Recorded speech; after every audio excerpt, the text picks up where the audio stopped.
Over there, it's Unstoppable Stiletzi today, and we are doing the week 4 of my Age of Empires 3 Wars of Liberty Middle East tournament event. Yep, so finally got to start up. We have a lot of good matches today, so hopefully you stay for the whole thing. But I will tell you, before we even get into the week 4, we have a really good series to go over first.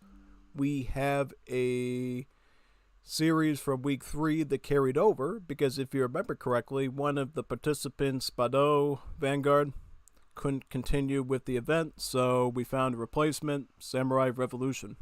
Quite the improvement, you know. Samurai Revolution, as you know, one of the most prolific, most subscribed YouTube channels on YouTube regarding Age of Empires 3. So to have someone that esteemed and that popular in this event now is pretty impressive, actually. So I definitely say give him a round of applause for joining us. And today is going to be his first series to make up for Vanguard in week 3.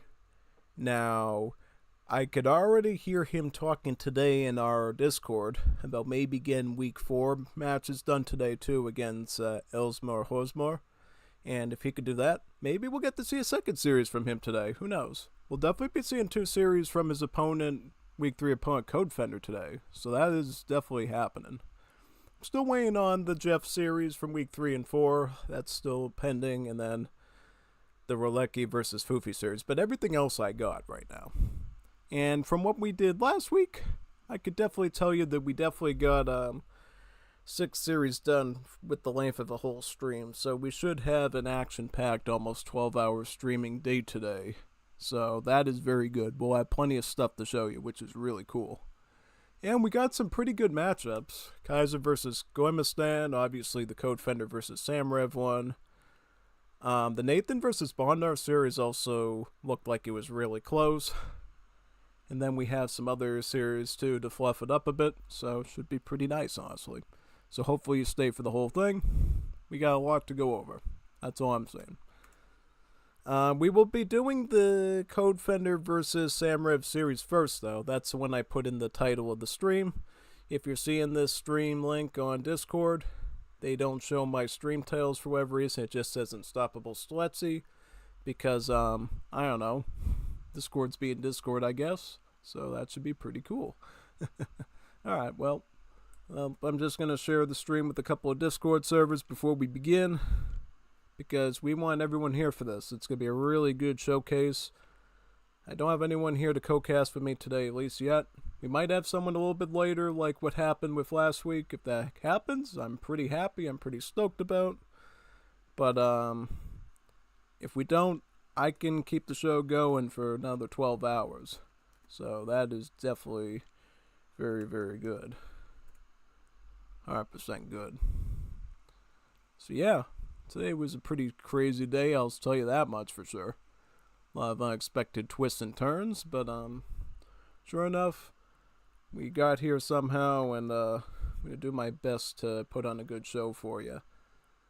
So definitely keep your hands in the ride at all times, and make sure you use your seatbelts and the restraints or whatever. Unless you'll go flying off into the sky. Yep. Definitely. So, how's everybody's week been in general? I know not many of you showed up on Friday because we did something a little bit different. We played that Hololive game regarding the farming, was it? That was pretty awesome. I like that. That was a good game. I'm actually glad I picked it up. I was a little bit unsure of it. I thought, you know, it might be a little bit too casual for me, but it had enough challenge for me, actually, you know? It really made me think, and I thought, hey, this was definitely a worthy title of picking up for only $25. It was good. So I'm very glad I got it, and we will be finishing that game as well. I don't know when we will, but we definitely will. I actually will, because I actually like it. You know, sometimes I take some campaigns for AoE and put it on the back burner, but definitely not this. I like the storyline and the stuff of it. I always love Hololive games quite a bit because of how wholesome they are and fun they are and stuff. So this I'm definitely looking forward to continuing. Maybe learn some new skills like the restaurant and the smithing stuff in the game, and maybe become more proficient at it. So that would be good. Absolutely. What else is going on in the following week? I'm trying to think. I don't know what we're gonna do in the following week regarding streaming. Like, I think Rex has a new map for me to do because see, Rex was waiting until the new DLC came out, and he was gonna make a Tencholocan capital map, basically the capital of the Aztecs, and make a campaign of it. And it looks like from what he said, he was able to create the city completely. If you know anything about the Aztec capital city historically, it was basically like a floating city, you know? A city around a lake with all sorts of little floating islands. They interconnected the farms and the infrastructure and stuff. And he was able to recreate that pretty good. We do see a version of that in the Age of Empires 3 Definitive Edition Age of Pirates mod, actually. They made a specific historical scenario type map about it. And in that one, you either play as Aztecs as a single player and you have to defend your area, or you play as the attackers, and there can be up to anywhere from 1 to 7 attackers that has to fight that one Aztec player. And the Aztec player gets all sorts of advantages, like he gets buildings that trickle, buildings that have additional techs, gets a large plethora of native reinforcements, both from the Aztecs proper as well as other groups that you can add on to the stack. It's pretty fascinating, right? I mean, obviously you should play as Aztecs to do it, but you could play as Spanish or a number of other civs as well, they'll let you do. And I just thought that that was a pretty good map as well, honestly. Yeah.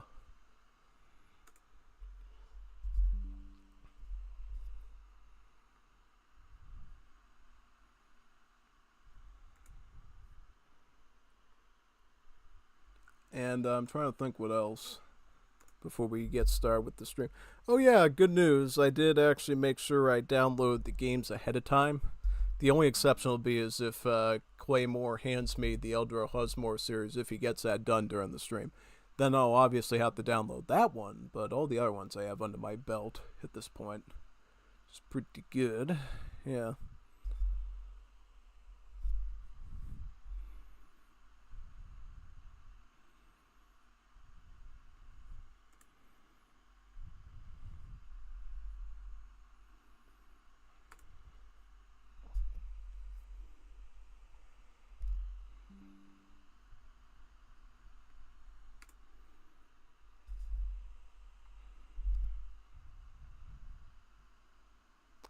Oh yeah, somebody sent me some.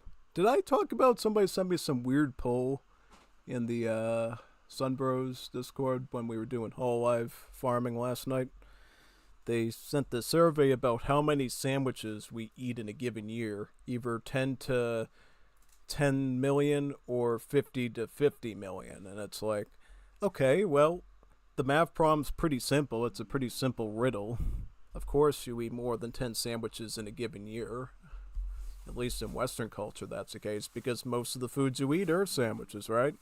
Hamburgers, hot dogs, like deli sandwiches, subs, Italian subs. A lot of things you eat in a given week are, you know, sandwiches. Peanut butter and jelly, peanut butter and fluff. You know, peanut butter, banana, and bacon like Elvis used to have. Thank you very much. Yep, lots of sandwiches people eat, so I think for most people they fall into the 50 to 50 million category when it comes to sandwiches. If somebody doesn't eat that many sandwiches, falls into the 10 to 10 million range. I mean, technically it is right because, you know, you are acknowledging that you could potentially be eating 50 sandwiches, but I think it's more accurate to say 50 to 50 million because I would say bare minimum 50 sandwiches is what people eat in a given year regarding sandwiches. Definitely more than, yeah, because here's the thing, like, how many sandwiches do I eat in a given month on average? Well, usually between like 30 or something, right? So, yeah, like, already within like 2 months, not even 2 months, you're already sort of past that minimum threshold. So, yeah, that is absolutely true mathematically about it, yeah.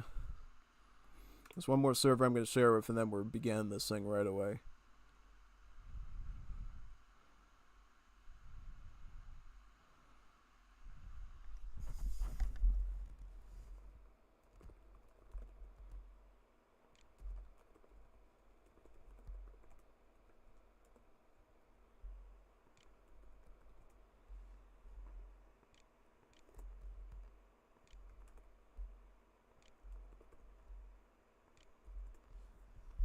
Yeah, I was trying to send somebody a response. Yeah, okay, so I just want to share with the House of Train post because I know they love AoE 3 tournaments, and this is, a tournament, so I think they'd love to watch this one with us. Good thing that we're covering such a prolific series first, Samurai Revolution versus Codefender. Kind of an all-time Age of Empires 3 icon, Samurai Revolution, versus one of our very best and brightest in Wars of Liberty. Yeah. Not only Wars of Liberty, Age of the World, too. I think Codefender is an even more ferocious monster in Age of the World, honestly, because look at all the stuff he does to me there when we play Unknown together. It's unknown how long I'll even survive. Yeah. Yep. Definitely out of breath today with all the crazy stuff that happened, but yeah, doing pretty good.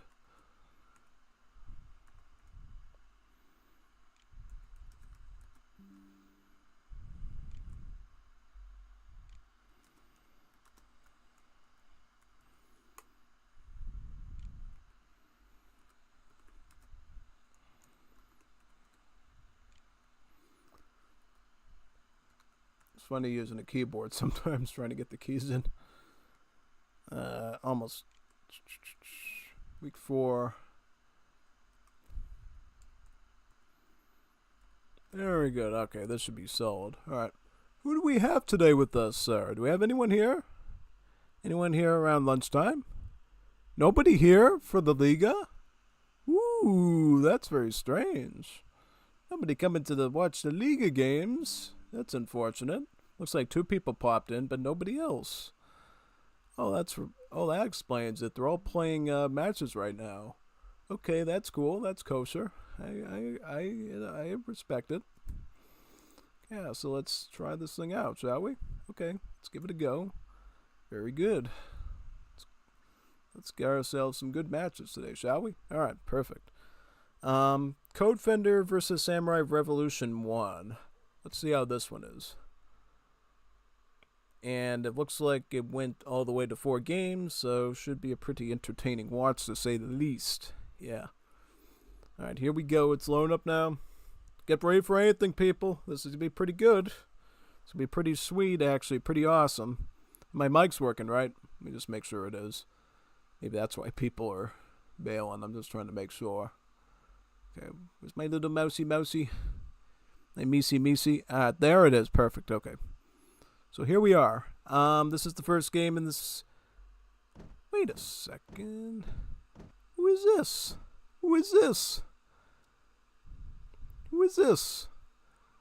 Goimistan versus Codefender.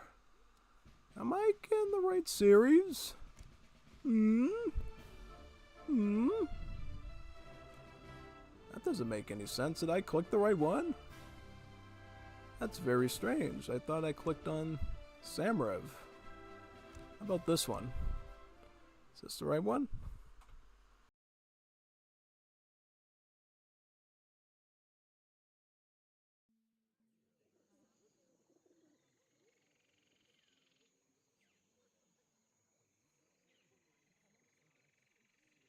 Looks like Claymore does show up. Is it possible he packaged me the wrong recording, or I'm trying to figure this out? Let me look through all these now, just so we know what we're covering, because I think if he did potentially pass me the wrong files, that would explain a little bit, unless he did a Smurf account and named himself Goimistan, which I really doubt he did. Yeah, I'm just gonna cycle through this and just make sure we know what we got here. And see where we actually should start off on. And then I'll restart the game, and then we will start from the top.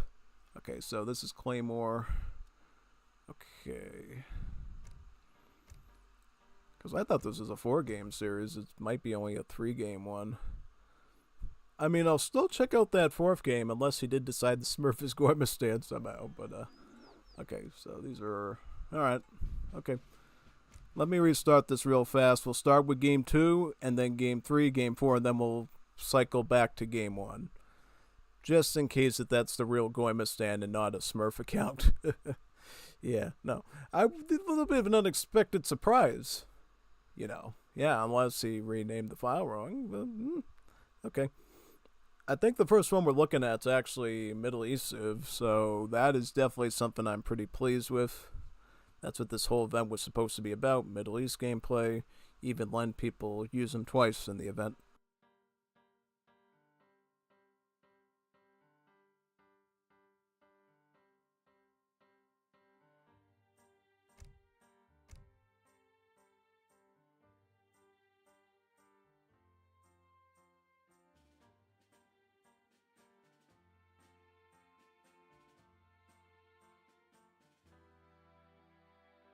The first one here. This one. Actually, this one. You'd think it'd be one, but no. This is the first one here.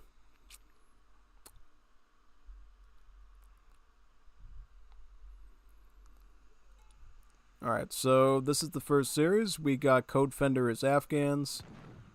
And we got Claymore as Afghans. So we actually got an Afghan mirror on Ivory Coast or Gold Coast. Wow. Very good matchup, actually. I was not expecting Claymore to actually be willing to go with a mirror as Afghans. That's a pretty bold move, actually. So let's see how they do, honestly. This should be pretty impressive. Because here's the thing.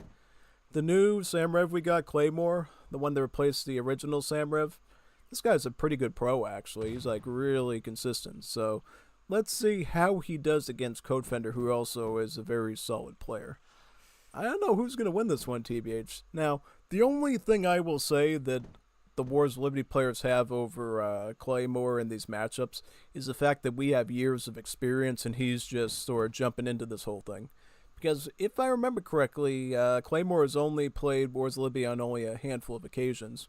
He did in the stream that he showed up on with us, and then he did a couple of other rec games that I casted with Sagawai and others, and Nathan. So I think in the experience department, Codefender is going to be looking pretty good against his opponent here, as well as everybody else in this event too. But we'll see how mrev matches up, really. Okay, so in general, Claymore is doing the stuff he has to do. He's building a madrasa and a mahalla. So I like to see this right away from him because this shows that he understands the Middle East build order for Afghans pretty well. There's a reason why you actually want to build the madrasa first and then get the mahalla second. See, if you get the madrasa first, Afghans always start out with 500 wood, which secures you 200 wood for the madrasa, 200 for the mahalla, the place where you get the population, and then from the madrasa, if you get that first, you can research Nelmastia, the first blue madrasa tech, which costs about 100 wood. So, because you start out always with 500 wood guaranteed, you should always go with the blue madrasa tech, because obviously it's the only one you're guaranteed to afford. Also, it gives you a free villager too, since blue madrasa techs give you free villagers. So, honestly, it's the best economics decision you can get. Now, what card is he sending first? Lord of Tree Hadith. This is a wood trickle. This is the same wood trickle that you see in the 5th edition for the Europeans. It's called Distributivism. It's a wood trickle of 1.25. It's also the one you see in the Indian build orders in the 5th edition. So, honestly, it is actually a very solid pick to play as Afghans. It's actually the first card that I started using as Afghans when I was doing beta testing last year. Before I got into using wood chopping cards, I actually started out using this wood trickle card. So, honestly, if you want to start out with that, it's honestly a smart move. So, the thing is, though, while you are investing into the long term for wood gathering, with cards like Lord of Tree Hadith as well as the wood chopping cards that I get, you will most certainly, unless you get some really good RNG with the treasures, have to get the yellow madrasa tech as the second one. So you first get the blue one first, since that one's guaranteed you.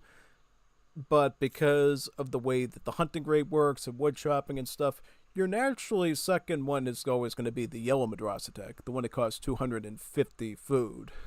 That one, you know, it only gives you a few like coin bushes and adds to their inventory a bit, so, you know, not as impactful as the blue madrasa tech, but still, because you don't want to delay time on madrasa tech research because it can get you rushed pretty quickly by your opponent, he kind of has to go with this one, right? And based on his inventory right now, I would say your next best play would be to get the second yellow madrasa tech. That way you're not missing a step with your age up time, and that would be perfect. Whereas Codefender did something really special. He does a completely different thing. So what he does, he gets the mine here called the Badakashan Lapis Lazuli mine. This is a unique set of mines that you can get as the Afghan civ and ship from the home city. And not only is it an additional mine in your base that you can get coin from, your villagers are also set to gather from these mines 50% faster too. So think about like getting both Ironmonger and Silversmith combined into one card with the Gather Rate just for that one mine. Pretty good, huh? And then some too, like adding place of mines onto it. So notice how quick Codefender is getting coin right now. This is like really good. And because of this, he is actually able to fit in the red Madrasa tech. Now, if you can fit this one in early, it's always great because red Madrasa techs actually give you more units, right? They give you an additional Explorer every time you send one, so you get an additional Malik, and you get additional Dwelta Labs too. Kind of your Coyote Runner shock infantry unit. So, in effect, it boosts your rushing capabilities in early game more, the more of these you can get early on.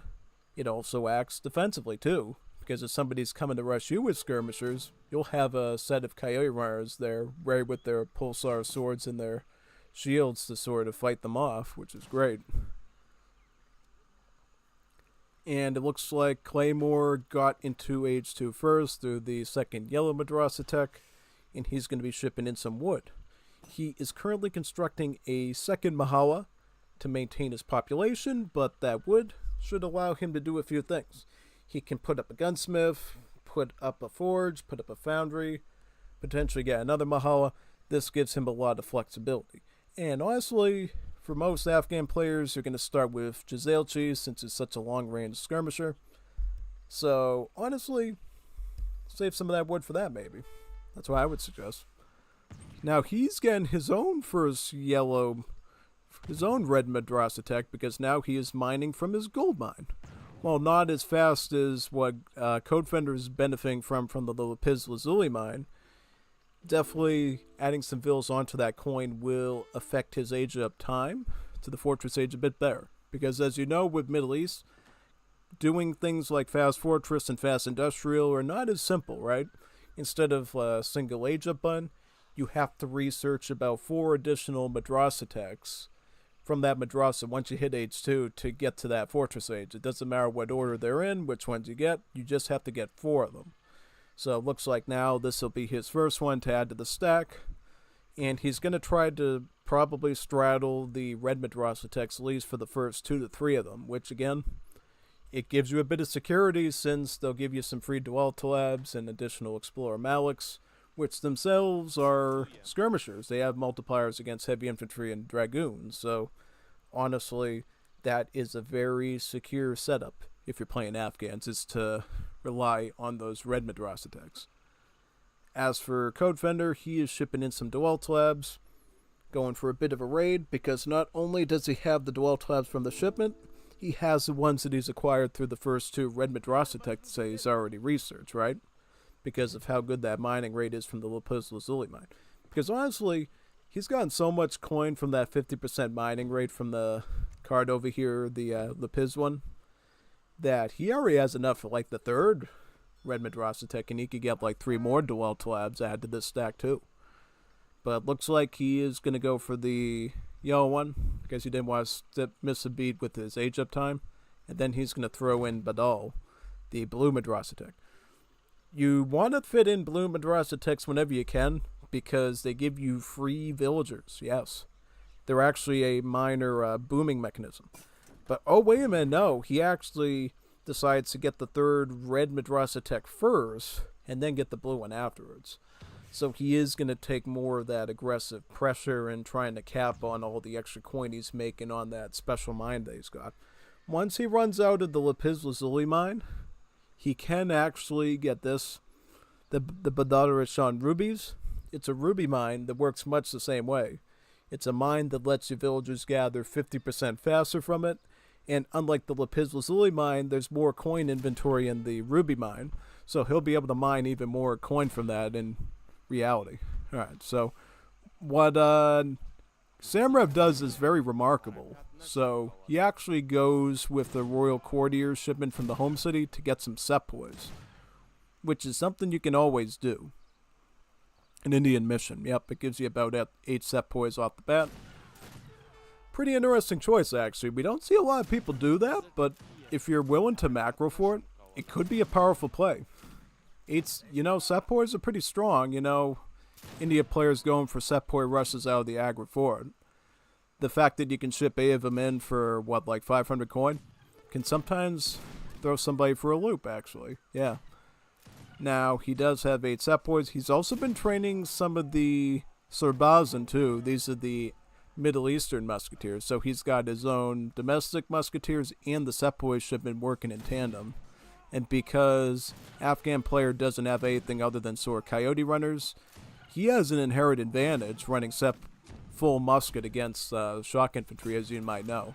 The only thing, though, is that these explorers, the Maliks, are actually partial skirmishers, so they do have some multipliers against these guys. And that's the only reason you're seeing Samrev actually losing troops still is because of these explorers' special multipliers.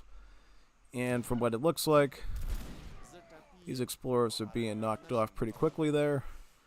So that is actually pretty good. And then 6 Sarbazan coming in as well. More Sarbazan being trained. Red Madrasa Tech coming in there too. Very nice.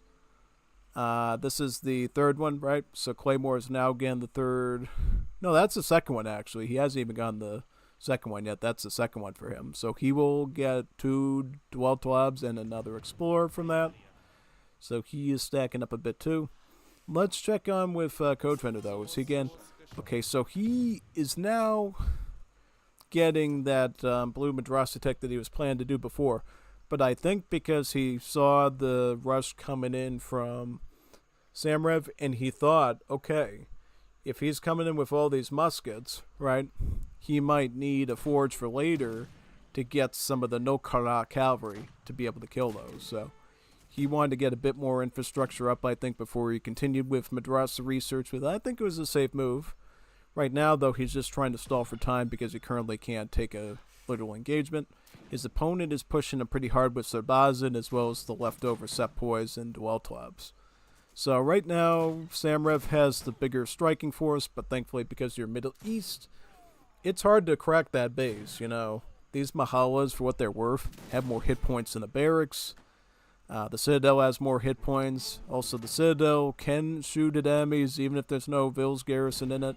It's essentially like a big outpost. Right, so that should give him some pretty good defense. Also, if you really have to as Afghans, you got a Civ bonus where you can garrison Vils inside these houses, and they will shoot at the enemy and do more and more damage the more Vils you garrison in. So it essentially turns the houses into like little mini defensive TCs, which, makes it really hard to push on an Afghan base. However, Codefender does get to the Fortress Aids through all that extra coin he's gone through the Lapiz mine, and he is able to afford 1,000 coin shipment of Sindhi Jawans. The Jawans here are more of a Pakistani, geographically musketeer. They essentially have stats similar to Highlanders, so they do a lot of damage, they have a lot of hit points. They will be a nice, strong backbone unit to kick Samrev out of the base. Because he's got to worry about these guys. 72 range attack, 325 HP. That's a real threat to these dudes. The one thing that gives Samrev an advantage here is the fact that he's Afghans with the Sarbazan. See, all of the gunpowder units from the gunsmith that the Afghans get has a cool bonus called the Jazale attack. It's a specialty attack if I roll over it right here, where it's a special range attack the unit gets where it does +2 range beyond the normal range scope of the unit and does extra damage at that range. So instead of a standard attack of like 23 damage at like 12 range, you can do a Jazale attack if you stay within 14, 13 range of the enemy when you're shooting, and you'll actually do 26 damage, which is +3. So that itself is honestly pretty strong. Yeah, most definitely very strong.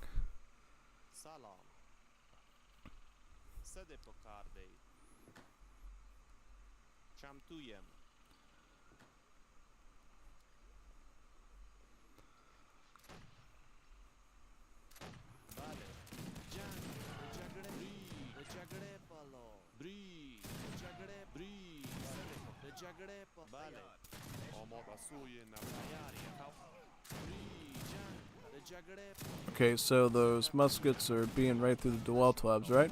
Very nice. And then the muskets will fight the Jawans out. See, this is where the Giselle attack has a real advantage, because as Codefender is retreating with these clearly more superior mercenary troops, the Sarbazan, you capitalize on that 14 range and get extra bullets in, taking some of them out, which is really good. As such, it looks like mrev has upgraded them to the Varan upgrade, the organized Sarbazan. It brings their regular attack up to 27, and then it brings the extra range Giselle attack up to 31.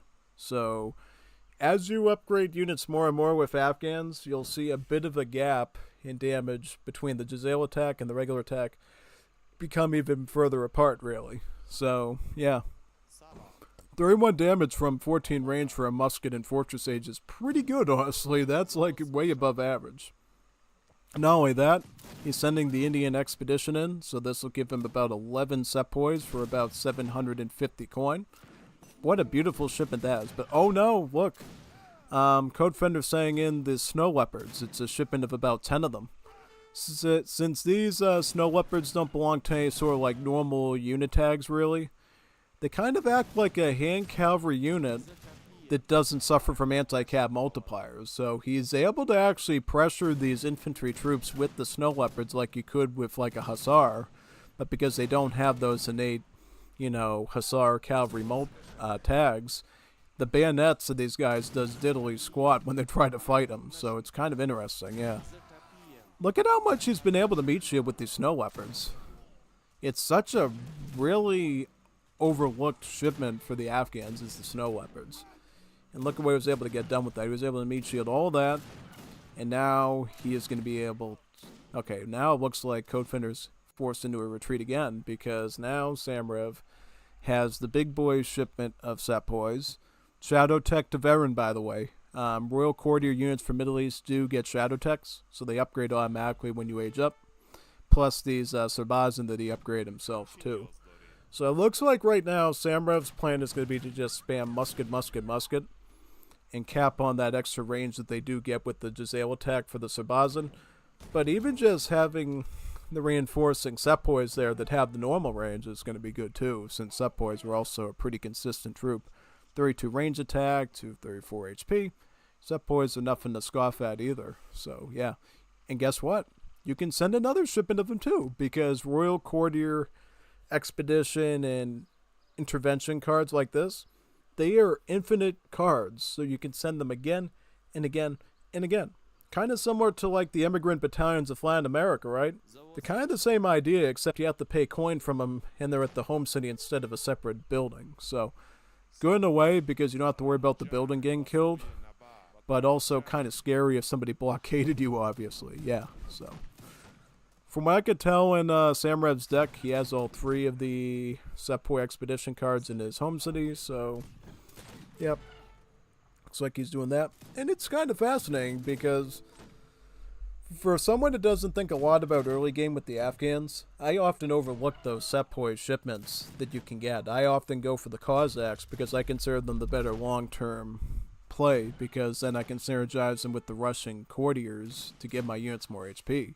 But in this case, mrev is like not even concerned about the royal court at all, and he's thinking more about the pragmatic, practical use of the troops, and he's like, okay, well, what's going to be better in the long term? Is it going to be sepoys or is it going to be Cossacks? Well, if I'm not dealing with skirmishers, of course sepoys are going to be the preferred troop. Really, James Mendez, why are you inviting me to a Wars Libya game when you know I'm casting the tournament, man? Really, dude? I guess people fell out of favor with the Liga that fast. Yeah, no. That's why you gotta read your inbox, dude. See what's going on. Alright, but yeah, no, I'm trying to think. Okay, so this is the next Blue Madrasa Tech, right? This is the 4th one, actually. So This one will give him 4 free villages if he can get this one for about 475 wood. He also shipped in a citadel, too. Yeah. One thing I should tell you about town centers with Middle East is Middle East only gets a build limit of 1 on their TCs. And to get new ones, you have to ship them in. You have to ship in the covered wagons for them. And they'll up the build limit by 1. So for Middle East specifically, you gotta stack your card with covered wagon shipments just to get additional town centers. It's because the Middle East town centers are like little fortresses, right? They have extra HP, they increases per age, they get the default range attack. They obviously can get an upgrade later from the home city that actually gives them the cannon style attack too, which is even scarier. Yeah, no, Middle East town centers are no joke. These citadels are like literal fortresses. They actually cost more too. They're 750 wood, just because of all that value. So, yeah, and plus there's cards later on, like these 2 ones here, that makes them even more opportune down the road. So, yeah, but look at this though. Look at this beautiful raid here by mrev. He is like cooking these vills as if they're baking in a skillet with eggs. What a beautiful raid that was, man. Beautiful raid. Good pressure there. Totally. Awesome.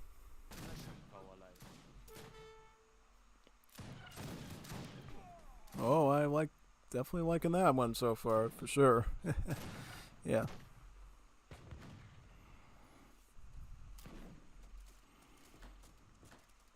Alright, so it looks like the Mahala's being sieged up right now. Very nice.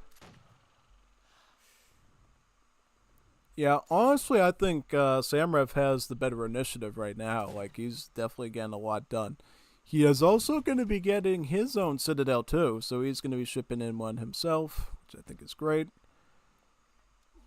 Okay, codefender's going to now get his 3rd citadel. He doesn't have a lot of options at this point. He's being really pressed into his base now.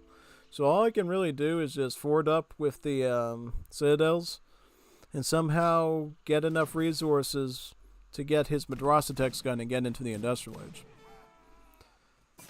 Okay, so he does get to the Industrial Age. He's where he wants to be because this is where he gets his big boy shipments. The 16 Sabazin, the 14 Gizelchi, 16 Dweltlab, plus these cards here. Duran Line and Polygamy. Polygamy is one of your most important cards for Middle East if you can get it, because it allows you in Industrial Age to get 2 free villagers, batches of 2 free villagers from your town center over time. So it's essentially like Ottoman town centers, you know, allowing you to get additional vills out of them, which is pretty cool. And you also get this card too with Afghan specifically called the Duran Line that lets your citadels pump out free sepoys as well. Yeah.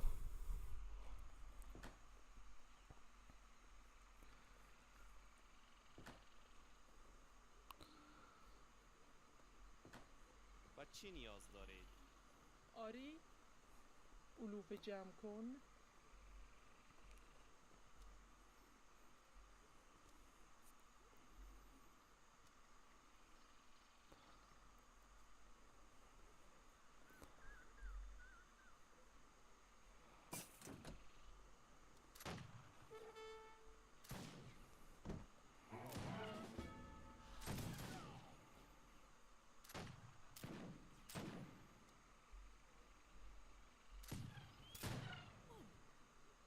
بله.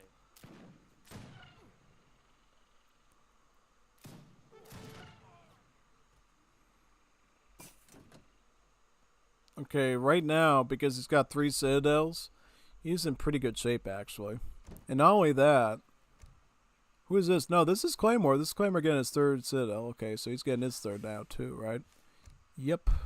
How about Codefender? What is he getting? Is he close to a shipment himself? Yeah, he is. So what is he going to do? I think he's going to go for Duran Line and try to hope that he can consolidate enough with that. Because if he can consolidate enough sepoys with Duran Line, he should be okay. Because remember, courtier units for Middle East get shadow text. They get auto upgraded, which means, in other words, he's going to have guard set poise right out of the gate popping out of those town centers for free over time. That is that is a beautiful advantage, having free set poise auto upgraded. That is big. Like, imagine giving something to that, like, to India in Definitive Edition. That would be scary. Like, yeah, like free set poise. That is a big deal, man. The only thing you gotta worry about, though, is look at how much that Claymore is consolidating, though. He is constantly adding in more Sabazin, shipping in set poise, being a real threat. Like, if you get set poise out for free, you got to worry they're going to get shot right out of the gate by these guys, particularly the Sabazin, because the Sabazin are the ones, thanks to the Afghan Giselle bonus, have that 14 range to shoot the stuff, basically, yeah. Alright, fruit picking, windless. سلام.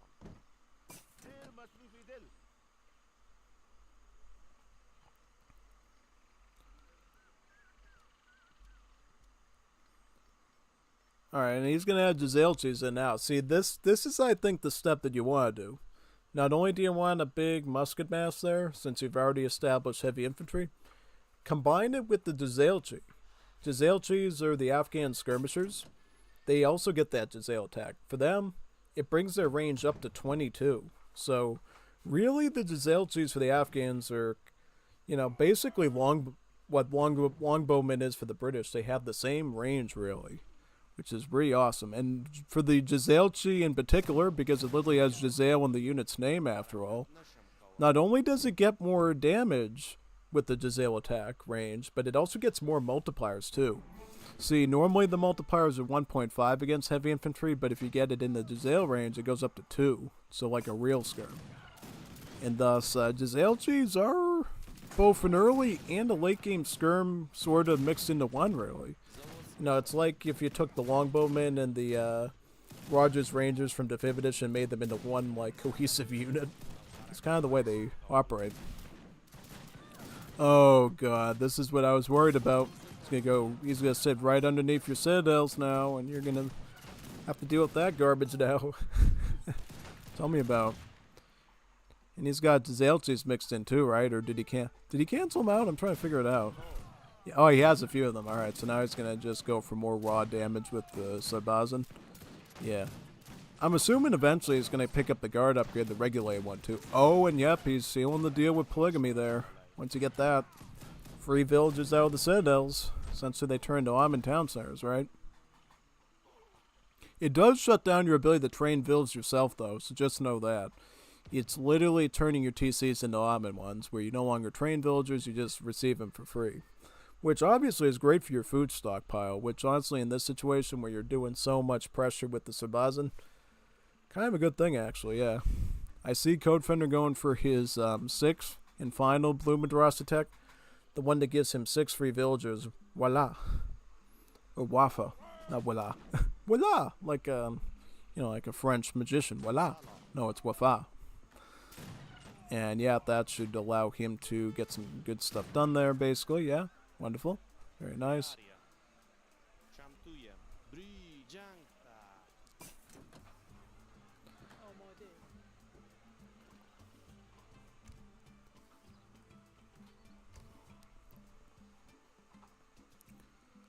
سده پکارده. بری.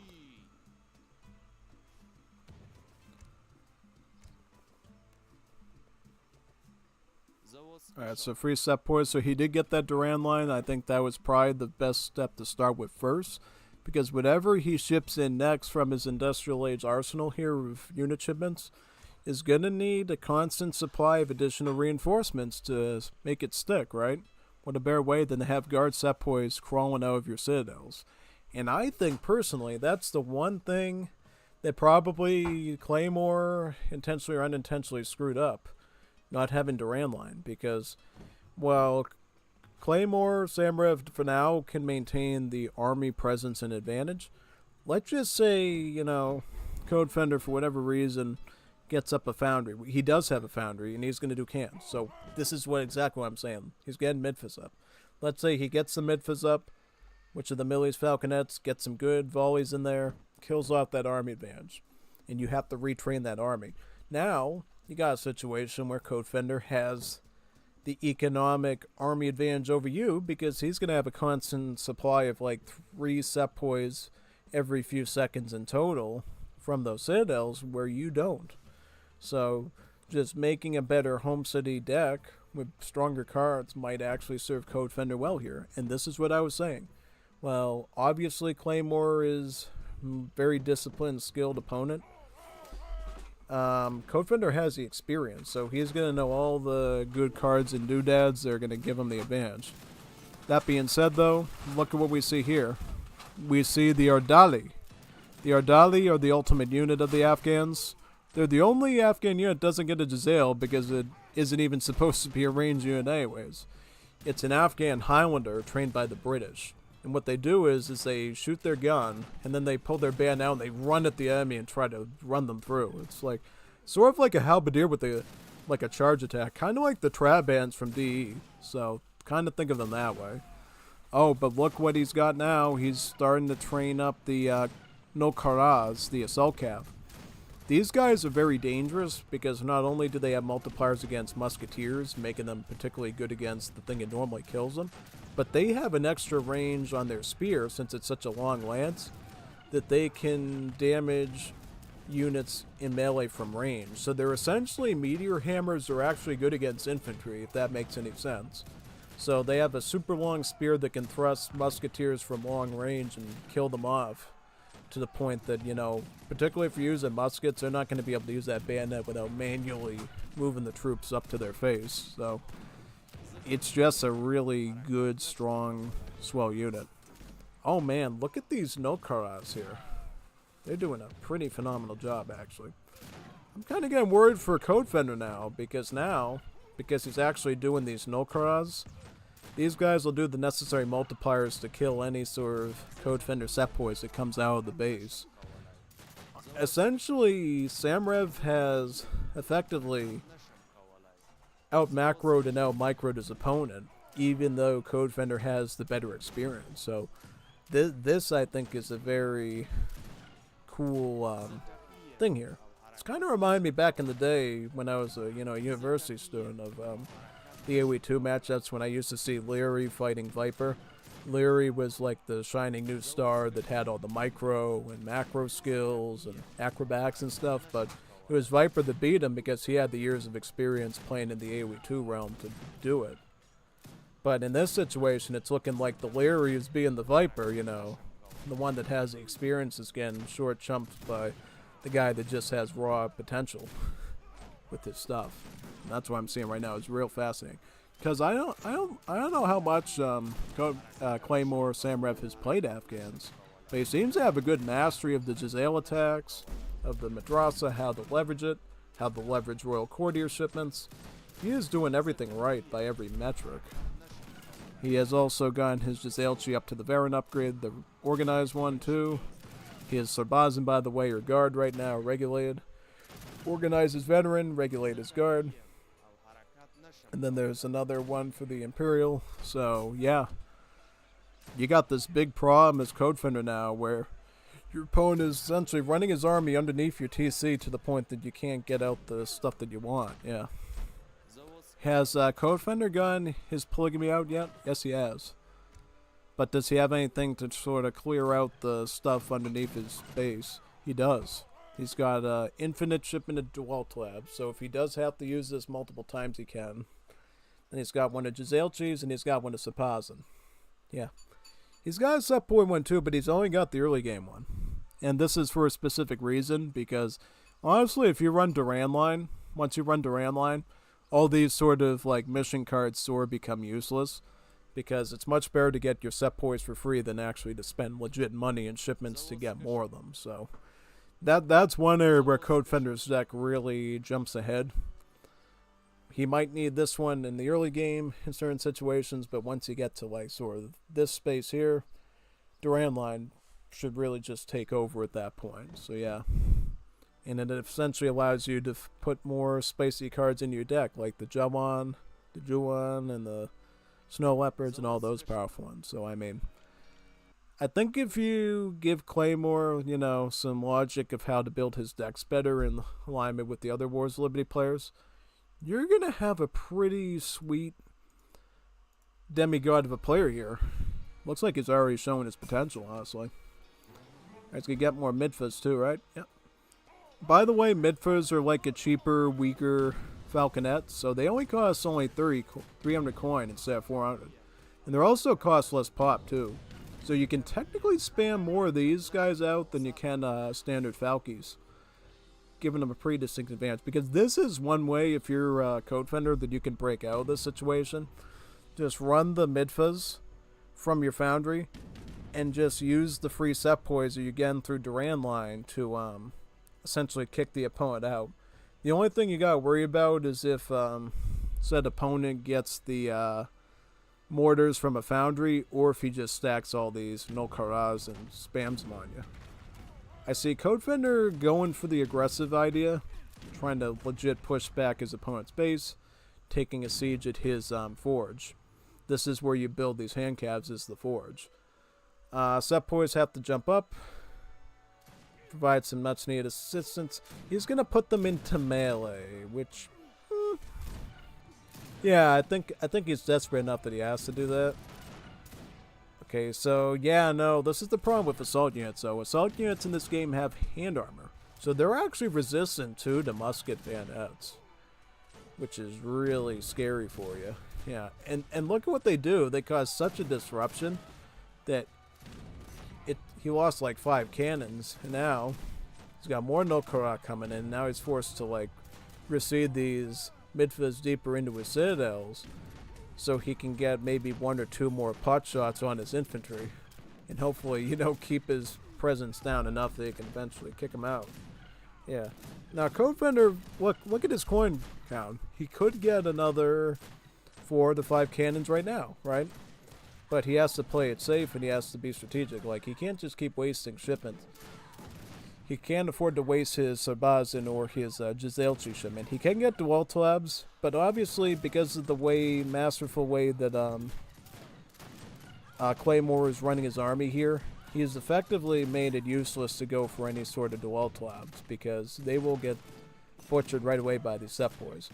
He can try to run them at the Gizelchis, and I think if Claymore makes too many Gizelchis, I believe in that situation we will see dual tabs be put into play. But as long as there's enough heavy infantry there, I think dual tabs just never get used. Because the other thing you gotta consider too is that they could get stonewalled by these Snowcars too, because they have hand armor, whereas the dual tabs are sort of a shock infantry with a pierce armor because they're scout units. Assault units typically beat scout units if they're equal numbers because of that hand armor that makes the scout units just do less damage. So in that sense, I think things definitely looking good if you're Claymore right now. There's not a lot that can upset this. Okay, what is he spending on?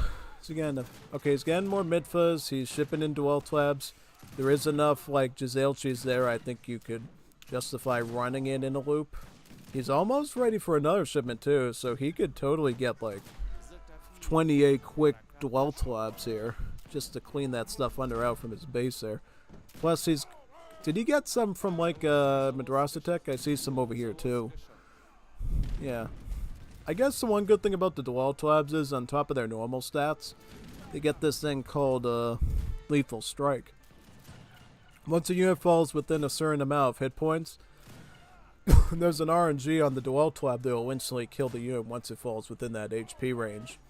So in this case, because it's unupgraded, if a unit has 30 HP or less, there's a chance that the dual tab can instantly kill it, no matter what unit it is.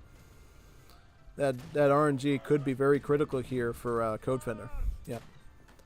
If he is going to stack these now too, I would suggest at least getting the Veteran upgrade, at least get the Organized upgrade on him. Because not only will it bring up the normal stats unit, it also brings up the threshold for the Lethal Strike too. So that you'll be able to run the Lethal Strike RNG on units that have slightly more HP with every time you upgrade it. So yeah, I'm liking this comp. Strong artillery, strong shock infantry, and free muskets. He's getting the guard upgrade on the muskets now, the regulated mudafas. So this is essentially your field guns. This is the one oh but watch out though, mortars. He's got mortars here. This is fatal. He's got so many of them too. And he got his guard upgrade on him too. So yeah, so in this game, mortars not only siege buildings, and they also act as culverins too and kill the artillery. Thus, Wars of Liberty made a big effort to sort of consolidate the artillery foundry into a much simpler system. You got like infantry killing cans, and then you got building and artillery killing cans. So yeah, 4 mortars here is actually really dangerous. And it looks like he's aiming them well too, right? Yep, he's aiming them perfectly. I think the mortars is the nail in the coffin, though. Honestly, like if he didn't run those mortars, I think things would have looked a little bit nicer. But yeah, no, losing your artillery mass that quickly is never a good thing. Never a good thing. Only reason Afghan is still in this fight is because of polygamy card and Duran line. Polygamy ensures that he's constantly getting free villagers, even if he doesn't have food to train villagers. So that's always ensuring he has economy. That's the one thing that makes, I think, Middle East one of the more ferocious,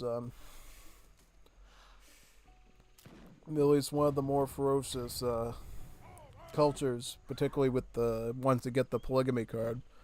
They are almost certainly guaranteed to have economy round the clock, even as they're getting raided. So that makes them particularly fearsome.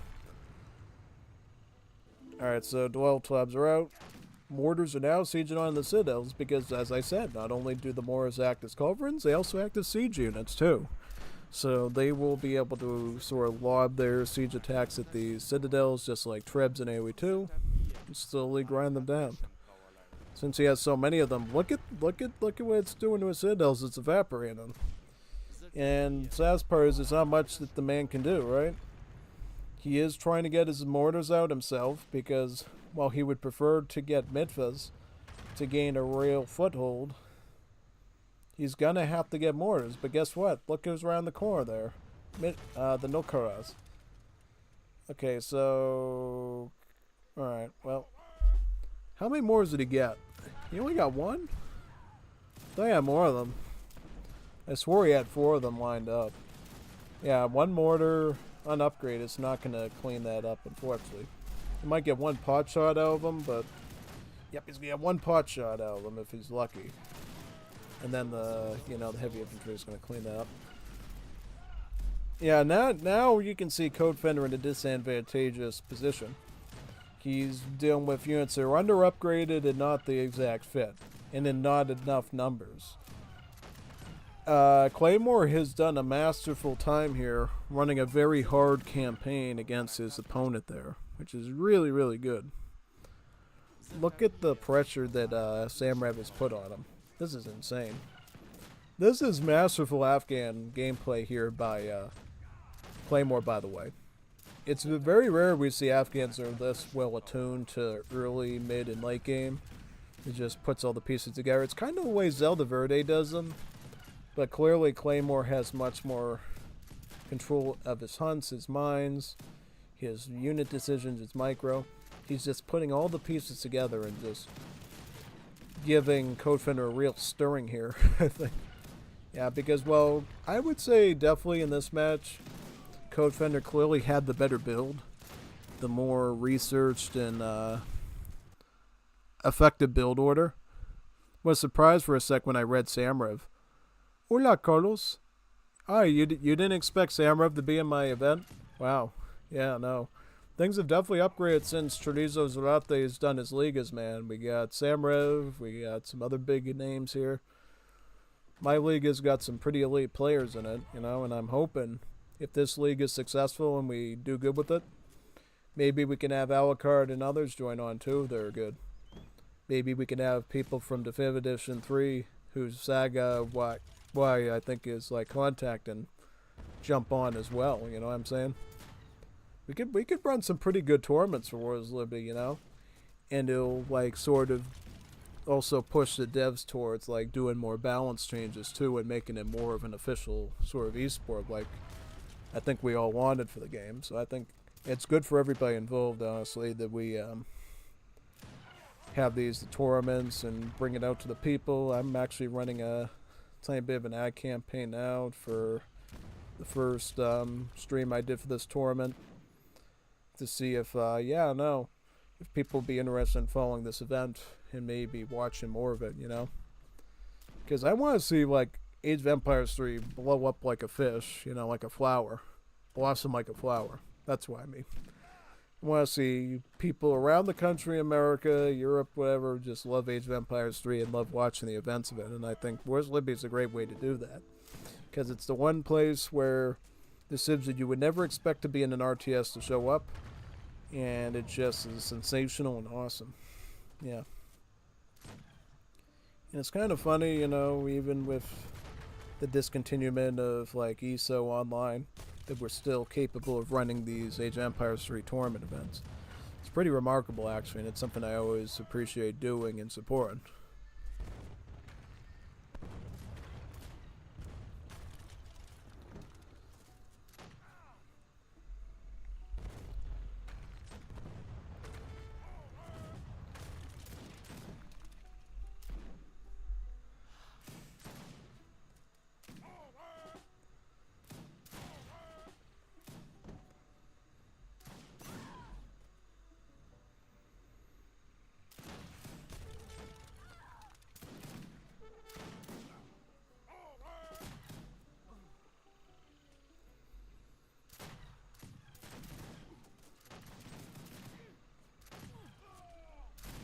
Yeah, see, this is the thing with Middle East, like, because you get all those free vills with polygamy once you get to Industrial Age, you can afford to stall out and, like move your base sort of downwards like this over time just to retreat.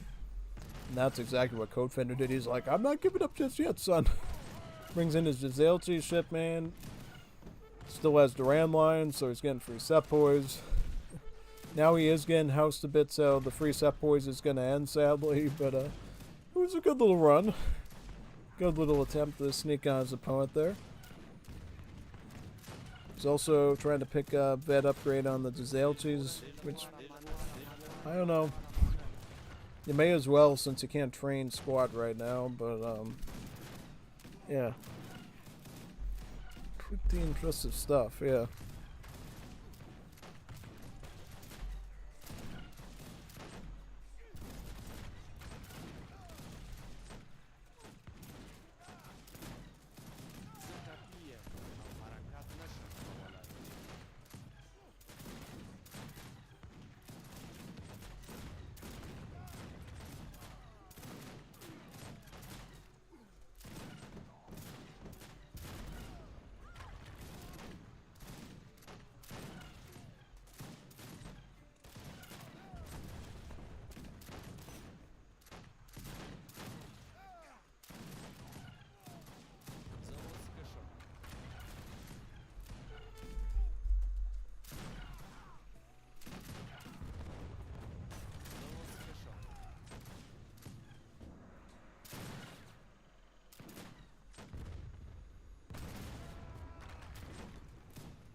Going into melee against the mortars.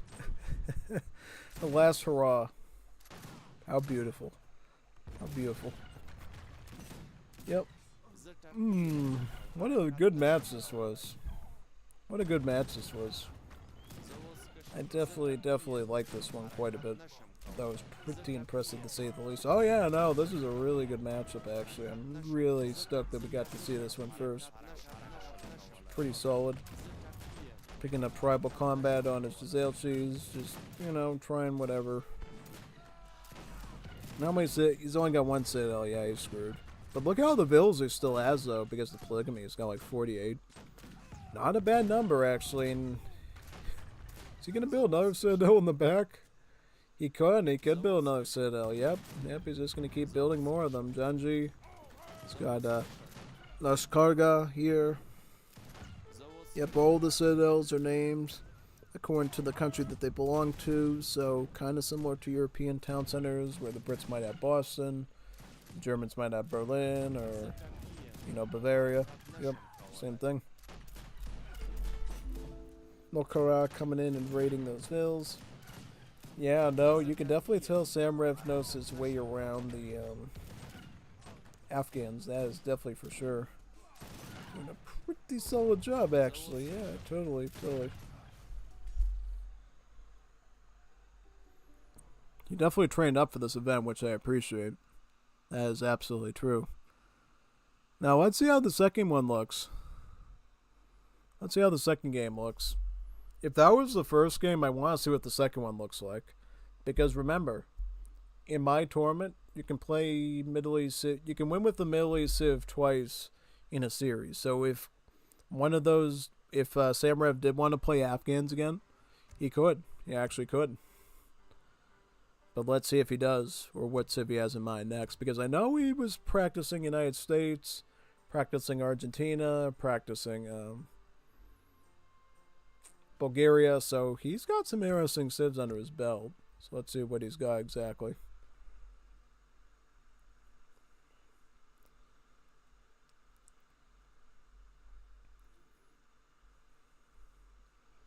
Okay, so this is the second one. This is on the Chinese river map. You got Codefender as Saudi Arabians, and you got Claymore as Uzbeks. Oh, okay. Well, normally I would say good luck when you're Uzbeks, because Uzbeks probably one of the worst, well, not one of the worst cids in the game, but they're definitely one of the weakest ones for the Middle East culture. So it'll be interesting to see what he does as Uzbeks to survive this.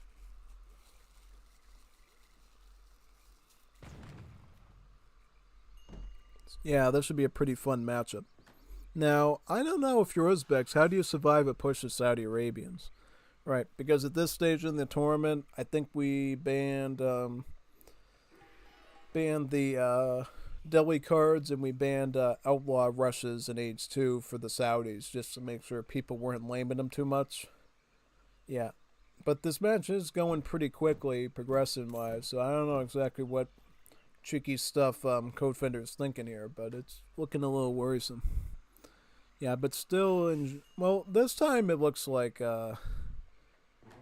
Samrev went with the opposite. He got the Mahala first and the Madrasa second, which honestly, in this situation, it's not as bad because with Uzbeks, you don't get the same perk as the Afghans do, where you just have one Madrasa tech you can already get out of the gate, and that itself is a concern, really.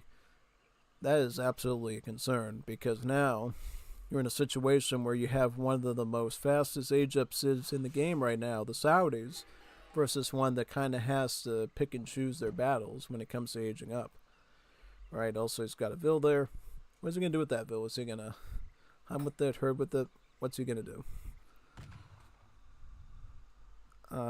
What is he? Also, what does his home city look like? He's got 3 Vils. 5 Vils. So, pretty normal deck, I would say. Has all sort of the upgrade and unit and crate cards I would expect in the Citadels. No polygamy, though. That, I think, is... See, this is one thing I will say for sure. I think that Mennonite Immigrants does need to give you a +1 build limit, just so it feels like you can actually get it. Yeah, that's definitely for sure. Because the problem is if you try to send it on an average match, you won't be able to actually build that Citadel at all unless they up the build limit for you. So I think that part the card needs to be added a bit, but honestly, it's not a bad move. I think it's actually fine with Uzbeks, because for Uzbeks, they get a +1 build limit for Citadels once they hit Fortress Age. So you actually can fit this one in, so that's good. Yeah. Yeah, Uzbeks, one of the biggest bonuses Uzbeks gets in this game is having access to extra Citadels and extra Madrasas too, once you hit Fortress Age. So you can actually get a second Madrasa and queue up multiple of the techs at the same time to soup up your age up time, and then have extra TCs to essentially turn your base into a big fortress. Because when you think of the Uzbeks, right, and the Turkic people like that in the region of Central Asia, you think of the Mongols, right, super aggressive horse archers and stuff like that. The Uzbeks are surprisingly defensive behind their cities, based on, the cities that Tamerlane helped build with the Timurids. So, yeah, the Uzbeks are pretty defensive, and in particular, the red madrasa techs that Uzbeks get will up the hit points and the attack on all your citadels by about 3% with each upgrade. So maxes out in like Imperial Aids to, or like I should say, the 6th red madrasa tech to like an 18% buff on HP and tech, which itself is good. And also, Uzbeks gets another defensive bonus where citadels enhances the hit points of nearby buildings too. So notice how the Mahalla has extra HP now, and the Madrasa does too. So, yep, it turns your base into a literal walled up fortress. Yeah. The other key thing you have to know about Uzbeks is they get unique nomads that all can turn into special buildings. For competitive, I think the most important one is the Turkmen one that makes the Alaman, because the Alaman is a mud tower you can rush your enemy with in front of their base, and you do that. Now, I don't think Samrev has played the Uzbeks before because he hasn't picked a nomad to train yet. Yeah, it doesn't default to one of them when you play the Uzbeks. You actually have to pick right away which nomad you want, and then if you want to change to another one, you can just click on the icon and it'll change it. So it's kind of like a factory. It's kind of like the way a factory works. Like if you want to trickle coin, it'll trickle coin. If you trickle food, want to make heavy cans or rockets or bombards, make that. That's the way the Citadel works with the unique nomad functionality with the Civ. If you want to make Turkmen nomads, you can make Turkmen ones, and then you can switch it to Kurgs ones, and then you can switch it to Kalaukapal ones, as much as you'd like.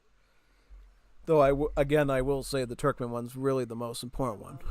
These guys are pretty good, too. And all the unique nomads have their own special properties. For the Kurgs one, since he's riding on a Bactrian camel, he, of course, is going to have better movement speed than the other nomads that have to walk on foot. So he just has an easier time getting around. And he builds these wonderful structures here called kabikas. These kabikas are yurts that attract huntables to them, so that's pretty swell. Like gold, Ark of Bukhara. Yep. Very nice.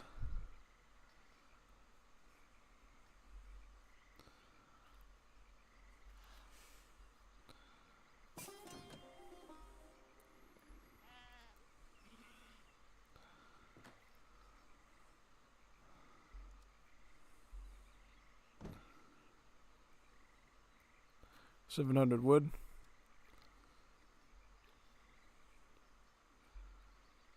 Alright, so I think now this is his third, because I saw him get the blue madrasa tech and I saw him get the yellow one, so this will be his third. And then this is the second yellow one here. Okay, so he's going to be on H2 with river damming. Yeah, so for the Uzbeks, they get these special sheep called Kurakul sheep when they do yellow madrasa techs, and it also improves the fattening rate of the herbals too, so they fatten up faster when near a nomad. Yeah. Since Middle East doesn't get access to livestock pens like the European zoo, they have nomad units like the Kurgs one I was talking to about that will actually fatten up the nearby herdables with sort of like a, like a Kainamata type aura effect to them. That being said, though, I'm noticing he's shipping in 5 vills, he's training up more of them, picking up a red citadel. Also, the red madrasa upgrades will also give you free archers too. The Oiles, these are essentially sort of like an 18 range sort of archer. Pretty good unit, it's pretty solid. Doesn't do a lot of damage though, that's for sure. They're not the best against heavy infantry, but they still get the job done. They do have some good multis against dragoons though, so that's awesome.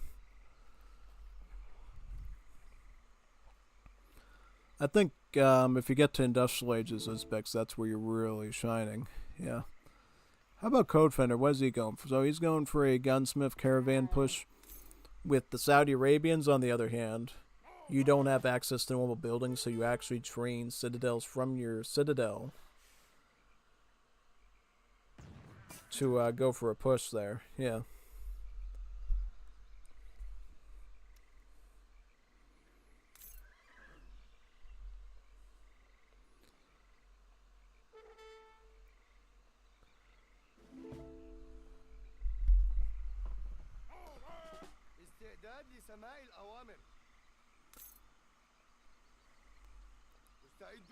انتظار الأوامر.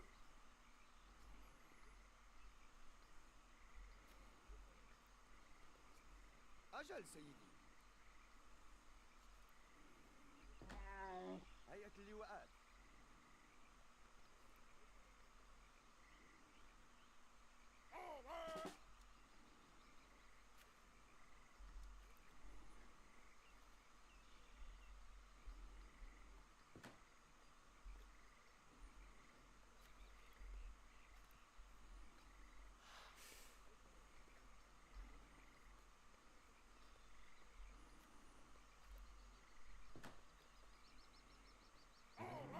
So you got 5 Jiggets here, right? Yep.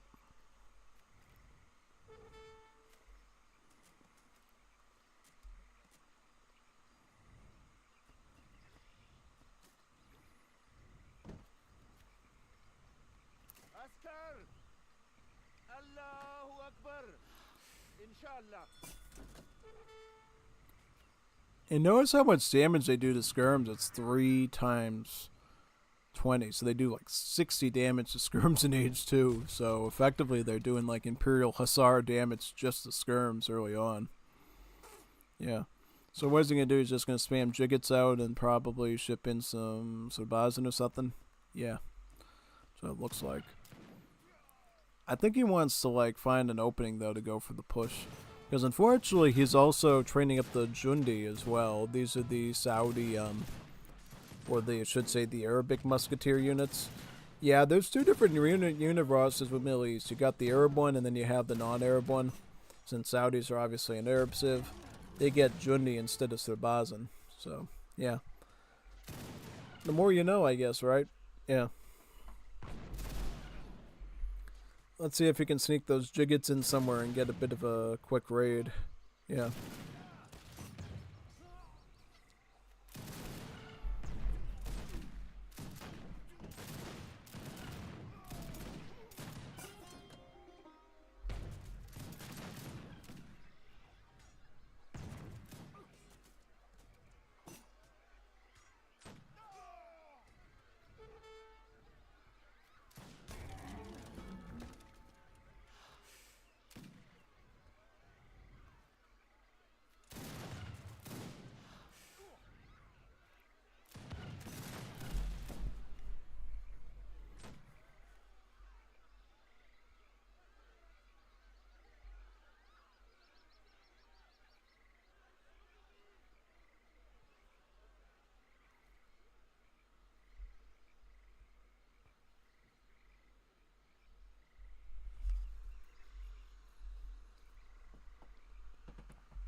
Wow. Yeah, Saudi pushes are pretty insane, man, just to say the least. Yep, absolutely, dude. You definitely don't want to run into those. Juanito Verlingo wants a Valero match, I see. Yeah. Very interesting. Yeah. Alright. Let's go into the 3rd match then. Because it looks like so far, yeah. Pretty interesting series to say the least. Let's see if Sam Rev makes a comeback though. Because honestly, I think in that matchup it was like night and day. You had one of the best civs versus one of the worst ones in the same culture, so I think that was definitely very disadvantageous to Sam Rev there. But we'll see in the coming one if Sam Rev gets a better break in this match here. Which he might. We'll see. Let's figure it out.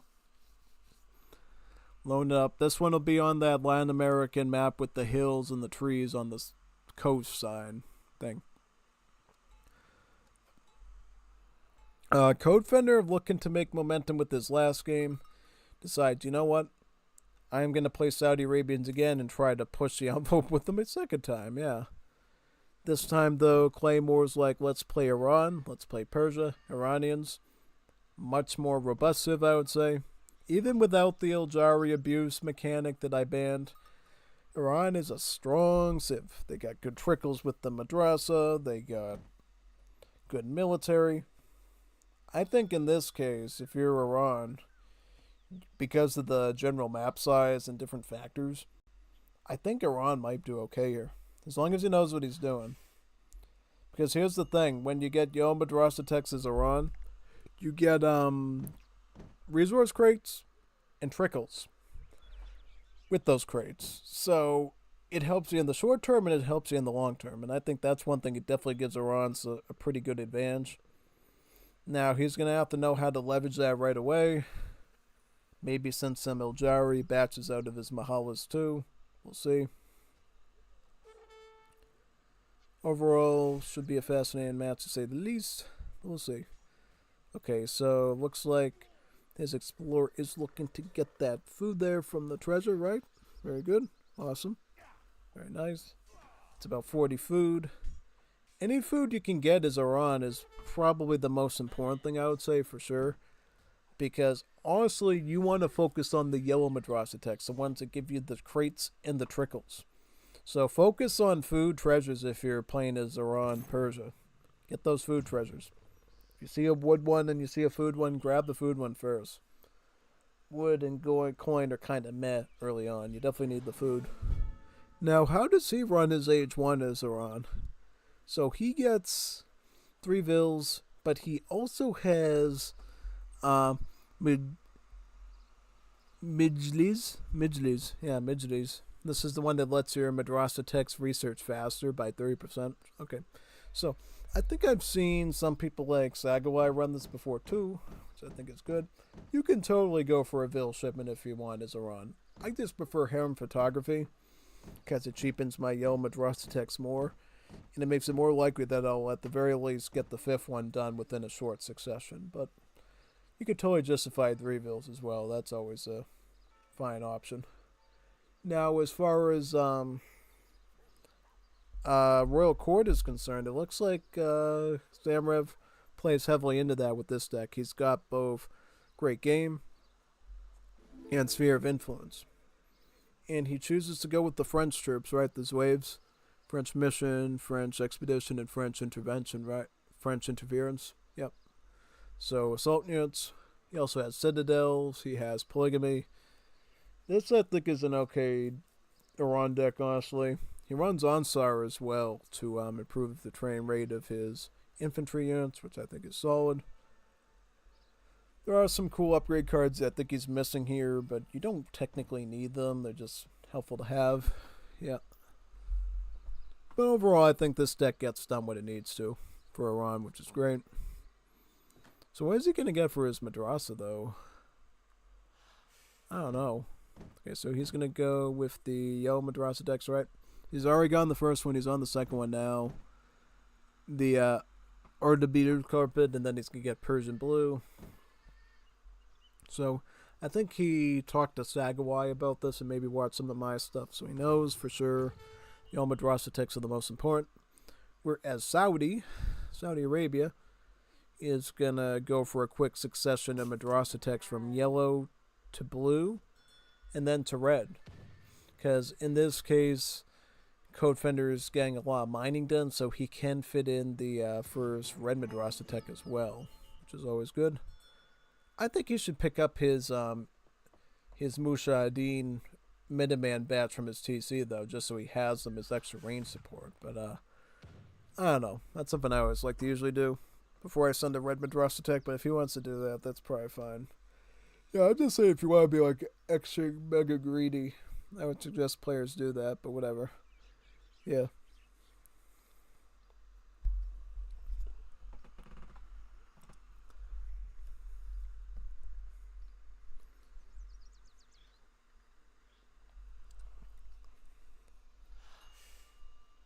Yep, I think once he gets this red tech in, he should be able to get to H2.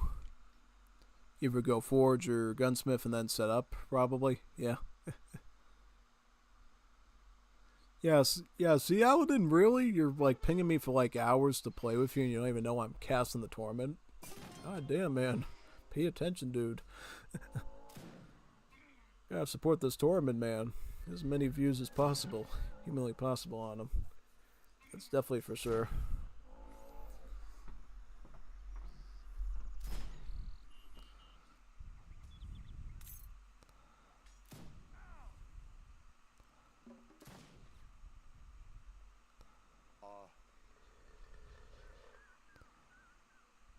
كما ترغب.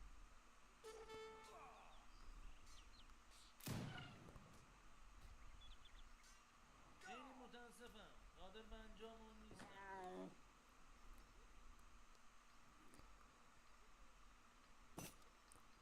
Okay, so where is Samurai at? So he's up to H2, right? I'm assuming you go for wood, right? Yeah. That's why I believe he's gonna get wood and probably get some sort of Sabazin. No, not Sabaz, Genbaz, right? Yeah, Iran gets her own muskets, a Genbazin. The Genbazin compared to the Surbazin have way more damage, so they're honestly a pretty solid unit. Oh, he's gonna go for his wave shipment first. French mission. Okay. Now that's something you can do. And that could be very powerful because assault units, ranged assault units in this game. Kind of the same as the House of Habsburg mounted infantry. So they're essentially a cavalry unit that does ranged multipliers against infantry. It moves really quickly. So I think that could absolutely be a way to disrupt Codefender. Yeah. And I see he's going with extra coin, right? So he could get another batch in too. He'd have about 10 waves. Because I definitely say 5 waves versus 5 Matawas. I think we know who wins that matchup. So his waves are out now. I like how he's using these powerful units here. Because look what they do. They do 24 damage times 2. So it's like 48 damage per shot to these guys. Yeah.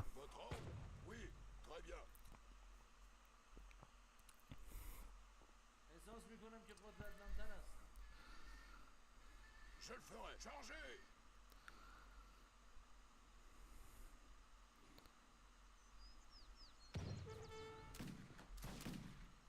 Ooh, okay, so what's he gonna do? He's gonna kite. Oh, good for you, man. See, this is something you should try to do against the Saudis. Try to snipe their Bedouins, because the Bedouins are the unit that gives the Saudis their population space. So if the Saudi player is silly enough to let him snipe the Bedouins, okay. I think he doesn't want to risk it for the Trisket, so he's making sure he doesn't stick around too long there to take the snipes, which I think is okay. But he is going to switch into wood now, which should allow him to add in some Genbazin. You're going to have to be careful with Matawas, though, since these are actually just like literal Strelets, you know, unstoppable Streletzes with like the Arabic attire on, pretty much. They have the same HP attack and stuff as Streletzes, but the only difference is they have less multipliers, though. So kind of even weaker and cheaper than a Strelet, even. Which is kind of interesting when you think about it, yeah. 30 food, 20 wood. Like, they're cheap, though, Ford, but just trash on their own. Yeah. So you really have to, like, spam, like, armies of them to even compare. And then you try to back them up with Jundis, which is the Saudi musketeers, right? Yep. Which, you know, not the most strongest units, but they are a bit cheaper. So, quite affordable.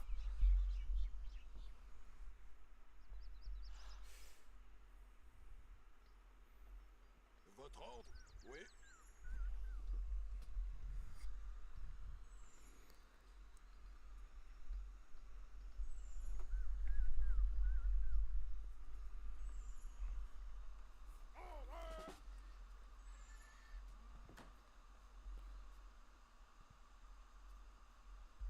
Prêt. Ah, madame.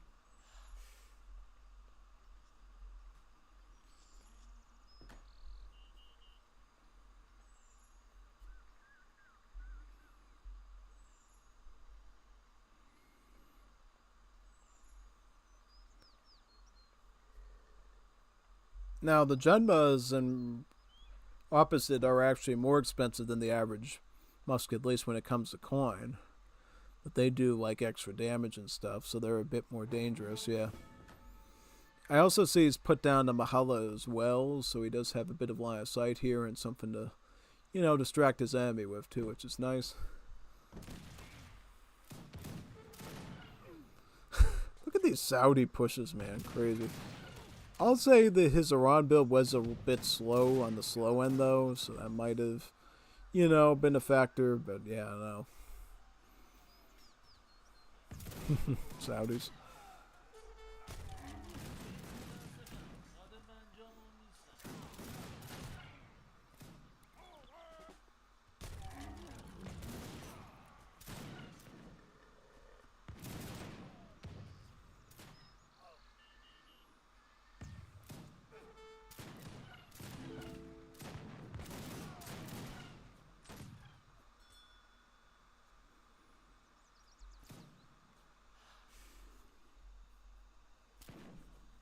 And now he's forced to get Tofangshis, I think, which is the skirmisher, right? I like how he's like pulling back these waves though and trying to get max stuff out of them. But now he has to sort of try to sandwich them in with the Nizam Adleys and get maximum kills, and it's really tough for him. And also he has to work those Tofangshis to hit the Jundis, the heavy infantry. It's getting discombobulated now with the whole thing. Yeah, no, totally. Yeah, I think these Saudis are definitely cooking Samurai pretty seriously. Yeah, most definitely.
Yeah, see, that's pretty bad when your Vils have to fight off the infantry.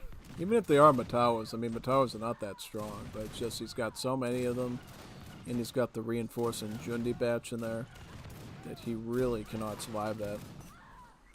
Yeah, Saudis can be a little scary sometimes, especially if you're not ready for it, because what I think he should have done was just mass up on the Tofangshis. Yeah.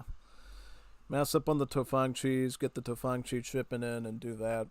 You can even get a card called Nizami Bakhtiyari that researches the veteran upgrade on the Tofangshis in age early, and that way you have an even stronger statistical gap over his Matawas. And obviously, since it's a skirm, Jundi are also going to get humbled by it. That's what I think he should have done. But he was trying something kind of cool and interesting, and I think it was a pretty spicy build, so I gotta give him props for that. Now, the fourth game is the one that I'm a little confused about. So why was Goimistan there in the roster? Did Samrev, for whatever reason, decide to, like, smurf Goimistan's name and act like a Giga Chad? Like, what was that all about? Or did he, like, give up and have, like, Goimistan take over for him for the game? I don't know. That's what I'm going to try to figure out. But let's see. Let's see how it goes, though. Core game. Trying to get the...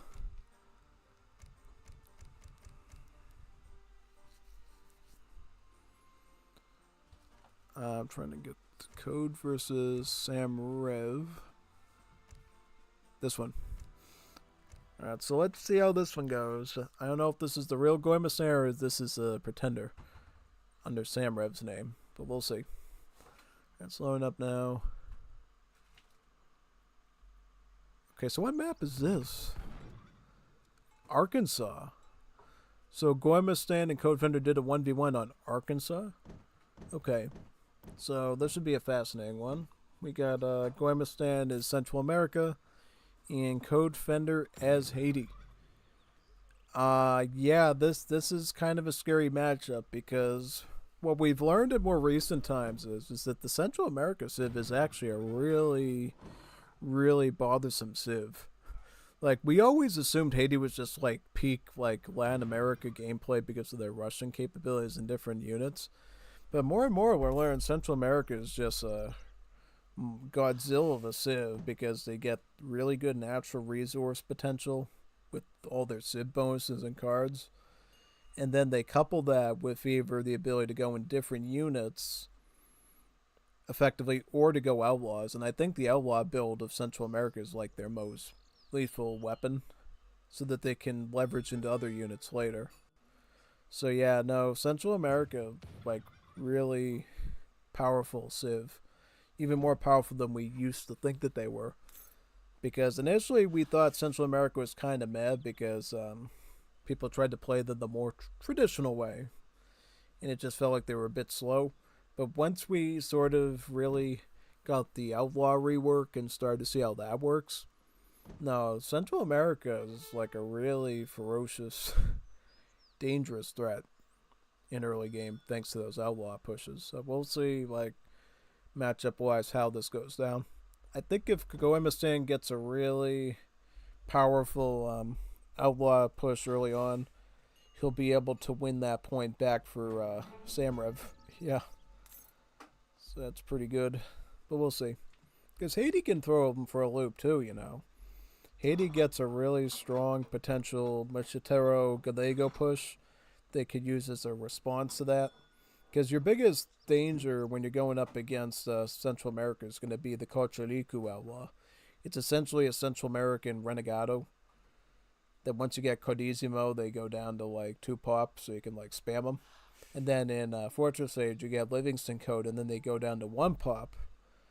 And then you've got like 1 pop Renegados, which is pretty dangerous, you know, since they're so affordable outside of the coin costs and everything. Shipping in 3 Civites, very nice, very good.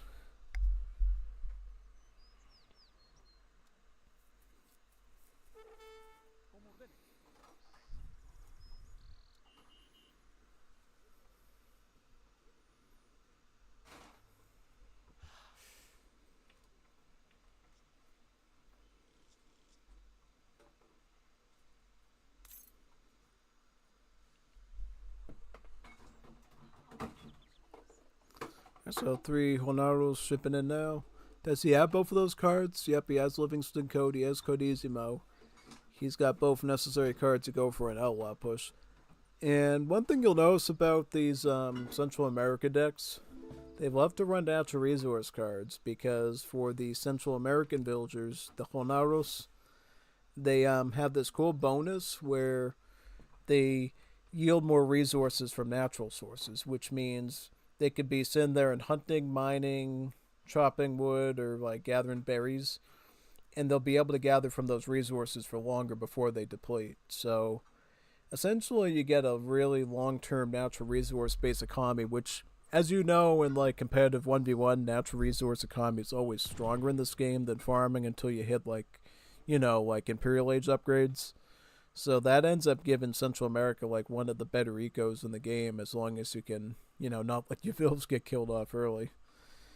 And it's pretty common because of that yield fact to include natural resource cards, so you can have Naturalist Expedition and, you know, sport hunting for the hunting and berries, wood chopping, you know, virgin forest, or carpentry. He doesn't have carpentry, but he has virgin forest.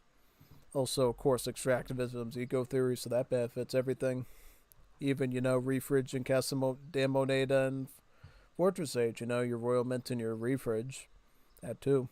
But if he wanted to, he could have included, bimetallism and countermarking for the mining, and then, obviously I had carpentry, and then that would have been even. Actually, there's another one too, cochineal farming. It's like a third berry bush thing that you could have added to that as well.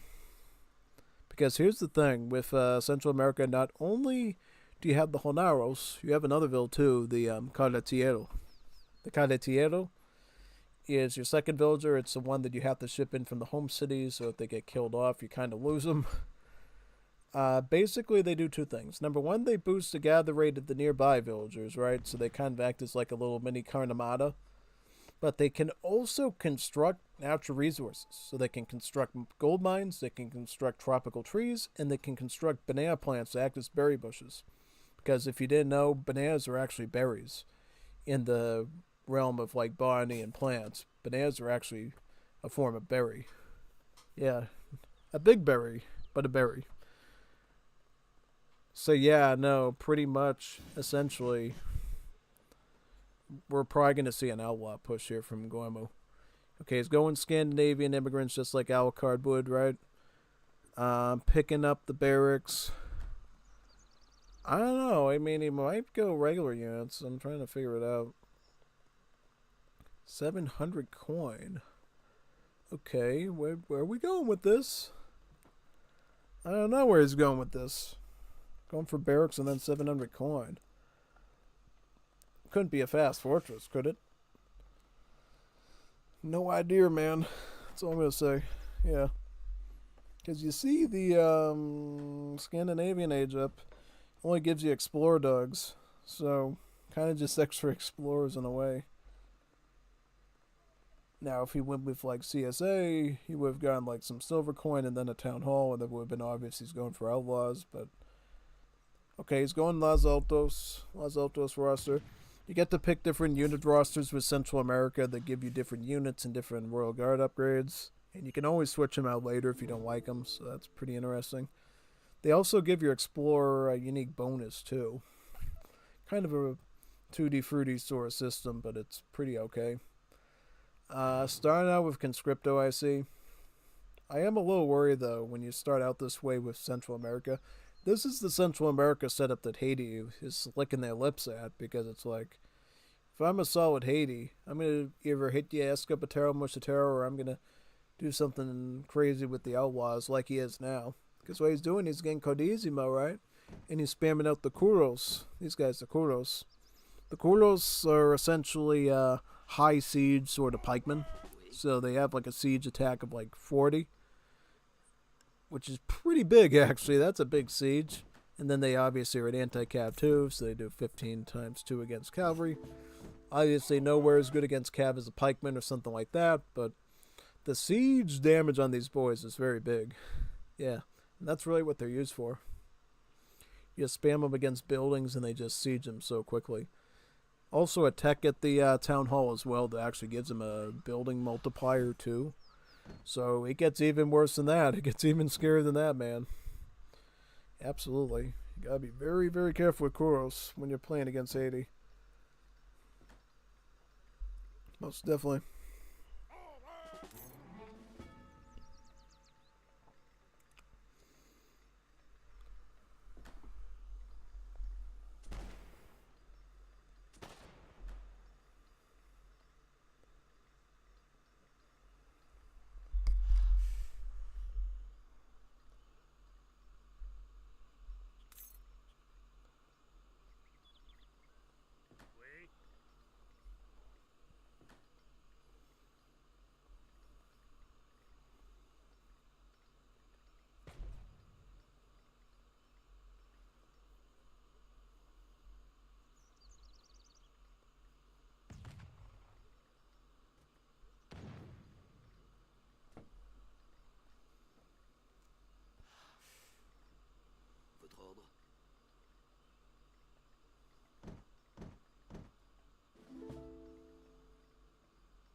Yeah, you should be taking your Caudillos and running them up with your troops because the Caudillos actually boost the stats of these too. So I think he's losing out a bit on that front. Yeah, because essentially these Caudillos are actually the units that train up the Outlaws and boost their stats. So they're really just like Daimyos that deal with Outlaws. And the way you get them as is the Land Americans, if you have to build this structure, the Town Hall, and you get one for free once it's built. But once you send this card, then you get a second Caudillo. It ups the stats on the Caudillos, and it brings your Outlaws' population cost down by 2. It's essentially acting like a dance hall card. And that really gives you a good advantage, pretty much. Now, looks like Code's coming in with the hard TC push with the Kuros. Ignoring the Conscriptos taking a blast at him, yeah. How much does he get done? He is getting some stuff done here. Okay. Alright. Alright then. What is this? What is this? This isn't Samrev. What is this? Very weird.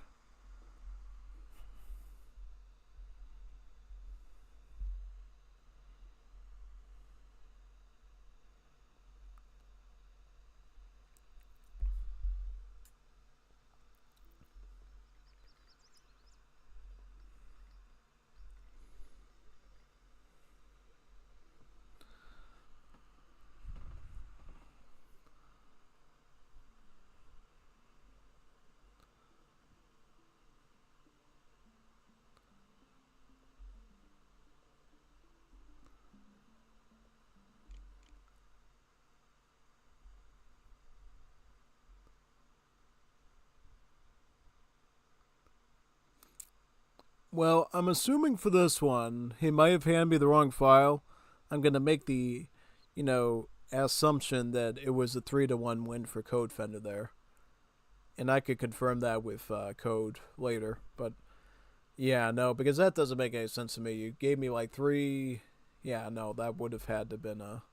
That would have had to have been a 3-1 win for Codefender, right? Right? Right? Yeah, okay. So what series do we want to look at now, actually? What do we got here? So we got a 5-game Nathan versus Bondar. I think that's kind of the best looking one, as well as the Gormistan versus Kaiser. Those, I think, are the best ones. And then after that, we have Stupid Bot versus Nikolai. We got Eternity versus Livione, and we got Sagawai versus, Codefender. So I think we'll take a break from Codefender for a bit. Also, if Samrev completes his game against Elder Hosmore,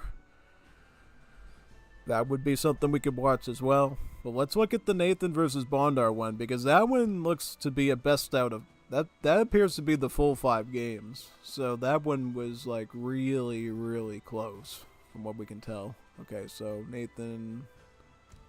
He set that up here. So where was that one? Okay, so it's this one, right? Trying to make sure I got the recording stuff correct here. Okay, so it's Nathan R06 versus Bondar. Here we go. Okay, so goes in this order. Let's check it out. Let's see how it looks.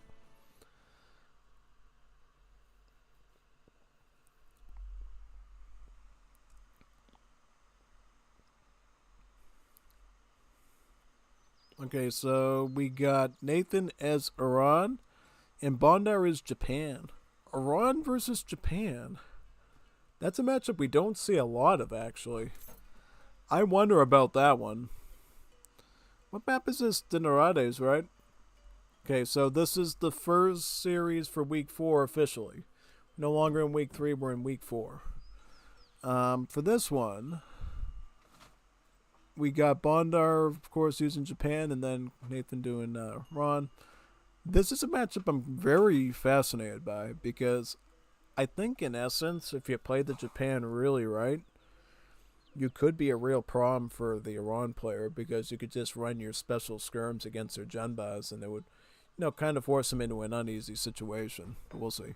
Okay, so it looks like Bondar is going with the Portuguese consulate build order Japan, which is pretty simple. You build a consulate, you set up Portuguese allies, right?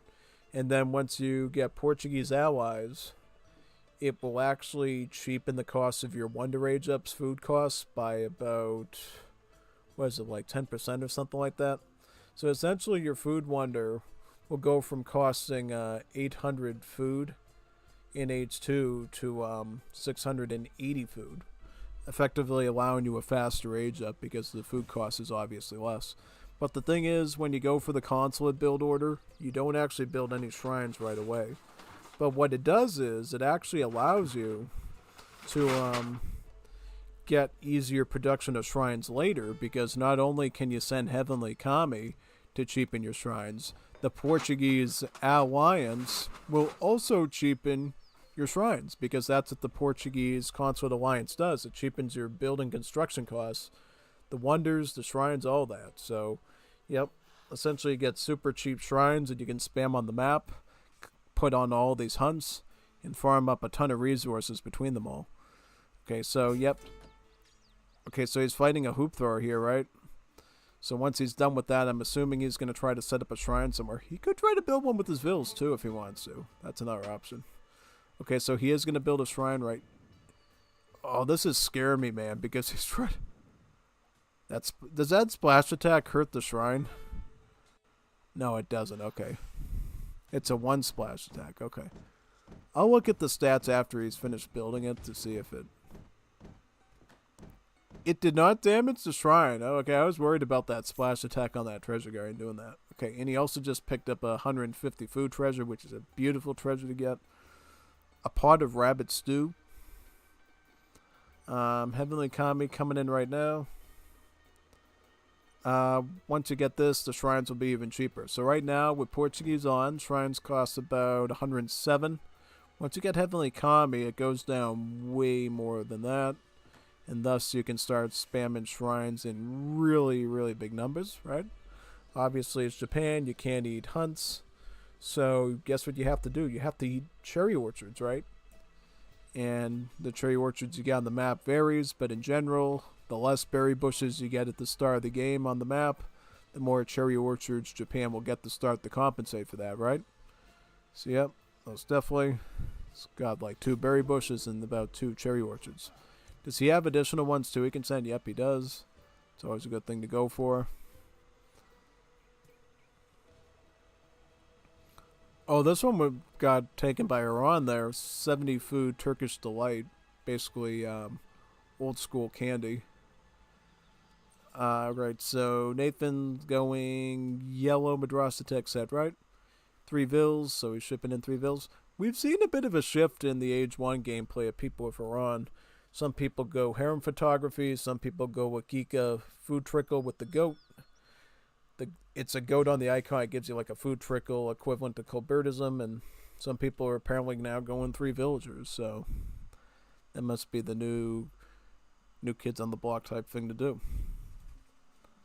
Once that one's done, he'll just research Persian Blue, and then he'll be up to age 2 at that point, and then he'll be able to set up. Alright, so Sugar Shrine. Let's see here. Okay, so he's going to Sugar Shrine right now. He was able to afford for only 680 food because he got the Portuguese Consulate Alliance there. Once he gets that, he should be able to age up. And of course, the Sugar Shrine is pretty sweet because it gives you more pop space, acts as an individual shrine itself that can take in 8 animals. And any nearby shrines, it will boost them up too. So, really beautiful eco synergy there. Right out the gate, I think if you're Japan, I would consider getting Kie shipments first before you even think again of barracks. So that way, if Iran is planning on getting a Jumba shipment to pressure you or anything, you got a solution to deal with that, basically. So, I think would be probably your biggest priorities, Japan, getting the Kie shipments out. Possibly a Shiguma one if you think Zwaves are coming your way. Though, I think that Zwave set up by mrev was very unexpected and very, very absurdly weird. So I don't think normally in Iran is going to go for a Zwave shipment as an opening, because it leaves you kind of vulnerable and hanging a bit. I think with Iran, your best bet is to go either Tofangchi, like a wood crate, or Possibly get Nizami baadw if you plan on being greedy with the stats. Yeah. Because Nizami baadw, again, gives you like an early skirmisher upgrade for those guys. So it's really a 20% combat buff. Which, frankly, in the short term is such a big deal. So he is age up now. He's going to be getting his barracks now out. Clearly, he cannot afford much right now, but he's at least going to get the infrastructure going. Nathan going gunsmith, push with Junbas. He's going to ship in 6 Junbas now, and likely start training them immediately upon the construction of that gunsmith. Now, he is going to need a Mahala to do that. He is picking up the sharp axe, right here.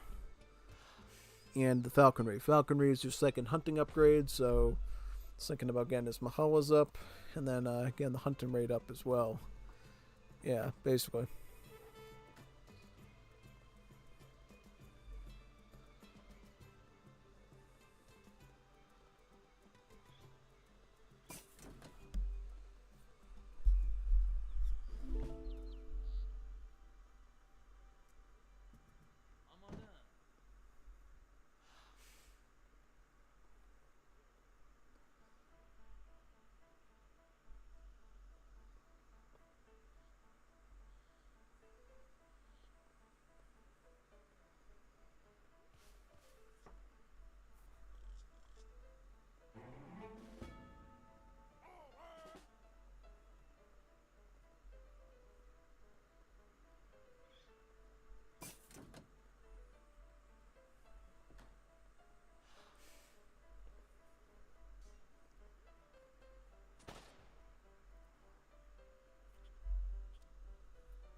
And so you got your Kie scrims here, right? Yep. Very nice.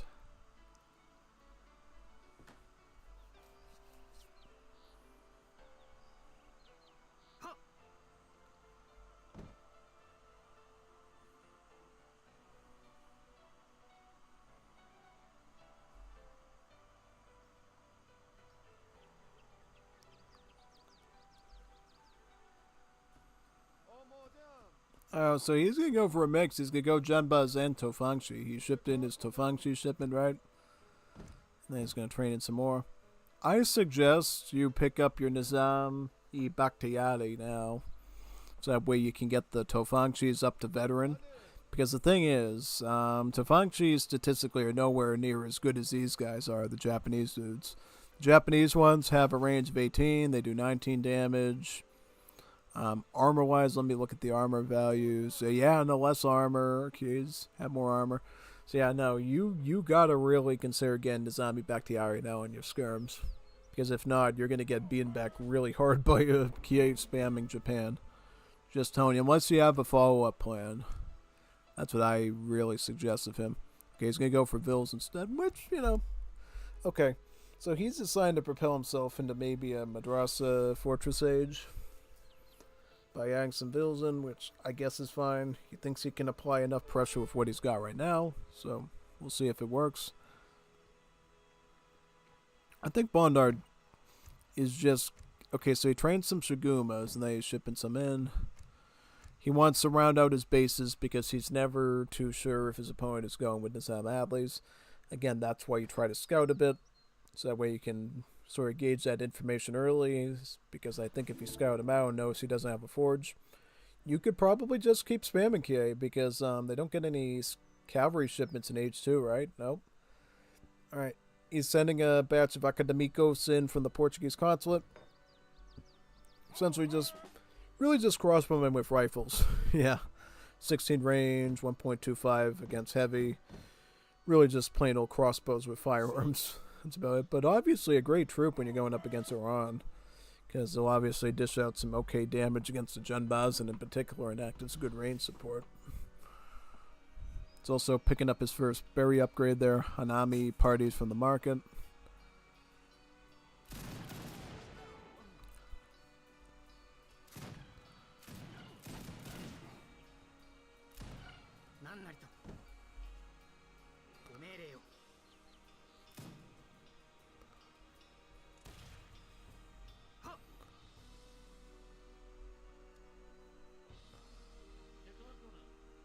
چکار کنم؟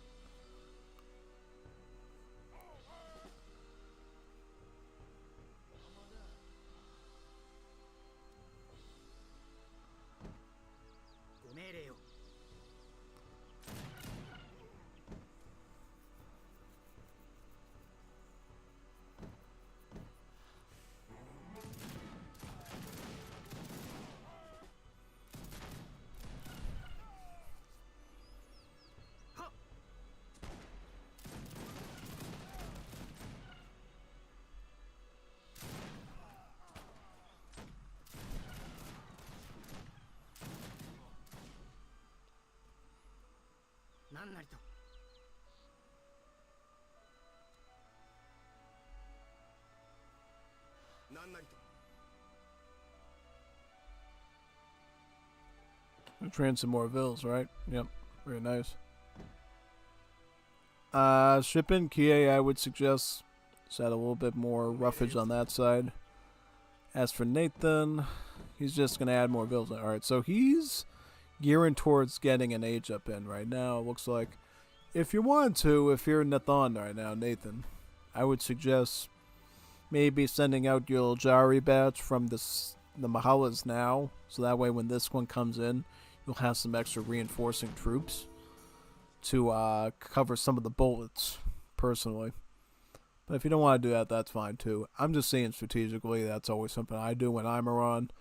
Take advantage of those Iljari batches, so you get some extra troops in there to shoot from it, yeah.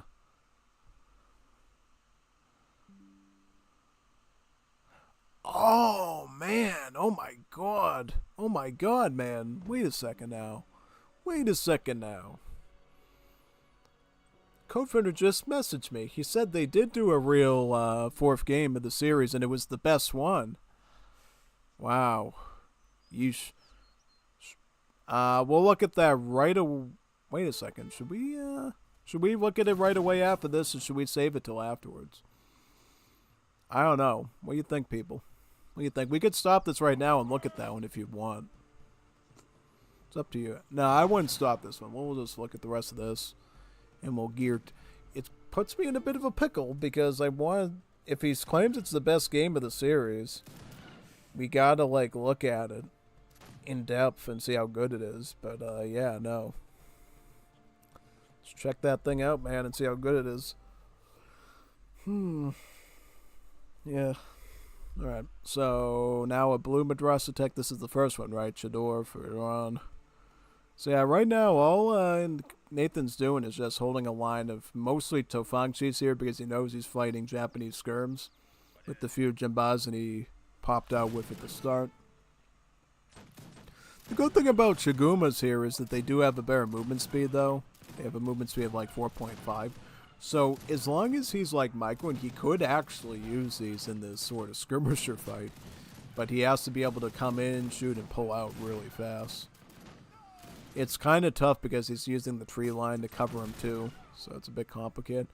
But oh look, he's picking up red 2 and blue 2. So the Bonaches system and the Marja. Alright, so right now in general, Japan using that scoot and shoot to take advantage of the lesser range on these guys. So Fangchi, have the same range as crossbowmen, so a range of 16. Whereas the Kies have a range of 18, similar to the Yumi archers, so that automatically makes them just a much better unit. Yeah. I think Bondar's trying to poke and prod and get some extra kills here and there. Because if he can offset the numbers just a little bit more, it puts Nathan in a more difficult position on the map by far. And I do love this constant queuing, this constant shipping of 4 reveals by Nathan with the Infinite 4 serving card. It just ensures that Nathan is constantly growing his economy above his opponent. Or at the very least, keeping it even, Steven, because remember, we're dealing with Japan here. Japan, as you know, gets a massive advantage because of shrine economy. So, as Nathan, you gotta get something to keep yourself in lockstep with the Japanese and their extra resources from the shrines. And one way to do that, ship Vil after Vil after Vil after Vil. Just like that. Yeah.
Ooh, good shipment, brother. Get the midfish shipment, 3 midfish. As I mentioned, they're cheaper and weaker falconets, so the Fortress 8 shipment for these guys is indeed a 3 cannon shipment. And that's enough to scare away Japan for now. Yeah. So I think there's a bit of a window here for Iran to go for a timing attack where they can press Japan now using these cannons. Because if you don't take it, the Japan, well, Japan actually isn't going to go for the Fortress 8. They're actually going to go for scout units. They got a stable in the base, right? So he's got a stable, he has a stable somewhere, right? So where's he getting the second batch from? He's got a batch here. So how is he getting 2 batches of Gunto riders? I don't understand. Is he like hacking or something? No, he's not hacking. I'm like, where's he getting 8 cab units for? Where's he getting that from? It's got this here. It's got this here. It's referencing the same unit? That doesn't make any sense. Why is it showing up in the UI twice? So freaky, man. Yeah. Alright, so he's got Gunter Riders there. I'm trying to see if he has like 5 hand calves or 10. No, it's showing this in the UI twice for some reason. I don't know why, but really sus stuff. Alright, so yeah, no, Gunter Rider is totally an appropriate option here, because you know why? Because he can rush the cans with these, and he can also clobber the Tofangshis, because they're skirmish units, and that skirmish multiplier of 1.5 will be pretty dangerous, yeah. So I think that's actually the right play here, TBH. Now, I don't know why it's showing in the UI twice, though. That's, like, so messy. That's, like, almost a bugging away from the spectator mode. But, I don't know, man. Crazy. What else do we... Okay, so he's got all. I'm trying to see it. So he's got 2 corn shipments out, which I think is pretty good. Yeah, very nice. よしご命令を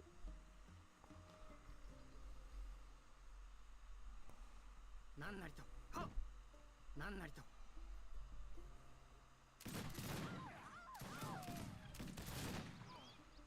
はっなんなりとご命令をなんじゃなんなりと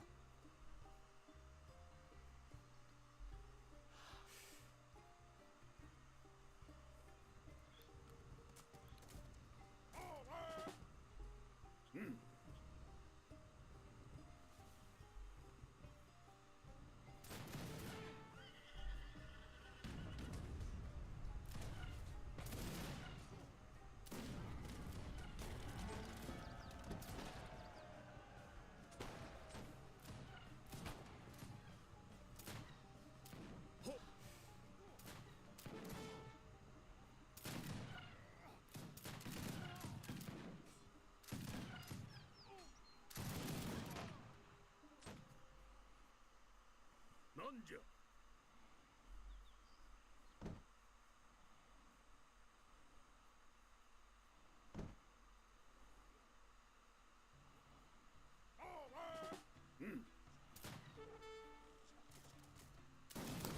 So what is he doing? He's like raising his buildings, but he's. I think he needs to stop the split army here, and he has to go back up and like take a. If he takes him on as a cohesive unit, like a cohesive cohort of troops with the infantry and stuff, I think he'll be fine. But if he keeps doing the split formation stuff, he's gonna die. Okay, he's getting some vills killed. Great. Get out of here. Get back to there. Don't let him face you behind you. This is so dangerous, man. You're gonna get yourself in real trouble with this. No, you need to pull back. I mean, if you want to sneak through here and get some vill kills, go for it. But that's as far as I would go, man. Because see, he's coming for you now, and he's going to snare you, and it's going to be so bad. Now, okay, so he sees it. All right, does he know the get out, pull back, pull back, pull back. Pull back if you can. Pull back if you can. If you can do it. If not, okay, so, oh, wait a second. He set him up. He made him go for the bait, and now he's going to hit him from behind with the cav units. Wow. I didn't expect this. This is a sneaky tactic. Trample attack too. Oh, God. That is so... Oh, no. I did not see that coming. Wow. This is like chess here. This is what a chess player does in a chess match like Bobby Fischer or Gary Kasparov would do. You see what he did? He lured his opponent to protect his vills. Made him think he had him cornered. He moved forward too far, and then he swept him from behind with the Gunterwires and used the trample attack to take advantage of the tight formation. That's a masterclass there of military strategy in AoE 3. That was beautifully executed. I didn't expect him to think of something like that. That was really good. Oh my, that was beautiful, actually. Like, we don't see tactics like that usually. That was well put together. Like, he had to keep his infantry and stuff distance just enough so that if he did pull back to put his infantry on top of his cannons, the trample attack would still have enough range with the splash attack to cut through the protection. Wow. That turns everything on its head now. Look at the score. The dude in Age 2 has a higher score than the Fortress Age one. That is bad. And look at, he spent all his wood on fountains to get the apricots. Since Middle East, gets actual fruit bushes instead of mills. No, that is such a game changer, because now you're in a situation now as the Iran player where you don't have enough resources to reclaim that army. He's trying to do a bit of Janbaz, a bit of Nizams, a bit of cannons. Okay, he's got a consolidation of Janbaz here. So he's not dead, but he's definitely, trying to figure out what to do next, though. Yeah. Okay, how about Vils? How's he doing on Vils? 40 Vils? Okay, that's fine. 40 Vils at this stage, that's A-okay. And I like how he got 2 more cherry orchards too. That's going to be like a good insurance policy to his eco. Yeah, no, I don't like how he's riding through the base like that. I would find a better route. But, you do you, man. What he did there was pretty swell, actually. Okay, so now he does have 2 barracks. He's got one here, right? And he's got one over here. So, literally, finally, 2 actual unit queues. Like, yeah, okay. He has a daimyo, too. So, if he wants to use that, he could absolutely use that as well. The guy that's talking to me about Baden, Germany is back. Hello there. Do you know Age of Mythology Mythic Strike? Yeah. It's good stuff, man. I think I played that before, Mythic Strike. I actually like that a lot. Mythic Strike, that's a good mod scenario thing for AOM. Pretty good, actually. I have absolutely heard of Mythic Strike, and I think I have done it a couple of times. Definitely got good taste if you like that. But yeah, see, now he only has 1 cannon, so it's a problem, but it's not that bad. Like, as long as you can consolidate your Shiguma numbers in micro, you could handle this. And he still has Gunterars, too. He still has Gunterars, so he can still put him in check. That's the thing I think is a big problem here for Nathan. Plus, Shigumas are a faster moving musket because look at what's happening. He's using the movement speed to lob extra shots against his army there. And it's helping to level out the playing field, even though he's an age behind. This is some epic, like, micro here between these players. This is actually phenomenal. This is really phenomenal. Like, this is really phenomenal stuff, actually. Hope people are watching this thing. This is some good micro between these players, particularly Bondar. Bondar did an epic play there. And he's still doing pretty good now. He's, like, still, like, testing them. And okay, so he gets the Fortress Age in. But now, because you really screwed your opponent earlier, the timing attack is, like, not there anymore. I think this is, by having such a good fight earlier as Bondar, you essentially remove the possibility of a lethal timing attack to stop your age up. Because now the guy is stuck behind 1 cannon, a sizable force of Janbas, and a couple of Nizam Adleys. So, muskets, scout, 1 cannon. That gives Japan time to get the Fortress Age. They got enough time to get another batch of Academicos to reinforce. And he's going to be in Fortress Age, which means he can pick up 2 of these Kanano cannons. Essentially the replacement to the flaming arrows, but retain the same sort of stats. To easily one-shot this 1 cannon. This will be dead. Once that cannon shipment is done, it will be dead. And at that point, his Shigumas will be veteran upgrade. It's a Golden Pavilion too, so guess what? Golden Pavilion can be configured to different military stat boosts, so he'll keep it on the range mode, which will bring the range up on his Kies, his Academicos, and his Shigumas. So all that's going to just have more damage on top of the veteran upgrade. He's also reinforcing his market upgrades too. Again, 2nd wood chopping, 2nd cherry orchard, again the 1st mining one. So yeah, now we're gonna see, you know, a Fortress Age Bondar now with a pretty full market at this point, at least from an H2 perspective. With the Canal Now shipment coming in, yep. Canal Now shipment is in, coming in, I should say. Needs a bit more wood, and then he can pick up the Shiguma. Okay, so he is gonna likely try to force an attack before Vet upgrade is in. But oh wait, guess what he does instead? He looks at the lesser wood and the more coin he's got, and he's like, you know what I'm gonna do? I'm gonna get more cannons. I'm gonna get more Kananos. So he's likely gonna try to leverage that against the Janbas because of the anti-infantry, and I mean, could work. I mean, frankly, just having the boost from the Golden Pavilion on your Shigumas does already make them a bit more competent without a veteran upgrade. So you can technically hold off on that for a bit. But the question is, what does he get if he gets another shipment? Does he get more Kananos? Does he get a Gunto shipment in? Does he, like, pick up his close combat. He'll only get close combat, I think, if you see way more of these, you know, shock units of these cavalry. If you see more cavalry, I think, yeah, for sure, we're going to see something with that. Yeah.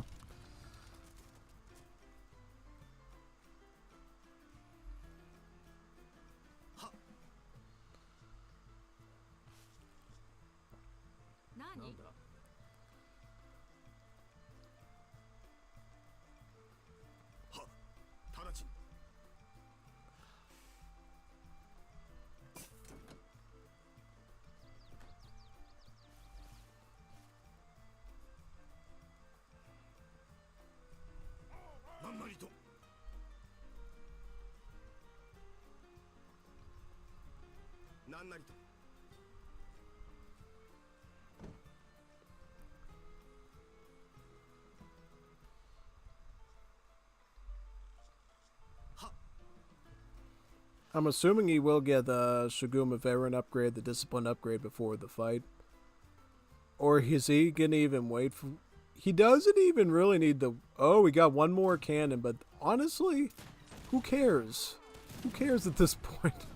These are weaker falconets. They're not as strong as an actual falconet. They're not going to be as big of an impact. And they're going to die rather quickly to these cannons. Okay, so, oh, good volley there. Takes out 2 Genbas. Nizam Adley's corner in the top there. He is adding some mercenaries in too, though, so watch out. He's adding the Delatias. The Delatias are actually mercenary versions of these guys, the Nizam Adleys. So he's actually running mercenary versions of the unit that he's training from his forge. Just to beef up the numbers with the stronger troop. Yeah. Okay, it looks like Canaan. Okay. Oh man, look at those Canaan. Ooh, good hit. So the cannons are basically nullified. Because now he's back down to 1 cannon again. This is the situation that Nathan got put into very quickly. He got put into a situation where he has to, like, stunt his growth with the madrasa just to make sure that he has enough troops to survive now. And it gives Bondar such a huge advantage because he already has most of his vills. He already has really all of the shrines that he needs. So his eco is just flourishing right now. And Nathan's caught on the backpedal. See, this is another problem too. Like, if you have limited resources for wood to get fountains, you got to make sure that you get some saffron plants. Don't have them all on apricots, you know? You're going to need coin at some point. You're going to run out of coin, so you better make sure you get some saffron plants. Because those fountains work like rice paddies. You can configure them to, like, food plants, the apricots, or the gold ones, the saffrons. So I definitely need to do something about that, I think. Yeah, most definitely. Totally do that.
Hmm.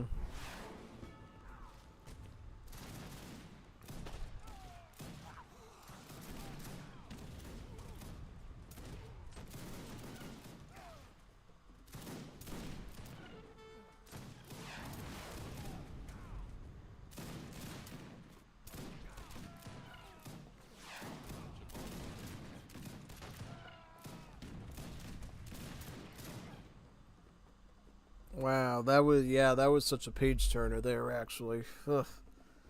Such a page turner, man. Wow. Good thing I stayed to watch that one because I was like thinking, hey, maybe we should turn back to the Codefender series and see the real last match of that one. But no. Let's look at that one now. I think we owe it to Codefender and mrev to watch that one. Yeah. Together. That's what I'm gonna say. Crazy stuff. Crazy stuff, man. That's all I'm gonna tell you. Most unexpected.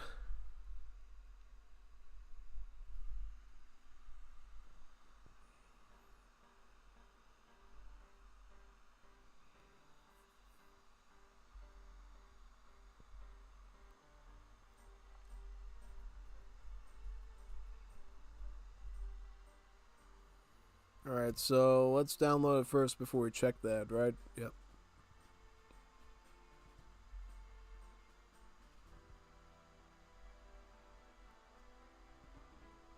Yeah, this one.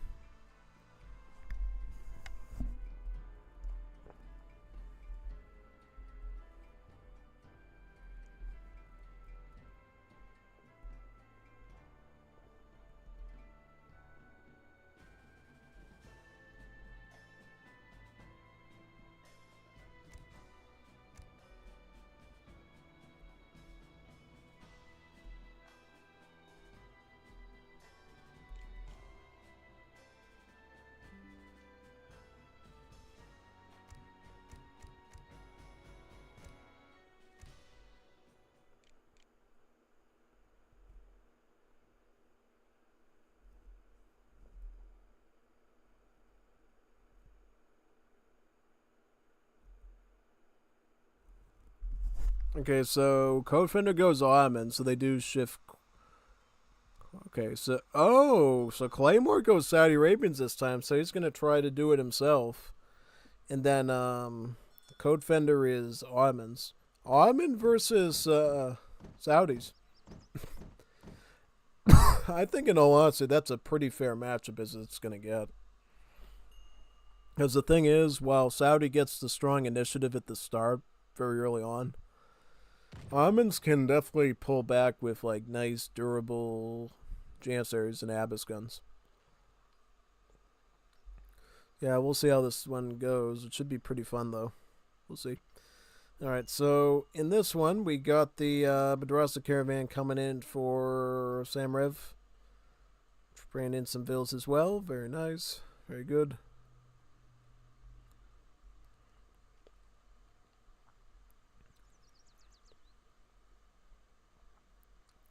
You're gonna have to herd those hunts in too, right? Yep, pretty much.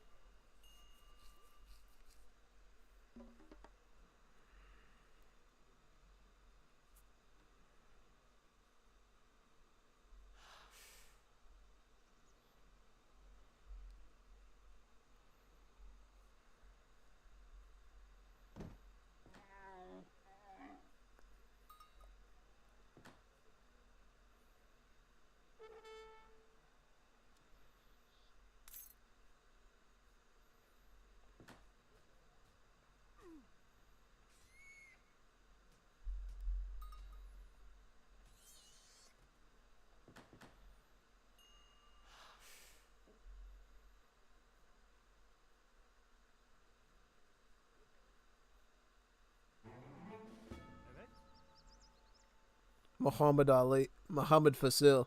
I was like, don't say he named his explorer Muhammad Ali. Fast as a tiger, light, fast as a butterfly, sting like a bee. Yeah, wouldn't be an bad name for the explorer, but would have been interesting. Okay, so this is definitely going to be a fast fortress geared deck, obviously, since Robin's. Fast Fortress is really where I'm in stride in, even in Wars of Liberty. So, yep, naked Fast Fortress. We're going to know right away what Armins are up to. It literally says it right in the deck for us. Picking up hunting dogs, good idea. Yep, you should totally pick up hunting dogs if you can from a market. It's going to definitely help facilitate the food that you need to hit that Fortress Age that you want. And I mean, a lot of Iron players obviously like to go for a train post, but I think specifically in Wars of Liberty, since I don't, I'm trying to think. Do you get as much wood as you do in Definitive Edition to get that train post going? I don't know. Well, you got a market which is 100 wood.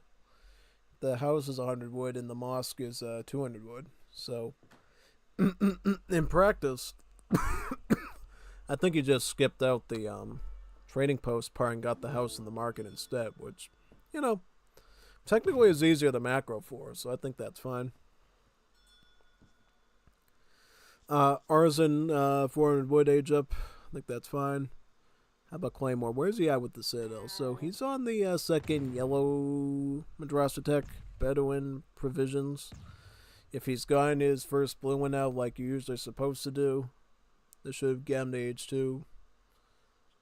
Yeah, no, Saudis have some of the best age up times in the game because all they have to do make the library caravan or the Madrasa caravan, and then they can usually just like go from tech to tech to tech without doing very little heavy lifting at all.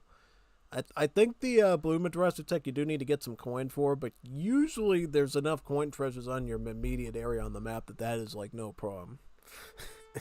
That's why Saudis always feel a bit daunting to deal with, because they have such a pretty easy privileged time to age up. It's not even funny.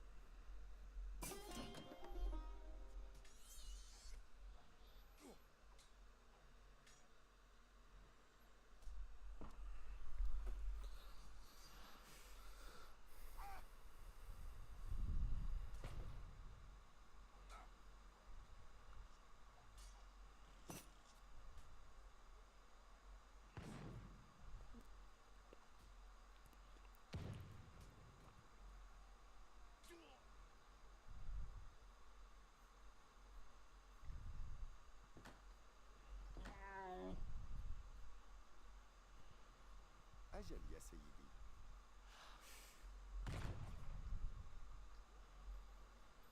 700 wood. That's the thing though. Why is he getting wood? I don't think wood is that good of a thing to get with the Saudis unless you're gonna go Zambarak, typically. Yeah. Is he going Zambarak? Why is he picking up all that wood for? Is he gonna get another Oasis or something? Yeah, I don't know actually. I don't even know.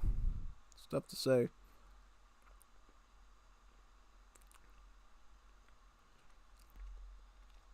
Also, does he know this isn't Royal Mint, right? Wakaf. It only affects the mines. It doesn't affect farming or anything. Yeah, I hope he knows that. Not thinking that it was like an extra Royal Mint or something, yeah. Embroidery, now that will affect his late game coin eco, but not this one. So he goes double gunsmith. Is he going to go double gunsmith Matawa spam? Is that what all that wood is for? I just have to ask, because if he knows that caravans cost some food, right, you should know that you don't have to have all that wood for that. So the only thing I could rationally think of is he's going for like a stack of Matawas. Which, I mean, could be great, but he has to make sure he works that pretty well. Because he's going to be dealing with Ottoman troops, Jan Abbas, something like that nature, even Delhi's. Matawa Mass is going to struggle a bit. Okay, he is shipping in Jundis now, which is great. Is he doing Matawas? Yep, he's going for the Matawa spam. He's double queuing it up, too. So he's doing exactly what he has to do here. It's very good. Very good indeed.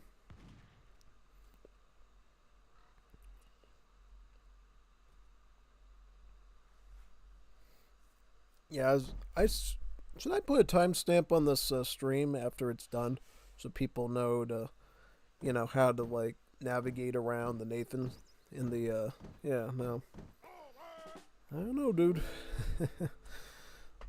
So I'm gonna say, I even announced my stream was gonna come yesterday, I guess people didn't get the memo. Let's see here. Okay, so that's a lot of Matawas there. Very, very nice. Let's see how much we can get done with that, right? Yep. Very good.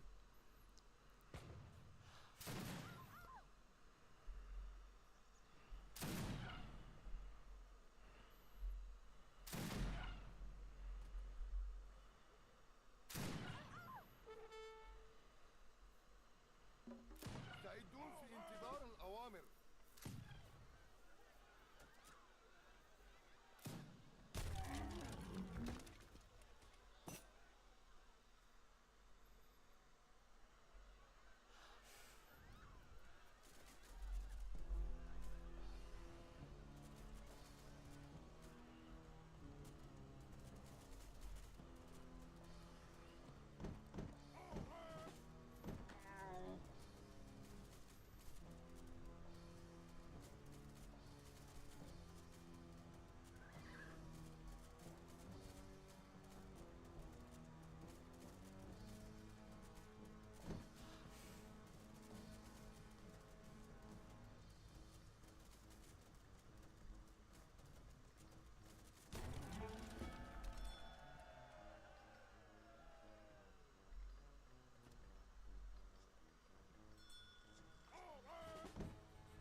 هيئة اللواءات.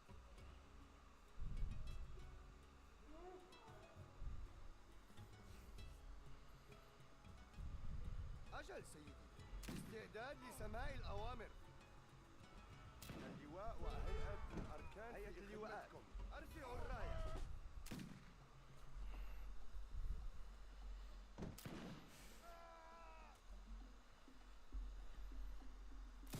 Ooh, Fast Fortress and the Falconets, yep.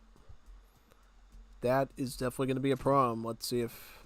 Because, see, the Falconets are going to be devastating against Matawas. Because Matawas, again, are statistically, you know, Strelets. Stoppable Streletsies. So they're not going to hold very well against Falconets. But thankfully, though, because you're Saudi Arabians and you have caravans, you can just pull back your gunsmith caravans and stick them in a safer position. It's not like the Russians where you have the blockhouse and then they... Like, you can just raise it. No, the Saudis can absolutely retreat if they feel like they have to. For right now, though, Codefender is stuck in a defensive position. He's actually forced to wall up a bit because he knows he's dealing with a more superior sized force. So he still has to play it safe, relatively speaking. Yeah. He's also going to pick up a forge, too. What, to get Guzats or Jamalun? Yeah, maybe get some Jamalun. Just be aware, though, they don't have pierce armor, so sometimes they can be focus fired down pretty quickly. So you have to be real careful of that. You Could spam Gazats too, some of the Gazis. It's also picking up Madrasa Tech still. He just picked up the, I think that's the second red one. And then he's getting the second blue one now. Asahia. Yeah, Asahia. So he's getting Madrasa stuff done as well, which is really good.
أجل سيدي.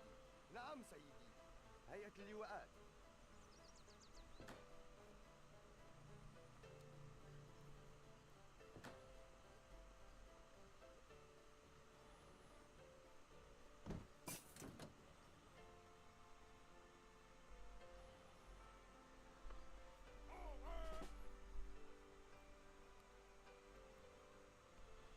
Hazır.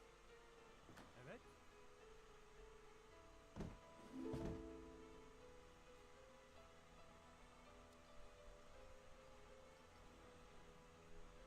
ما هي أوامرك؟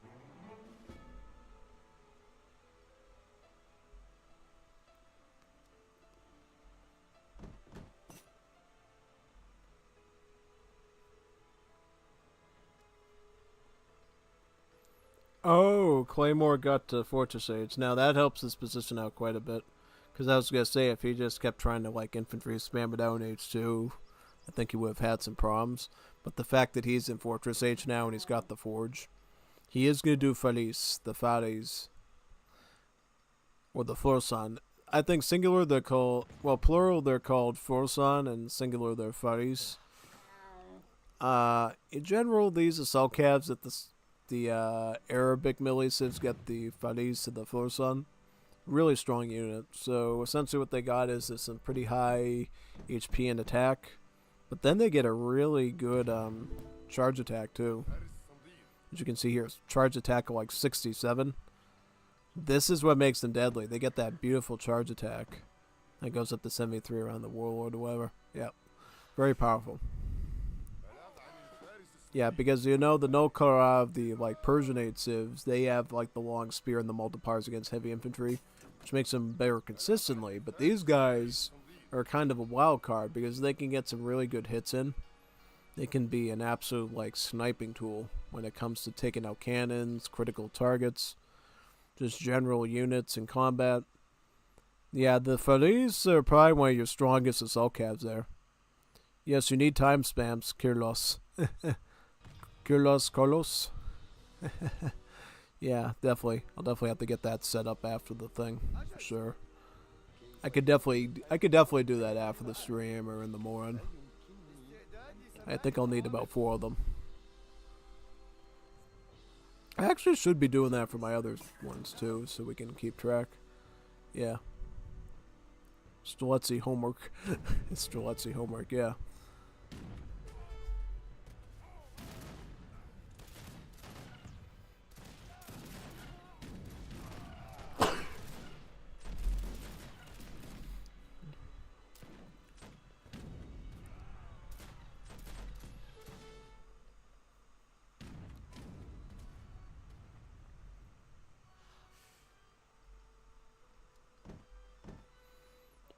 The Shamali Dabet, 6 mercenary silk cabs, very good, very nice.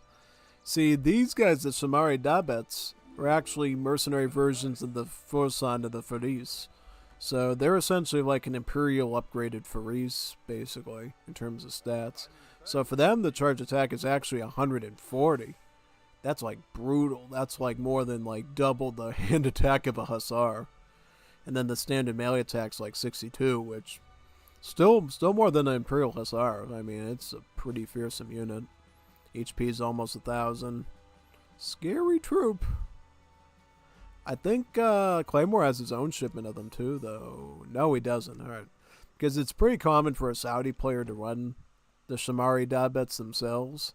So I think in that sense he should have. Yeah, pretty much.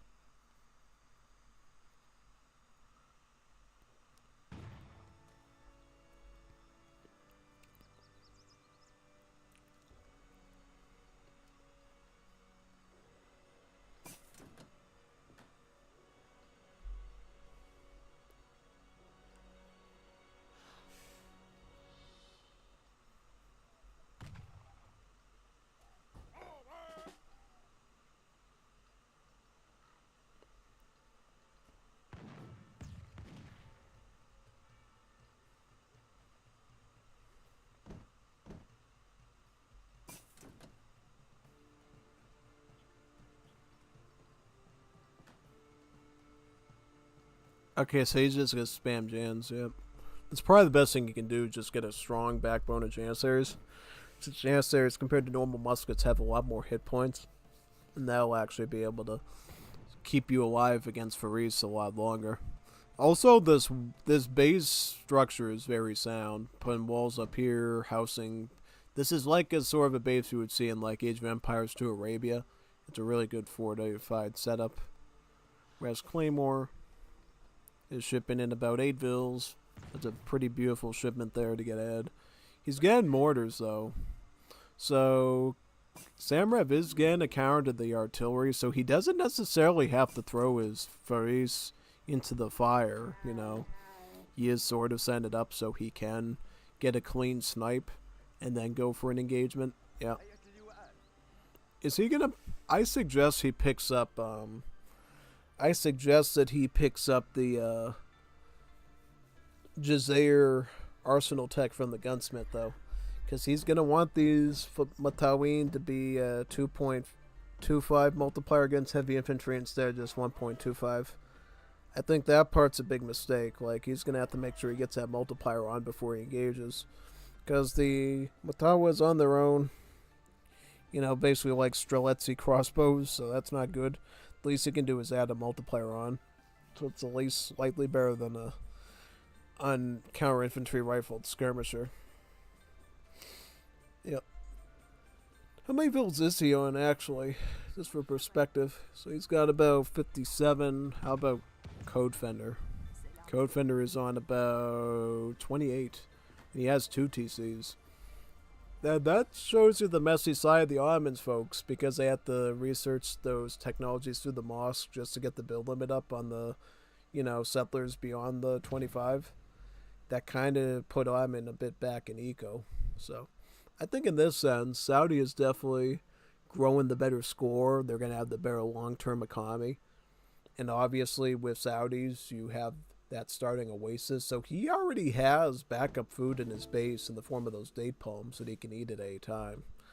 So I think that itself, like long term, it's definitely in favor of Claymore.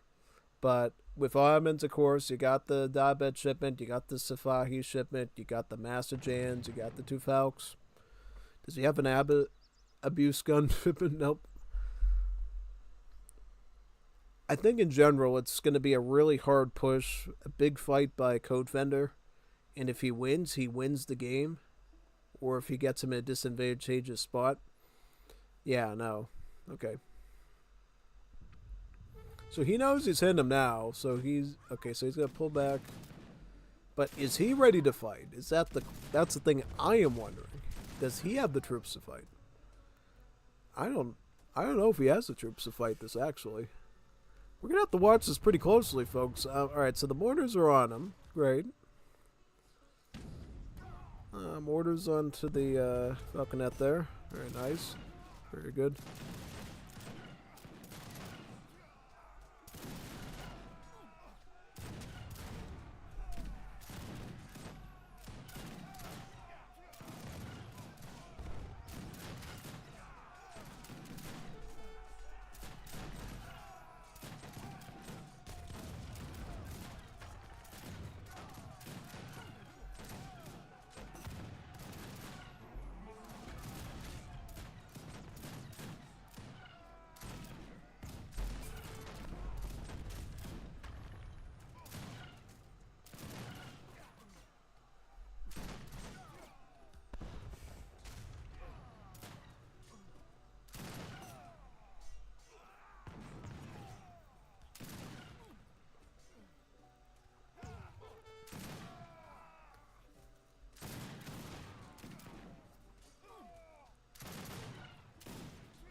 Does he have that card too? I'm trying to think. What card? No, he doesn't. There's a card that actually gives I think all your units more movement speed or something. I think it's called Orda. Doesn't have that. Okay. Because I was gonna see if he could maybe maneuver a bit better with his his Jundis. Ooh, he's going to Industrial Age. He's getting Industrial Age. He's getting 20 Wahhabi allies. Okay, so he's only got the Wahhabi shipment, right? Too bad you don't have the cannon one, the Midfas. If he had the Midfa shipments, I would feel a little bit better about this, but he's going with the Scout unit, which could be a problem, especially since you're dealing with Janissaries with such high HP marks. Yeah, no. These are veterans still, right?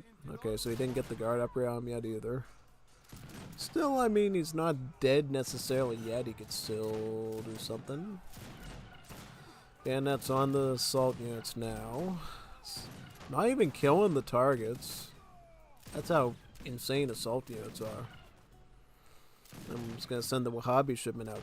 No, this is a tight battle here. This is a real tight battle. And I can see what he means. This is the most evenly matched one we've seen the whole time. Because game 1 was clearly skewed in Samrev's favor. Game 2 and 3 are clearly skewed in Codefender's favor, but this one just felt sort of like the Goldilocks zone kind of right. Yeah, no. Okay, so he's got the Wahhabis. You're going to want to get them into the... You're going to want to formate them a bit better, but it's really kind of impossible to do on their own when you're dealing with so much Janissaries to do. Yeah, no. It's very, very, very risky indeed. Yeah, pretty much.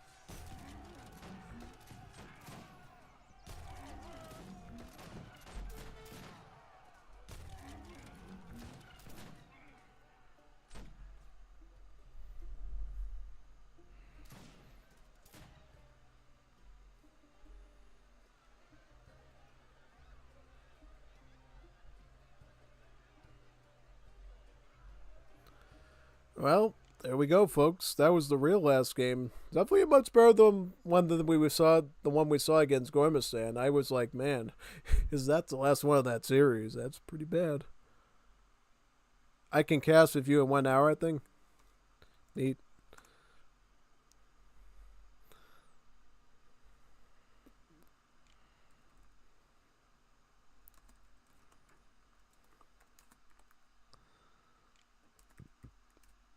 Got some good news, folks.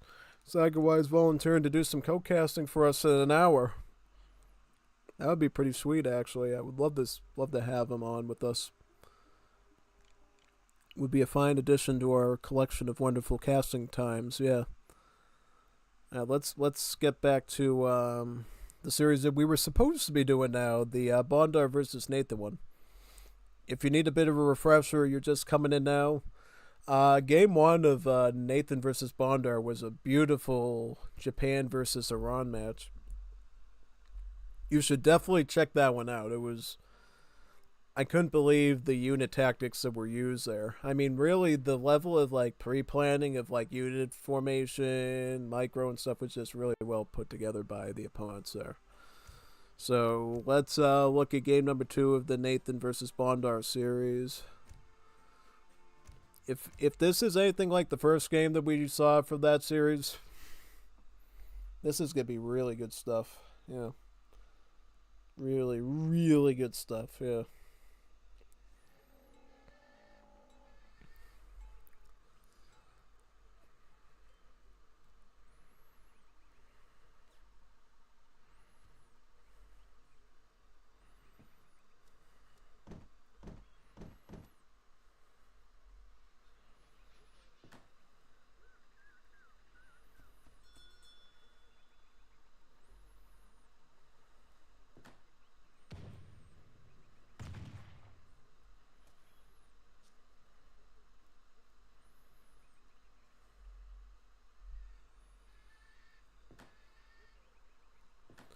Okay, so Bondar's going Sweden. He's going to open up at the market too, by the way. Nathan going for Inca. So Inca versus Sweden. I would say in this matchup, it's probably going to be Sweden. Probably going to be Sweden. I think it's going to be Sweden. I don't know. 100% sure, but my gut tells me it's going to be Sweden on this one. I believe it's going to be Sweden. Could be wrong, but I don't think so. Nah, this is going to be a Sweden one. Because the thing is that the Swedish Civ is really renowned for having a really fast-moving musket, the Carolina, or the vanguard, as it's called in Wars of Liberty. Really fast musket. It has like a movement speed of I think like 5, so it's faster than an Ashigaru. And those would be great for like maneuvering around Huamakas and stuff. So I think in that case, I think Sweden is. And this is the thing too. We're on the Acre map. This is Acre. This is a map that's in Brazil along the Amazon. And on this map, it is very, very long and arduous to get to your enemy here. Because you have to go up around here, you have to do the alley-oop around here, and then you have to go down here. So, the whole surprise mechanic of Inca, of just going surprise with a bunch of Huamakas and like raising your base down, just doesn't work here. No, Sweden has time to manage. I think the most dangerous Sweden is the one that has time to prepare. Time to get all the buildings and cards that they want. So I think in this case, Sweden can get a land mana party. They can get double sawmill, maybe a Riksbank, maybe get advanced torp, or some sort of wombo combo of that. And I think they're gonna have a fairly easy time here, but we'll see. I mean, anything can happen. Okay, so see, this is the thing. He's gonna get land mana party now. Land mana party has it so that every market tech that you research, right, gives you a free villager. And that's why he opened up market, by the way. Because he opened up the market so he could get free villagers every time he researches a market tech, including hunting dogs. And obviously, as you're going from the transition from age 1 to 2, that means that you're going to be able to get even more free villagers, right? Now, I don't understand about age up first and then get Gangsaw. Get some advantage to, because he's not training vills either. He's not being greedy, and I think he's kind of selling himself a bit short with that. Be a bit greedy. This is Acre. You're going to have a delayed opponent arrival time, even at its earliest time. You best leverage that, I think, for the most advantage. Okay, so he does leverage it. He does get the age up, but now he's going to get another free villager, right? Is he going to throw some on the wood, too? Pick up placer mines? Yes, pick up placer mines. Pick up the vill upgrades. That'll be 3 more free villagers. Right? This is essentially the compensation for not having a 3 settler card as Sweden. Okay, so he gets one of the Vil upgrade ones first, right? Sewing machine for the hit points. You can get handgun for the range attack. And then dynamite plays... Is it place of mines or is it... It's quarry something for the mining. Yeah. Alright, sewing machine is up. Very nice.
He went with oh, interesting. He went with the clergyman. Gives you food crates and a church.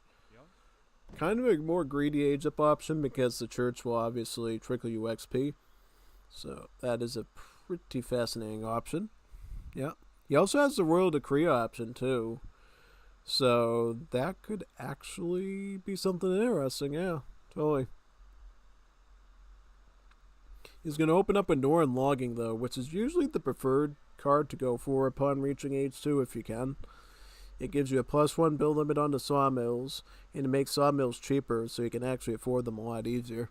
It takes them from a 350 wood building down to a 200 and I believe 209 or 208 cost building, so slightly more than a barracks.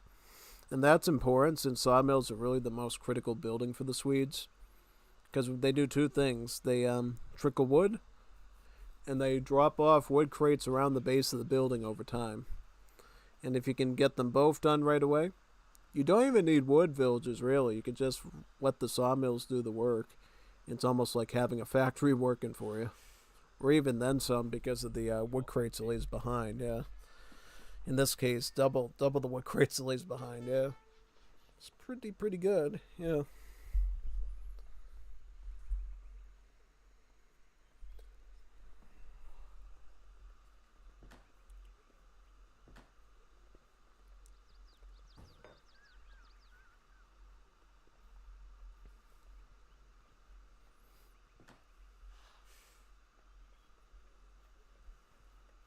Ja, timmerman.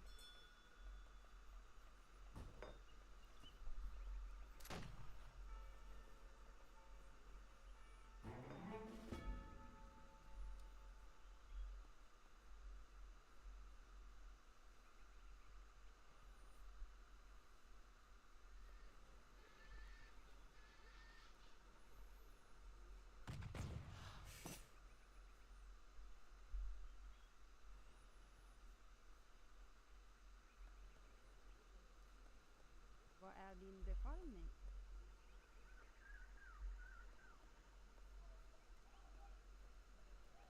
Order?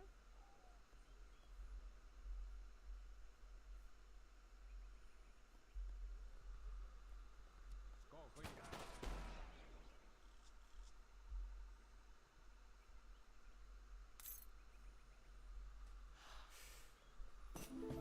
Ooh, interesting. So he gets the royal decree as well. Riksdagen. Oh wow. So for the this, it actually gives you some pretty good stuff. It gives you Landstormen, so it gives you a batch of Landwarren, and then the bigger one gives you ski troopers later. And it actually lets you choose the type of ski troopers you want with different options for their stats. One that gives them more HP and speed, and one that gives them more attack and armor. So it's going to get great transformation first. I think this is the one that actually ups the trickle on his sawmills. Yeah.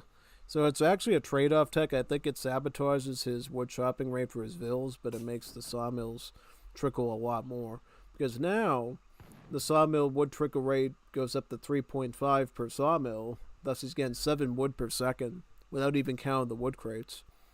And this is great because Sweden early on needs a lot of wood to function. So he'll be able to push right away with these Beverlangars from the barracks. These are again the Swedish musketeers. They are a hybrid between a Ashigaru musketeer and a pikeman. So they have like a really fast movement speed of like 5. So they're actually faster than the Ashigarus, but they are still a musket, but they have multipliers of a pikeman for, again, 4x instead of 3x. Also high siege of 37. And they also cause food and wood just like a cross pikeman. So they got properties of pikemen and they have properties of Ashigaru musketeers, if not better. So it's a really good, well-rounded troop. The only thing it kind of is kind of El Cheapo in is the range attack. Only a range attack at 19. So if you try to use them like regular muskets, you'll probably end up in trouble. But if you use them well, you take advantage of that movement speed. If you leverage the siege and the anti-cav attack, it's a phenomenal unit. Bonda are also shipping in about 8 volunteers. Some of those early skirmish units, some of the crossbows with rifles. So that will be a great supplement, and we'll put in a little bit more damage as needed against those, Huamakas. Very, very good.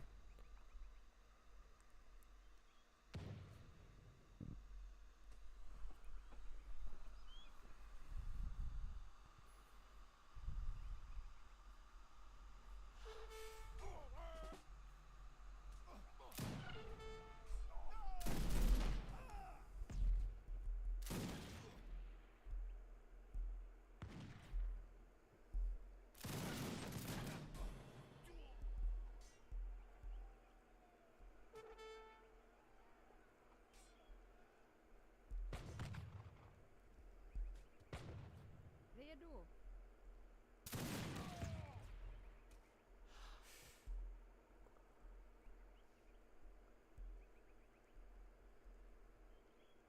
Var det din befallning? Ja. Jag är sårad. Jag kan inte röra mig.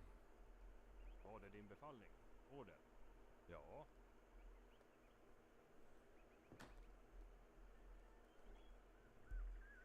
Ja.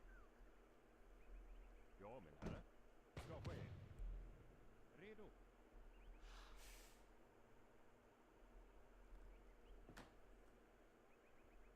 Ja. Order. Självklart.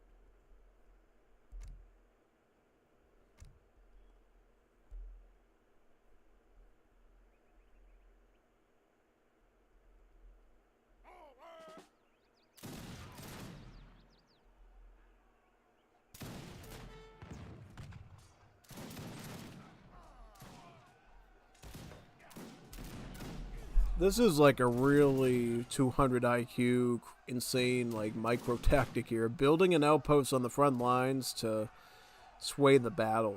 That just shows you how much wood Bondar has.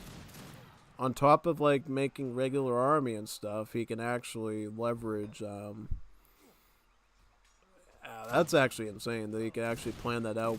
On top of micro and these Beverangars, he's also throwing in towers on the front lines to do extra damage to the troops he's fighting.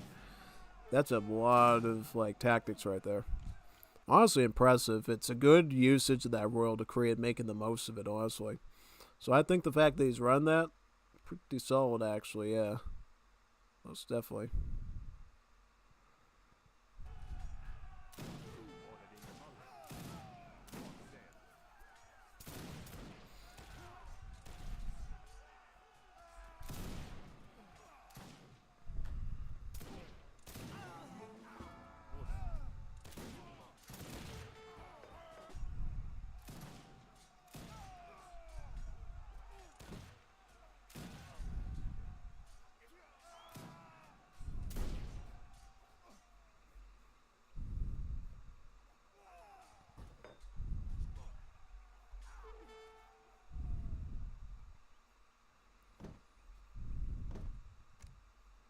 Ship in some Beverengars.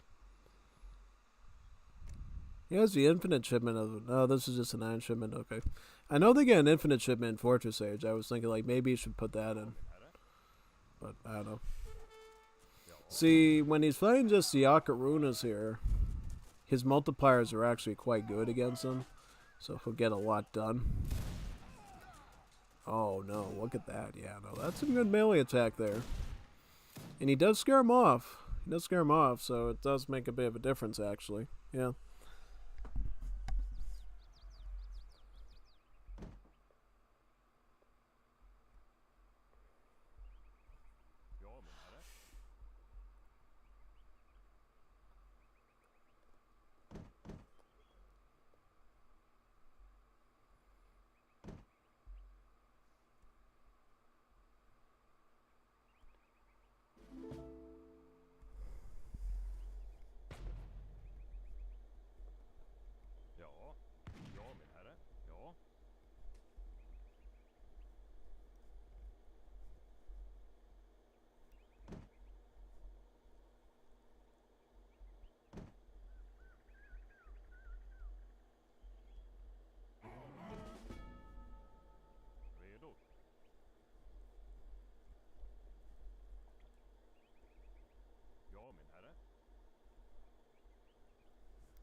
Now he's gonna try the same thing with the Tombow.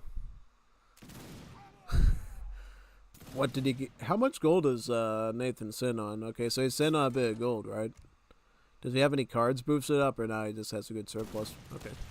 Yeah, so Inca, their villagers actually auto-gather coin while they're gathering stuff. So even if they're hunting or chopping wood, they're still gathering coin. And once you get enough upgrades at the market to up that automatic trickle even more, then you can start to afford extra things like Tombos, upgrades, extra infrastructure. It's pretty cool with Inca. They have like one of the best early coin ecos in the game because of that. So, definitely works in his favor. But yeah, no, at this point, all Inca can do is just spam Huamakas and Okarunas. He could make Bula Warriors too, since those were a skirmisher. I don't know why he's not doing a Bula Warriors. But I think you usually have to get like a lot of them to really make it work. So, yeah, I think that part's a little tough, actually. That part's a little tough, to say the least. So, Eek.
Yeah, still spamming the Beverengars, which honestly, good move.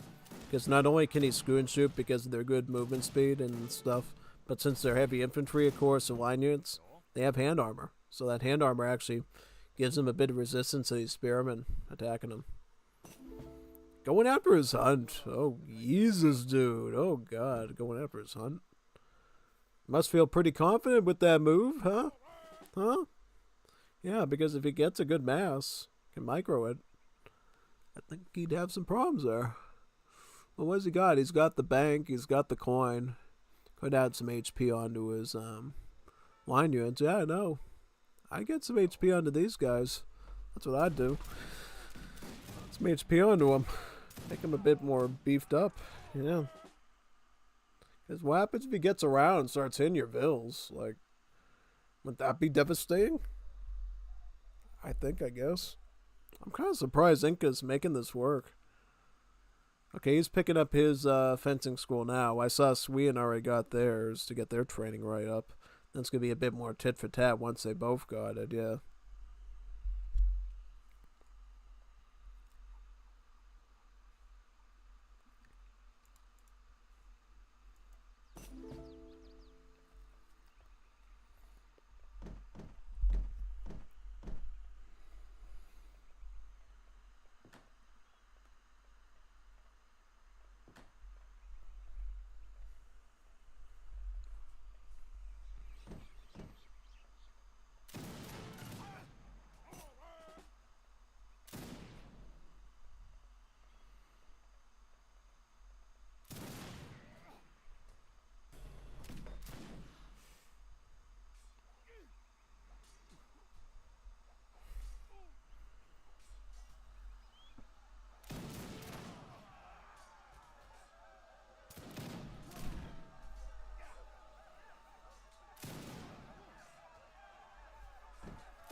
Ooh, okay. He's still able to maintain 2 Qs of Juan because I think that's the dangerous part, actually. Because now Sweden's force on the mills, and now mill economy is just not going to keep up and sustain as much. Yeah. If we could get a bank, maybe we could add some outlaws in. Can he get one of those skirmisher-based outlaws on this map? I think the Dragunzo or the Poscrito. I thought he could. I thought there was like some particular outlaw he could get on this map that's like a skirmisher one that he might be able to leverage on him. I just don't know which one. I think it's a Poscrito or something. Yeah. I don't know, man. Seed drill, so he's getting that up. Great. Try to emulate more of his food eco then, yeah.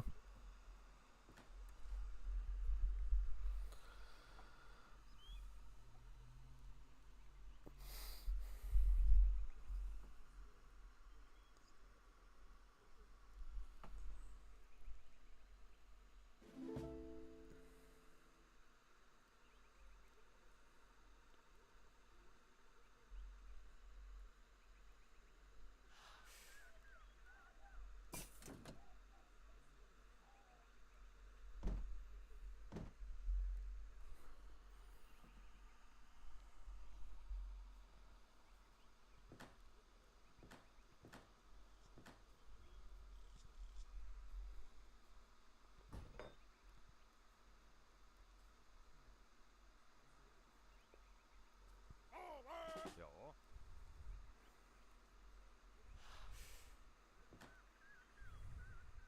Order. Vad är din befallning? Order. Vad är din befallning?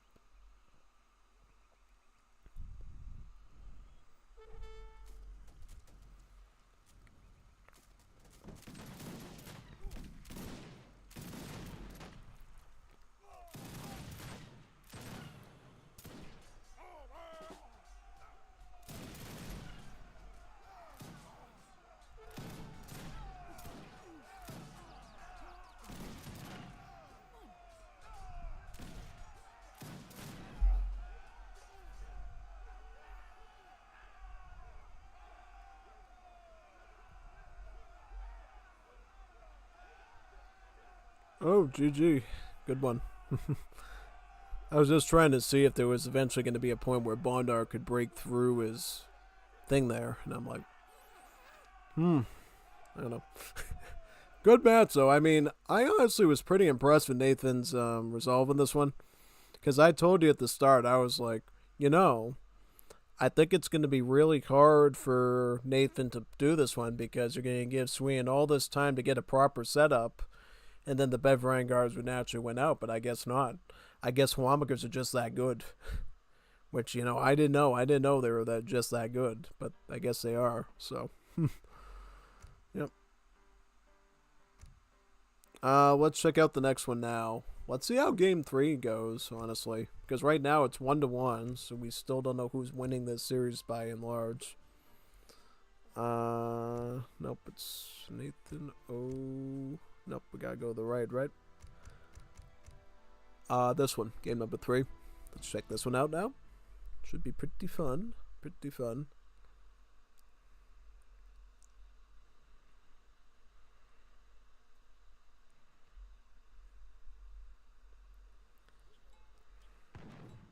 Hello.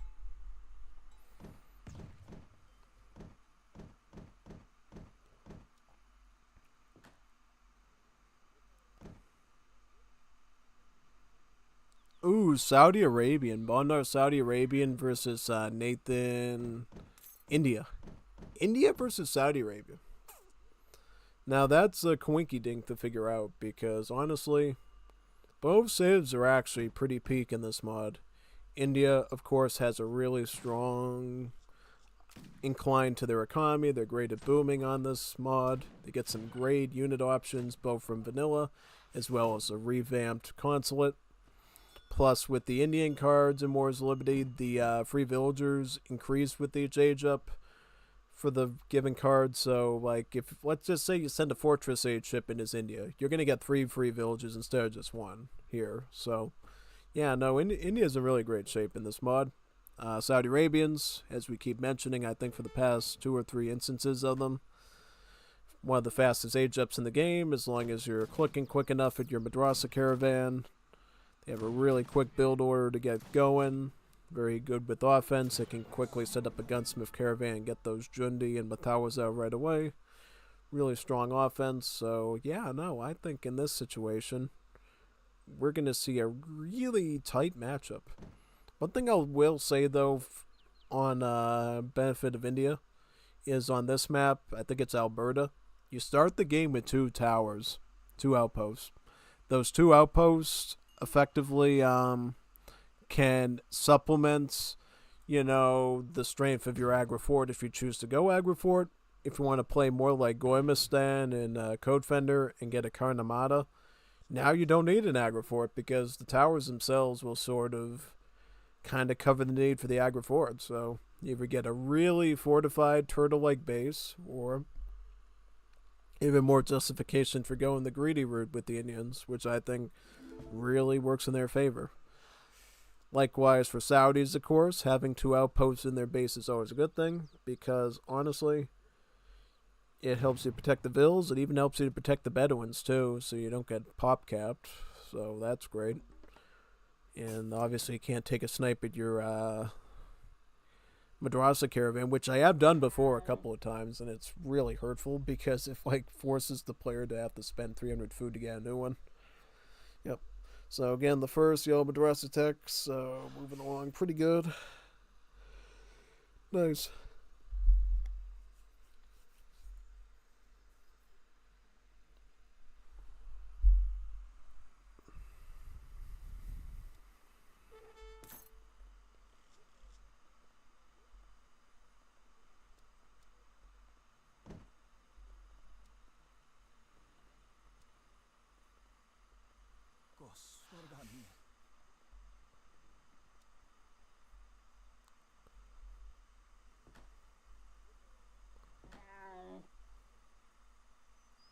كيف يمكنني أن أؤدي الخدمة؟ نعم سيدي.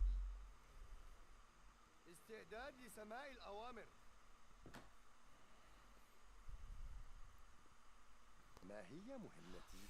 كيف يمكن أن أقدم خدماتي؟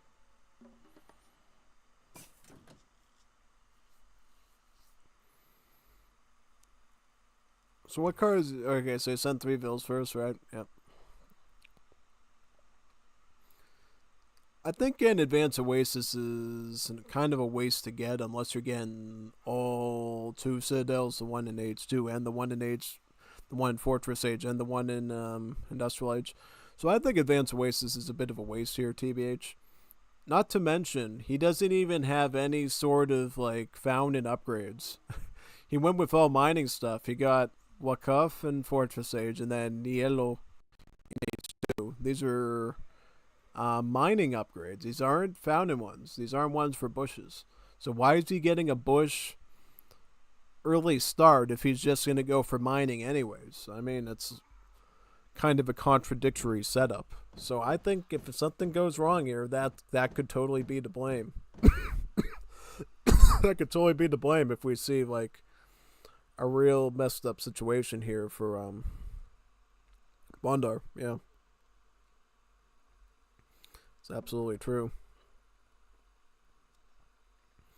Okay, so he's gonna get the hookah lounge. Okay, so he's gonna go with the outlaw push. I think this might have been the last week before they banned the outlaw setup. So yeah, it kind of makes sense that he might be getting that hookah lounge now. Honestly, pretty much so. So he's going to move that up as far as he can, and then he's going to push him in with the outlaws, essentially. Does he get, like, Renegado here, since it's sort of like yep, he gets Renegado. He's just going to push him with Renegados. Okay. Yeah. Yeah, so I guess this is the last week before they really ban that strategy. So I banned that strategy with the help of Codefender and Goemo, I think, who suggested it. But yeah, no.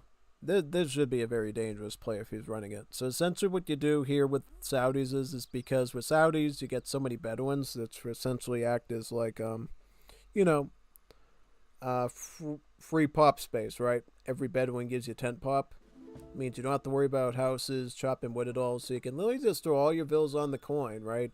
And send out a constant streaming barrage of like Renegados, Dacoits, Pistoleros, whatever that is. Oh, wait a minute. Sagawai's calling me up now. He might be ready. Let me call him up.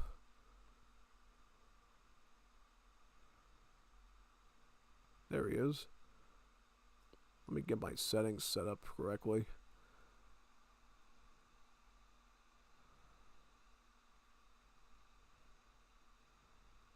Oh, there you are.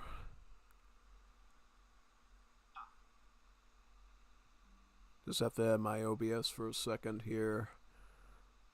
Change it to the new audio device. Properties. LG to speakers. Cool. Alright, well, it looks like you made it. That's good. Yeah. And where can I watch the stream? I'm gonna share that with you through Discord. Yeah. Okay. So we on game number 2 now between Nathan and Bundar. This is game number 3 between Nathan and Bondar. Right, fine. And how did the game in Acre end up? Who won that one? Sweden. Yep. The second one, Sweden. No, Inca won that one actually. Okay. And then interesting. In the first one, Japan won that one because they were pretty tactful with the setup there with Nathan. Kind of drew Nathan into a trap trying to save his vills, and then he split up his troops enough that he was able to slap him on the backside with the Gunter Riders. Okay. And now, is it 1-1, 2-1, 2-0? 1-1 right now. 1-1, fine. Okay. Right now, we're seeing a strategy that's not.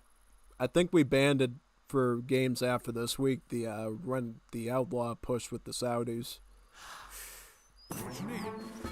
So he's just gonna spam them out with Renegados, basically. Okay, I think one of the first people to do outlaws with Saudis was Alucard, right? Because I remember playing some games against him where he was doing a lot of outlaws. Yeah, it's basically this crazy build because Saudis have like near infinite population similar to the Lakota.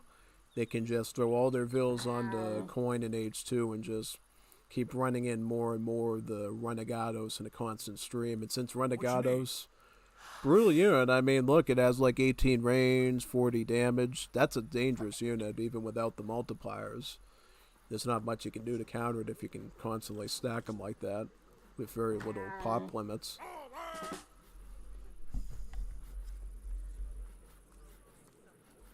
Yeah, I think that strategy is a bit more reliable and sustainable than going with the skirmishers from the Oasis.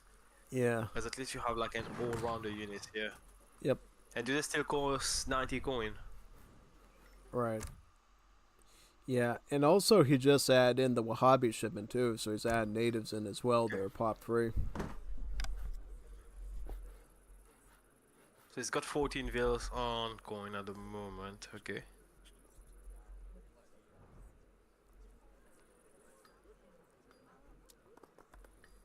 And what is he doing? What's up, boy? Oh boy, this is gonna be a slaughter. I mean, technically, he should have been doing Gurkhas, right? Yeah, Gurkha if you're playing standard. I mean, does he have a Sawar shipment? He should have gotten like a Sawar shipment, or maybe the Chakram's out too. I think he does. Is he not shipping it? Is he? No, he's training Gurkhas though. He's not shipping Sawars in. He could. He Yeah, that's a could. bit... Does he know about? Does he know about the Rengas? Once he finds out, I think he's definitely gonna have to get the Sawar shipment out like pronto. Yep, he's getting that. Okay, he's getting it. Yeah, I think he does see the cavalry, but he doesn't see the renegados. Oh, he sees it because I think he saw a glimpse of them get near the train posts. Oh yeah, his explorer is down as well. Yep, that too. Next to it, so yeah, he should see it. Okay, well played by him. Yeah. I don't know, like, can he even come back from this? Because once you've committed so much into heavy infantry and he's gonna just ram you down with skirmish for outlaws, it's like kind of an impossible feat. If he comes to the base and he fights around that coin mine, he can always bring in his Minutemen plus the TC fire plus the 2 outposts. I think he would have a good chance to maybe get them to back off a little bit.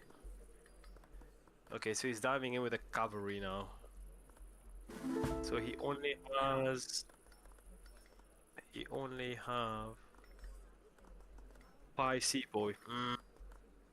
I'm not very sure if he's gonna come back from that. Yeah, because how much damage? Yeah. oh yeah, no, he's got the natives there too, so it's not like you're just fighting skirms. You gotta get through this first. It's unlikely. And what is he training? Okay, he's still training Gurkhas. It's not even that good because they have the same range as these guys, so it's not like you can hit them with the longer range at all, like a longbow could. Nope. Yeah, here we go. One shot. I think he could have maybe he could maybe turn this around if he pick an ally with his country yet, or did he build one yet? Yeah, I mean, if he got diplomatic, did he get no, he didn't get diplomatic intrigue yet. He could have gone that and maybe gone some Abbas guns. That could have helped a bit, but it doesn't help you much with the cab. Does he have a country late anyway? No, he doesn't. Then I suppose he could have built a. He could probably have built a stable. Yeah, I think he wasn't expecting this. He probably got caught off guard. Wasn't expecting him to go outlaws on him like that. Yeah. That's tough. That's a tough match.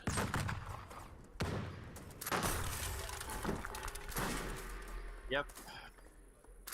Unless Bundar refuses to take the fight, but I don't think there's a need to back off here. No, he's got the superior easily do stats. And is he bringing in more unit? Yep. So 5 more renegade coming.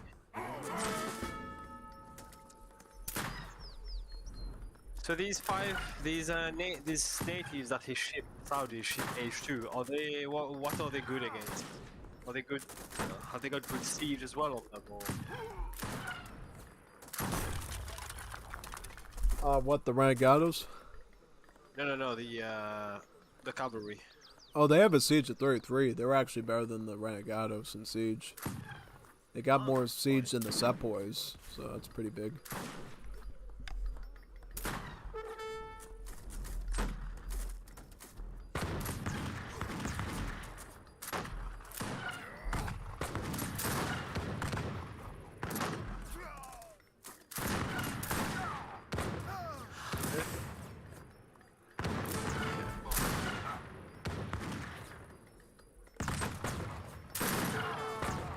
Saudi training more units. Yep, they are training more units. Yeah. Okay, at least he got it back off before the alright. So. Yeah. Ooh, at the back of the base, I see some raiding going on. If you look at the back, yeah. So he's got 2 skirmishers. Yeah. Okay, so that's gonna take down a veil with them. 1 more shot. Put it down. Yeah. No, not yet. Surely 1 more shot. That's a fair trade. And he's going back with his cavalry and units. That's looking very tough. I see a big mass of yellow as well on the left hand side. That's coming. What are these? These are the renegados. Okay.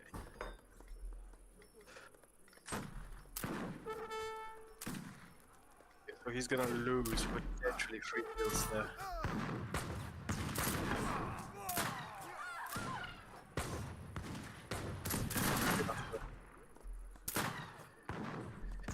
I mean, realistically, what can he do right now besides sending in the Minutemen? I can't see him doing anything more. Shipment-wise, maybe send the chakrams, but he doesn't have enough gold for that. Okay, so that's 6 villagers. Oh, what are these? What are they? I can't really read because this is quite broken, the image. But are there some skirms or? Yeah, pikemen? the Jundi are the muskets, so Zan probably just add that in as a shipment. I don't know why India's getting the chakram so late. That would have been the one unit that would have scared off the Renegados, is getting some chakrams. Because they got the splash attack and then they have multipliers against infantry. So that would have been the perfect counter here.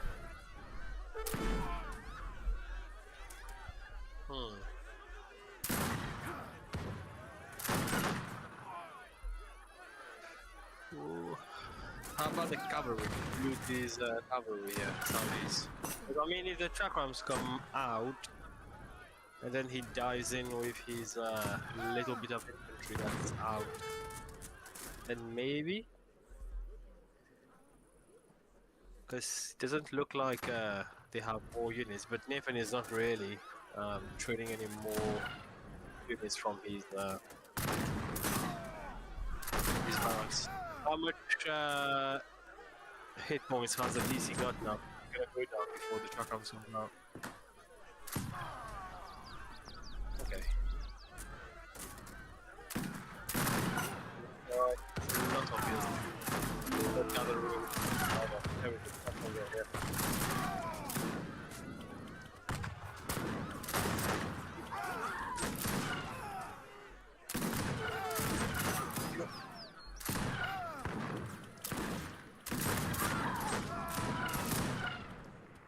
DC fire, chakra, all the units are down. And that looks like a good game to me. Yeah. Yep. He calls it. That was very impressive. This outlaw strategy. A little too impressive. That's why, Code and Gomo did some testing with it and said, yeah, you definitely gotta get this out of the tournament. because people are just going to run this thing constantly, and it's going to bore up the tournament real fast. Wait, is this not allowed in the tournament? Not anymore. After week 3, they kind of had banned. Oh, is that game from week 3 or? Yeah, this is a. Wait a minute, this is a week. Oh yeah, we banned it on No, week that's 4. week 4. I'm trying to remember when I banned. I banned it for week 4. It's so hard to remember sometimes because of the order of everything. Fine. Yeah. Yeah. I was a But bit this was mixed up Week 3. because the problem is we got like week 3 games I still need to do, and then week 4 going on at the same time with week 5, and it's just a chaotic mess. So I forget which week I'm on that we put it out on to not do that anymore, basically. But it is in the document now to not do it anymore. So if people are still doing it, it's like, yeah, I'm not too happy about that. Try to find something better to do.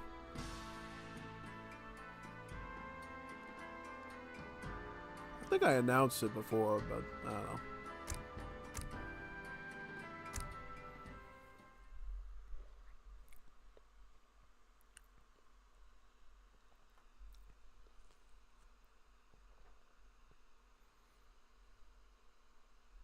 Right, so the score is 2-1 right now. Yeah. So window 2. Ooh, the So we Iberia got map. Saudis against Saudis against China. I think in this matchup, it's one of the few civs that can stand up to Saudis, probably, the Chinese.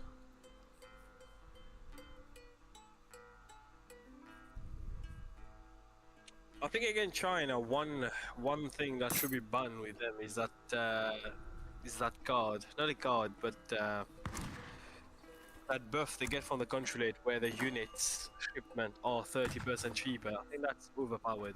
But What card with the Chinese? I think it makes your armies 30% cheaper. 30% consulate? cheaper. What kind of card is that? Something with a Russian or something. Uh, Codefender did mention that. they don't have that with the Russians. I think they have it so that your units train slightly faster or something, but I don't... Need to double check with Codefender, but he did use that when he played me in week 4. And I think it's very overpowered now. What with the Russian consulate? I need to double check, but it's something to do with China. Oh, is it the German consulate? Potentially. Well, I think we looked at that on week 3 with Gormistan, and he said indeed he did. He looked at that in game and tested it. It only reduces the bear armies by 30 food and 30 wood or 30 coin. Yeah, that's a one. That's So a one. it's not insane. It's just like a minor change to the cost.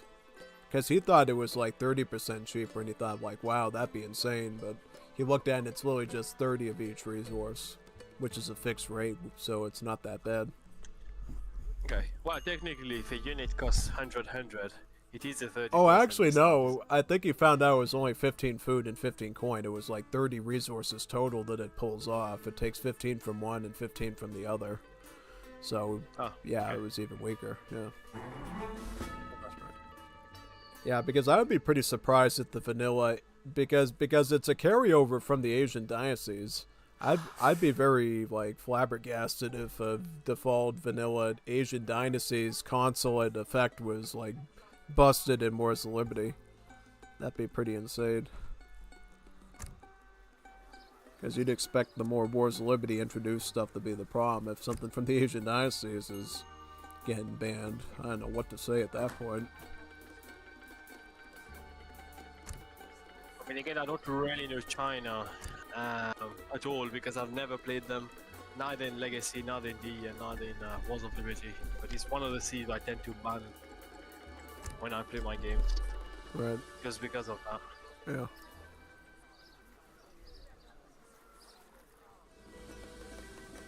What do you think of this game? Do you think does it look like Nathan is going with the Outlaws build here?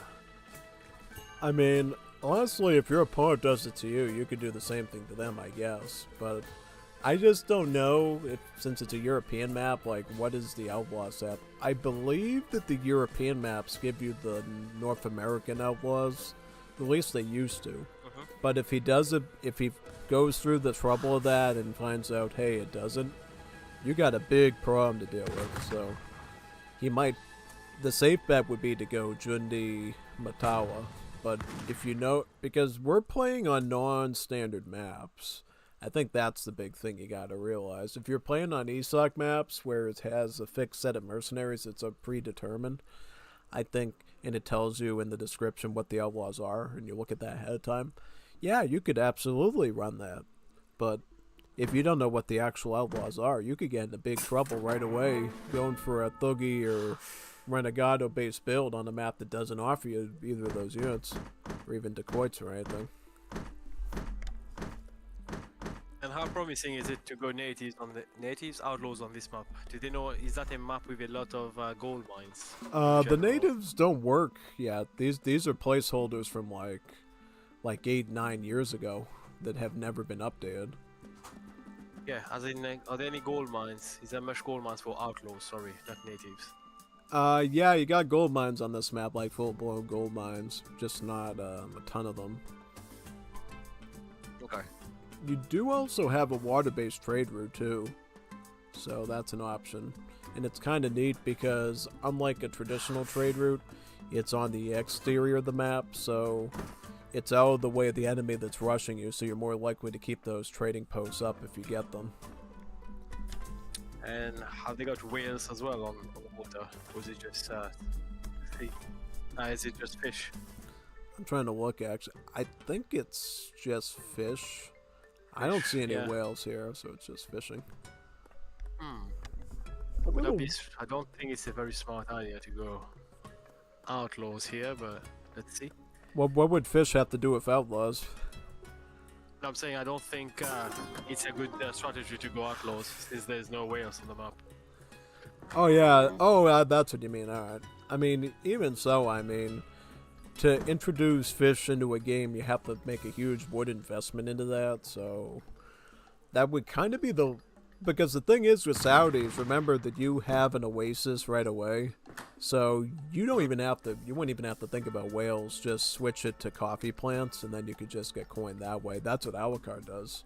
You don't need whales to keep a outlaw push going.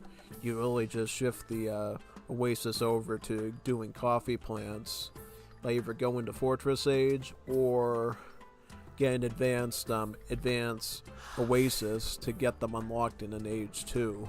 One of those, and you should basically be able to do that pretty much.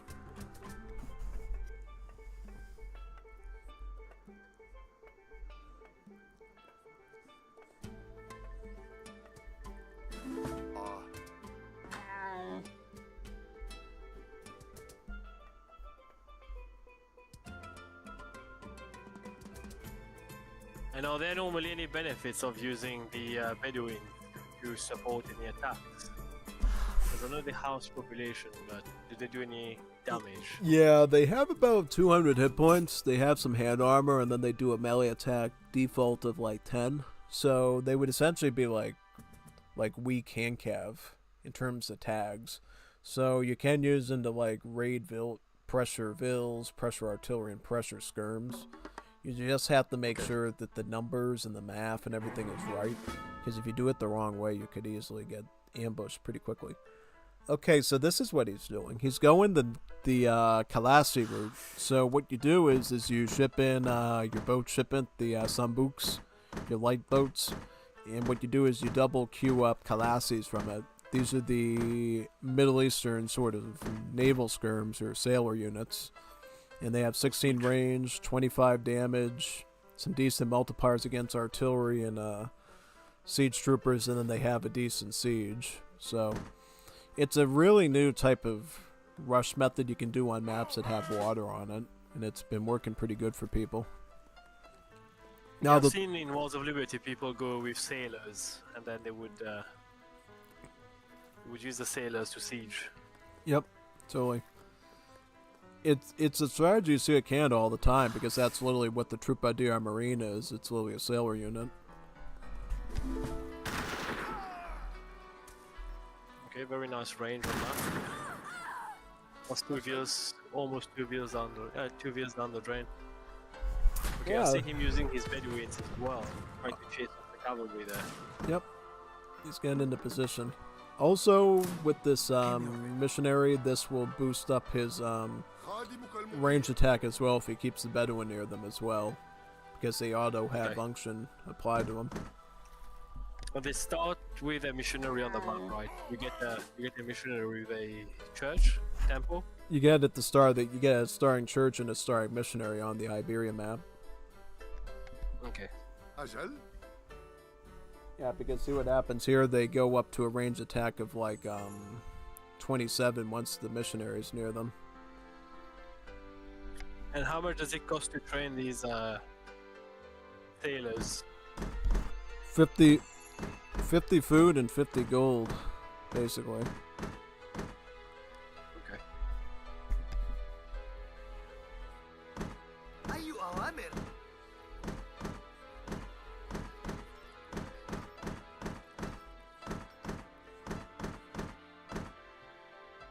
خادمك المطيع.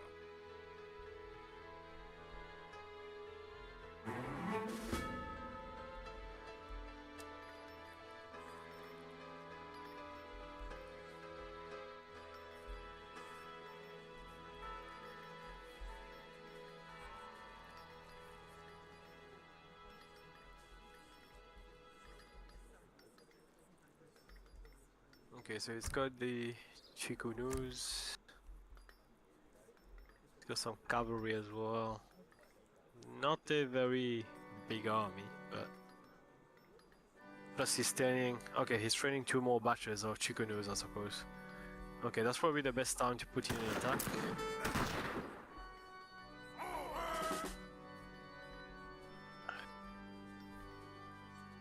Okay, so these were cavalry that were being trained. Fine. Yeah, it is. Is that the right counter though? Well, in general, the end riders have multipliers against skirmish tag, which sailors have, so it would be doing about 30 hand damage to them, and thus it would take about 4 to 5 hits to kill them, which is probably the best you can kind of hope for, really. And then the Chukanus are always a decent range support, since they shoot multiple projectiles and stuff and do some decent damage.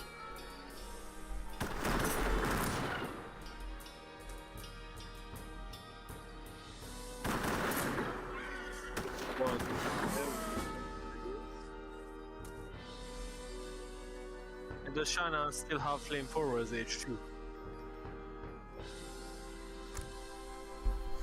Do they have one age too? The artillery, flamethrowers, flying crow, you know that? Yeah, he doesn't have the card for it though. He could still train them up in a castle if he wanted to, but he definitely doesn't have the I think it's the Mandarin Peking Army or whatever he gives him, the Chukanu and the flamethrower. So he doesn't have that, but if he wanted to like make a castle and just spam a ton of flamethrowers, he could do that. The main problem is though, is flamethrowers are siege troopers, and thus these guys would be doing about 54 attack to them because they have the siege trooper tag.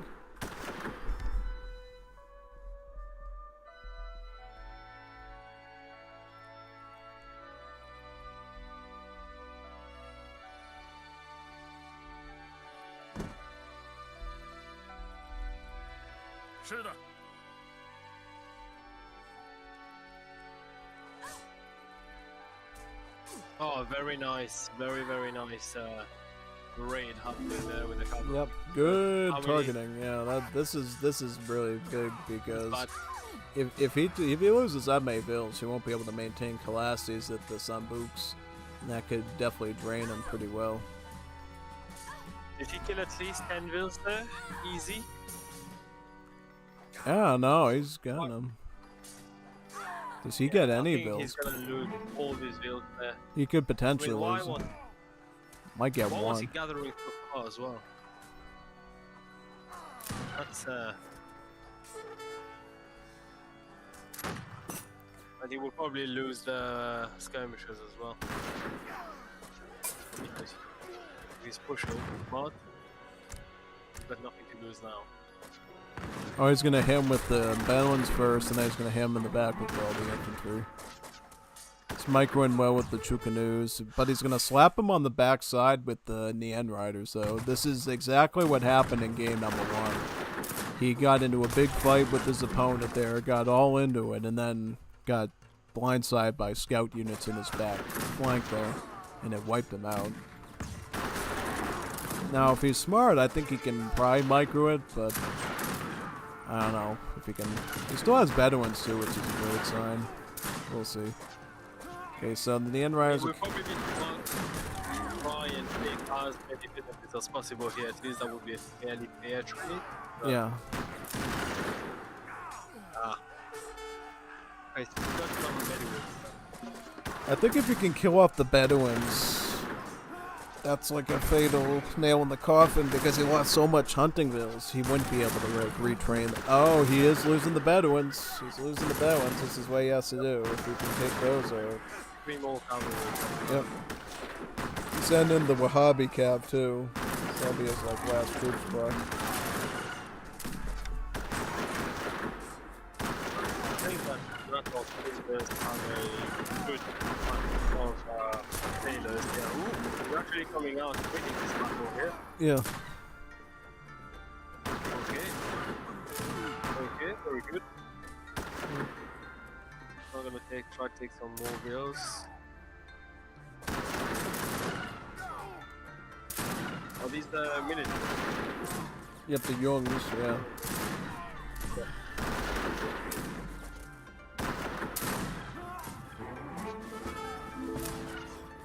The natives are from there.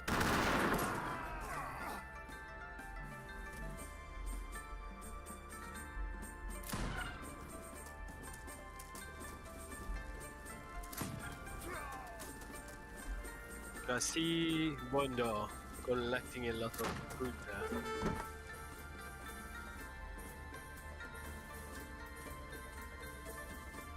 Not food, sorry, wood.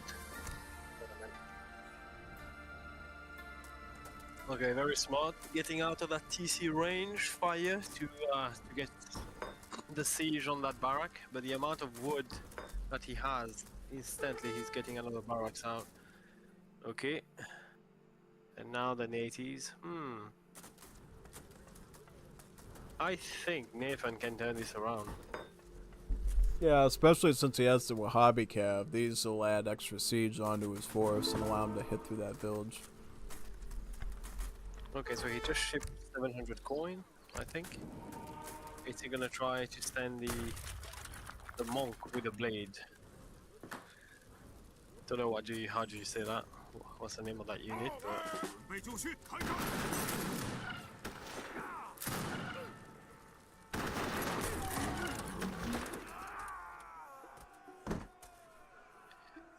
yeah, siege the house, maybe? Or he's going straight for the villas.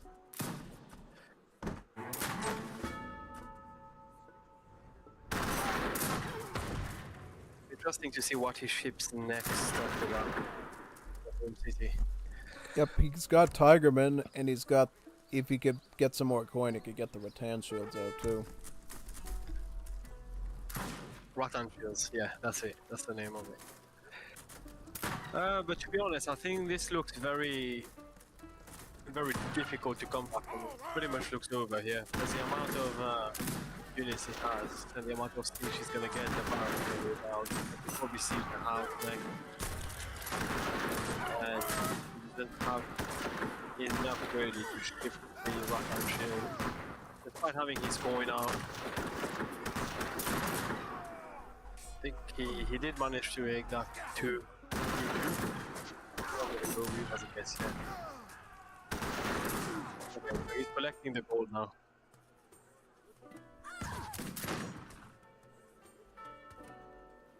Right, you should have enough to shoot it now.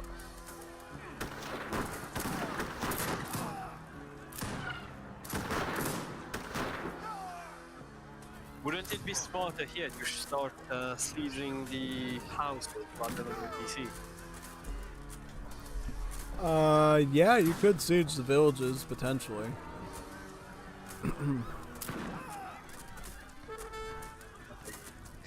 Priest is down. Yep. Rattan Shield's coming in.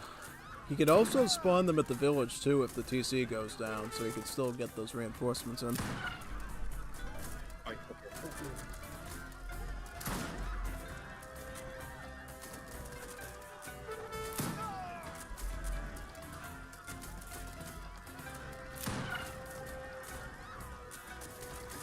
And he's not training any more units.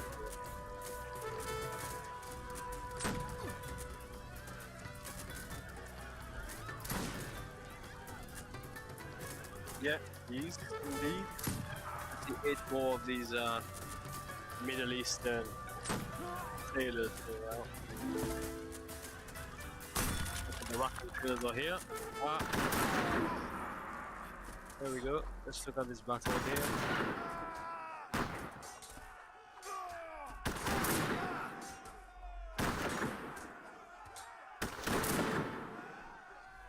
Right, he calls it good game, and he makes it 2 out of 2. Oh wow. 2 against 2. Yep, so we got a tiebreaker to look at now, game number 5. Yeah, that'd be interesting to see what other sieves they picked.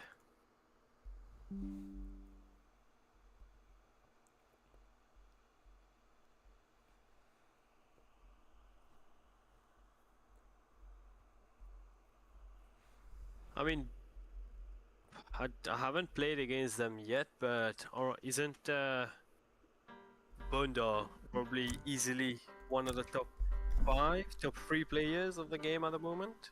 Top 5 players of the game? Am I right in saying that? I wouldn't say top 5. I mean, if you look at the In the top tournament. players. Oh, in the Liga. Yeah.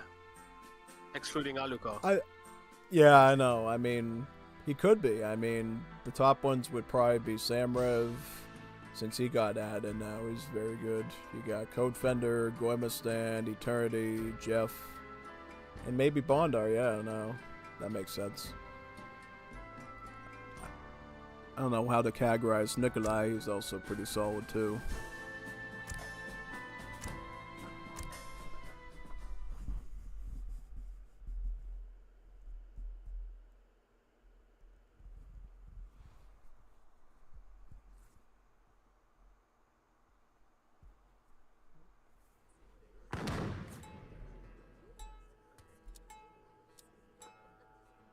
Okay.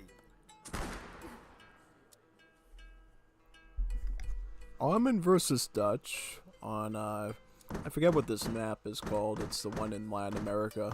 Marshes. Not marshes. It's I forget the name. I used to play with this with people all the time. This map. It's really unique because you get these like little canyon choke points and bottlenecks on, and it's like a really intricate map.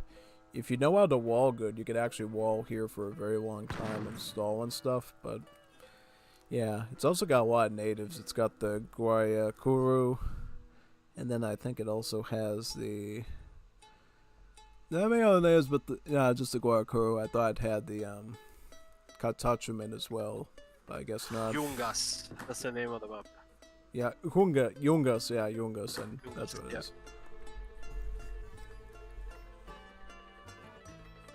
Well, I wasn't lucky enough to see that in my week 4. Yep. It's indeed a very lucky map to play on. It was released, I think, for the Latin American patch version. It was a really fun one to play.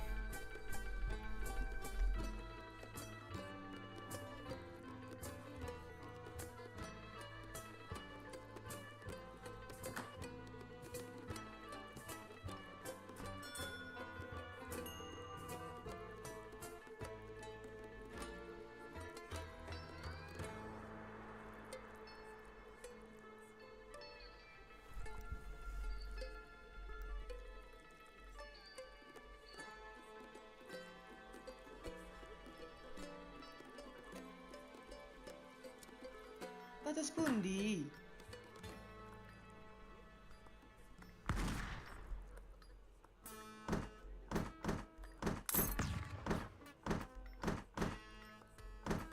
Does the Holland, Netherlands get the same buff as the British HQ where they can train Javanese and African slaves as villagers. Yep, that's exactly what the Dutch gets to replace the banks for Wars of Liberty. They get 3 bills, they get the food one, the wood one, and the gold one, and then they all sort of gather 30% better on the resource that they cost. So settlers are going to be 30% better at mill farming and berries. Slaves good with the mining and the plantation gather rate, and then the Javanese will be good 30% on wood chopping.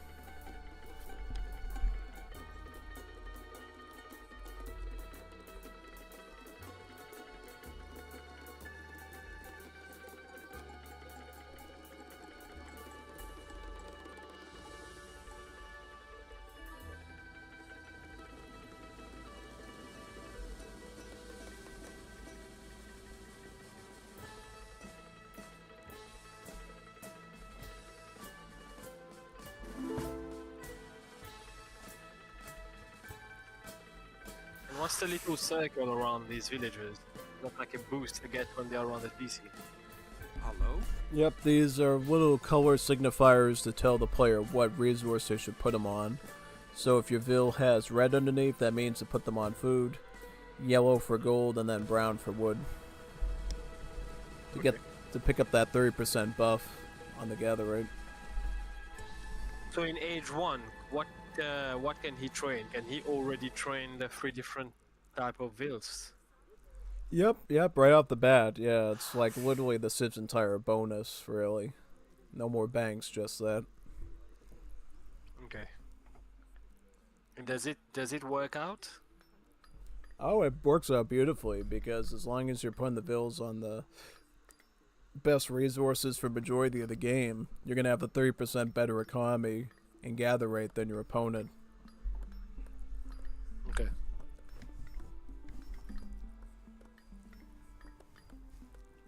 I think that's the first game I am watching of someone playing the Dutch in Wars of Liberty. I didn't know that they did these changes. It's interesting.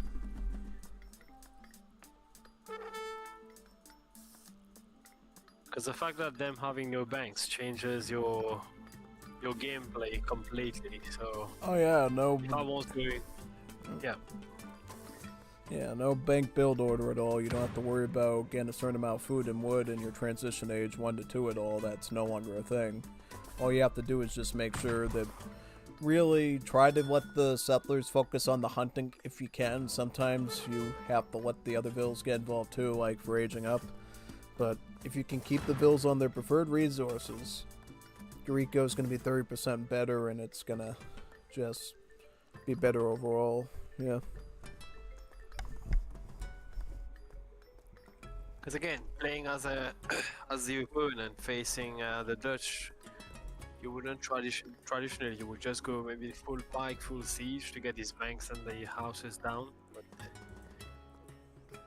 with such a change, I wonder what the plan could be. Probably just running a lot of carving and then killing everything. And do the Dutch still get the skirm stage 2 here? They get flankers now, so that's like really their only barracks unit besides grenadiers. Skirmishers are now just a fortress age and onwards unit. You're really supposed to, yeah. And what are the flankers? Flankers or they musketeers? They're musketeers and skirms at the same time. Okay. And what would you make to beat them? You would make skirms, or you would make hussar-like units that have anti-skirmisher multipliers. You could also make anti-skirms too, where you could do artillery or grenadiers. It's really a good set of units that you could do, basically. Juist.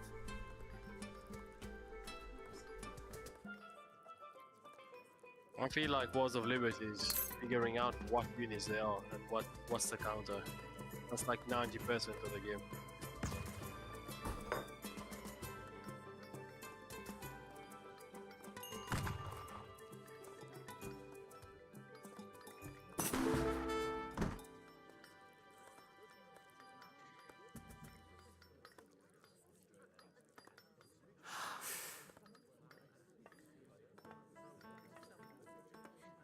what is his opponent doing here?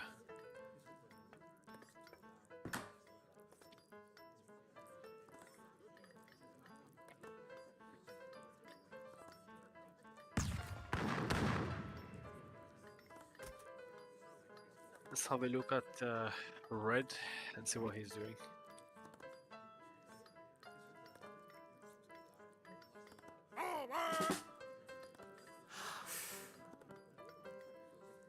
I think he might be AFK. So I've just seen 5 military units pop out of the tower or the outpost there. It looks like he's training military units from the outpost. Maybe that's one of the new bonuses that the Dutch gets. You get to train units from the outpost. And that's pretty smart because if you get to age up with the outpost, then you technically get a barrack sort of. And you can save the wood to get more villages or more houses. I don't really see any market there, so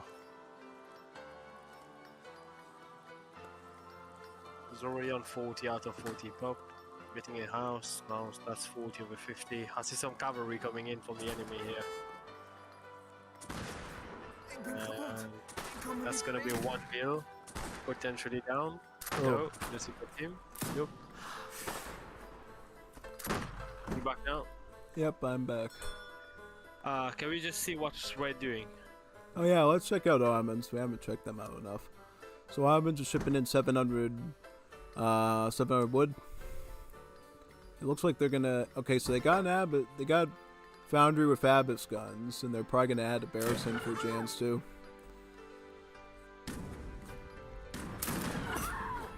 Abbas versus Flank War. Now, Abbas is one of the units to completely punish his Flank Wars, as long as they can maintain enough numbers.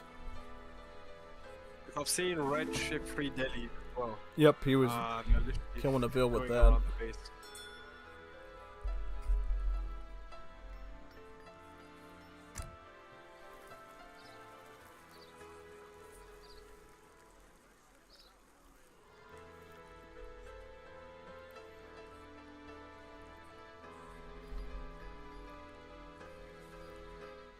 I think I can take out this forward bill there. Yeah, good. And he should be able with this amount to be able to take down the Abbas, I think. Considering that it has more units coming out. And I can see he's training more Abbas as well, which is pretty smart here. And I think he parked the delis completely at the bottom there. On the south end. Just behind Nathan's Yep, right here. base, yep. İleri marş.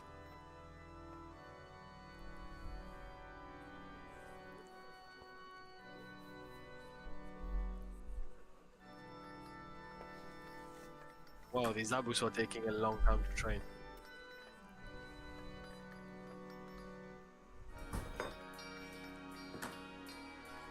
Emrin. Okay, so yeah, his barrack comes out.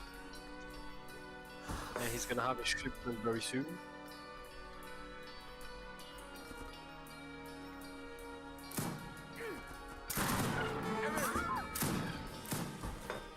Oh, shipment out.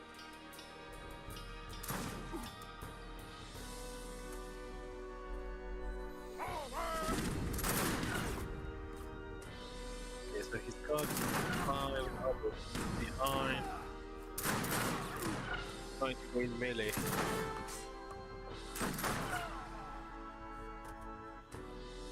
And I can see more units coming up as well. Okay. Yeah, more Flank Wars. Yeah.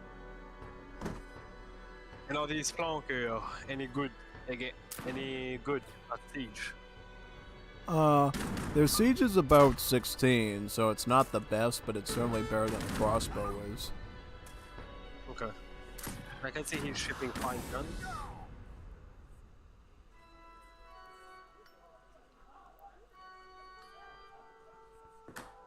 Maybe in this case he should consider sieging the houses rather than going for no combat here. I think the hard part is because he's got his position split right now, he can't consolidate with more troops where he wants to. So he has to like make sure he has enough into this force before he can try to like hit him on both sides. Also, if he gets too close, he'll take some hits too. He takes 2 losses for just taking out 1 Abbas. So that's like actually something he has to look out for. Okay, so now he's got 10 Johns, 8 Abus, and he can always call out a Minuteman. And I can see his delis at the bottom trying to look for villages to raid. So I think he's in a pretty good position here. Yeah, he's got him right here. Or he could go after that too. Yep. He got 2 bills to go down the drain. Okay, he But fights that's this not force looking off. very smart. And is he gonna try to hit him again? All while getting pressured at home. That's usually the toughest situation to find yourself in, trying to engage in a fight while trying to save your vills. That leads to a lot of sticky mistakes that Bondar can take advantage of to take out more flank work. Because if he can take out the flank work threat and just get a larger force, then he can just take a real push at Dutch's base and put them on the defensive end.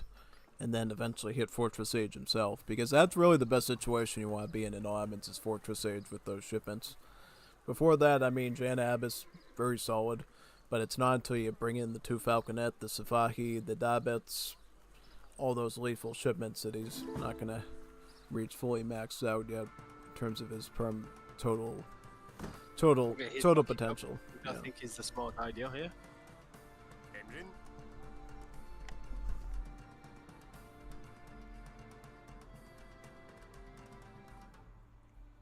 Okay, is he gonna find the villagers down south? Yep, he will. Getting some villagers here, some nice raids coming in. And I reckon he's probably gonna get, looking at the distance, probably 3 or 4 villas gonna go down the drain. Oh, he doesn't see the villagers.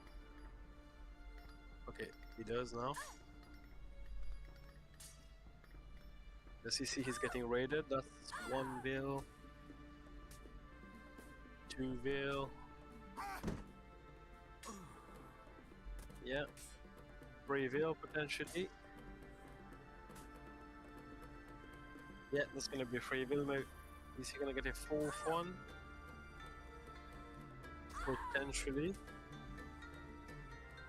I think he carries in his vills in, get that PC fire in.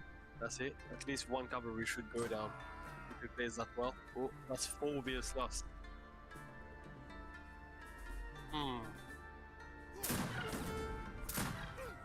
Trying to engage. Oh, did he mix it with some grenadiers as well here? Yes, he did. I see him right there. Yep. Ahmed's getting his own grenadiers, though. He's getting the Korlohis, the North African native grenadiers shipment. And are these good against infantry? Yeah, they are essentially like actual grenadiers. They don't have the charge attack, they actually just keep throwing grenades like the Defensive Edition grenadiers do.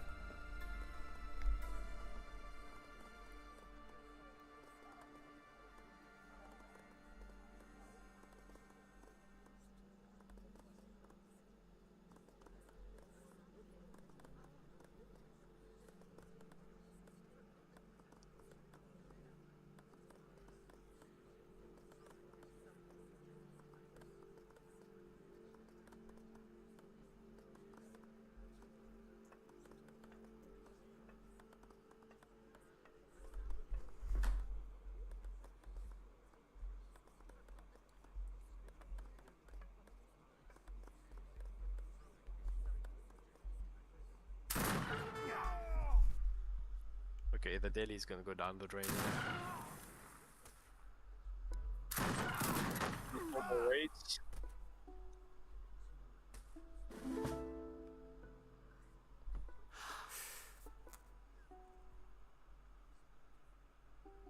I was training more Abus as well. I mean, technically, all the Abus guns should be, and the Grenadier should be able to beat his army fairly easily, yeah. Yeah. You also have the Janissaries as well, that naturally have more hit points. Yep.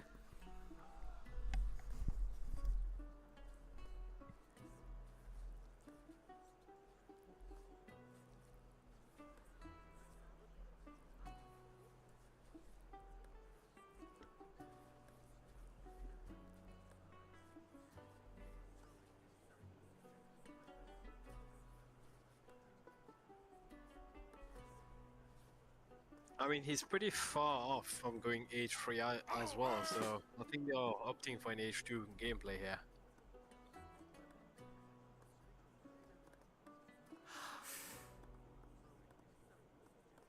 And how far is the Dutch from H3? He's got the food for it, but his coins a bit lacking. I'm trying to see if he where's his base set up at. So he's got houses. Where is this?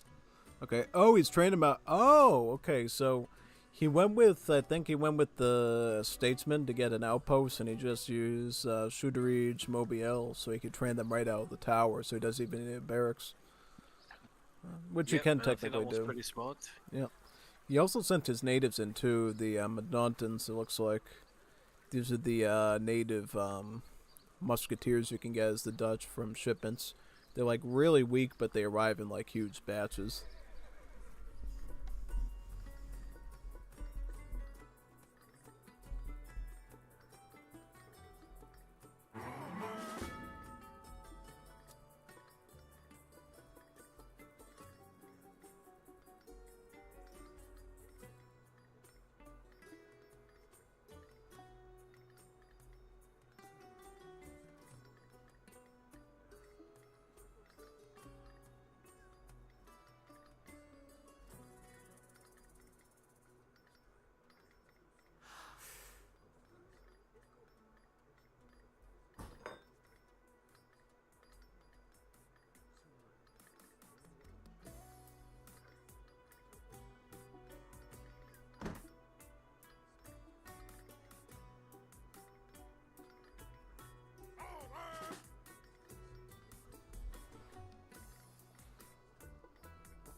Okay, I see the Ottoman army coming now.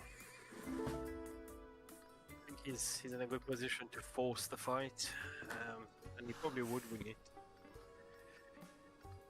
Looking at the combination that he has.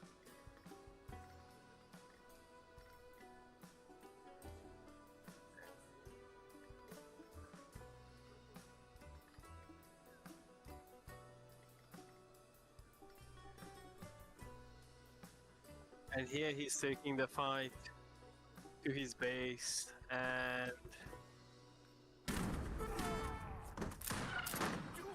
think that's going to be the turn over. Oh, this fifth game here. Okay, he's trying to age up as well in the background here, and he does not really have a shipment, so. Don't know if that's very smart from him to age up here, considering that. Yeah, because the thing is he has a stable now. Why doesn't he just like go more flankwards, get hussars in, and try to fight out that way? Because if he had a shipment and he was going H3, then fine, he could have always shipped the falconet, but I'm not sure. Yeah, Dutch doesn't get the 2 falconet shipments, so that's not even an option, really. Oh yeah, they don't. Yeah. Actually, yeah, they don't. Same like D. Well, I think with D, you get 1 falconet, something like that. Yeah, that's it. Just a 1 falconet, 1 subpar.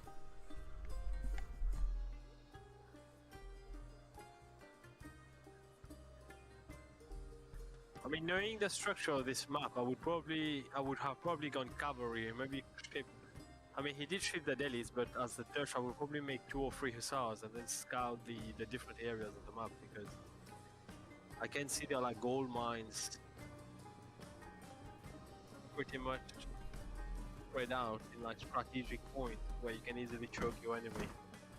Once the villager gets in there, they are probably not making it back.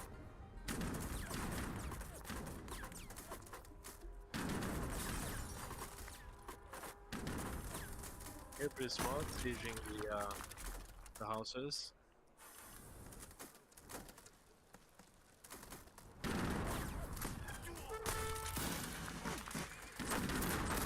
Okay. So he now has 6 hussars. Yeah. Not getting any more units, the 2 houses down as well.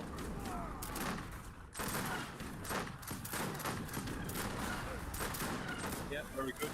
Getting the cavalry on the outlook. Yeah. Probably should have called out the Minutemen as well to find that, I don't know.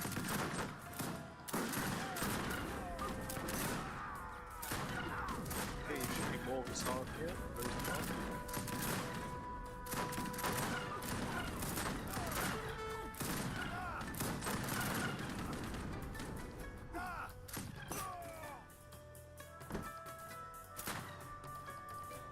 Very good. Get the TC and the outpost higher here. And is the... Can we check the Ottoman quickly and see if they're shipping any more units, or is that all the economy? Yeah, Dutch is just training up double hussars here. Train up hussars and then shipping in 5 and training up 2 more. Yeah, he just needs scout to fight this off. But after that, like, what's he got? I'm guessing probably like Skirmishers. yeah, 8 skirms or trying to set before it, I guess. Okay, I see something from the Ottoman coming down. Is he sending more units here?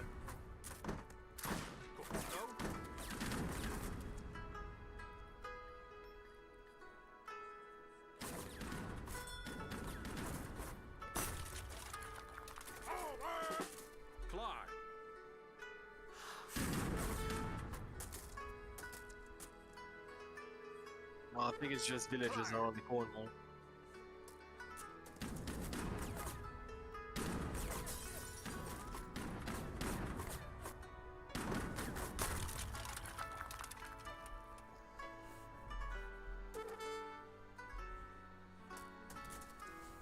Yeah, I think that should be the end of his atmosphere.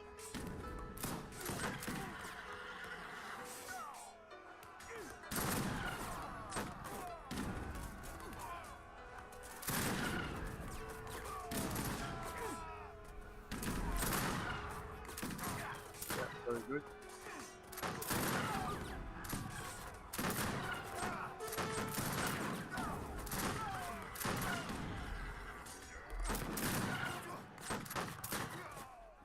That's it.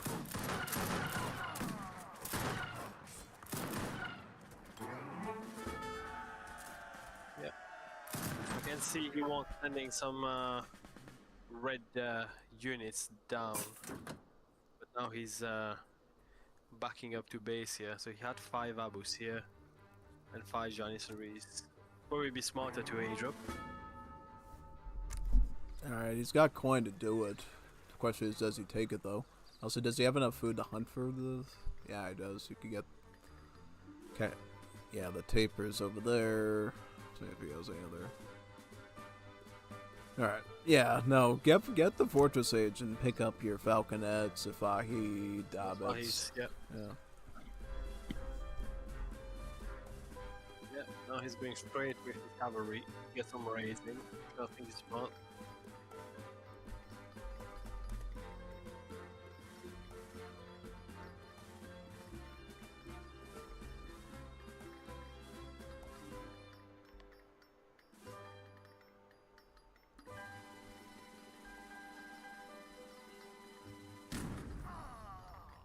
Okay, 10 Janissaries, that's a good mass.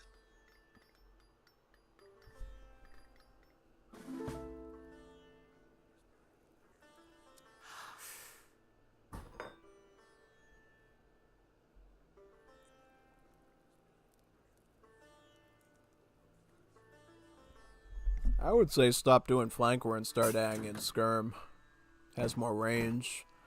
Does multipliers against the Janissaries. You know, you have no need for flankers anymore at this stage. Just switch to the bear unit. You ship an 8 in, but I would just get barracks down and really commit to skirm hussar probably. Yeah, because once Ottoman age is up, I think it will be more complicated here.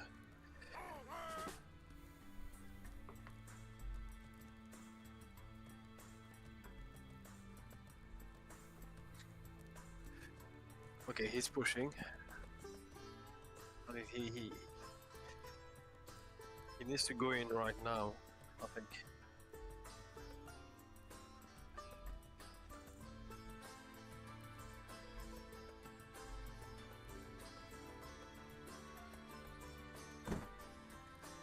Oh, can you check the bottom of the map, please? I see something around the mine.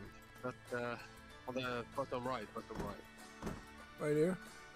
Oh, that's the Yeah. Explorer. What's that? Oh, it's Explorer. Fine. Okay.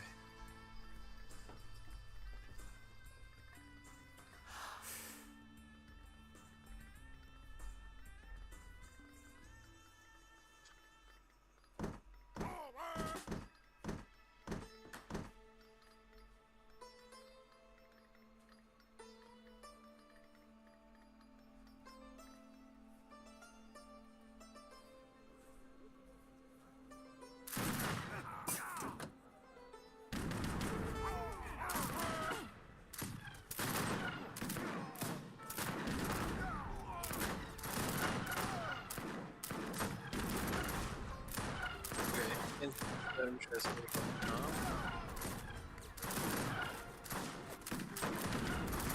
I mean, if I want to, I would literally throw all my cavalry on the wall bar, that's on the left side.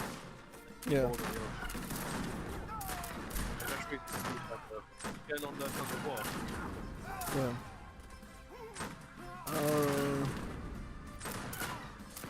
Good Hussar tactics and keep them out of trouble. And if you lose the Hussars, then it makes it a lot. Okay, I think he's in good shape now.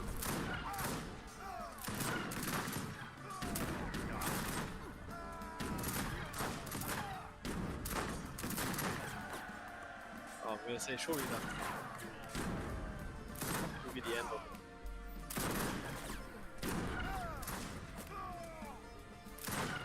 it. In a minute, then. That's what he can do right now.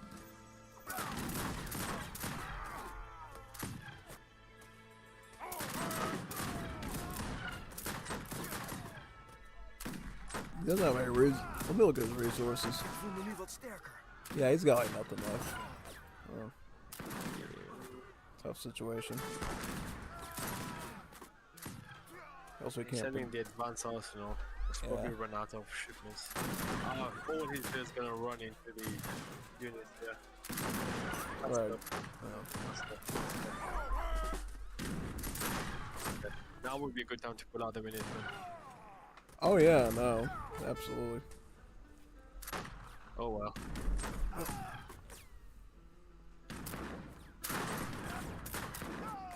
Missing the TC fire, I suppose that's it. Yeah. No, I don't siege.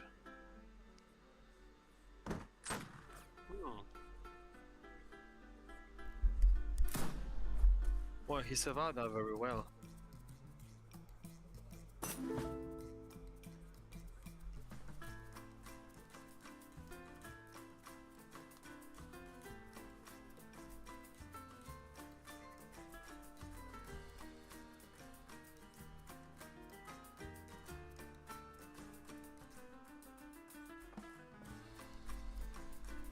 That's that series, I guess. I'm assuming Bono's why he resigned, considering his mass and everything. In fact, they had more eco and stuff set up. So that's 3-2, Nathan. Yep. Well played, well played. What series would you like to see now, actually?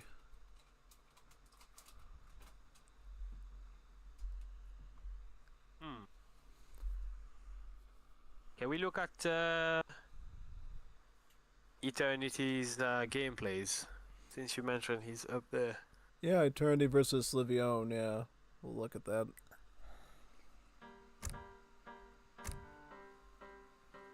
Let me see if it's named what I think it is. It's, these ones right here.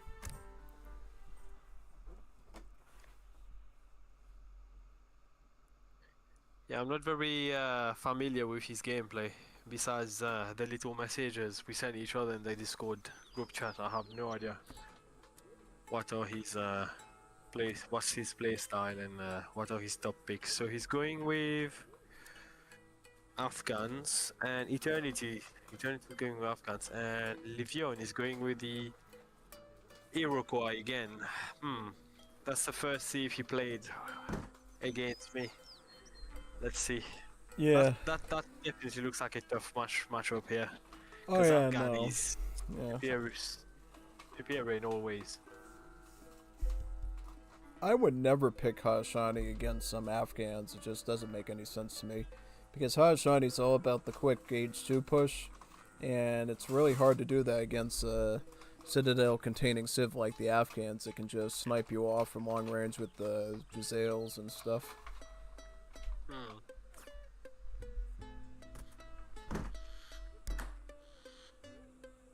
Wait, the Travoy can't build a trading post? It cannot. It'd be great if it could, but if it... Yeah, no. It can't. Unfortunately, can't with them. Okay, so he went with a house. Yeah, no? And how about, can you save the Travoy for next age and then get a warhead? Yeah, you could do that. I mean, it's rarely ever done that way. But yeah, no. Because, yeah.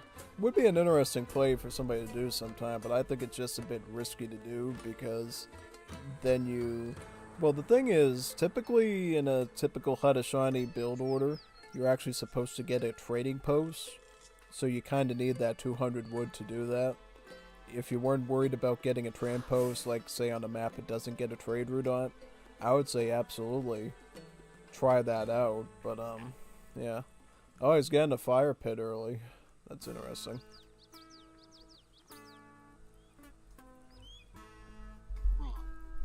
Maybe he's either expecting a rush, or maybe he's just gonna pop out these these warriors and then maybe rush. I don't know. Yeah, I know the fire pit is a pretty good structure in general, so I guess it's good that he's getting it.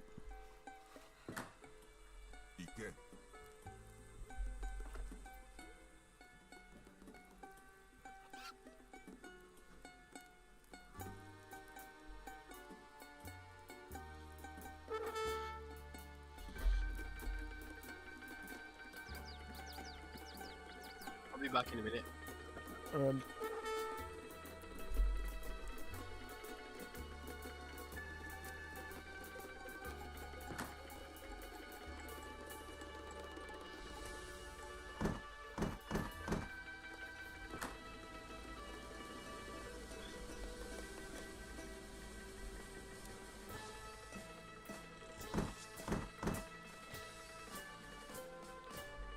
Alright, so the blue madrasa tech is coming in for Afghans. Again, like with the first match we saw today, this is always the one you want to start with for two reasons.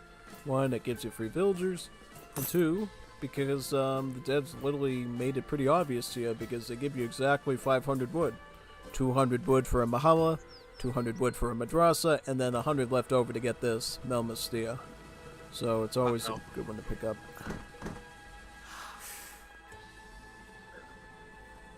Oh, you're back? Yep. Oh, good. I see he's getting Turbia. That's an interesting one. I don't see much people get Turbia as Afghans. I think I've seen a couple of people do it. It's kind of like that card I told you about, Harem Photography, but instead of 20% on just yellow, it's 10% on all the resources. Which for... Yeah, I do that myself when I play the Afghans. Oh. I like to send that card to get the resources 10% cheaper. It's not bad. I mean, it's pretty strategic for the early game. I prefer the wood cards, though, because it helps you out with the blue text early on, and then it makes Giselle tree production and putting up Mahalas a lot easier later on. That's if you're playing a very defensive strategy, aiming for maybe a fast industrial. Is that right? Yeah, that's sort of the way I do Afghans. Yeah.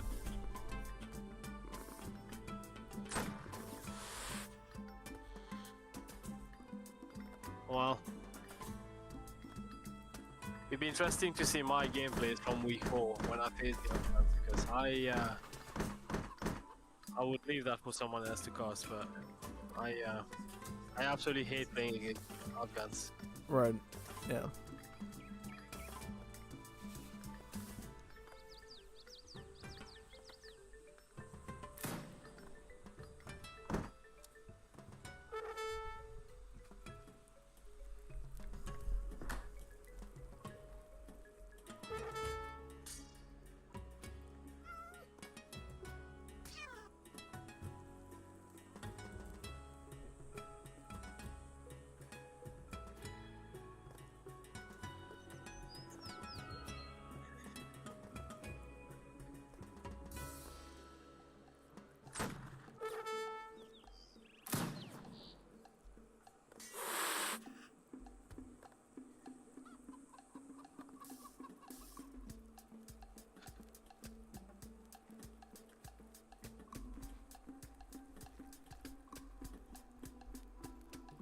Okay, so he's aging with the messenger. That's the fast age up, right?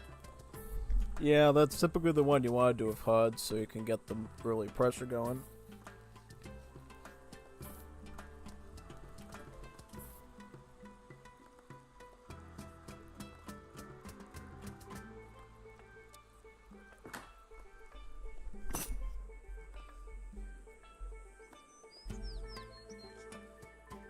I mean, he only has two.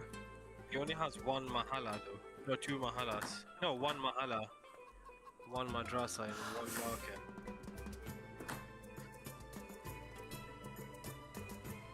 His first shipment, the military here. Because I don't know what Livion is doing, but.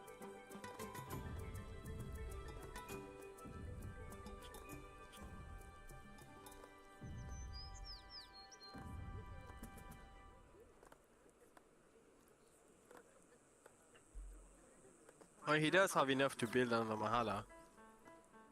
Because sometimes I just wonder if you get rushed in age 2 early on as a Middle East Steve, are you better off building in barracks or are you better building up a madrasa, a Mahala, and then just sending the Minutemen to defend and then worry about getting a barrack with later? Well, that depends on a lot. Like, if you're dealing with the hottest shiny push, you probably want to get the gunsmith earlier, just so you can get the Gizelchis out, because that's what you're going to need to deal with hyenas and tomahawks, really. The only thing it threatens you is that, like, 4 Kanya shipment, but everything else, you know. Well, what's that unit that Livion just sent? Is that a villager? What Can thing? you go up north? Yeah, the Grenadiers. What's that? What's this? Oh yeah, this is the Anarchist. This is one of the Treasure Guardians. Treasure Guardians. Oh yeah, he converted the unit. Fine, Yeah. fine. Okay. So he's shipping 6. Is this Sawbars, Janbars? Sawbars. Yep. So Bazin and then the Gizelchis right after. Okay. Still doesn't have any barracks here, no forge yet. And is Livion sending any units? So. Let me check out. Alright, so he's training up tomahawks right now from his warrod. Yeah. Not quite close to a shipment yet, but I'm assuming he's going to get the cav or the archers.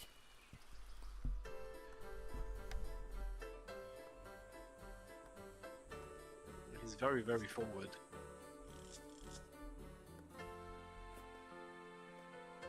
Yeah, okay. I mean, I'm surprised he didn't rush any sooner, because he would have shown going with a fast Asia. He would want to see units going forward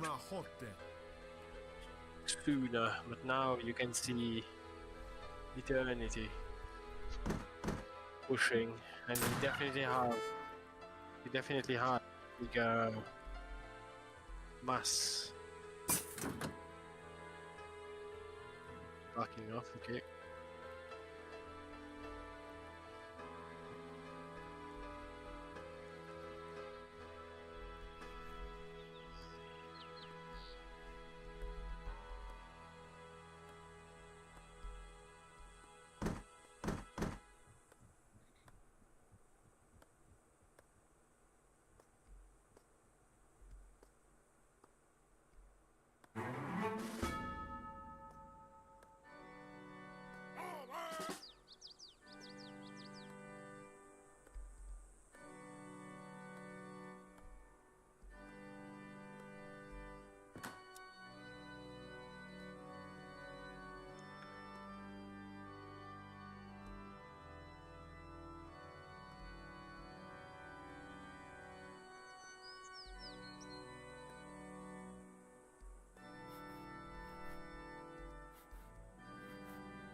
Czamtuję.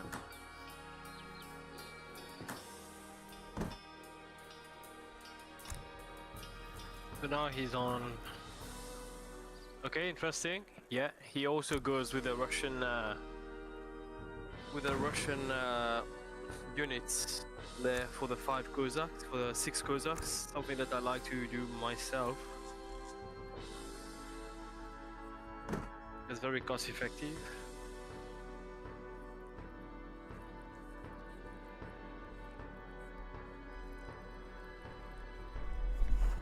Okay, he's going skirms.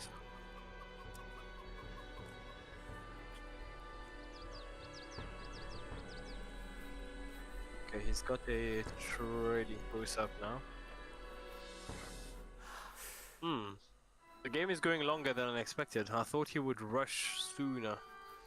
Yeah, I mean, is he anticipating much pressure from the Hashai player? Maybe he was. I don't know. Because I know Hashais usually have a lot more troops out by this point. Like, if I knew, because I know Livion's like set up at this point. Like, if I was in a 1v1 with him, I would have just went for it because I know he would have a very minimal army at this point. Yeah, no, he's giving him a lot of time to build, I guess, it looks like. Just getting the big button now, too. I don't know about that. If you're gonna get the big button, you get that first. I don't know why you're getting it this late.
He needs more units than that. Maybe mix. Did he ship the horseman yet? Because I see eternities in his base now. I see some green units in the base. Yep, so buzzing. Okay.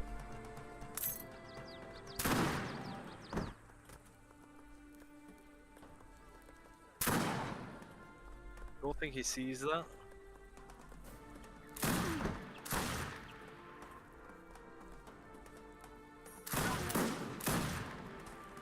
I think that's almost 3 fields down the line. Okay, now he sees it.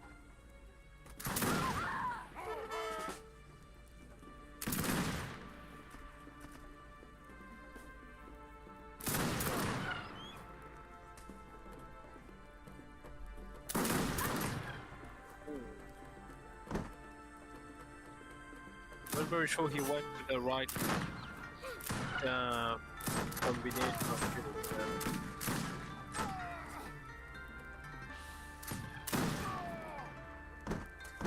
Wouldn't it have been better if you went for hyenas rather than the tomahawks?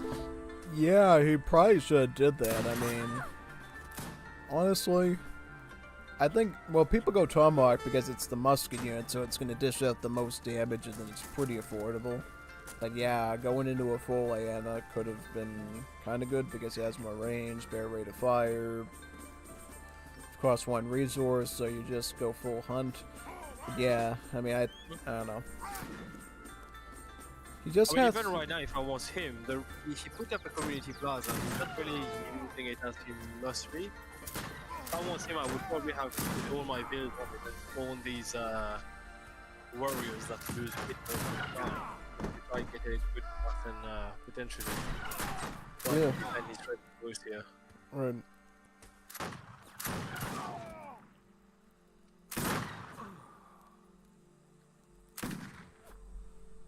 Yeah, don't. And he's still training tomahawks.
That's looking pretty much over here, I would say. It's not looking very positive because his data labs are literally melting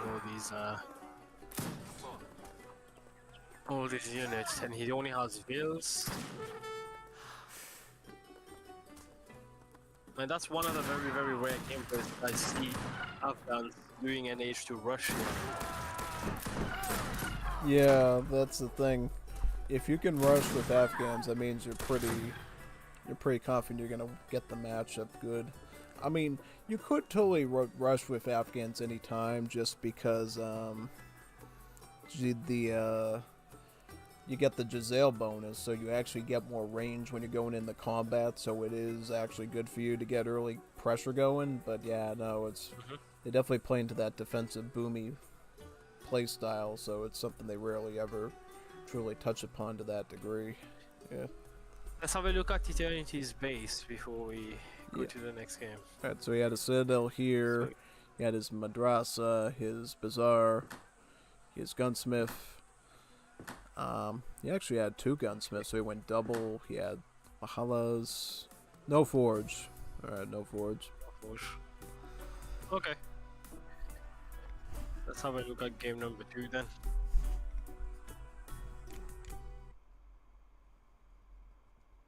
My guess is going to be he's probably playing the Germans game number 2. Yep.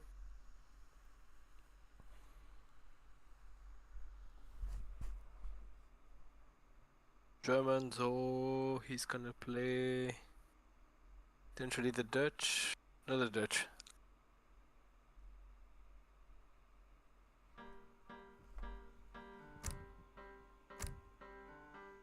Yeah, Germans or another European thief. Yeah, I think he plays Germans, Japanese, and Haishani, right? Japanese, yes, Japanese.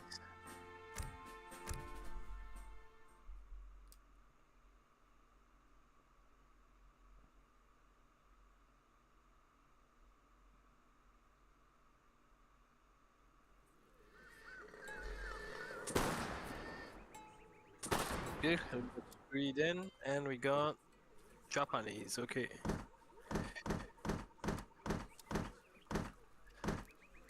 Very, very popular pick here, Sweden as a civilization. I know Bunda or Nathan did pick Sweden on this map. Now we've got Eternity picking Sweden on this map. When Codefender played me, he picked Sweden on this map. Is there any reason behind that? Is it because of the sawmills or? For this map in particular, it's great because it's a hard map to reach your opponent on, so you have extra time to set up your build order before you have to deal with any rush, which Sweden really likes, because Sweden has some really greedy cards that they want to send, like Land Mana Party to get the free vills with each market tech, and then the Norland logging so they can get the extra sawmill. It's sometimes harder to do on smaller maps where the enemy can close the distance faster, but on this map, you start down here, you have to come all the way up here, go all the way around the river, and then come all the way back down again. It just gives you so much prep time to get your build order done as Sweden. And once that build order is like fully executed, you got all the wood you need, you just have to focus on food, and then you can just spam Beverangars, have a decent tempo, and then eventually hit Fortress Age and add the assault units in next.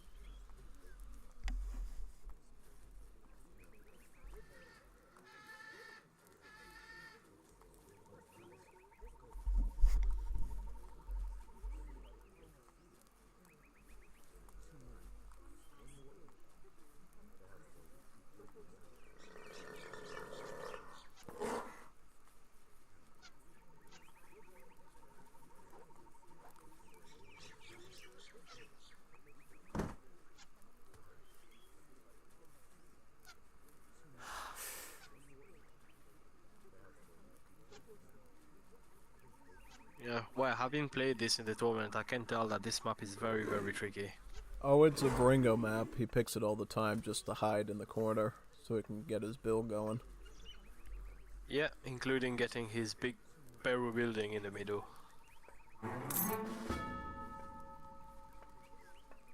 Hence why I always put 2 2 warships in H2 Yep, in exactly. your deck.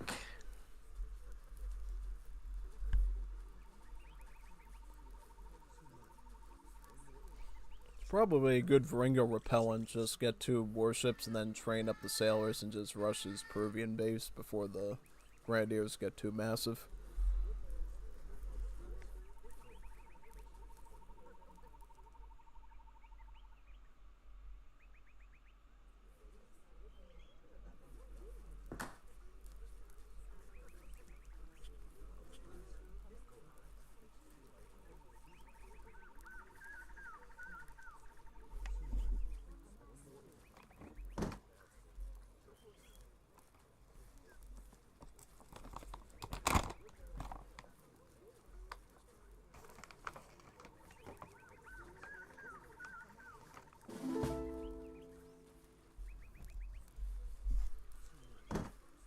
We check out Sweden in the meantime. Yeah, let's see what Probably he's quite signed up okay. with. I think he's going land We mana market- party. Yeah, he's going land mana party. Just picked it up there. Okay, pretty standard deck. I mean, overall, majority of this stuff is standard Sweden, I would say. Yeah. This is kind of a fascinating setup because I believe this one, at least in the past, was really busted. Because I remember originally this card used to be available for Sweden in the Fortress Age. I don't know if it was a bug or not, so you could literally get Industrial Age outposts and walls and stuff in Age 3.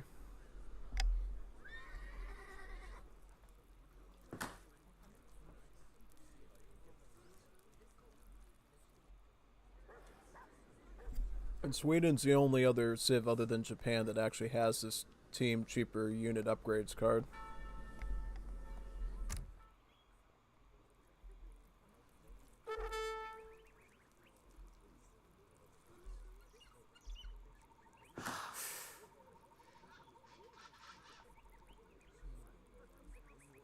Uppfattat.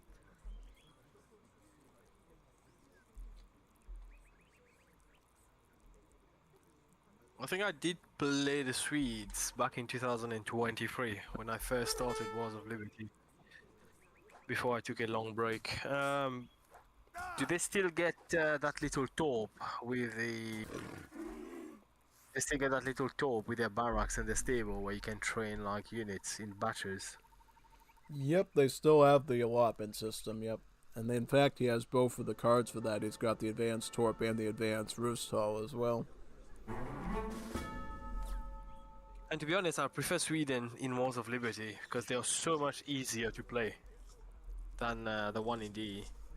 Oh yeah, no, they definitely feel a lot more comfortable here as long as you get the initial setup right.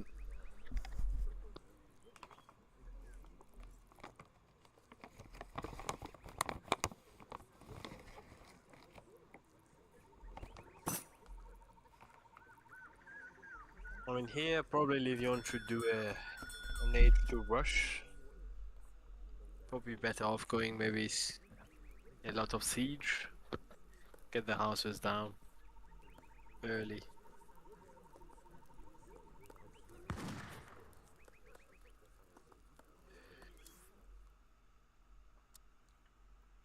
Okay, he's starting to shrine. Nice. Okay, so he went with the shrine age up. Yep, the Heavenly Kami, yeah.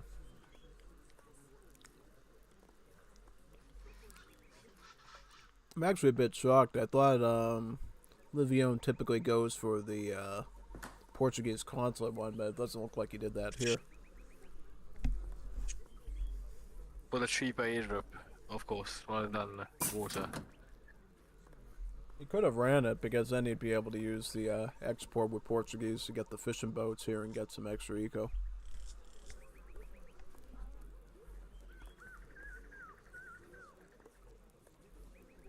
Yeah, frankly, I would have ran a war deck here personally and just had like 3 fishing boats instead of vills. Because 3 fishing boats is way better than just 2 villagers in terms of food gather rate.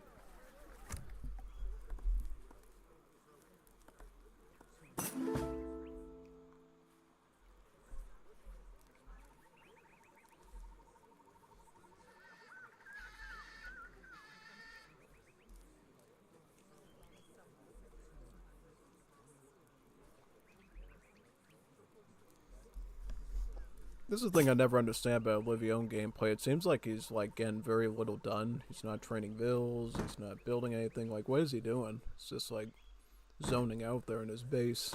That's where he falls behind very quickly. When again, I expected a bit more aggression from him because when I played against him, my games went on.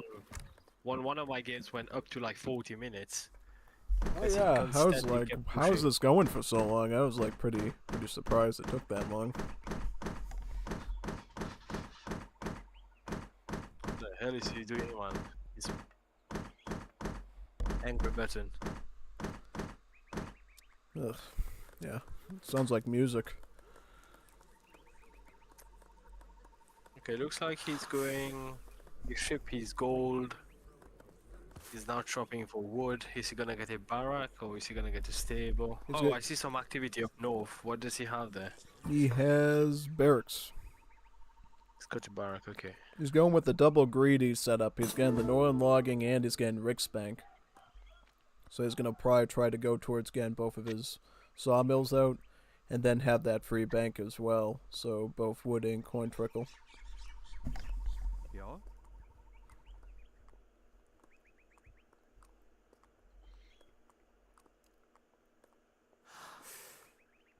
Or what's this? Is that an outpost?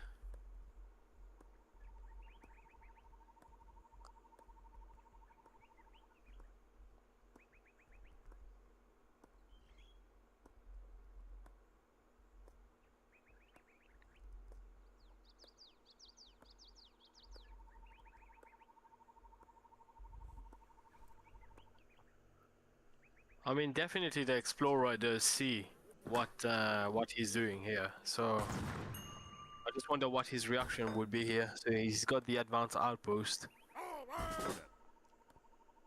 Order din befallning.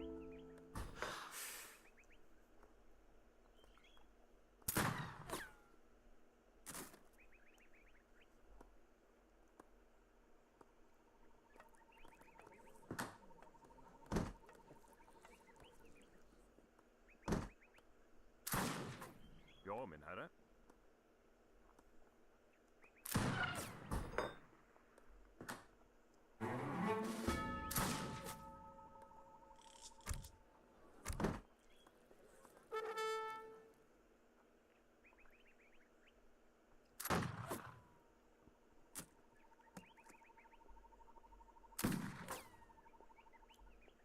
Okay, we still got that broken walls of liberty strategy. We're building buildings. Fine. I forgot about that.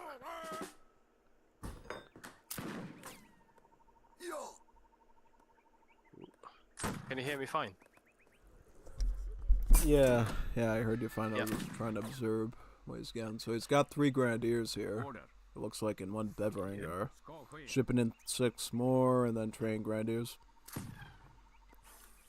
Wait, what is he shipping there? Oh, these skirmishes. These are the muskets, the Bevelingers. Like, what is he doing? Like, does he have a barracks or He's anything? got no military building. He's got. No shipment Nothing. available. He can't even get one of these. Did he go on the sea? No, because you actually have to Okay. come on this map. You actually have to come all the way up to the sand area here to put down a dock. You can't actually. I don't think you can put a dock against the cliffside here. It's not angled the right way, so you actually have to come all the way up here just to do fish economy. Okay, I now see a barracks going up. Yep. Right here. Down south. Yeah. Yep. He could do some Okay, skirms. another best place to put the barrack. Another best place to put the barrack. I'll put that behind my TC. Yeah, especially since you're so far behind. I put The like pressure. maybe put it near the market or something, or in the back. Yeah. Because if you put it near the market here, he can't get around this side. You got the native site protecting some of it.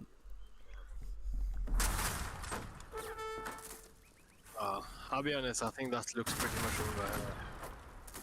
He basically lost 2 shrines there, and now he's going to try to.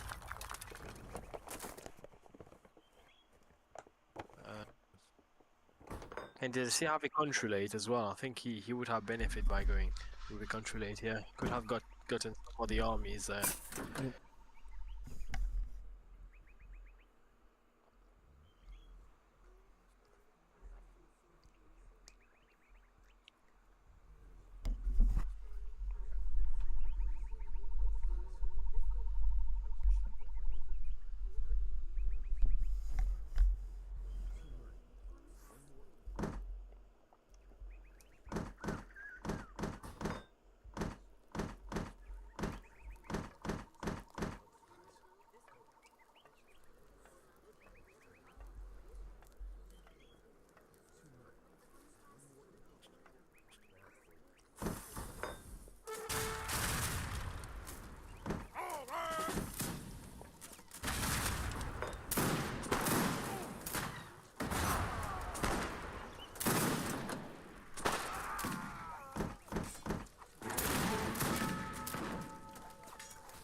hope he ships a military unit. A military here because Alright, it's gonna go down. Already. Oh, he's shipping the minute. Another. No, I wouldn't have shipped that too early without having any support. But yeah. So all he has to do is to run away for a little bit, let them lose their hit points, and then.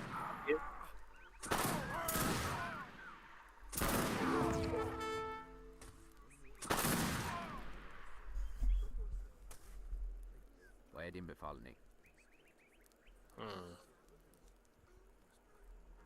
And he built a trading post as well. Why? What's it? Is he built on the Guanar? He built on the Guanari site.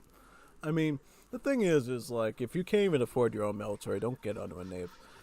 However, I think if he knows what he's doing, this is actually a good idea, because instead of going with his native skirms, if he gets the Touchament skirms here, these ones actually slow down movement speed of enemy troops, and those would actually slow down the abnormally high speed of the Swedish muskets. So, in a way, if you set this up earlier, I think it would have been a great idea, but because he's so slow and sluggish about it, it's like no even advantage in doing that. Yeah, no, I would have loved to see him get this early, start making Katuchaman right away and backing it up with shipments. That would have been a pretty unique play, and maybe could have allowed him to slow down Swedish's maneuverability with the Bevrangars, and it would have been a great play. But because he's being so slow about it now, he's not going to do that. And I got a barracks here, so he built, that's 400 wood he lost. They could put it into production, a military, and doing Shigumas. I mean, I guess, but you need more of them. Like, if he had, like, all Shigumas, I think it would have been great, because then he could have, like, had something to keep somewhat up on the... I also see a big mass of units coming from Eternity now. Oh yeah, no, he's outproducing them by so much, it's like night and day. Oh, this Grenadiers, yeah. Oh. Look like Grenadiers, yeah.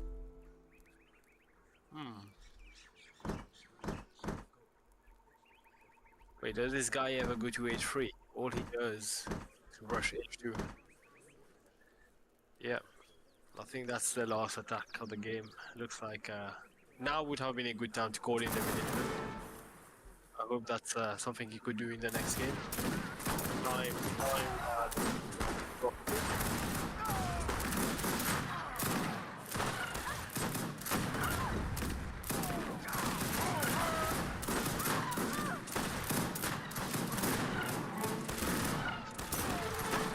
hope you ship a shipment there.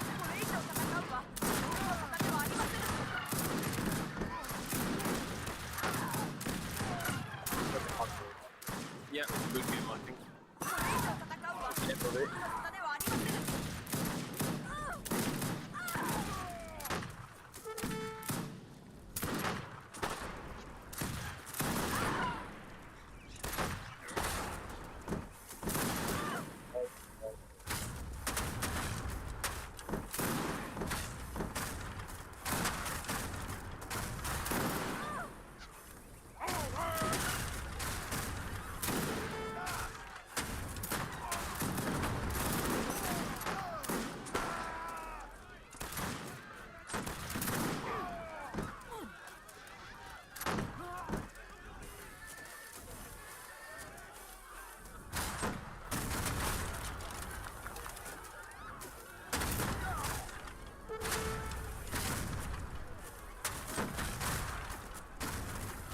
I did eventually go with a Portuguese.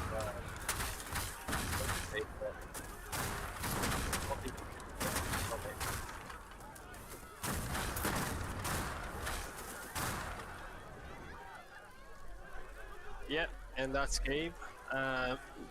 Pretty one-sided here, I would say. Eternity really controlled the game here, and not sure. Maybe potentially Livion thought that he would have more time to maybe build.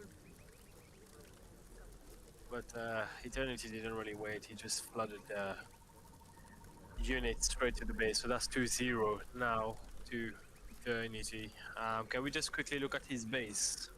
Yep, let's see. So he's got the 2 sawmills, the bank, market, some houses, and TC here. So yeah, he took advantage of this map because he knows it gives you so much time to prepare. And he just went with the full setup. He got the land mandatory at the market to get free vills out of the market with every market tech he got. He got the 2 sawmills once he had H2, and then he got that bank wagon. He maxed out everything, really. I think the only thing What does he have? What does he have up north? Is Uh, that his... forward base, double barracks, stable. He was going to get the church up here with the Hoff, and then set up the Torp.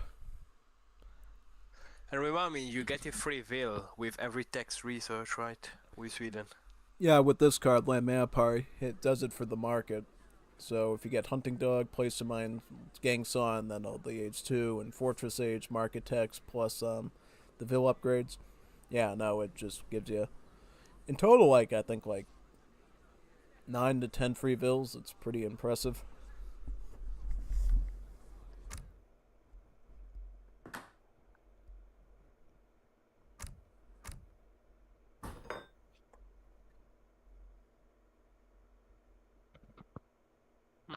Okay. Well, I definitely think Livion could have played this a bit better here, especially with timing his shipments or getting a military building up, getting his military building maybe a bit closer to his town center, shrining more in the enemy base rather than his own side. Oh yeah, no, I mean, this is the thing with this map. It's such a long map. You could have came out to here and gotten these hunts at least, these ones up here. This would have been an easy earshot to get, and then just work your way down. Because you got so much time to prepare on this map. Make that shrine economy of Japan full as you can. Because a full Japanese shrine economy would have been a real competitive scene against Sweden, but because he wasn't even macroing at all, Sweden just went their maximum potential, and it just spiraled out of control for him. And he still had stuff to send too. I mean, he could have sent this. Rick Sakin here.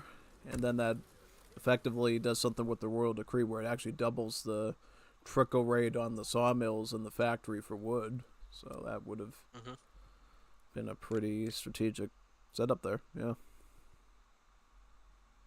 Okay. Game number 3.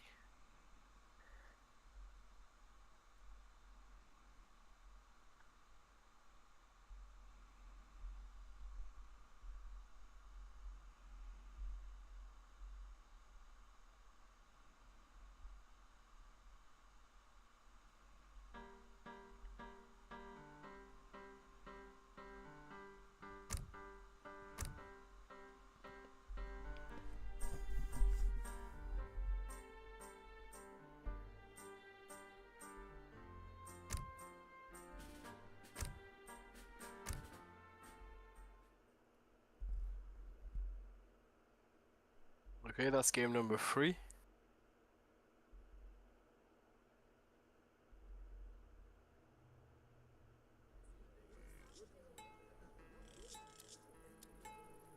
He's now playing Ethiopia against Russia. Interesting. Good map for Ethiopia. You start out with 2 outposts on Alberta. So that means you get extra setup time to avoid hard pressure from a civ like the Russians, which would normally be a pretty serious problem for a civ like Ethiopia since they have no problem massing up infantry early on. Yeah.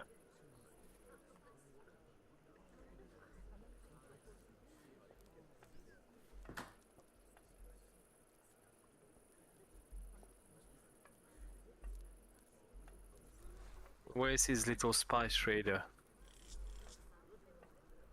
Where is it? I think he's scouting with them. Yeah. Yep, that's usually, I think even the devs did that before they released the mod actually on some of their Civ overview videos. They always scout around with their tradesmen when they played Egypt or Zulu. And building a train post as well which I think is a good play. Yeah. And if you kill them, do they behave like an explorer? As in, can you revive them, or is it a case where if you lose them, you lose them? It's a trainable unit you get from the spice shop later on. So if you lose the one you get for now, you kind of just lose them, but you can train up to 10 of them from the spice shop.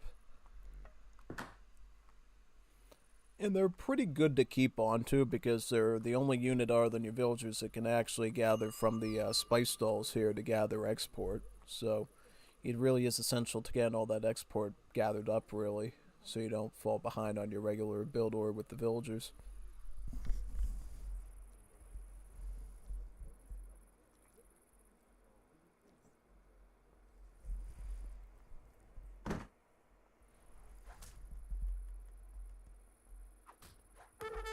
Here he goes, lapping your renegado.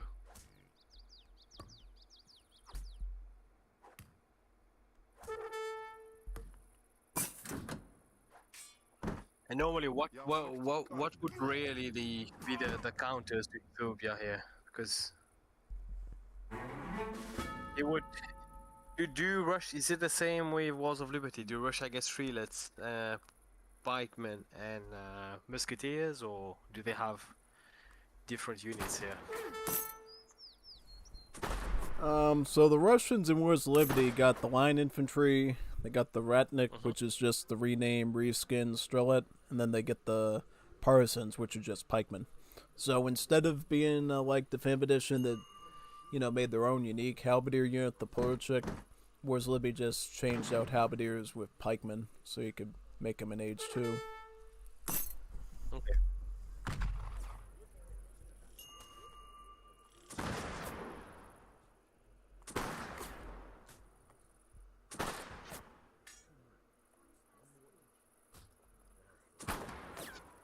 Should be targeting the spice trader.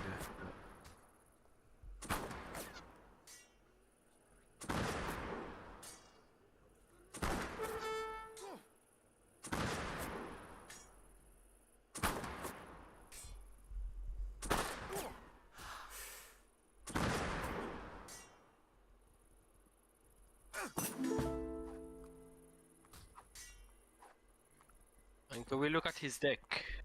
See what he's planning here. I see him sending a shipment over. He already sent a shipment. Yep, he sent the grain economy. This is basically the European food trickle like Colbertism you see in D.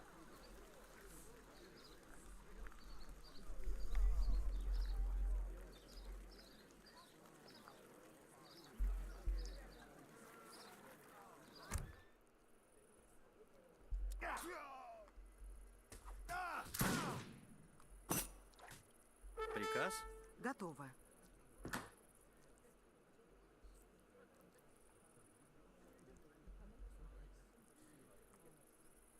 Что? Приказ?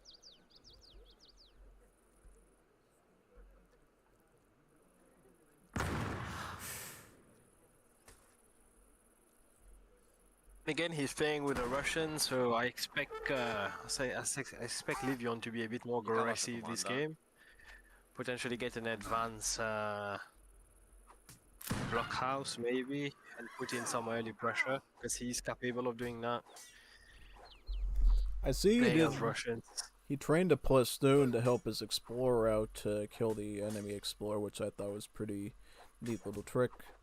It's essentially the same as like Spain, how they have the war dogs. The Russians are capable of making these Ukrainian swordsmen, foot Cossacks, to do sort of the same thing. Yeah, looks like he's gonna lose that unit.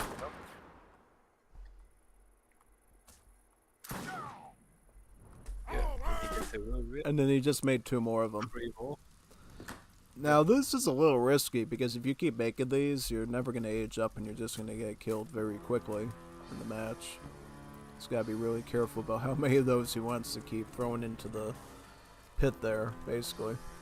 And if you're going to train them all at the same time and just swarm the explorer with them. Don't just train them in little vats like that. It's better just get them all at once and run the enemy down with them and maybe get a bit of pressure and scouting done with them or something. or at least because basically these guys are supposed to be used like the Spanish war dogs, so they're really supposed to be helping you explore out and getting treasures to make up for their training. So if you're not going to use them for treasure collection, you're just going to use them to siege a trading post like this very slowly. It's like you're deliberately sabotaging your age up time to the point that somebody's probably going to rush you in your base by the time you even hit age 2. It'll be impossible to win. I don't think the... You see... Can we look at his Russian deck? Yeah, let's see what he's got. He's got three vills, since you can train you can ship vills from the home city now as Russians. He's got the team's scout cavalry, eco theories, Sevastopol. He's got iron structures here to help his stuff build faster. Fencing school, no dueling school though, a little weird. Strelic combat, or is it called partisan combat now? It also benefits the pikemen. It's got the cav combat, Cossack combat for Cossacks and Plastuni, and then factory stuff. Yeah.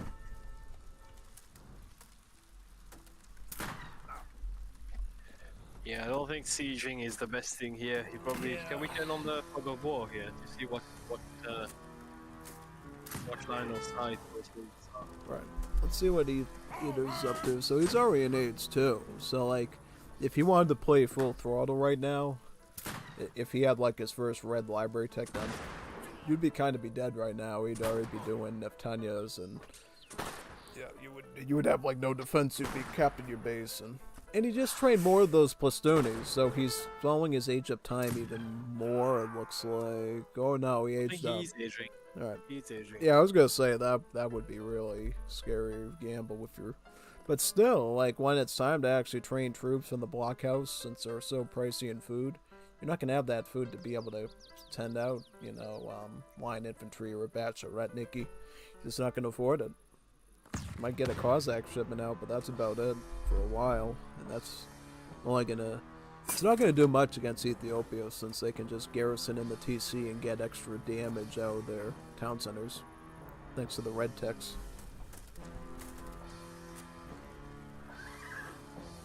I mean, can we have a look at the how much line of sight does Divion have? Again, does he actually see Eternity's base?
If you're building any military buildings.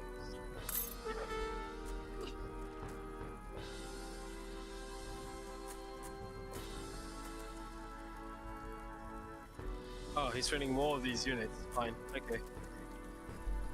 So no blockhouse still.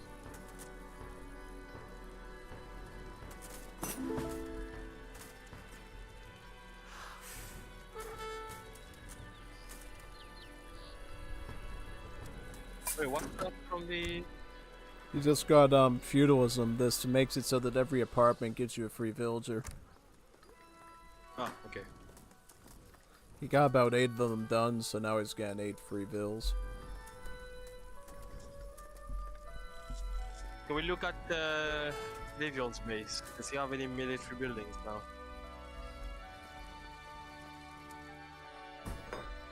Blockhouse and stable. Okay. got his Cossack shipment out too with these Plastuni, so he does have some scout units, so he's got a bit of army already on the field. The only thing he'd have Probably to he might work. have been better off trying to raid villages rather than sieging that, but okay. Yeah. whatever floats up your dress, I guess. Alright, so we got Team Cavalry Scouts. It adds 10% HP onto his scout units and 10% HP onto his cavalry units.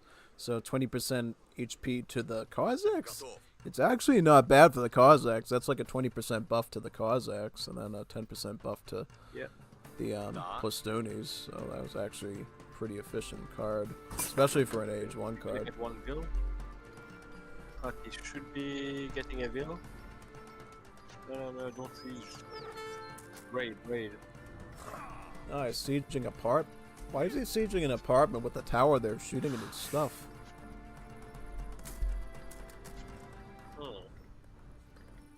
You know, Well, there's a village just behind him. Yeah, he could just. Yeah, he's not even. He's just sieging the apartment. The biggest thing is that Ethiopia's buildings gain more HP every time you research a blue library tech, so the buildings are intentionally more sturdy. So, sieging an apartment at this stage is 2,750 wood. That's more wood than a barracks.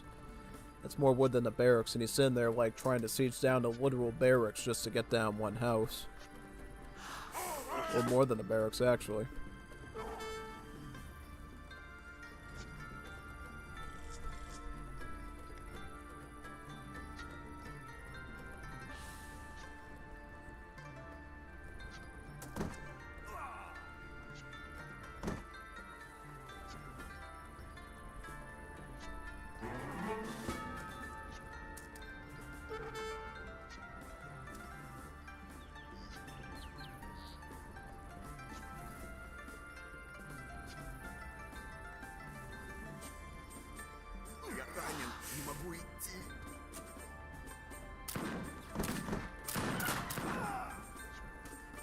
Yep.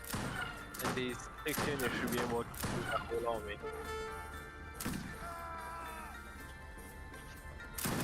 Oh, the line unit coming in. One shot. He's still sieging the apartment.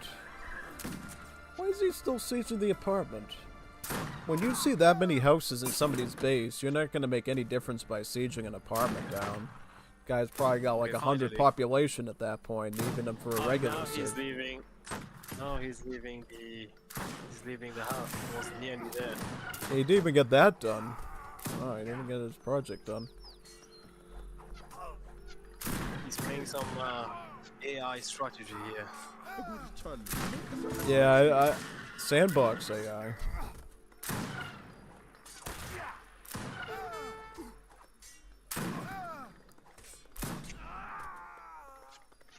Oh, he's going back. He's going back to finish his work. Let's see if he gets it done. You're not going to finish your job. You only got 100. There's only like 15 HP left on the thing. Just throw one torch and you're done. Oh god. Oh boy. Alright. Well, now it's really tough because now Eternity's reached his his level 3 red library. His 3rd red library tech, which means he can actually start to train Fortress Age units in Age 2, like the Ascari Skirms. So he doesn't even need to go to Fortress Age to train some of these Skirms and other troops. He can just stick around Age 2 just to do that.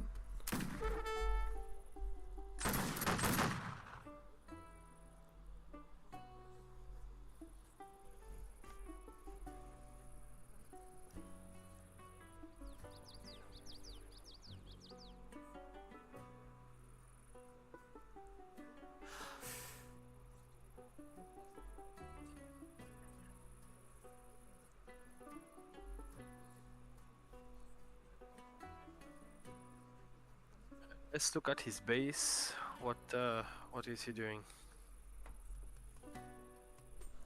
So what is he even? Alright, so how many vills is he on, first of all? 21 vills. Not the worst.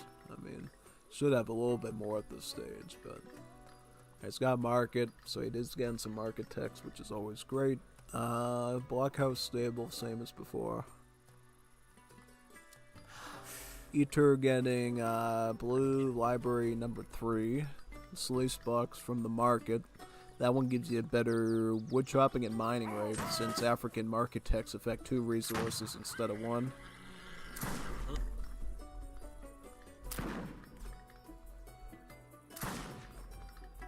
That's literally 1 Kozak that's gonna go down from the outpost fire here. He's hesitating too much. He needs to either go in or commit or just... Yep, that's 1 Kozak that's gone down.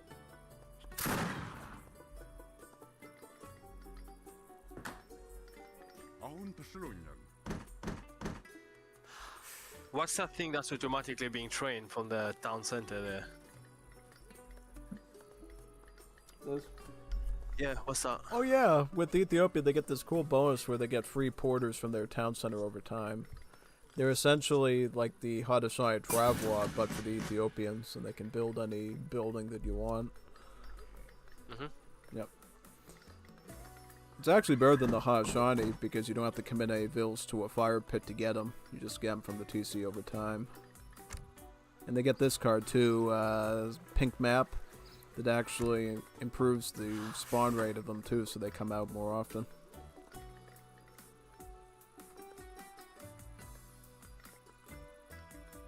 Goa migration. He's going to be starting to get free villagers from his town center now.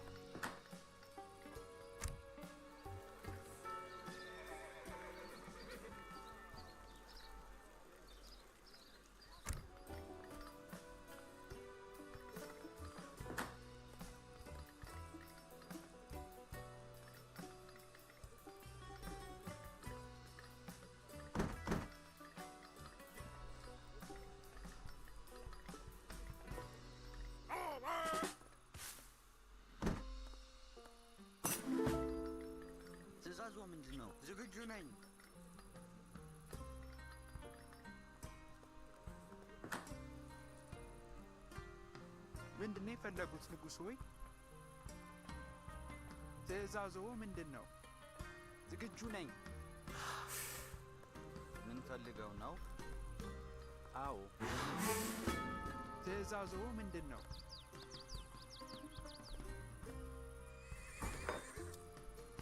ዝግጁ ነኝ።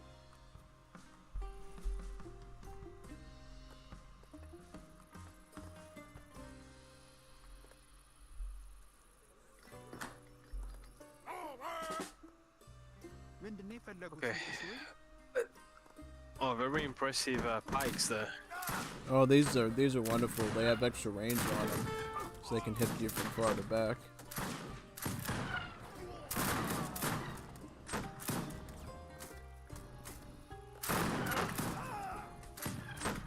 Yeah, and he's put them in stagger mode as well. Very nice. Yep.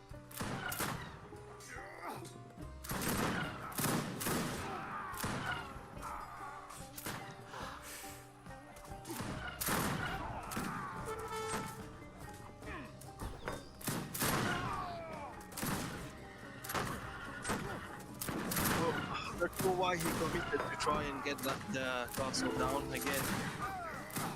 I don't know what's the claim and siege, right? Yep.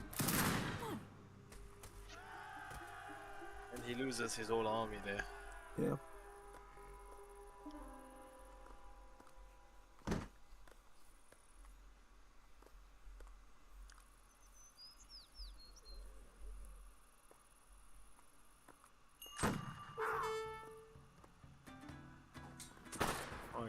That's getting melted, easy.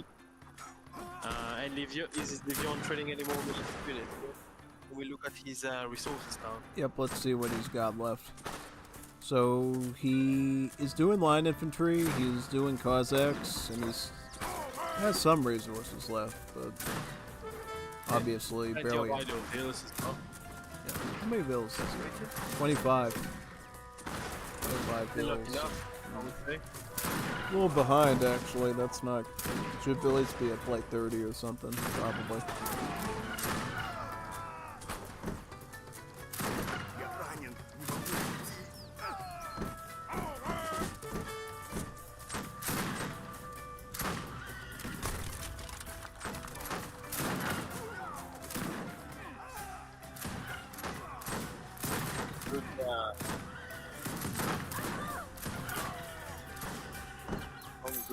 on the Kozak, icon are going to take them down. Now we've got the stable that's gonna go down next. And he's still got his idle wheels by his town center of the gold mine, so he's not on the gold mine anymore, really. Здравствуйте. And he's got idle wheels as well at the back. It's gotta go here. Go back. Yep. I think Mark's gonna go table down. Probably a house gonna go down as well next.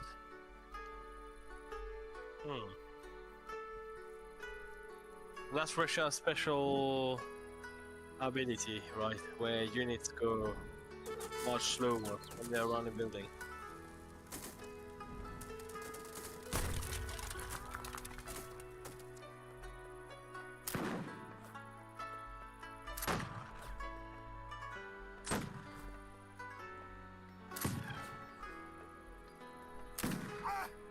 Building a stable, building a barracks, okay? Blockhouse. Yeah. Put that further back at least, though. Give yourself a little more time to actually get it done. So I was just gonna lose all the bills trying to put it up. Yeah, no, it's gonna be canceled out. Again, use the Minutemen. Yeah, they're coming out. Man. Take good shots. Maybe the barrack can go up.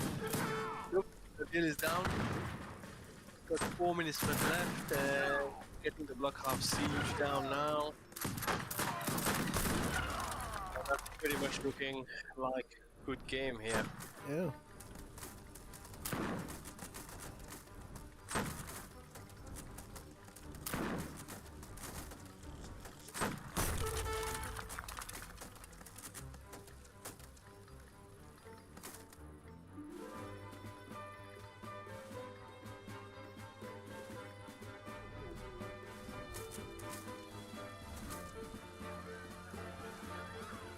Yeah, and that's it. 3-0 Eternity.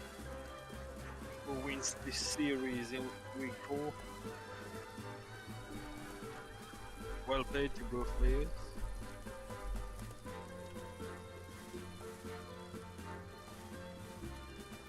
So what series do you want to see now, you think?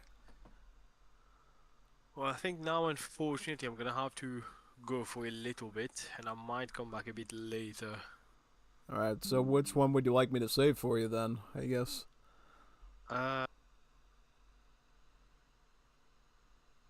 We watch Bunda. Maybe if we save Ref Argento games, I would like to, or yeah, if we save his gameplays, I can, when I come back, hopefully we can always cause that one. Yeah, I don't know if he's even done any of his 2 series yet that I was waiting on him for. I haven't received the recordings yet. No problem. We can pick things up when I come back. I'll let you know.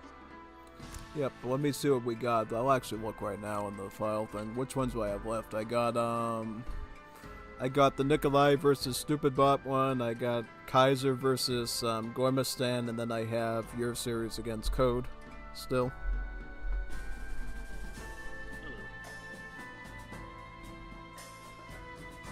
I suppose the one Kaiser and Goministan would be an interesting one to look at. Yeah, I bet. That's probably going to be a really close one since they're both pretty good strategists. Yep, and I hope Goministan ban Maui. We'll have a look. Ban Maori? Oh. Yeah, that's one of the key things you need to do when you play. But Kaiser, yeah, no, he's a competent Maori player, definitely. Yep. Oh, hopefully I'll speak to you in a bit. Just need to do something very quickly, but thanks for having me. Yep. And I will speak to you soon. Yep.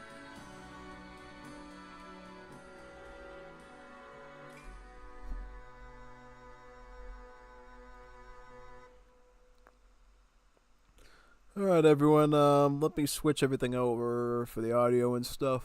Properties. That. Cool. Settings on here too. To 8. Okay, we're back to normal on that. Let me exit out of this for now so we can save up some more CPU resources maybe.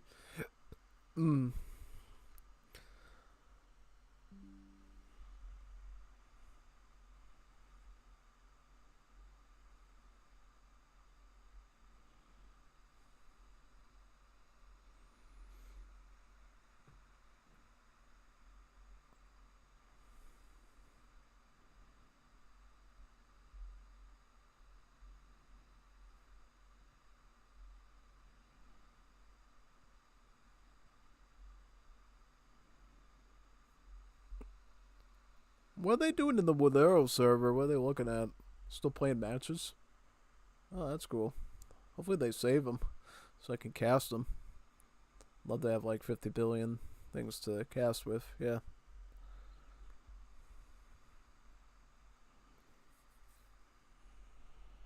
Events for Kyber? Star Wars? Oh. Trying to think. Kind of want to heat something up in the microwave while we do the next recording. So let me get that in a box. I got a box down there. I'll stick it in real quick. Can do that while we look at the rest of these games. I'm gonna save the Gormu versus Kaiser series for Saga in case he comes back. If that's the case, that would be awesome. We could look at a really good series together. If not, that'd be fine too. So just give me a few moments.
Alright, so what series should we do?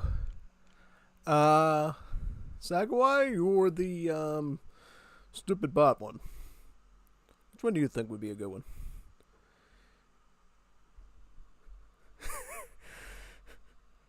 Anyone free to cast with unstoppable swords, it would be good to get some Spanish on board. No tengo microfono. Oh, poor Juanito. Poor Juanito can hablar. That's sad. Oh, man. Trying to decide what series to do, though. Let's see. This. Or this. This or that. This or that. Let's do Sagawai versus Code. So if I have severe criticisms, you might not have to hear them while he's out. Common courtesy. Sagawai versus Code. Here we go. Alright, let's try these ones out. Let's see what we got. Let's go.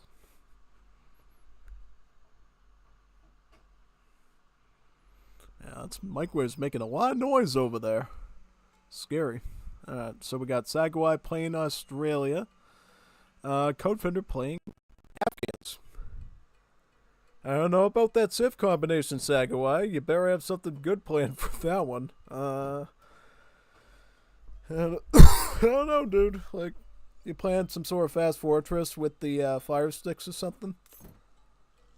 I don't know. I'm just trying to think. Like, if I was Australia, what would I build against an Afghan player that would be sizably good? It would have to be something with the fire sticks and a fast fortress.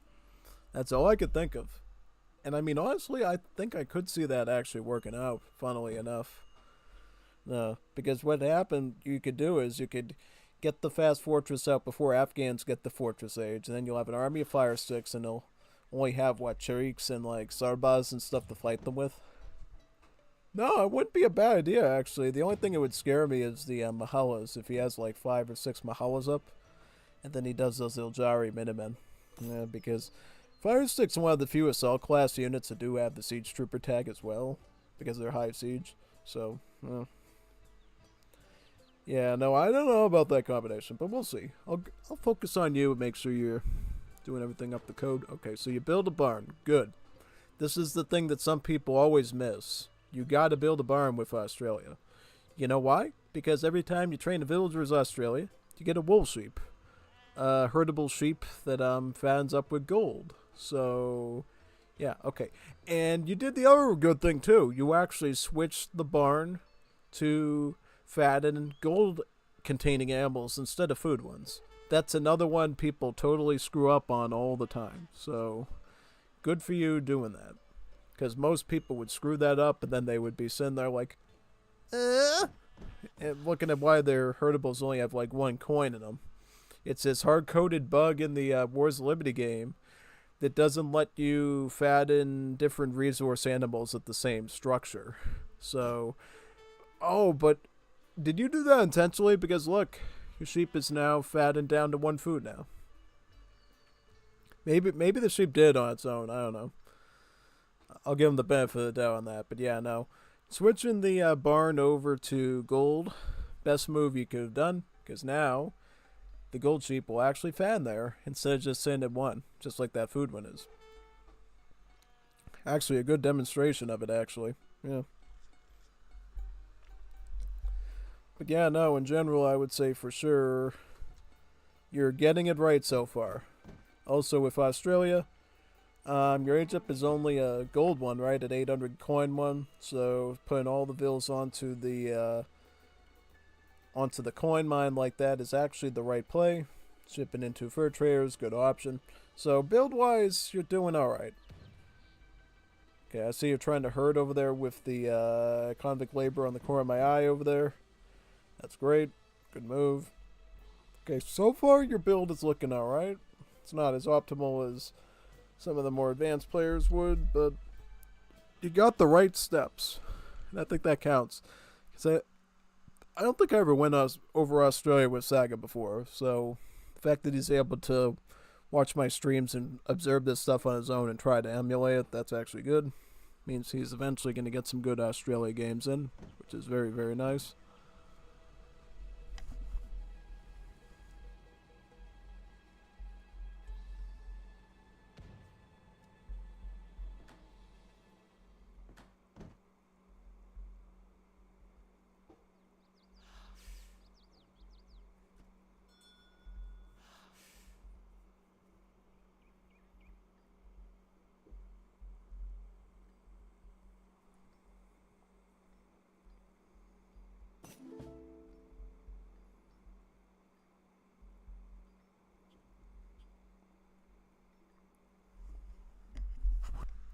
This is the play that definitely sets apart Codefender's Afghans from other players. The Lepiz Lazuli build. So essentially you get this Lepiz Lazuli mine.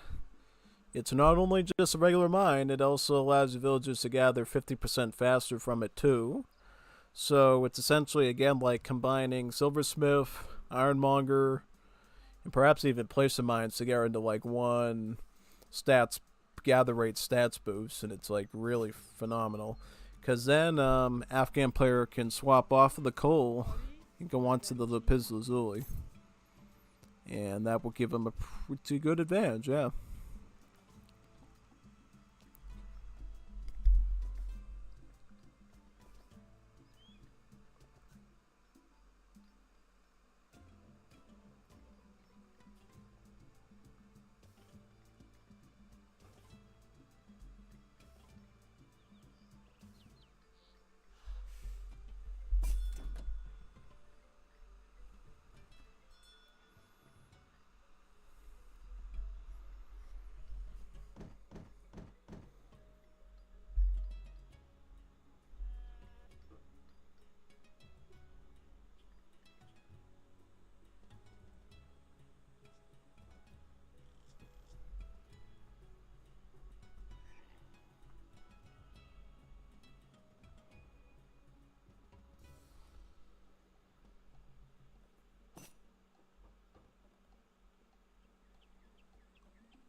Wow, his first sheep he put onto that barn is already found up. Awesome.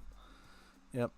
This will ensure that even after he loses his coal mine in the area and the second one over here, that he will have coin left over between all these sheep. That way, when you play Australia, you don't have to worry about estates as much, because you can always sort of guarantee that you will have that late game coin economy as you need. Yeah. It's a very nice thing that the Australians guaranteed you. As for Afghans over here, he will be stepping into H2 very shortly with tribal dichotomy. But overall, Sagawai is making the right steps. But what's the politician going to be? King Wermu. Good pick. That's a wonderful pick, actually, because it gives you, I believe, 6 free boomerangs, right? Gives you a whole stat of units. Now, what does your deck look like? So, alright. Fur traders, unit shipments good. Clearly an Aboriginal focus, but you do keep the colonial combat card set in there, or rebellious combat. It used to be colonial combat, now it's rebellious combat. Yeah, I think that's pretty good that you keep that up as a backup. Yeah. And yeah, no, you have all the Aboriginal upgrade cards. That's great. So in general, I think this is pretty okay. If you do for a fast fortress, obviously get this, get this, get this, get these upgrades. You want melee first, so that way you can cut through infantry and then focus on this, this. Yeah, alright. I think that is pretty solid, yeah.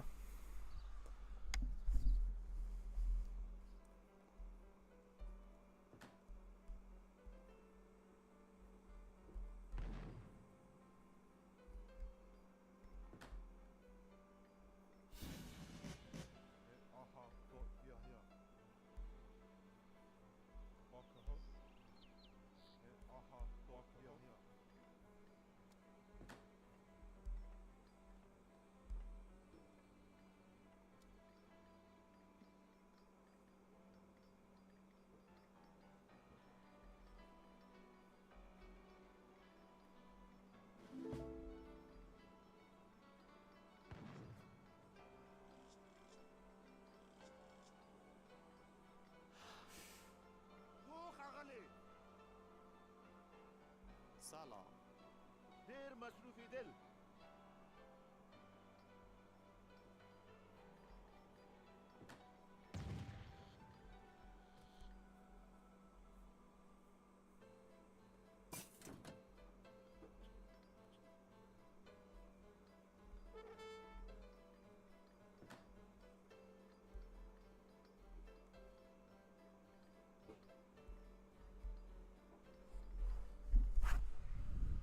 Tarbawadi, that is actually the third red Madras attack, so he's actually getting quite a few of those. It's good to keep getting them because you get free dwell tabs and free Minex. Yep, very nice. How about with Saga? So Saga's getting wood shipment in now.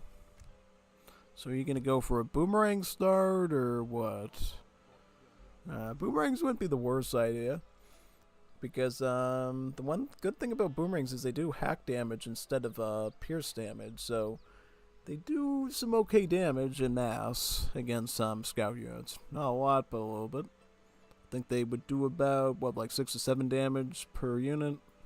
Which in mass could be conceivably enough to fight scout units with. So, yeah, totally.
Yes.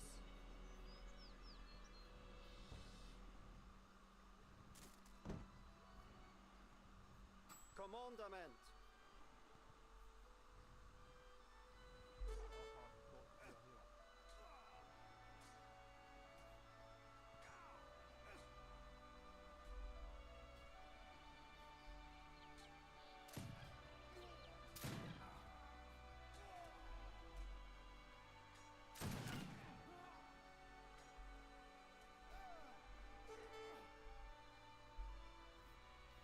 I don't know about that, because the thing is, though, you're dealing with scout units, so you can't go in with the straight up boomerang push alone. You gotta mix it in with the spearmen. You gotta have the spearmen nearby. If you don't have the spontooners with the boomerangs, it's gonna be rather risky. So, I think that party kind of screwed up on a bit.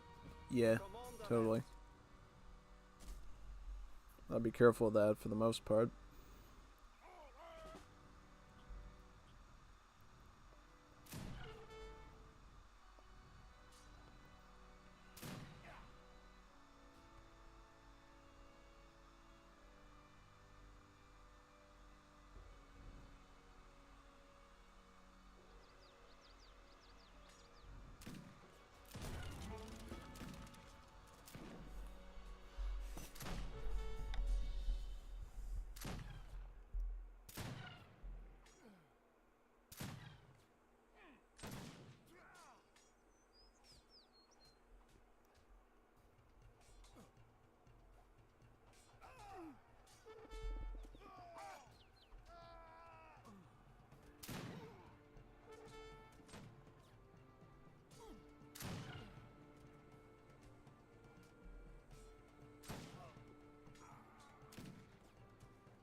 Pretty scary when the light cap can't even kill your explorers.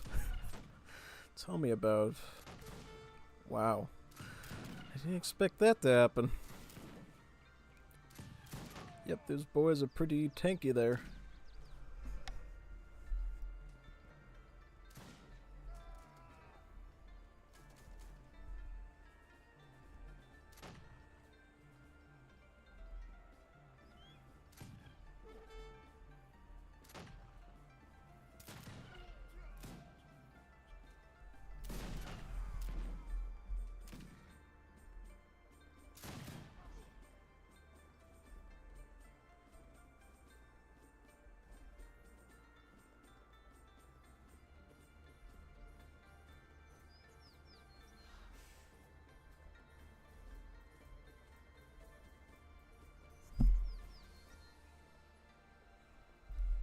I just got those Pakistani Highlander mercenaries, so these will be a really good backbone.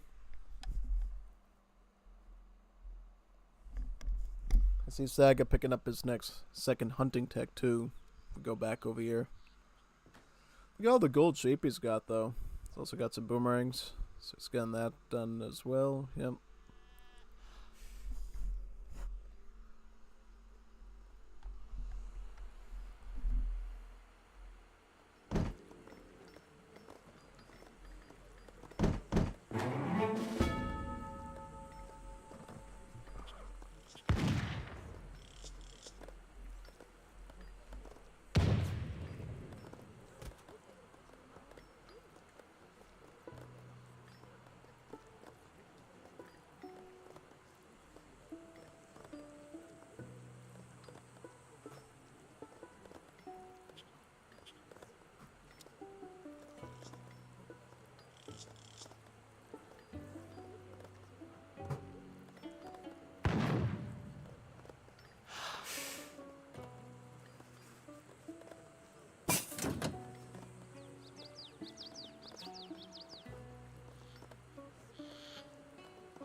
Oh wow, he's already up to the 5th Red Madrasa Tech code.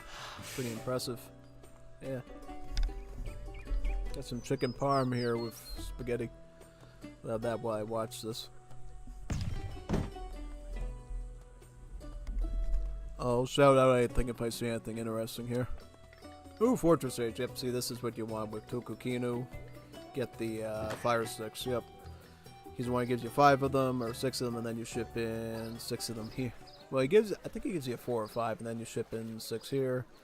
Gives you a pretty good stack, and then you usually want to pick up Mary right after that to add the infantry multiplier onto him too.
aha, dot, yeah.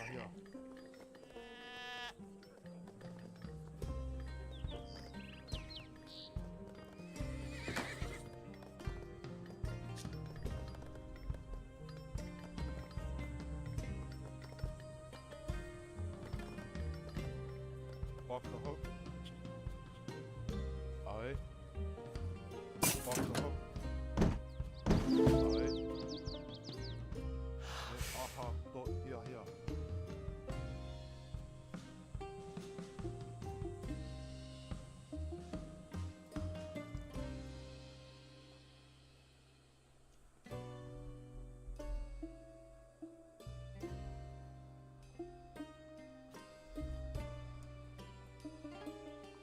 Baadw. Aye. Aha, dot, yeah. Baadw.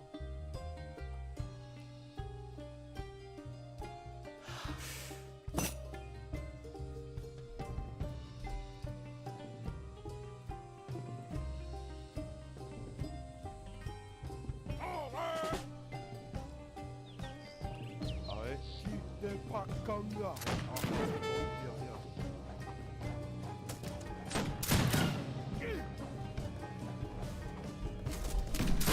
A sneaky push, but unfortunately the Jawans have too much damage for you to sustain that long.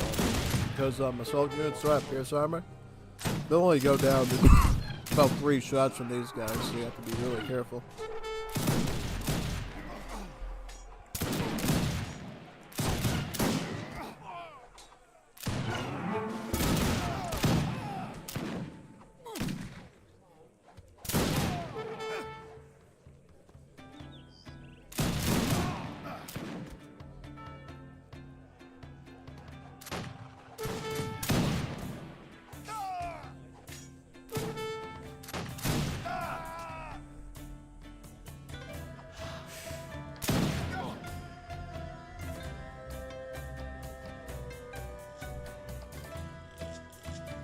Aha, dot, yeah.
This spaghetti and sauce is so good. As I watch through this. Ooh, whip-whips. Yeah, get the artillery out. No, I think your main job is to deal with these Jawans. For that, you're gonna need, whip-whips would be great for that. Get some whip-whips. Mass boomerangs like crazy. Maybe you can get some fire sticks in, but I would definitely suggest you get mrev before you engage. Because that little bit of extra multiplier on the tip might give you a bit of extra help.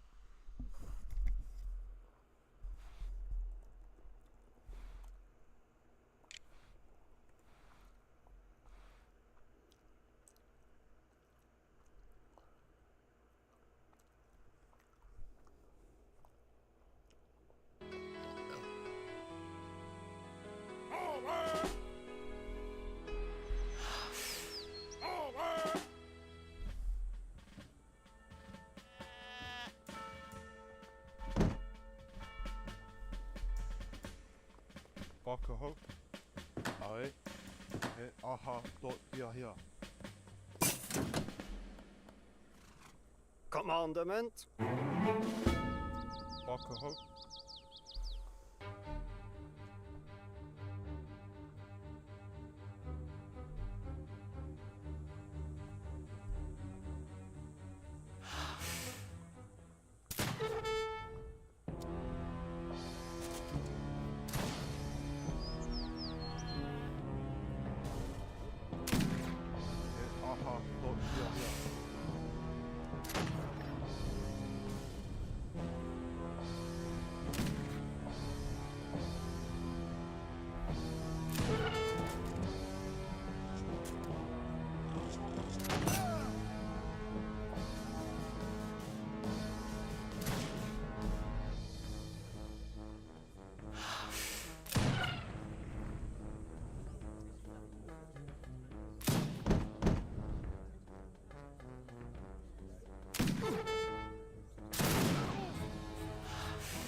Rifleman.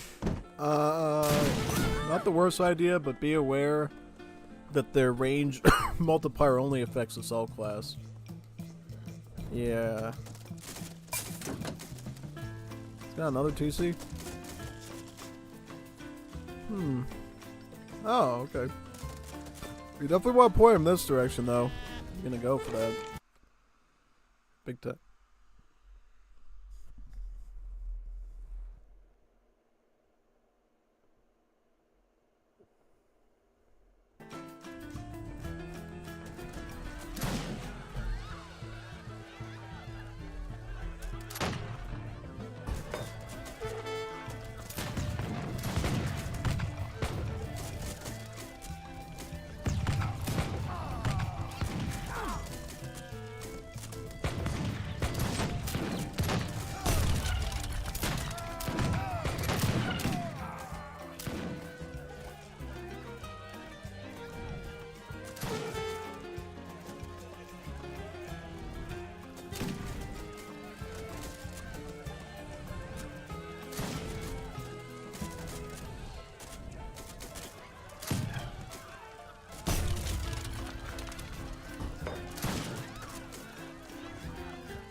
Ready.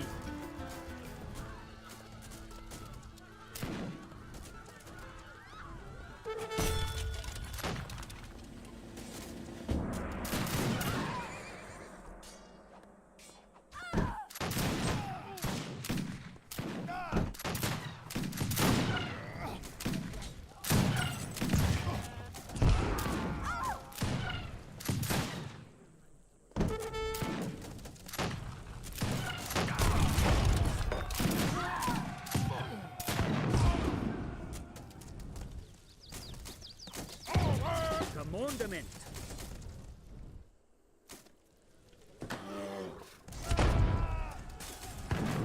Yes.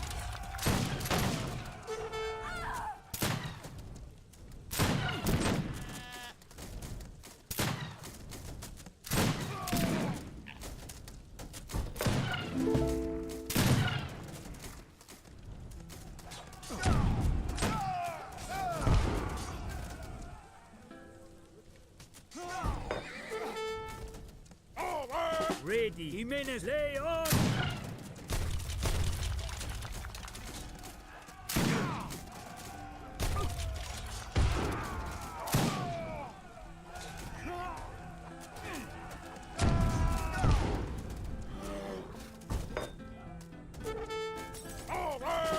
Commandment. Iwis, lay on.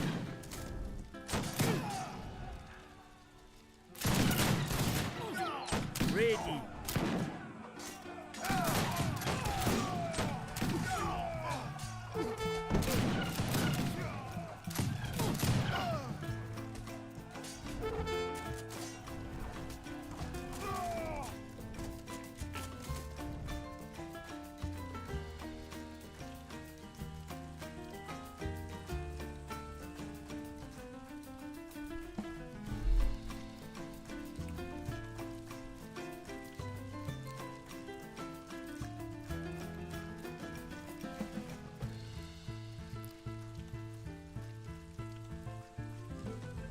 Oh, good game. Good match.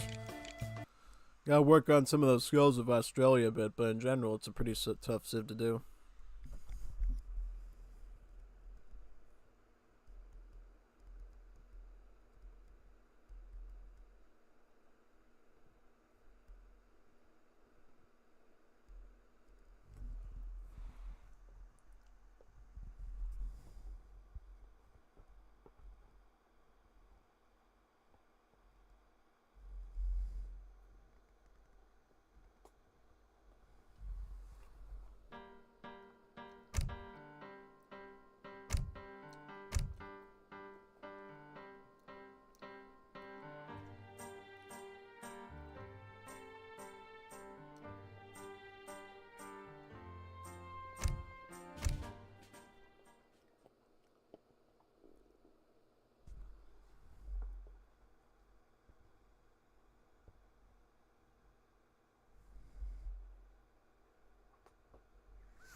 Somebody else is doing Sweden now. Exactly, I wasn't kidding. People love to milk the Sweden civ on this map. What's up with people? I don't know, dude. See, this is the thing. If this was like a normal map, Haiti would be a great suggestion against Sweden on this situation. But because it's a huge giant river map like this, we have to go round and round, round and round.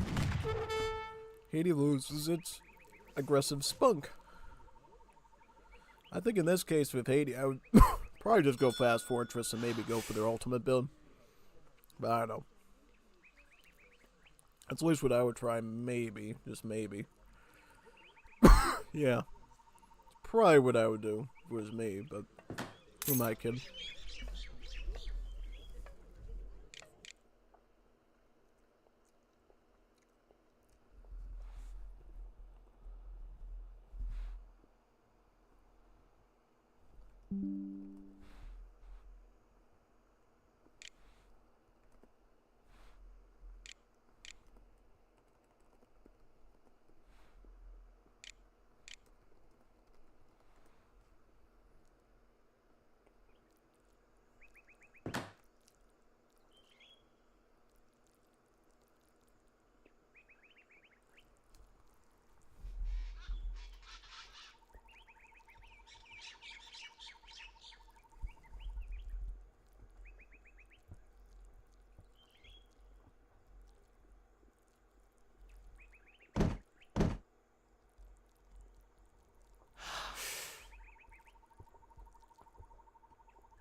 Skaksked.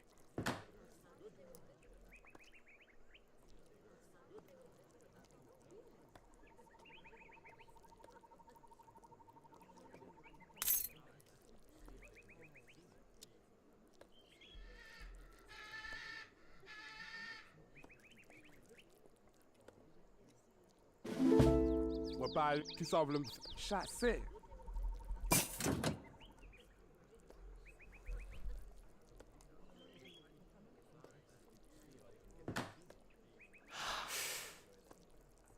Sac à fait. Chassé.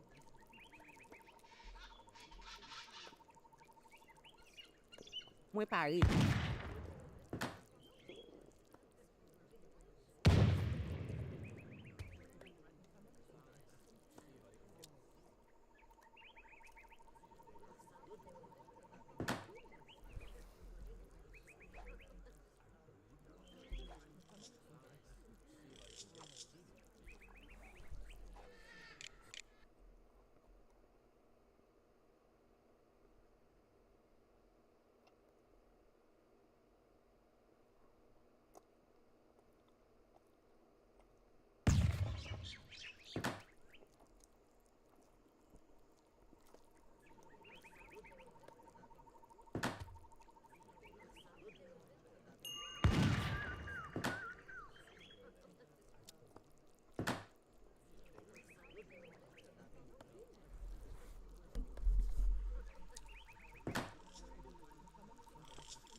The aristocrat? I'm trying to remember what the aristocrat does. What does the aristocrat do again? I think the aristocrat does something with food, right? I'm trying to remember. I think it's food. Yeah, it has to be food. Cause it can't be the clergyman, can't be the statesman, can't be the foreign king. Would have to be something related to food, I think. Or something else weird, yeah. Something else weird, yeah. I don't remember people going aristocrat with sweet, and I'm like legitimately baffled.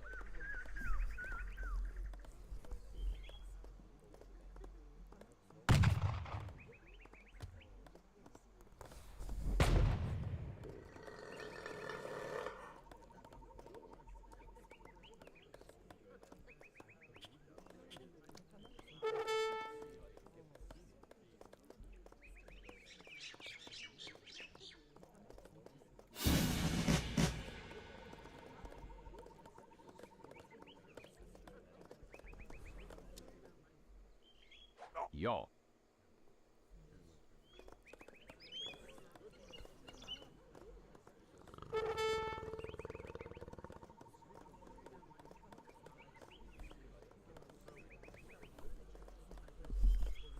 Let's get a Northern login now.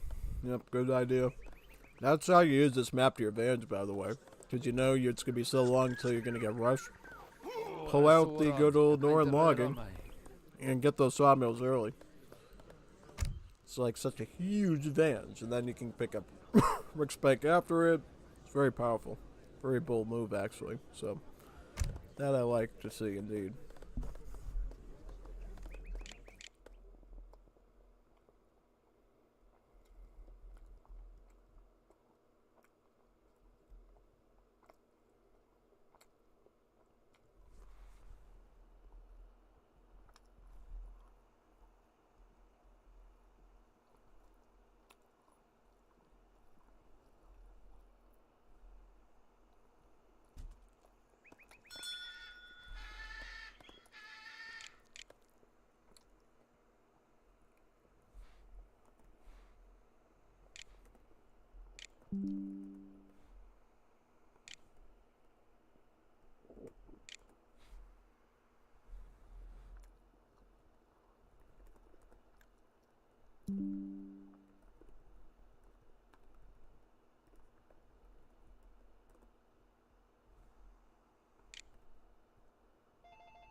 Who's that?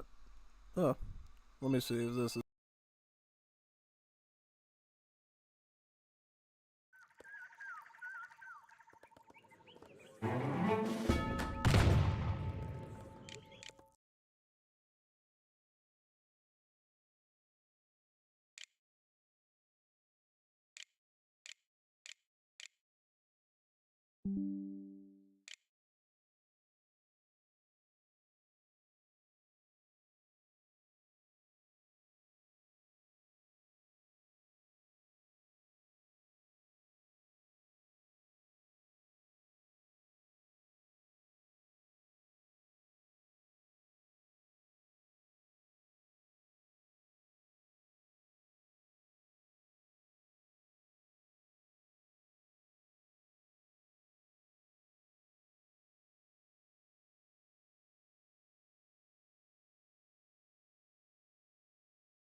Let me get back to the thingy-majiggy.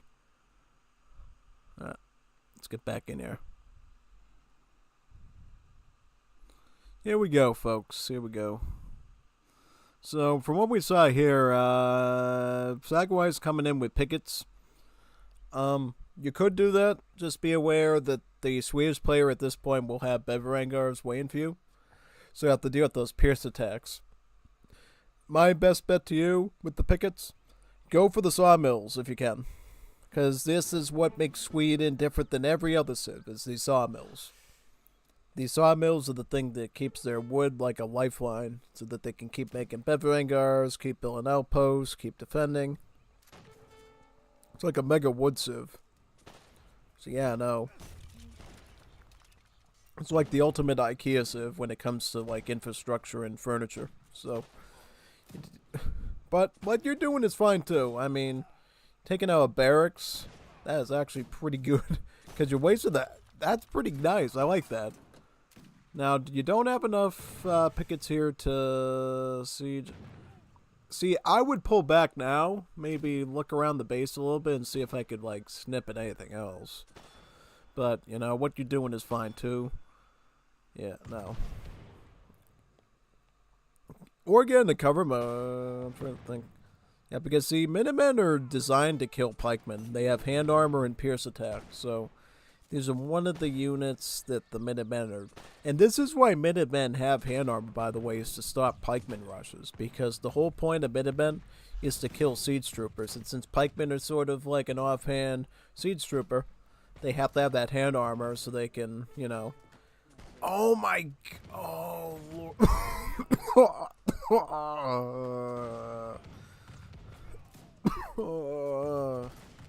Look at that bank. Look at that banky. Wow. Wow. You got some on that side too. Oh no. That's devastating. If you get that down. You get that down. If you get that down. Ah, yes. Alright, good. That was good. Alright, taking out a bank is a huge accomplishment, plus a barracks, and that is a good accomplishment. But unfortunately, your opponent is 20 steps ahead and goes for a political exile fast fortress. This is the same as the Exile Prince. It's a quick fast fortress. And then he's going to pop you out with likely Skirm, Bevering, or even a Falconet. Could get Fenrix as well. So, for any other opponent that's more of a noobish fella, that would be fatal what you just did to him. But, yeah. No. Good work. That was some good work right there. Hi there, fella. Welcome to the stream. We're doing casting for my tournament today. Hopefully you're enjoying what you're seeing so far. What Sagawai just did there, I'm really like, yeah, that wasn't easy. That wasn't easy at all. And what are you doing? So you're kind of setting up for a Fortress Age 2, I can see. I mean, you kind of have that in your back pocket as well. So, honestly, not the worst. I mean, this is actually kind of decent. Like, this is good. This is good. This is a viable tactic, and the fact that you're doing it on such a large scale map too, kind of nice. Kind of nice. You're punishing the opponent for a fast fortress, which is a really smart idea.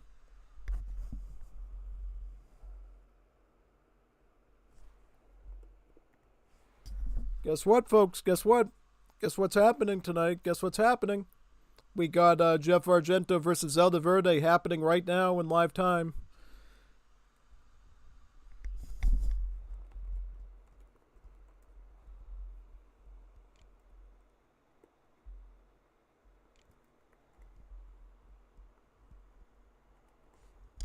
Yep, I'm telling him to save the Rex. Hey, if we get to look at Jeff versus Zelda Verde, that's a good series to see tonight. Wow. I think Relaki is the one that's going a bit AWOL on us. Jeff at least is trying, but yeah, no. This is gonna be pretty good. Pretty good. If we get to see a Zelda Verde versus Jeff series tonight, that will be awesome. I'd be totally happy for that. Still sieging the houses too, and doing a Fortress Age. This is actually not bad because he is applying pressure. He is harassing his opponent and taking out infrastructure while still weeding in a Fortress Age in a way that keeps his base safe through rushing. So, of all the things you could do to deal with a Codefender Swedish fast fortress on a map like this, not bad. And he's going after a foundry too. He's going after a foundry as well. Oh man, look at this. Look at this. Look at this. Look at this. Oh, no. Stupid. Don't do that. Oh my god, dude. Okay. Oh, it's fine. It's fine. Okay. Like, why did you move your stuff for, Muppet? Oh, man. Oh, that was good. That was good. The fact, if you were by a few more seconds, that would have been the most painful situation in Codefender history. like a literal hemorrhoid. Need hemorrhoid cream to fix that. Mm. Tell me about it.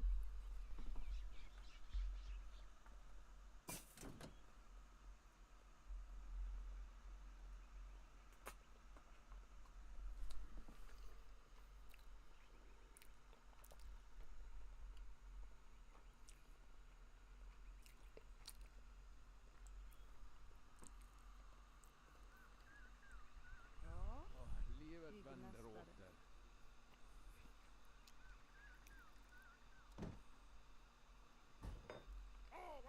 Sambrunfe.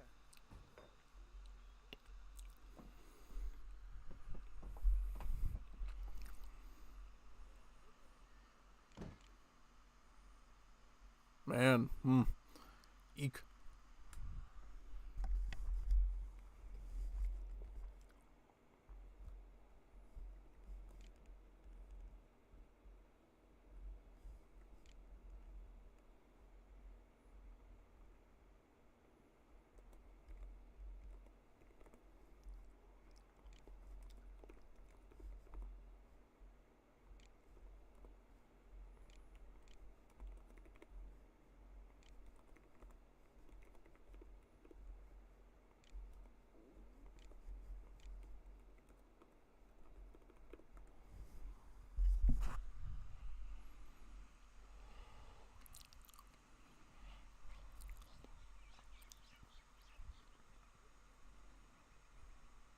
Caffè.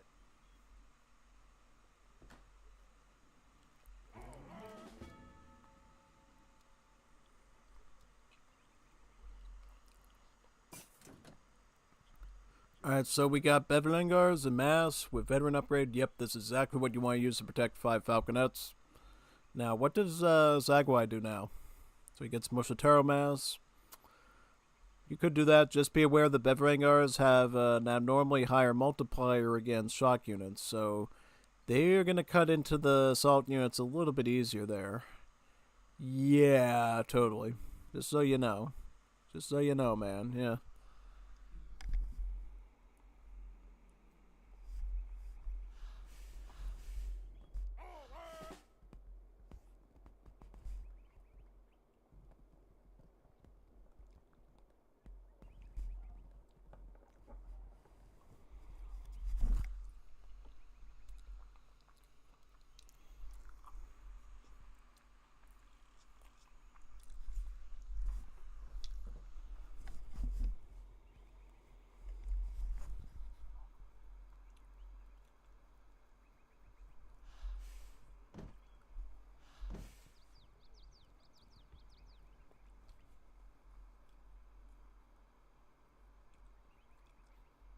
Vad baadw.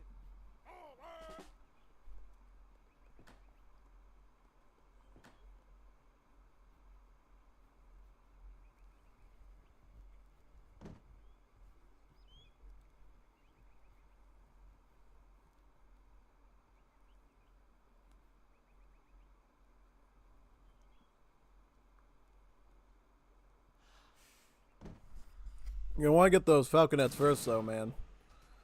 One mistake, try to run your Moshitaros separate from the pickets so you get more movement speed. Yeah, because there's a movement speed difference between pickets and the Moshitaros there. Moshitaros are like real cavalry, and the pickets are only just speedier because they're hand infantry. If you split them up, you could have hit maybe more of those Falconets, honestly. Yeah. But still, I like the effort. E for effort. The tactics are pretty funny, so... This has been a pretty entertaining one. I've been pretty entertained by this one, actually. No, it's been pretty decent.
Alright.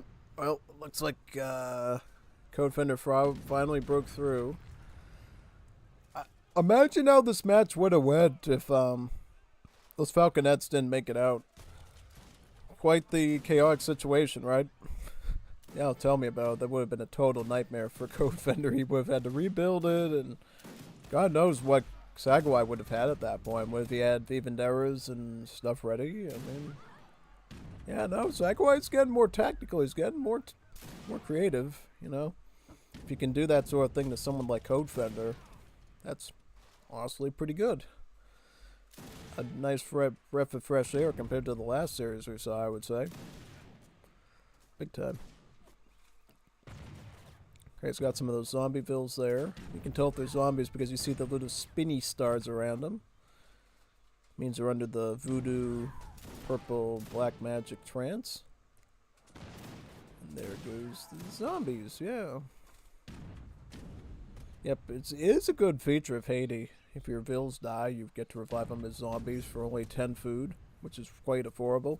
And then you get to use them a second time. Yeah.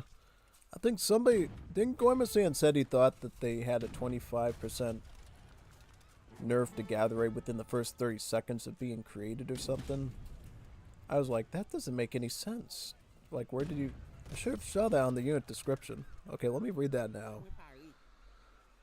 Villager that has been saved from the brink of death with medicine and magic constructs buildings and gather resources. So clearly it's not staying it on the unit description there, but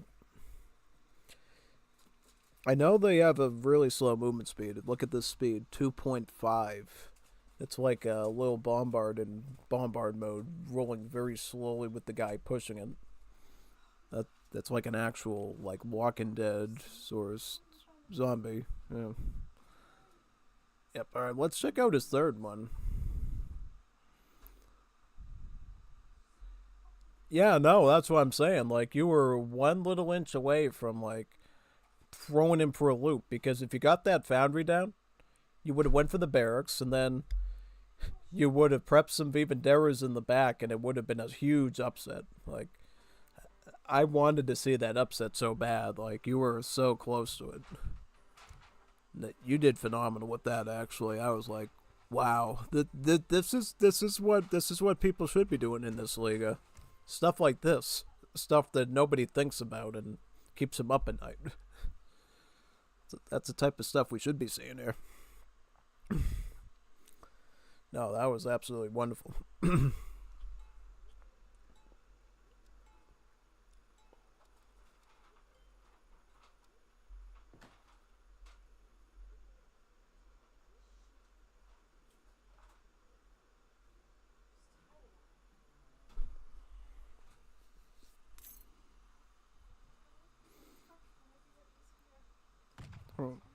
And so we got Iran versus China. This matchup, I think it goes to China. You know why? Because back when the patch first came out, right? I remember Zelda Verde teamed up with someone and was Chinese against me with this. What a nightmare that was on Elm Street. Like, I had an ally that I think was literally Portuguese, so one of the better European civs for team games. And that did nothing to save me at all. With a Portuguese ally. That's pretty scary when a Portuguese ally can't even protect you against China. So, from personal PTSD and stuff, I would say probably it's going to go to the China player. Yeah, also with China, they're really good with the Chukanus. Oh. Got a village here. Nice. He's making disciples. Why is he making disciples for? Is he going with the Kung Fu Fighting build or? That would be my only guess. That's typically the only time I would ever train disciples and like early like that. What treasure is he going for anyways? He's going for 210 XP. I see. Alright. Well, even then you don't want to usually do that because it's like it cuts off time from your age up time, big time when you do that, so yeah, it can be a real gambit sometimes to do that. Because honestly, when you're China versus Iran or Persia, you want that quick age up time so you can sort of get that rush on them early. So they don't have time to farm up like trickles. Yeah. That's what I would say in general. I'm assuming Saga's going to stick to Mysore build similarly with the harem photography. Because when he does that, that's actually a really good strategy to go for typically. Yeah.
You got the harem photography right. Yep, good.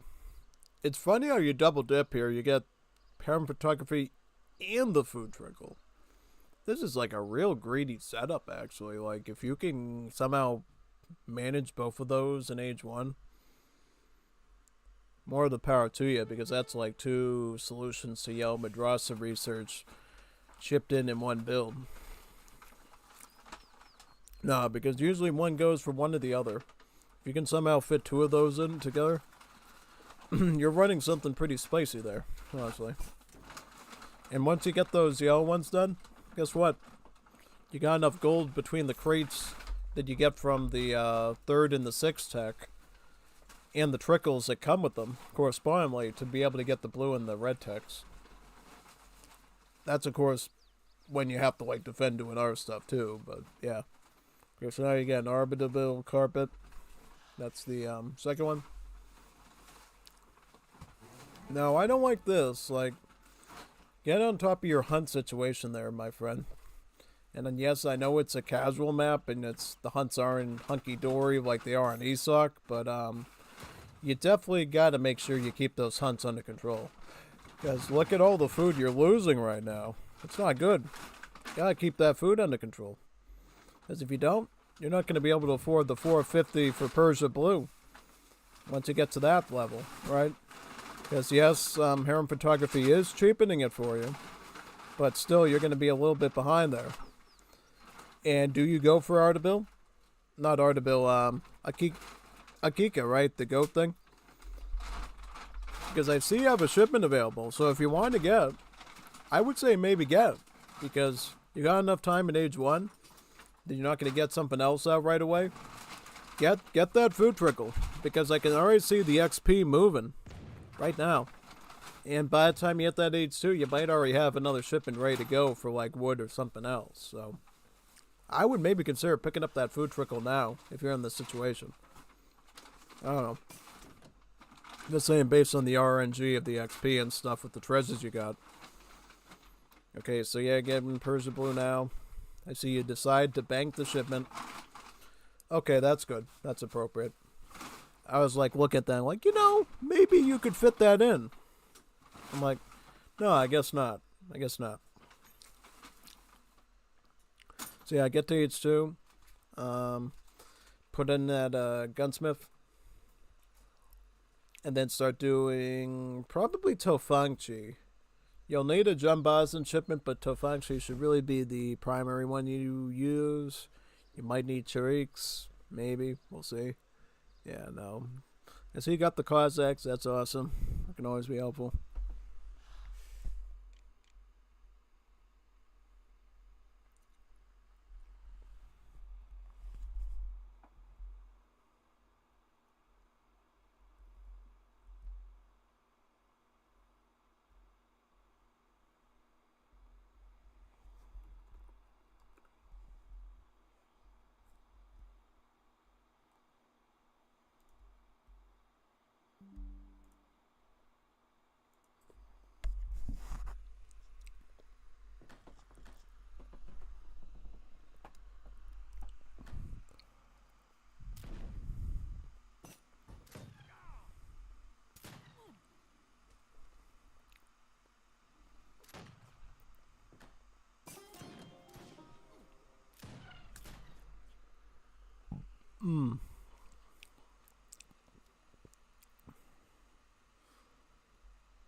Forge.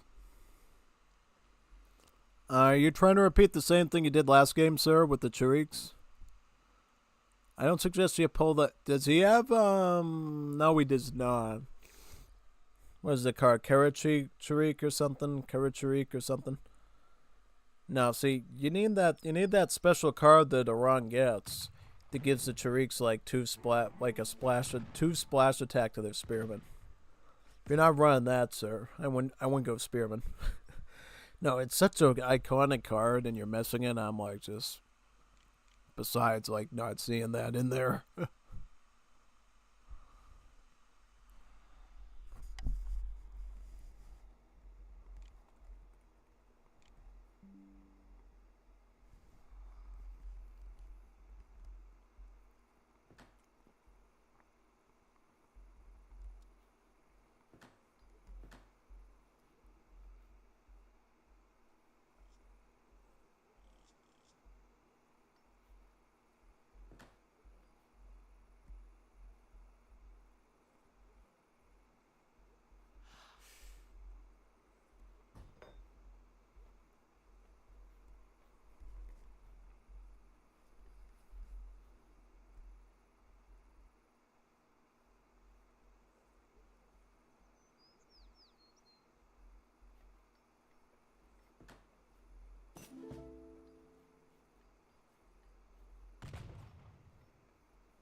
Okay, so he's gonna go Blue Banner Army.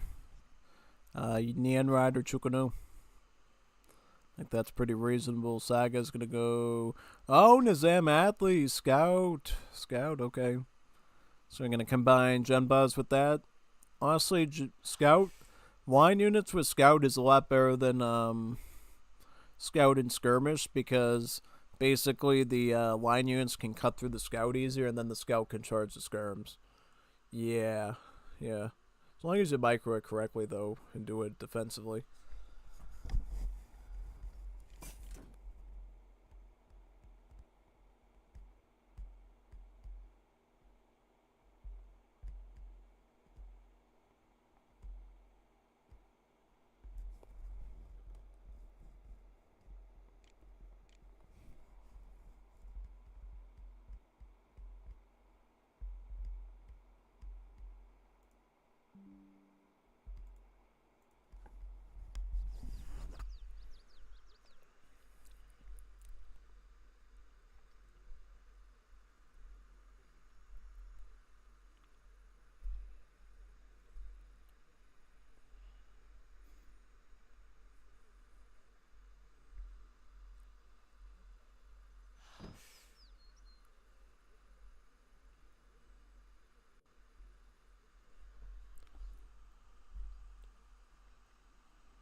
Alright, so now he's getting the 5th Yale Madrasa Tech, the literature one, right? The Mir Ali portraiture.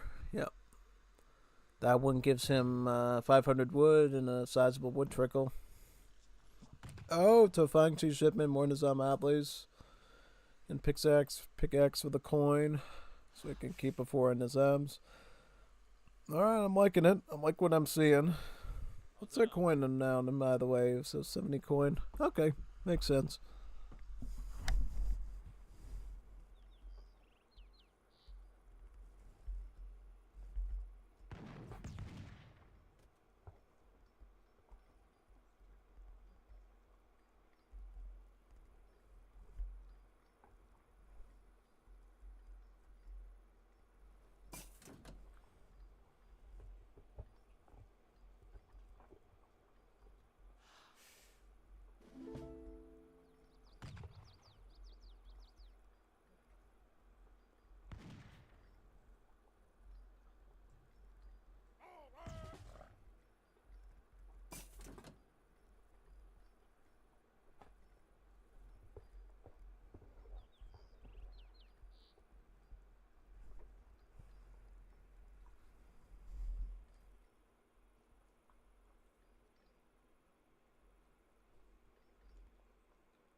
Now he's adding in some of the old Han armors, right, for the anti-cav component. Yep.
Okay, so what is Zagwai? So he's gotten some of the Ojari, right?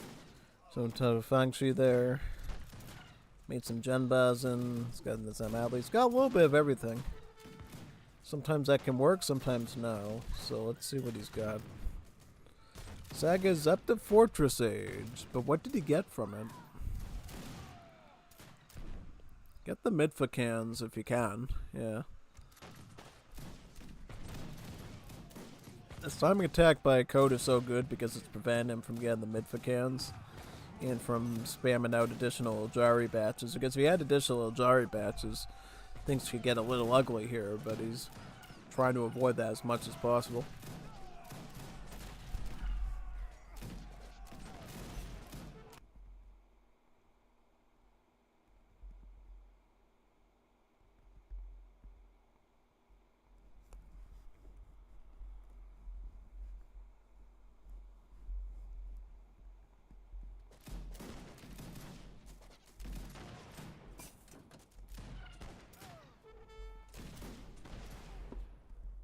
خیلی متاسفم قادر به انجام اون نیستم.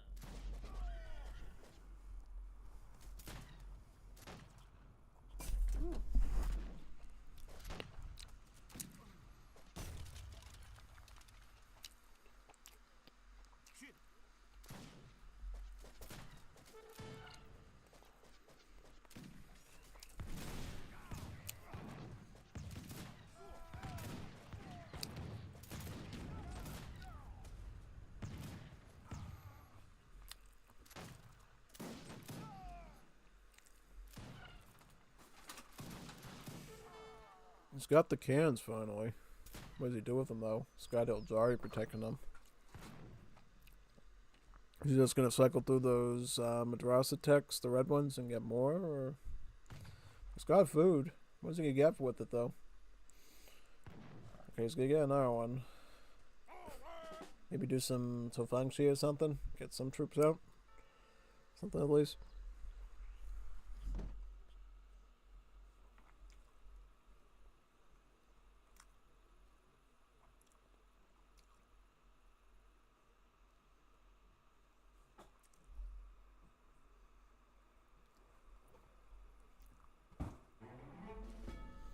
Right, there's the next red one.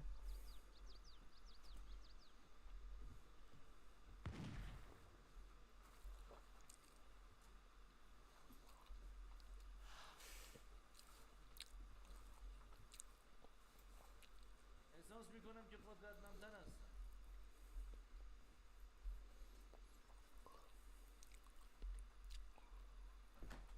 بله سلام.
آماده.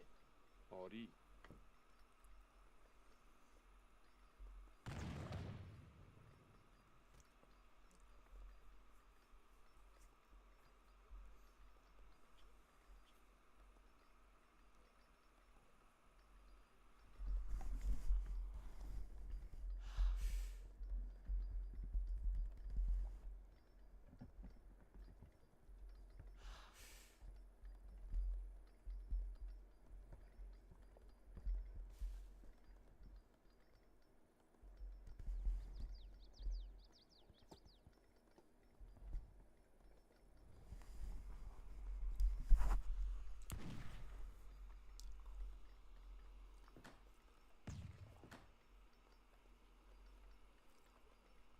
سلام. چه کار کنم؟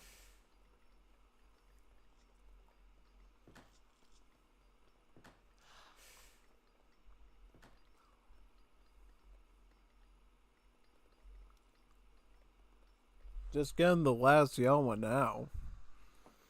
Guess it's better late than never, because now you can stack in like 2 more red madrasas with that too.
China. China. China. That's what it feels like sometimes when you see this stuff. It's like, yeah, China always wins these matches somehow. Crazy. Now, the Joshin Potion could be a fascinating one to run because it's an assault cap that has a lot of armor on it. Actually, 50% armor. That's a tanky boy right there. A lot of melee armor. Big time. Imagine tanking like half of all damage. Pretty serious, actually, yeah.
Alright, I think that's it. Nope, that would be his 4th batch of Redded Madrasa, so he can get some more Lajari.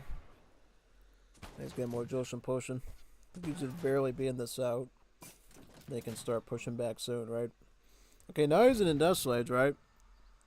Too bad he doesn't have a shipment, then he could get Polygamy. Start getting those free bills in, yeah.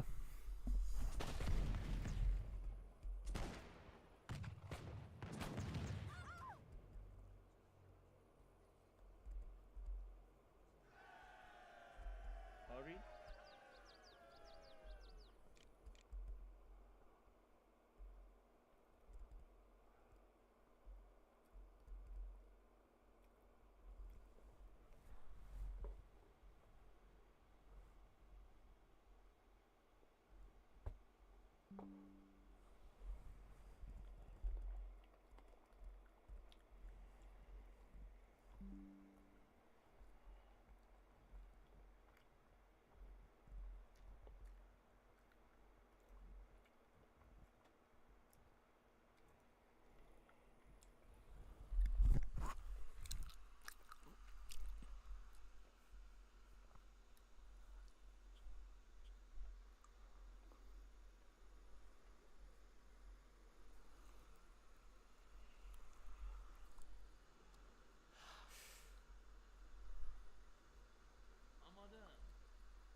چکار کنم؟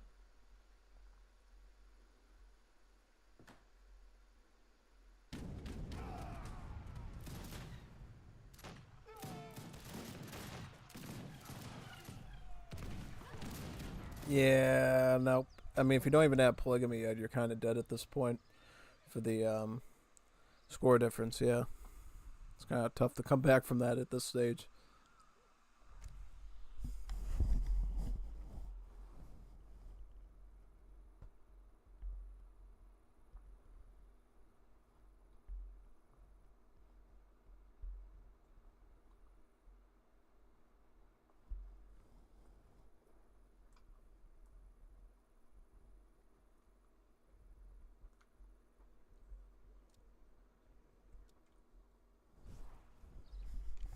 Overall, it was a good series. Now we get to check out the next one. The Stupid Bob, of course, versus Nikolai series. Yeah, let's do that one now.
So, what's the name of the series again? Let me look at the record file and the listing.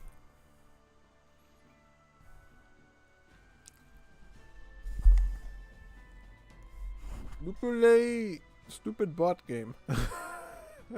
All in caps. Should be easy to find.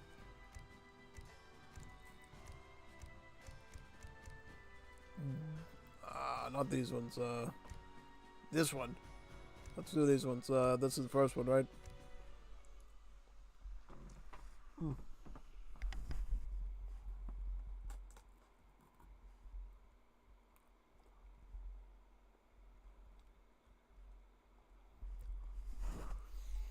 Stupid bot going Canada. Actually, a good pick. Nikolai. Korea. You know what this means? They're both playing Aura Crony Bear civs.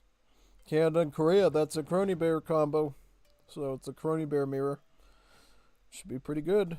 Nice little Crony Bear mirror.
Where's all the hunt?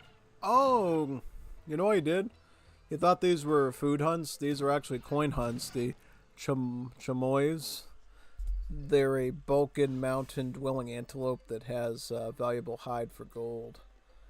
Yeah. If sometimes when you play on this map, you'll think that these are food hunts and you'll actually move your villas there, but then realize, man, they're actually gold hunts. Yep. Kind of a little annoying, but yeah. You'll find out eventually. Because these are the hunts that you want here, the deer, not the chamois.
So I got Canadier Train Bills, right?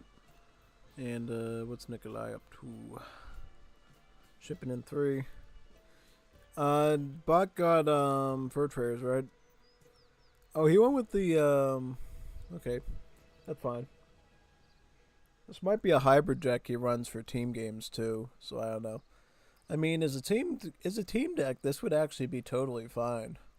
I would say no, as a team deck, this is actually pretty good. And you can technically run it in 1v1 as well, but I do feel like 2 fur traders is always going to beat out 2 of the pioneers all the time, because the pioneers are like normal settler like villagers, the fur traders have a much better hunt rate. So, yeah, I would always go fur traders before I get the pioneers. You can still run the pioneers, but I would always suggest you get the fur traders first, because you gotta remember these are team cards, so they're not exactly as valuable as like actual cards. Yeah.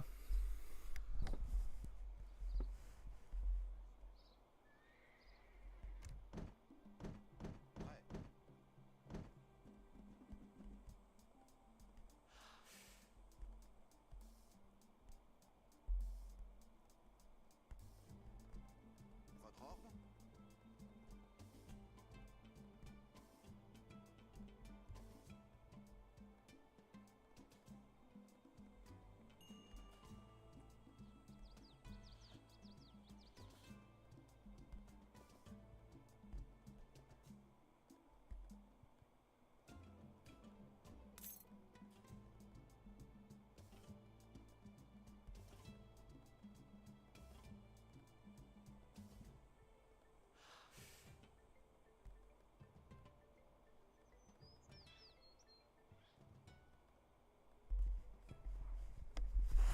Louis Joseph of Montcalm. That's one of the Quebecois faction politicians, which will unlock the Troupe Marine for Canada, which is usually the preferred setup, because foot guards, honestly, kind of the most mediocre and worst grenadiers you can use.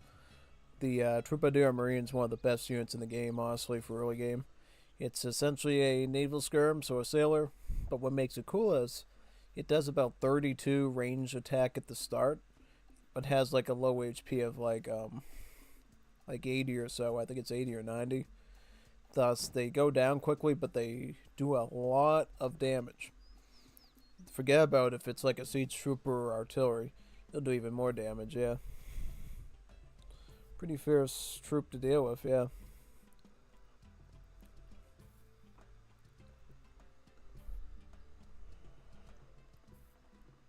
Oh, man.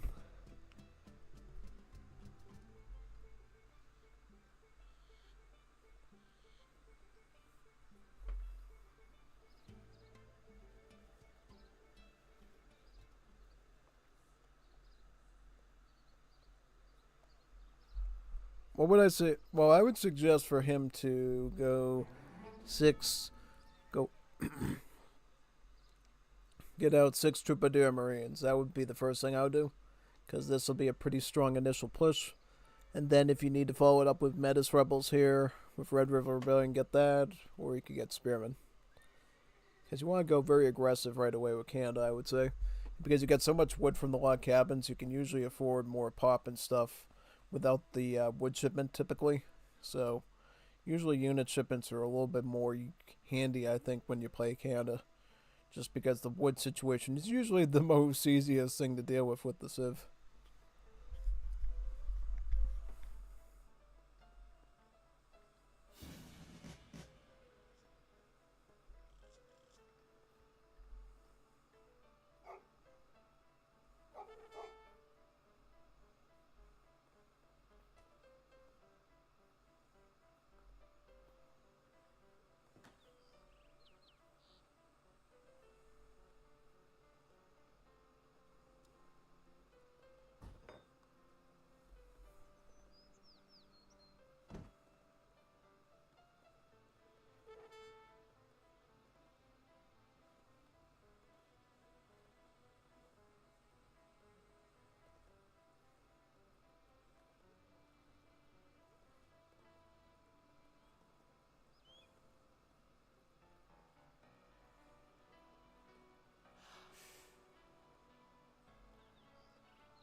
Hey, it's Doggo.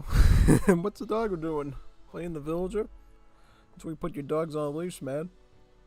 He's playing his ankle. So what does Stupid Bot have anyway? So he has Troubadour Marines, right? He's getting up a lookout. We don't see people use lookouts a lot, but if you can afford these, they are a pretty cool little tool you can use to see ahead. They work exactly like the outposts do in Age of Empires 2. They don't shoot, but they give you a really good line of sight. Allows you to see pretty far away. I can just show you now. Like, look at how far it sees. It can see about this far away, and then you can upgrade it too, even further. So yeah, no. It's something that people should use more often if they're worried that somebody's going to raid them from somewhere. But it's something that's not used very often.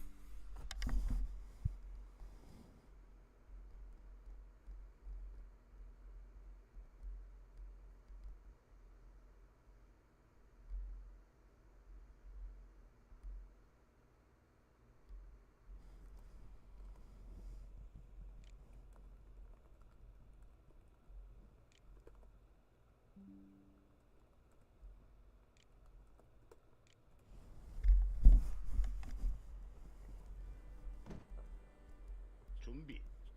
대기.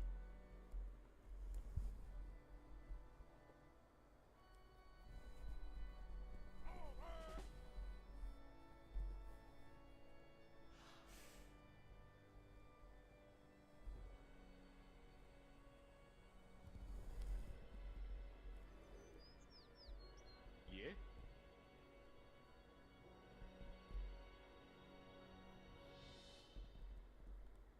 대기.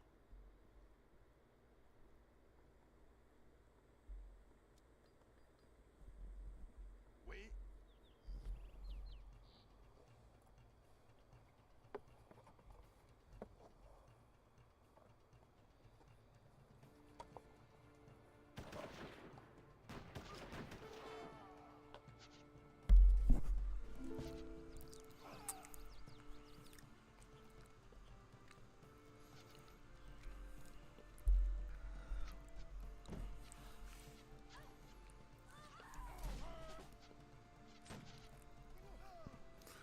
Yeah, man, you gotta be careful of those archers with Korea. It's one of the few things that's like nightmare fuel against your Troubadour Marines is these dudes.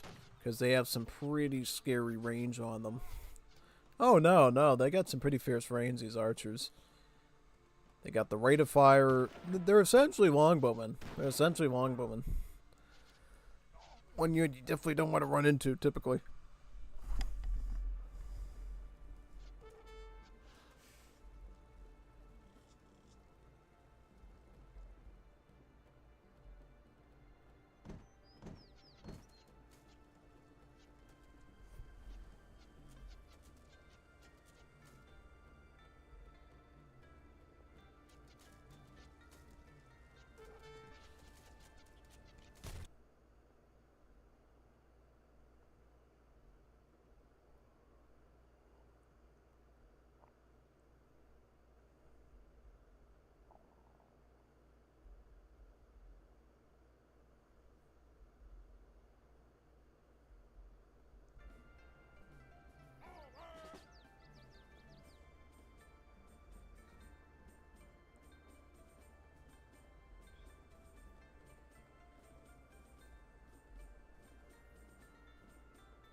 준비.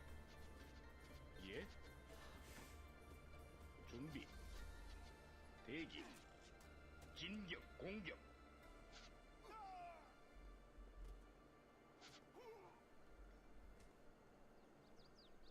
예?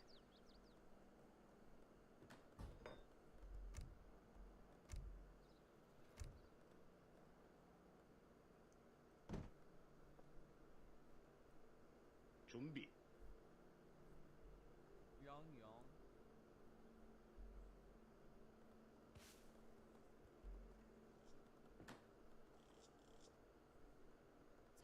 나무꾼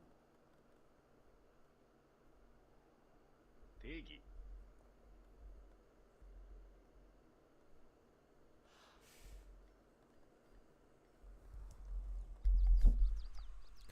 Yeah, look at once you get this many archers with Korea, it's really tough. You would need a much larger stack of these Troubadour Marines to fight that. You'd also likely need light cab too. Does he have light cab shipment? He does not. He is up to Fortress 8, so he could maybe get Whipworths. That's the only thing I could think of there. It's really a tough call, actually. Yeah, no, I'm like literally perplexed trying to figure out how he should go about this one, yeah.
Alright, let's see if Stupid Bob makes a comeback in game number 2 now. Let's give it a go. Now, I'm going to be looking forward to the series after this one, the Kaiser versus Gormistan one. Yeah, that one should be pretty fun, honestly. Yep, most definitely.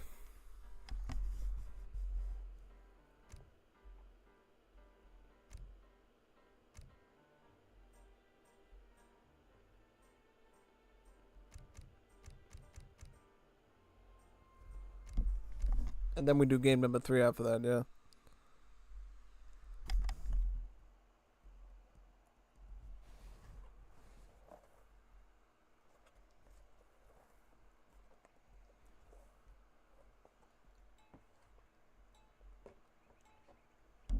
Running greets on this map is actually kind of a weird choice.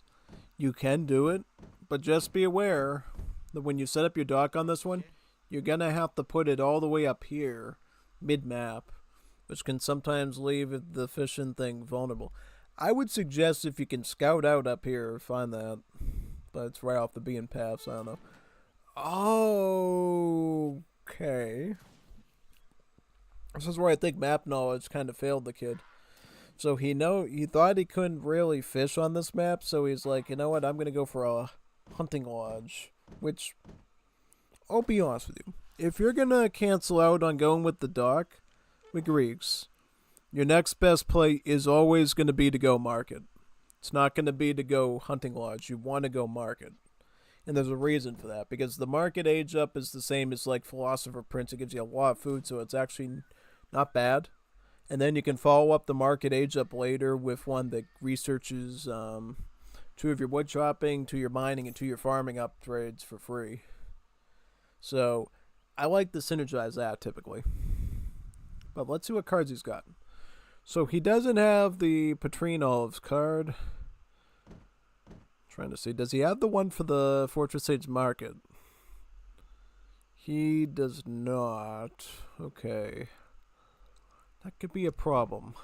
Well, not a problem, but just stuff that I like to have. But yeah, no. He's got the essentials, I think. He's got National Schism, Exodus of Mizraongi, Olympic Games. These are great ones. He's only missing Pythagorean Theorem. He should definitely have Pythagorean Theorem. Pythag is such an essential card here. Because it's the difference between getting +1 range on your artillery with the card and +2 range. So I think Pythag.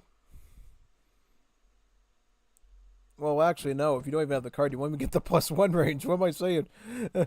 Yeah, no. Yeah. So that's the reason why you need to run Pythag, so you can get more range on all your cannons. That's basically it. Including your Great War Age ones, too. So your tanks, armor cars, machine guns, field guns. It affects that as well, so it does behoove you to get that, as Greeks. And actually, Pythag helps out, too. Because it essentially gives your tanks and everything like 20% hit points, right? 20% HP. Which is not bad. Not bad at all.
Lord Byron. Lord Byron gives you about 3 free villagers, so he's actually not that bad of a politician on his own. But I still would say totally, I prefer the market setup a little bit better, honestly. But this is fine too. It's fine to have some extra vills. Especially since he shipped in 3, so it means he's kind of up to speed with stuff, right? Now, make sure you get some food, because one of the best things about belonging to Balkans is you get to keep using your town center while you wage up. So don't be slacking on that, because it'll definitely hurt your advantage. Absolutely. Unequivocally.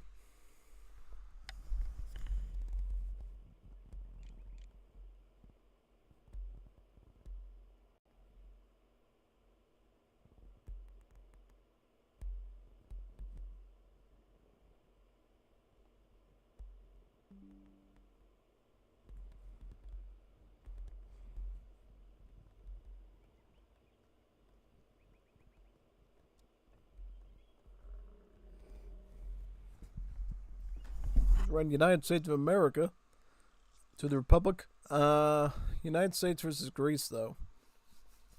Try to think about this one. If he goes Louisiana Tiger, I think he could be a real Dennis the Menace against those Clapes. Just saying. I definitely wouldn't go Leatherneck, right? He's going to go George Washington with the Union. What?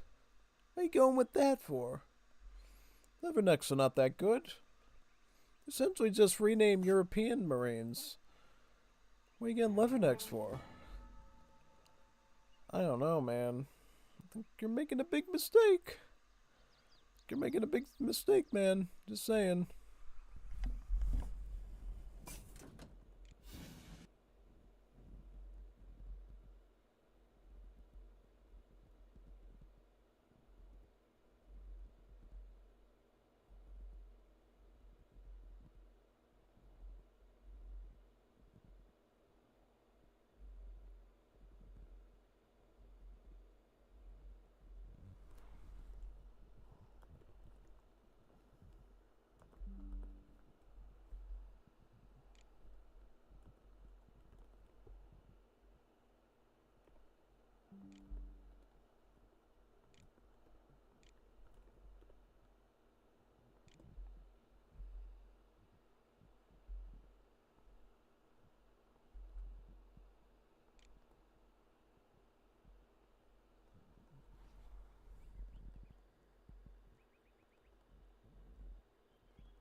So he is actually going to do the 11x.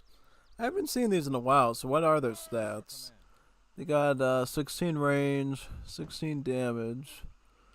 Multipliers 3x against siege troopers. Which, you know, good if you're fighting grenadiers. But if you're fighting other stuff, it's kind of meh. Yeah. So this should be an advantage to, but it's got the shipment of marauders. Great. You can actually use those against these. Against these 11x, you can actually use those marauders.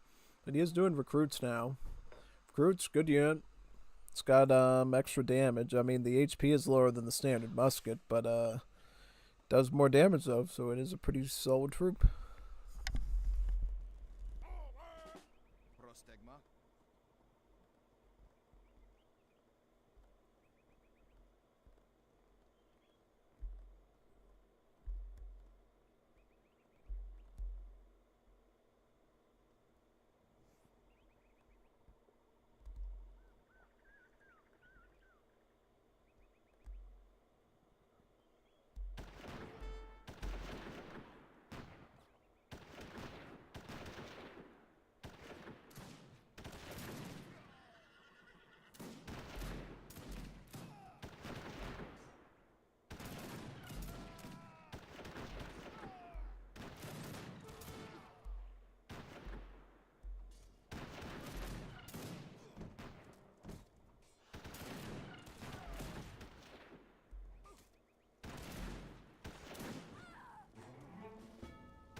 Έτοιμος.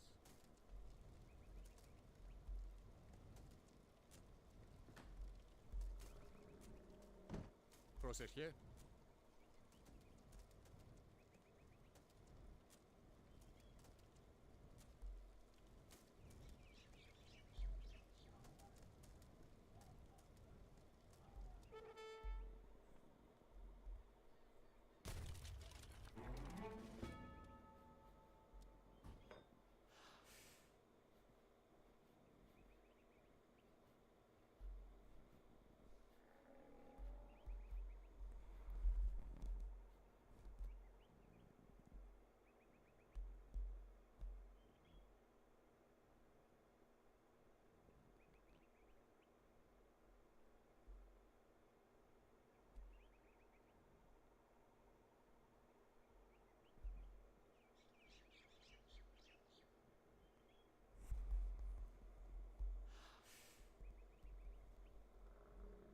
Yes.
Πρόσταγμα.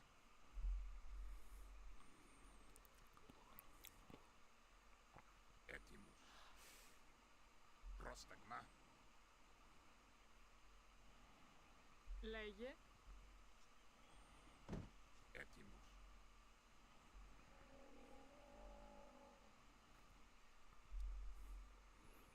I'm ready. Yes. Yes. I'm ready. Right.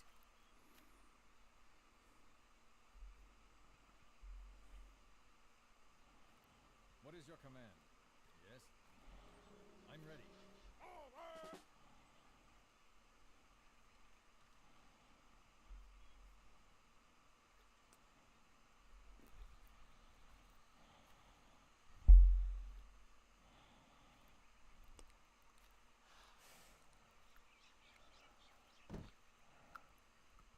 What is your command?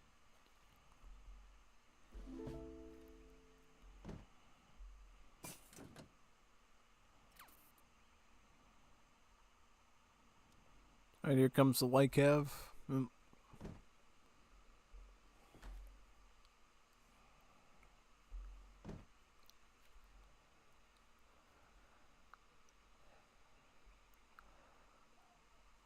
Yes?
Yeah, I mean, I'm honestly impressed that this is happening.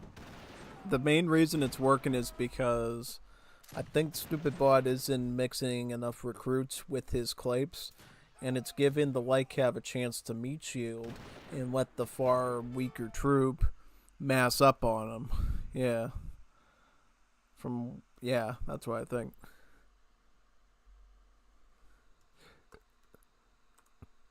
Good.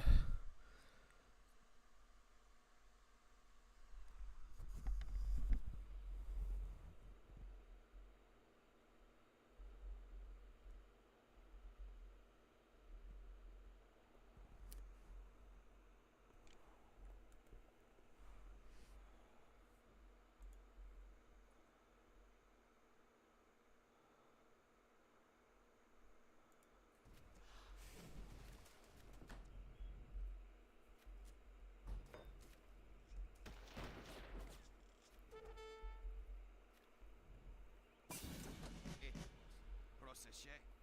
Prostegma.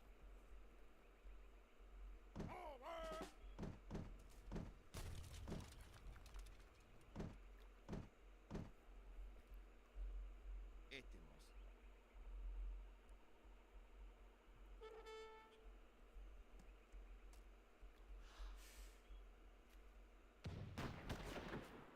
Etimos.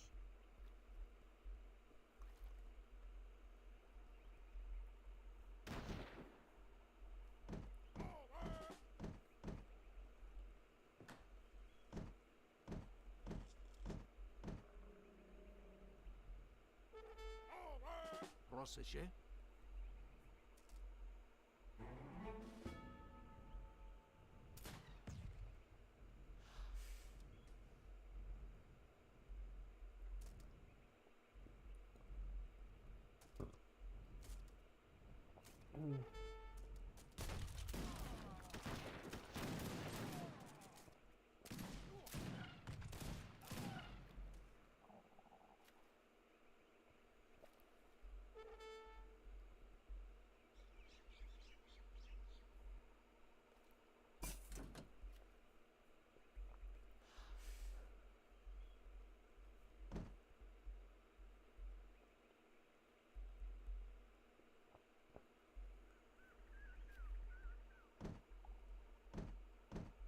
Prostegma.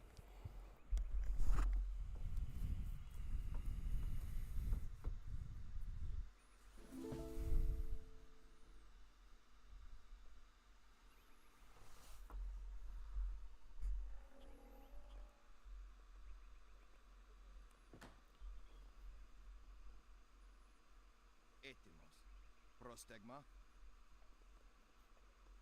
Λέγε θρητόμος.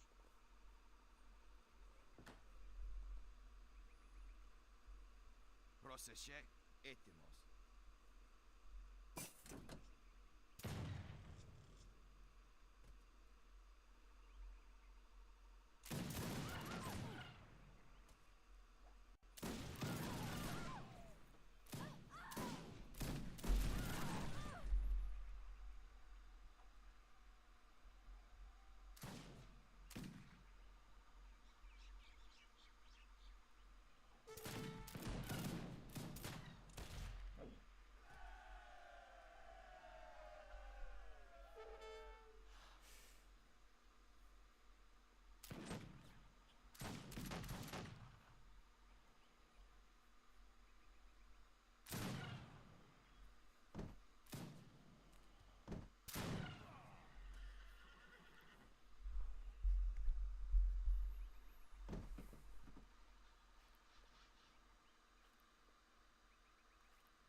Oh, neat. He's got some boats in the water there. That should definitely help him to maintain fishing economy.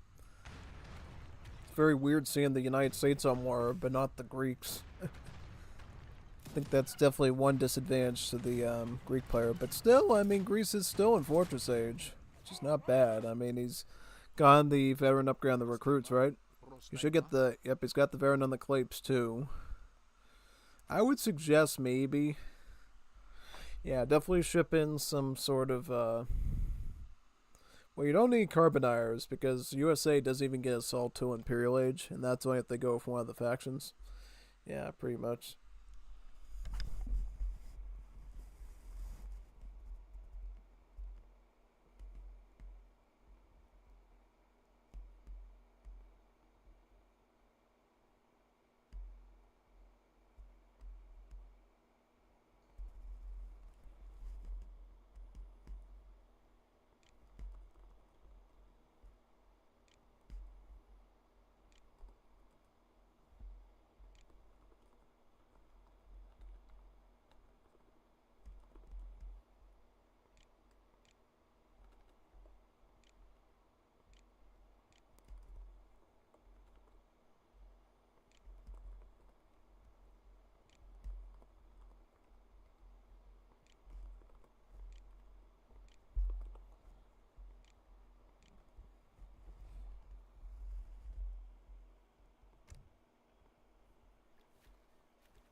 Now, this is a bit tough, but there is a way you can fix this.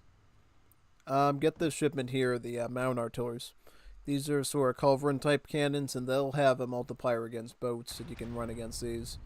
Yeah, that's what I would do. I would run some mountain artilleries. You know, you'll have to obviously get some houses for that, and you should be able to blast them just fine. Oh, he's going for an age up. Ricciotti Garibaldi. Oh, interesting. That will give him some free red shirts, yeah. Pretty solid, pretty solid. Give him some pretty nice units, right? Yeah, totally, totally. Actually, no, it's the card that's related to him that gives you the red shirts, right? Yeah, not the actual agent.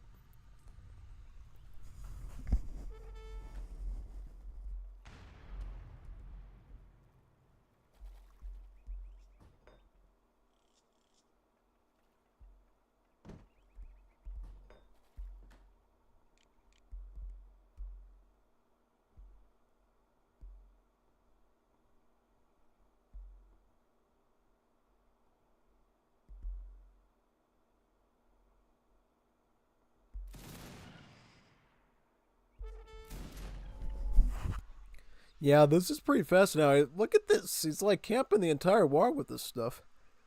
Wow. He also put a fort. Oh my. This is like so much work to deal with if you're the Greek player. You're going to.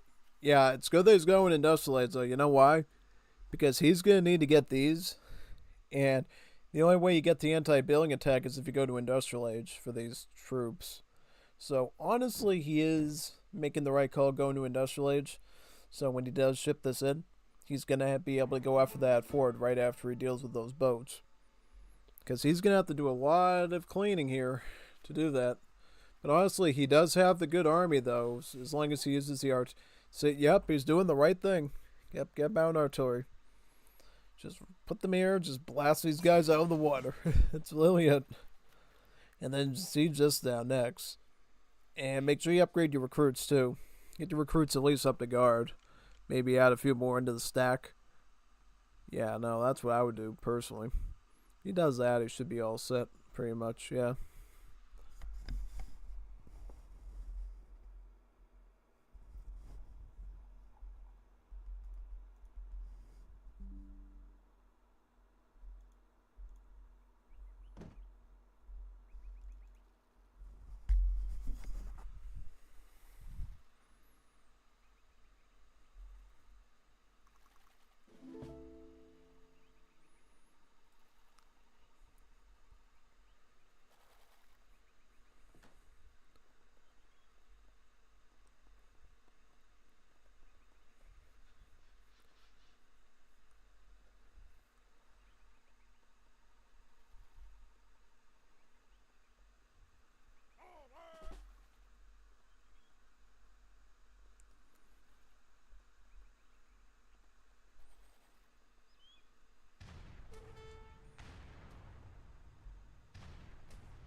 Πρόσεχε. Εισβολή.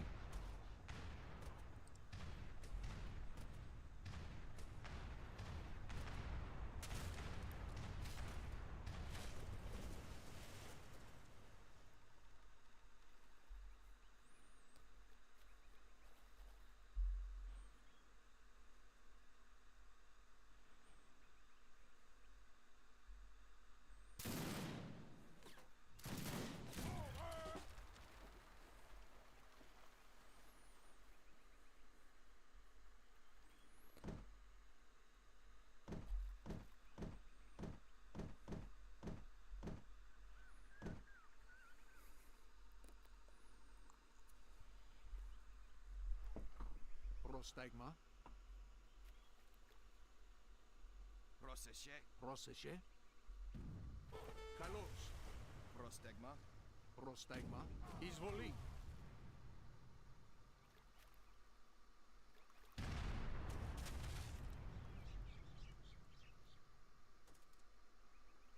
Έτοιμος.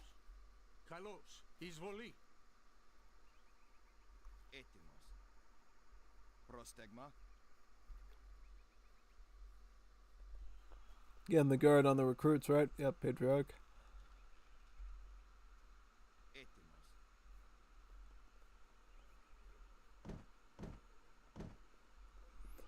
Saboteurs, I don't think you need saboteurs, honestly. I mean, they're not that expensive anyways, but, yeah, I don't know about that. I would say probably, I don't know.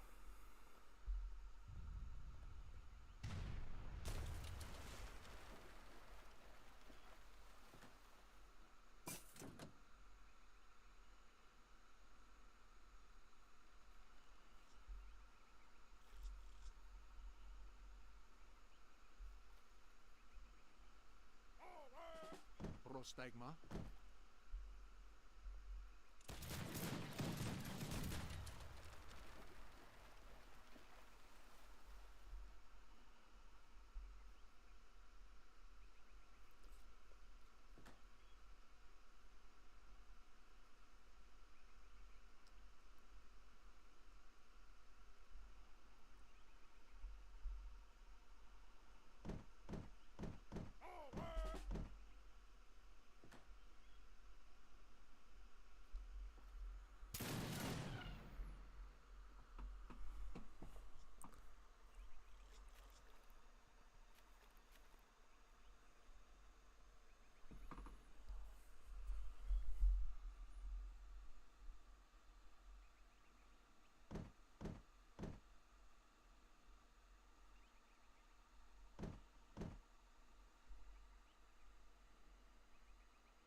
Proszę.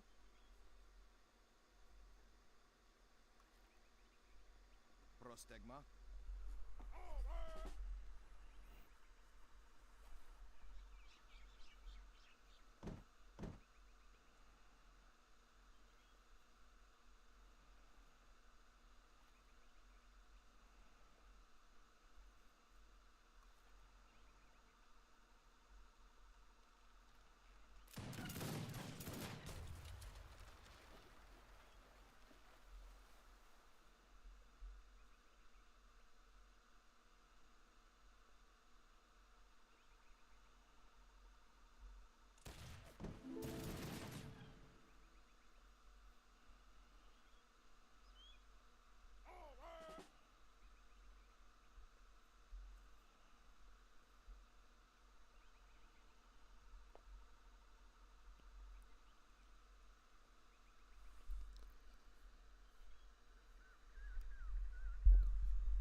Ooh, he actually got them to work. Whoa, wow. Oh my god, he actually got them to work. I didn't expect that at all, man. Whoa. Okay, pretty cool. Gotta give you that. We gotta give you that. Now, problem with these cannons, you gotta put them further up so they don't get shot by the boats. See, your cannons can actually outrange these guys, but you gotta go further back. Like way back here. You move them way up here to let them get shot, man. That's like ridiculous. You could have avoided that. I mean, you're still gonna take out a good amount, but knock on wood, you could have done a lot better there. Also, why is he doing maneuver units? I don't get that. Why is he doing maneuver units?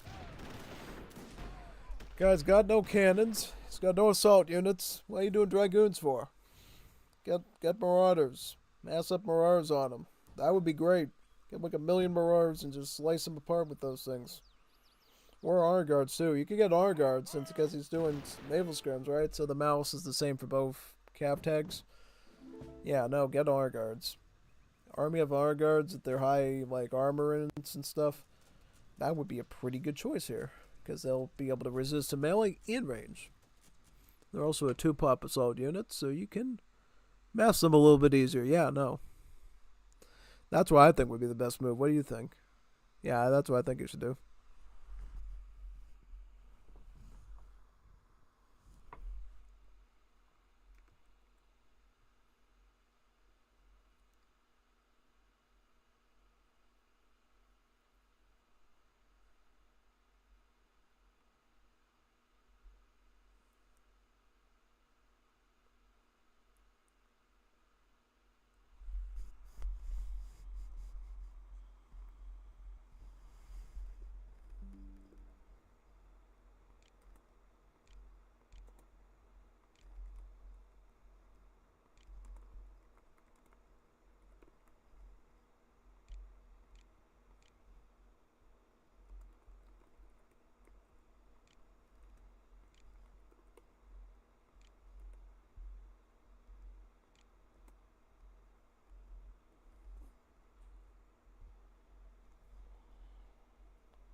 Okay, so at this stage, what is he? He's just running Levernex, right? Yeah, he's just running Levernex.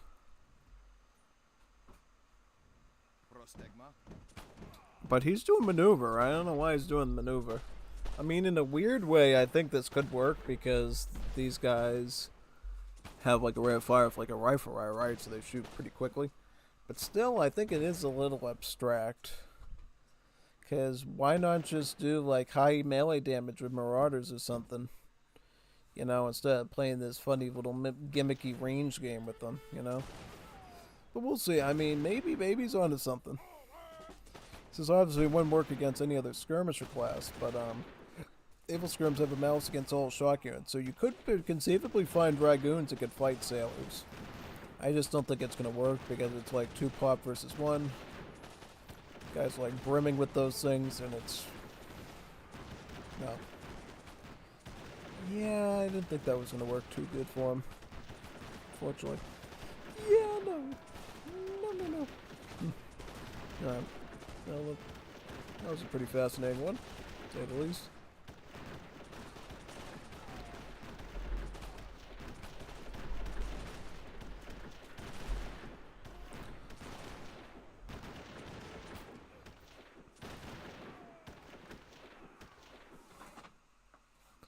Alright, well, let's go on to the next one now.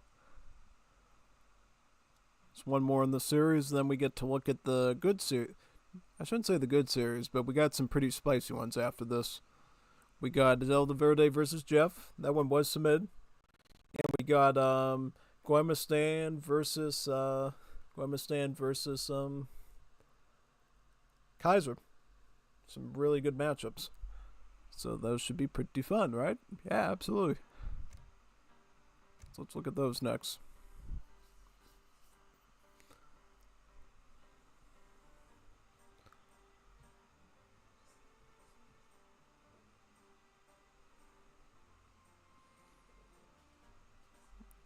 So it's Nikolai, right? Nikolai versus Superbot here.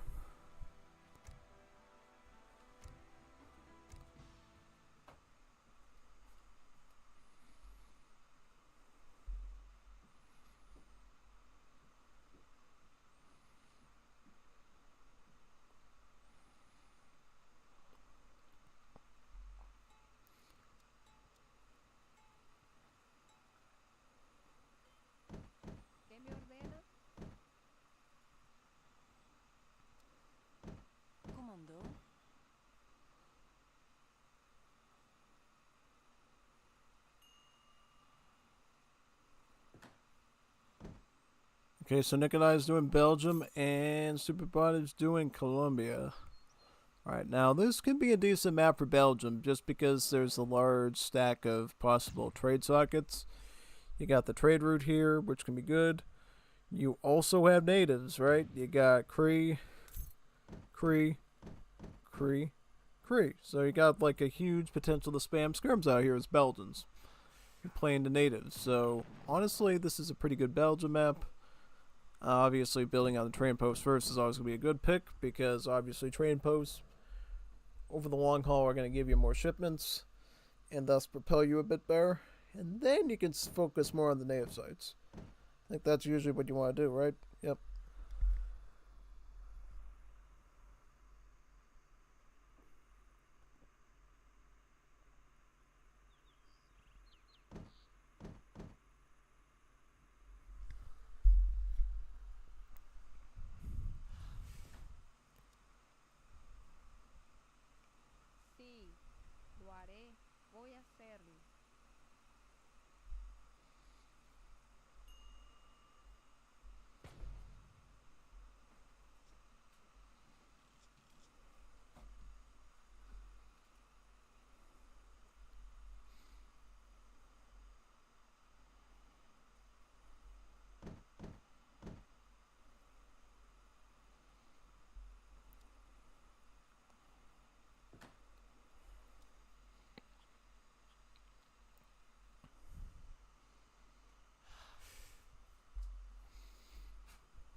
Alright, so shipping in 3 settlers. That's good.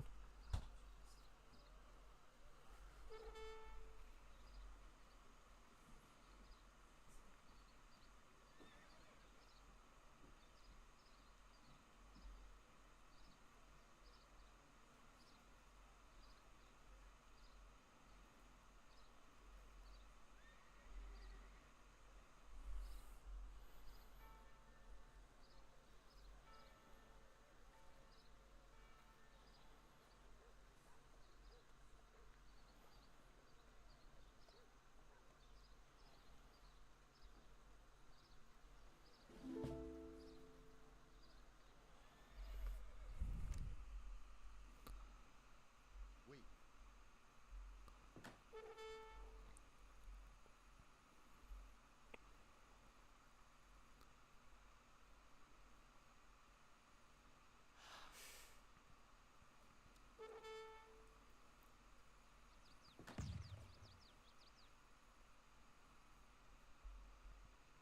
¿Cuál es el plan? Entendido.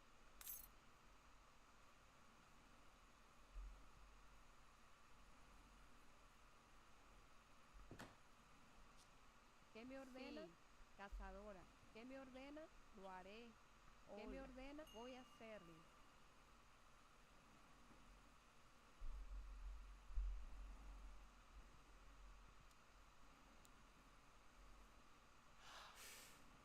Claire.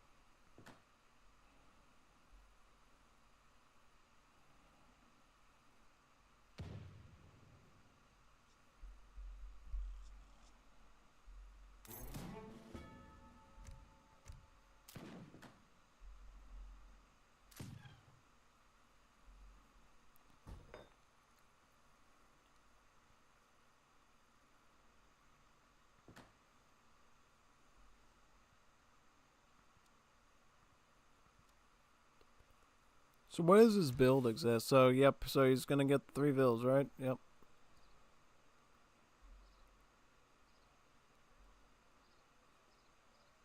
Emperor of the Galapagos. He always runs this, which I think is always a smart idea, because this essentially gives you, infinite hunts, really.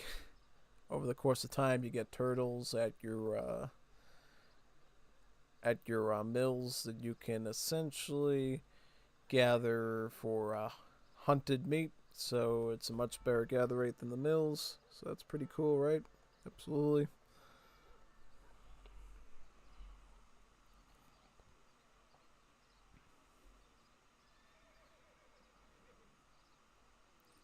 Also, I love this charge attack here, the Santhoros de Pais. There's one for the Conscripto too, but the one for the Inero is the best one, so that's why you got this one. Grito de Independista.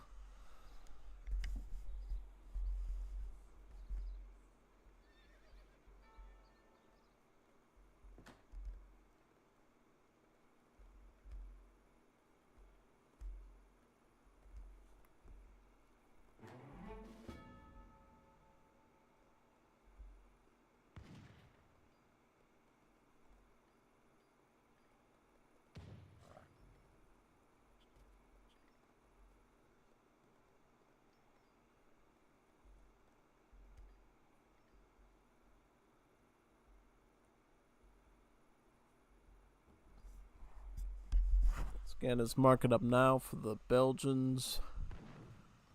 Likely, alright, he's in the transitionary period, right?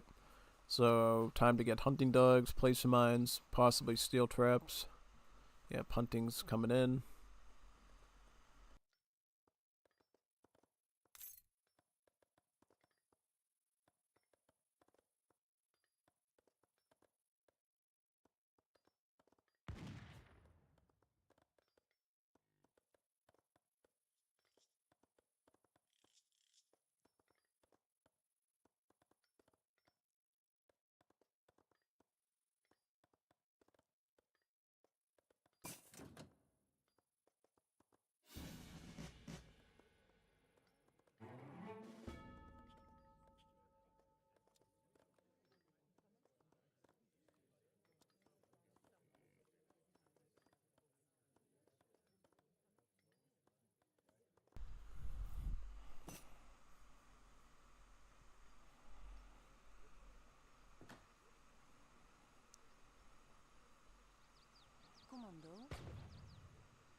Oh yeah, you can't, because he. Oh yeah, because you have a Cree site here, and you're the Belgians, and you get that covered that frontier wagon every age up to build train posts.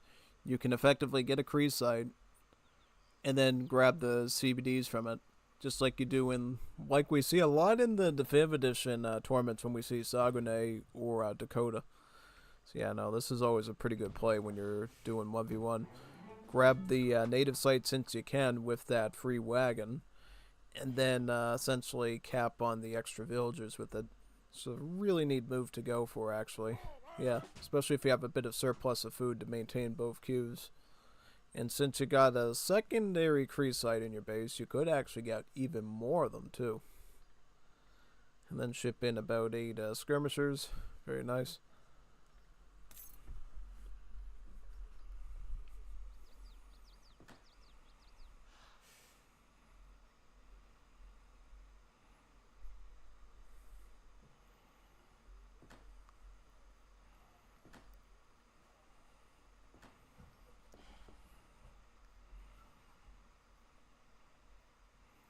Ja. So you got volunteers, train grenadiers. Good.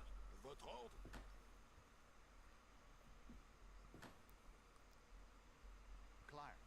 Oké. Ja.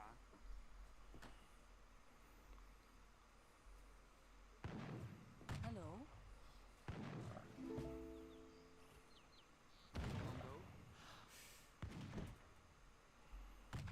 Klaar. Klaar.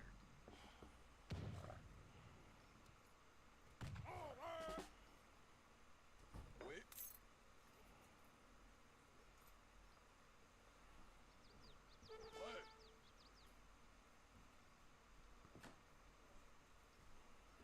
Oui. 6 line infantry, 10 grenadier, 8 volunteers. What was the opponent get?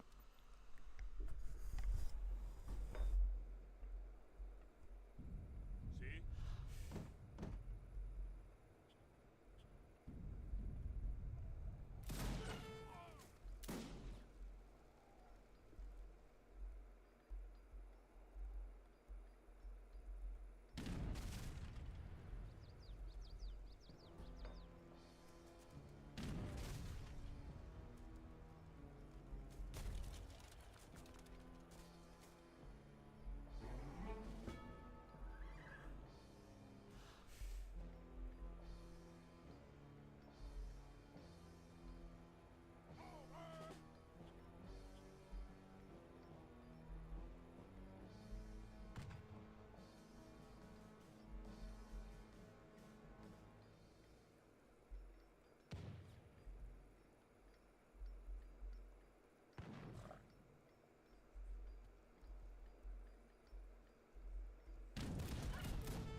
Alright, so yeah, just consolidating grenadiers I see on that side, conscriptus on this side.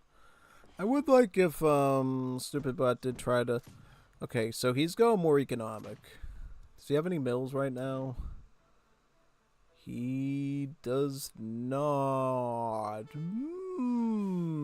he gonna build one? Okay, well he doesn't have a lot of shipments anyways, but yeah, no, you gotta be careful with that stuff. Like, don't pick this up until you have at least like 2 or 3 mills. Because if you get it now, you're just wasting a shipment you could get on like German immigrant colony. So you can get some backup Yulons or shipping in some wood so you can get some more infrastructure and maybe some spearmen out or something. I know with this like comp here you're going to need Escopateros, for instance, so yeah.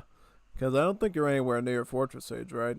Because ideally you'd like to get the Fortress Age, pick up Gorlia de Coromoro, get that multiplier up on the Voltageros, and then run with that, basically. Yeah.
Yep, but just overwhelming mass there with the Grenadiers, for sure. Do I have enough agua here? I'm going to need some agua for this next bit, because now we're going to go into some pretty intense series. We got, Goimastan versus Kaiser. That's going to be a pretty spicy series. And then we got, Zelda Verde versus Jeff. So 2 more series to go.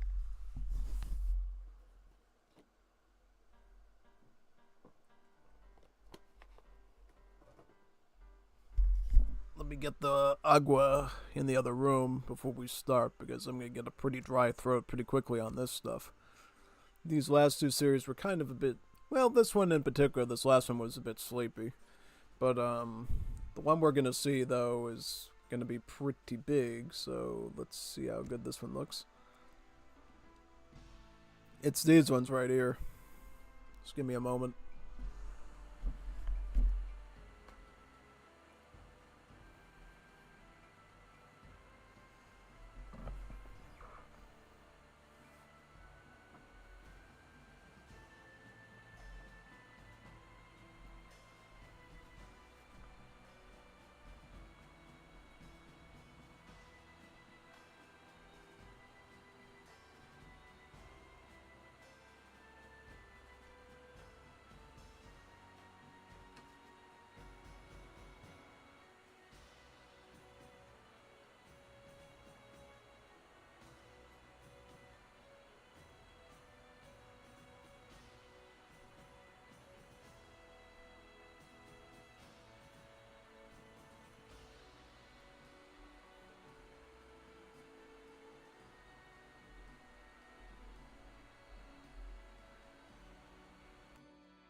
So now we're going to look at Gormastan versus Kaiser.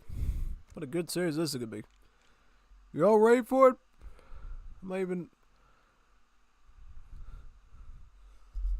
Let me see. Let's see if there's any servers I could share on. Okay. Nope, none of them. Alright, so here we are. We got Gormastan versus Kaiser. Okay. Kaiser's running Iran. Gormastan is running Japan. Japan versus Iran. Now, this matchup should be pretty interesting. You know why? We just watched it, right? Nathan versus Bondar did this matchup on the exact same map. But now, Japan is over here, and Iran is over here now. So, let's see who possibly wins this one, right? We saw some masterful plays by Bondar when he was playing Japan against his Iran opponent. So, this should be pretty interesting to say the least. Will Gormastan pull off something similar? We'll have to see. Could be pretty interesting. Yeah, no, absolutely. Let's look at this. Should be very fascinating. So, in general, in this matchup, it's gonna be who gets the most trickles, I think. In a literal sense, right? So, when you're Persia, you get, of course, the yellow madrasa texts that give you more resource trickles, right? Whereas with Japan, you're building shrines across the map that give you resource trickles. So, whoever's trickling out the most stuff literally wins the game. So basically Ronald Reagan's trickle economics, because literally just trickles. Yeah, no, literally trickling resources. Pretty much, yeah, exactly.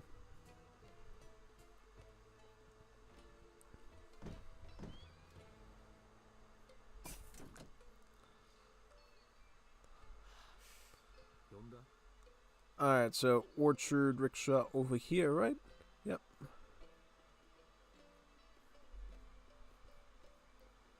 So he did actually go for the Japanese consulate to get the Portuguese so he could cheapen the wonder that way. Very nice. Alright, yep, he's got the shrine over there, right? Perfect. Very good. Now he's going to get Heavenly Kame next, right? To make his shrines even cheaper. With Portuguese, they're already cheaping down to 107. Once he gets Toshugu, they're going to become even cheaper at that point, right? Very much cheaper. Yeah.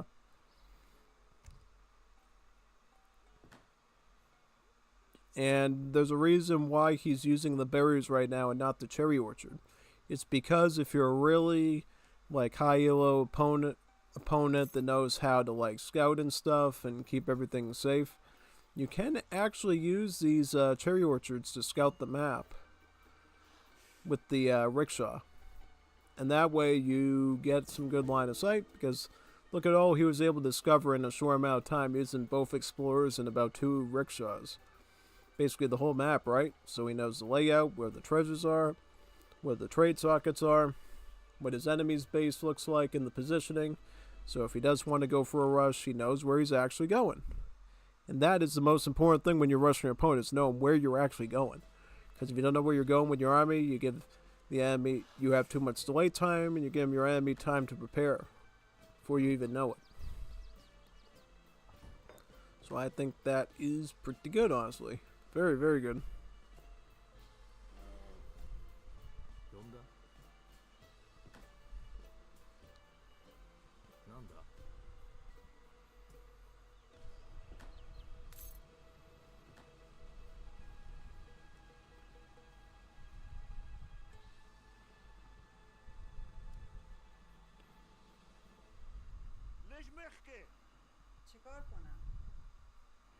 چیکار کنم؟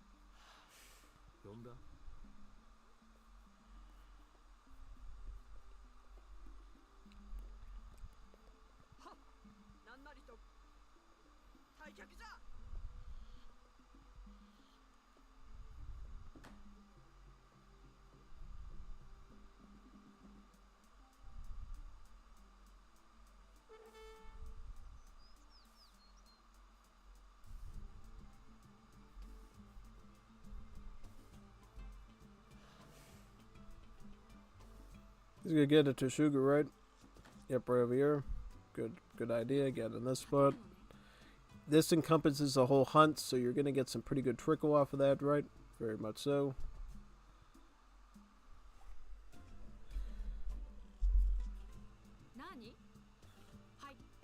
Oh, interesting. So Japan can't even gather from gold huntables, too. Very fascinating, actually. Very fascinating.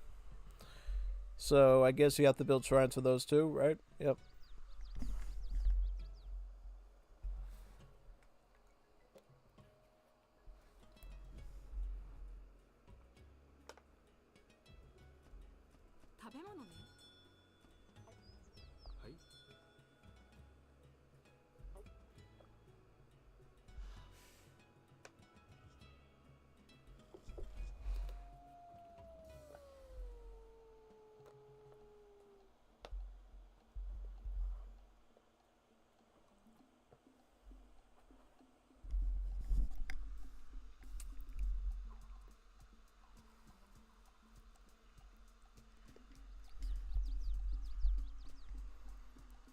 So I'm assuming right out of the gate he's probably gonna go with some sort of Kie shipment, right? Or Shiguma one.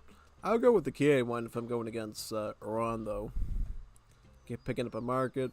Very good to get that now because you can get the first berry upgrade. You can get the first wood one probably too. So that's a pretty good start.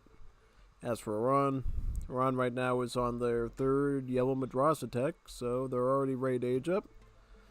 Right now they got a food trickle from the first yellow madrasa tech, they got a wood one from the second yellow one, and then the third one gives them a coin trickle.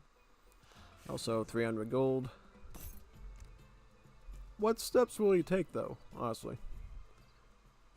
And what allows Kaiser to decide if he wants 3 vills, harem photography, or the Akika card? What made him go with the 3 vills, you think? Maybe long-term success, I guess. Going Nizami Bakhtiari. This allows a Tofangchi to be veteran skirms, so that's pretty solid. So, yep, now once you get this done, now your skirms will be veteran upgrade and thus have an advantage over your opponents. Because this is the thing I talked about in the Bondar versus Nathan game. This is the one thing I think that Nathan really screwed up on in the early game. He went to fight against Bondar skirms with the Tofangchi, but he did not get Bakhtiari, Nizamdi Bakhtiari, and thus he was fighting against a much more superiorly statted troop, because the Japanese skirms have +2 range, and they have more armor. So the only way you're going to get ahead with Iran is if you pick up Nizami Bakhtiari and get the veteran upgrade on the Tofangchis applied to him. Yeah.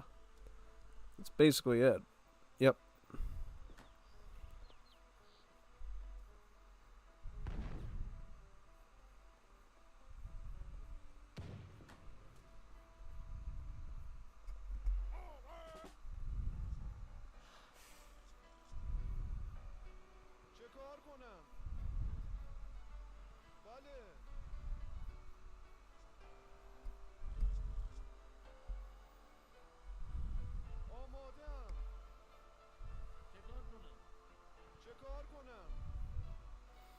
Right, yep, once you get this, then you start to have more damage than your opponent's skirms, and some more HP too, and thus gives him a bit of an advantage, yeah.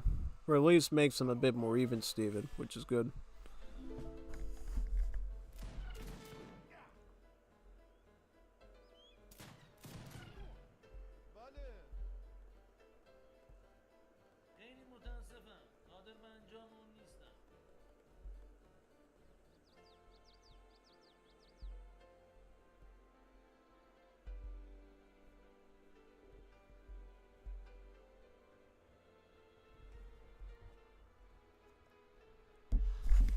And now what he's going to have to do is he's going to have to find the right angle and take a shot at him. Because unfortunately for him, Kies still have +2 range compared to him. Thus, he's going to have to work a bit at it, just going with these Tofangchis.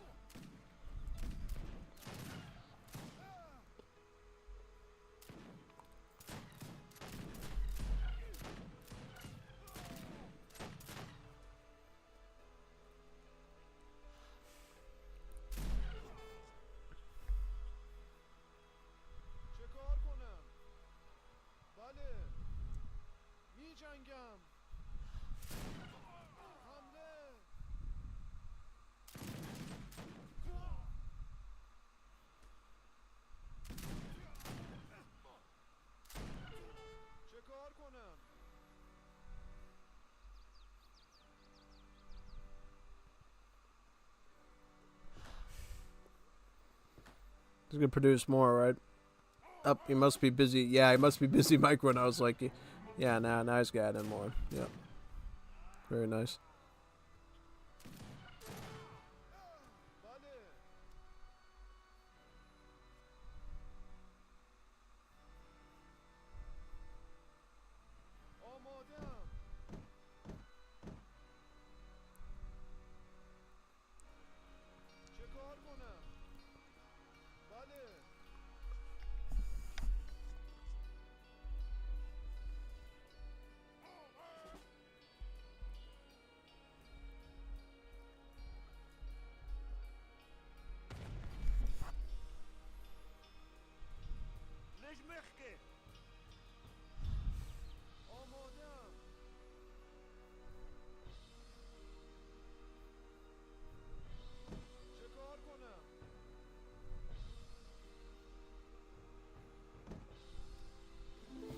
And this is what you can also do to get ahead if you're stuck in H2. Constantly use this card here, the 4 servants one.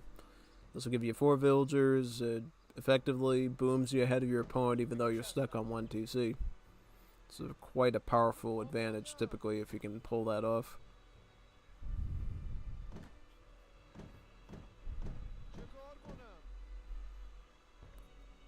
But oh, look at how much skirms Goemo has though. Quite the difference. Quite the difference. Well, it's because he didn't even supplement with just the skirms, right? He didn't even ship these in. So how's he been keeping up with the Joneses on that? Oh, I think it might have been because he just got him earlier. But now, notice what he adds. Siago Takamori, the general. He will up the stats on these troops, and he'll be able to train them on the front lines too. So he could like totally stand like right around here in front of the gunsmith and be adding in more skirms to change the outcome of the battle. Yep. And that's what makes Japanese daimyos and generals such a powerful influences. They will essentially keep the battle going longer in the Japanese favor by simply just adding more troops in, as well as of course receiving those shipments of units that you ship in from the home city to keep that army going. Yeah.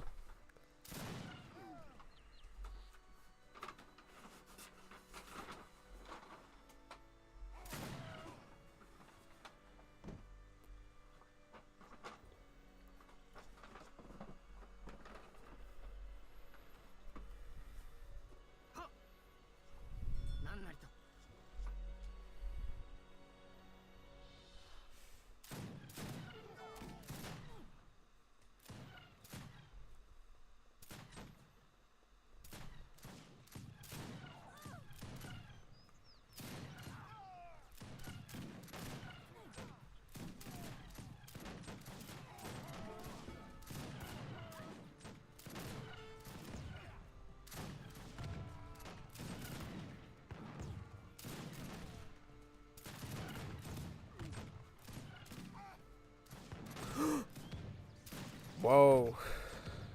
Yeah, that's kind of scary. Kame's right behind him there with the Nizam athletes. He has. Where is his Siago Takamori? Oh, so is his? Oh, his daimyo's here. Okay, so you know what's gonna happen now? He's gonna ship those samurai right on top of him, and then those samurai are either gonna kill whatever Nizam's doing, right? Or they're gonna go right into siege mode and start ripping through this forge right now. What a masterful play there by Goemistan. That was actually really well put together, honestly. Gotta respect that sort of tactics, man, honestly.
Alright, let's go to the next one now.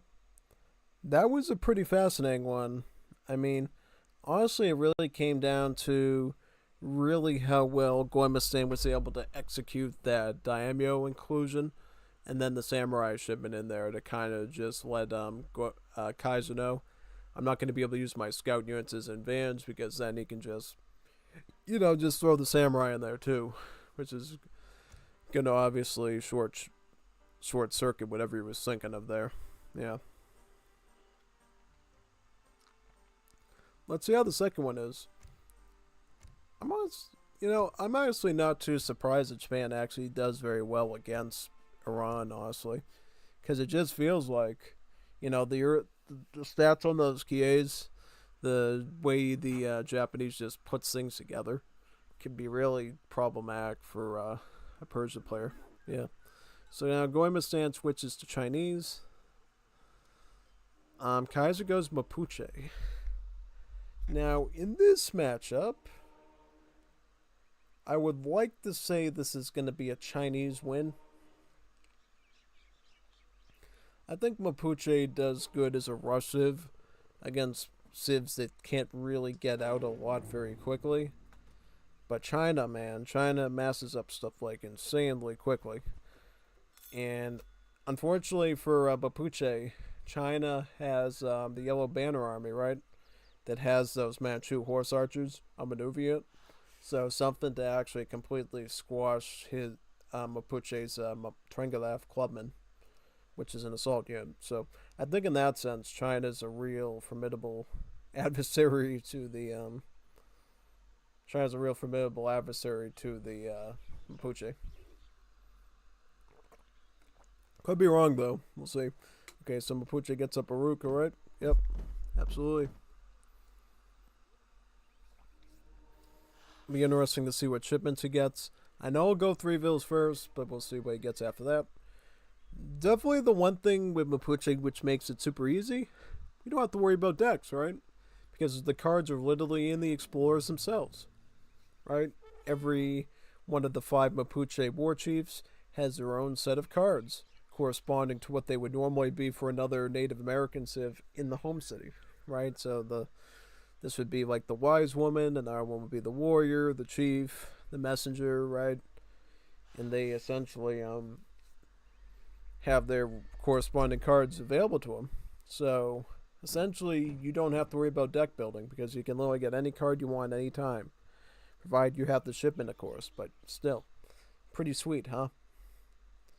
You can run all sorts of crazy little wombo combos if you want, and it's pretty sweet actually.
One thing I will say is Mapuche, I think, take a while to age up, don't they? Yeah, that's something I've always noticed, but they do get to make up for it by having the messenger politician in the age up, obviously, so they can sort of catch up a bit on that side of things, which I think is always sweet. Definitely lends to them pretty well, honestly. Yeah, I would absolutely say that for certain.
He's getting the mess. Oh, he's getting the warrior, so he's gonna get some triangle Fs. About 2 of them. Alright, so I'm assuming right out of the gate he's gonna pick up the big button that costs a shipment here to give him some Mawadanches. And then he's gonna probably ship in some other troop or a crate or something. If I know Mapuche pretty good. Now China at this stage is already aged up. He's picking up his 700 wood, picking up his consulate. I'm presuming he's gonna be getting that diplomatic intrigue right after this wood has arrived. He's got the extra XP because he actually goes with Holy Refuge for his first card. So he has that monastery already done. And then he can sort of follow it up with the diplomatic intrigue and thus be able to bring in those battalions, yeah.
Oh, he brings the coin in first?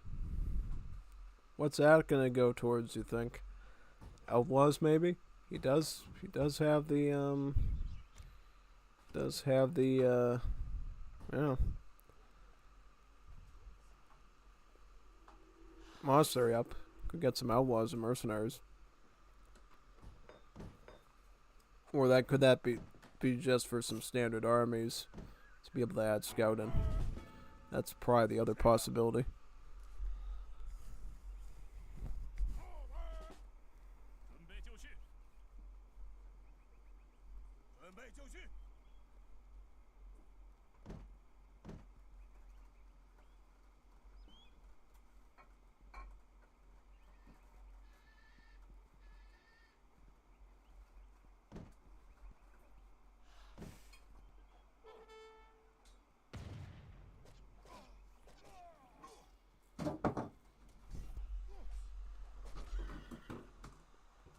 Alright, so now he brings in the diplomatic intrigue.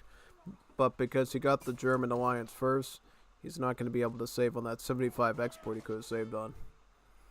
Which, you know, I mean, I think I knew why he got it early anyways, so he could get one of the trickles done ahead of time. But still would have been nice if he waited for it. Because now he's going to be able to add in some line infantry, right? Yep. Through this, he'll get the German Expeditionary Company of 8 Maykoff line infantry. Before I get another village so we can get some pop space. And hopefully pretty soon we'll have another standard army to work with, right?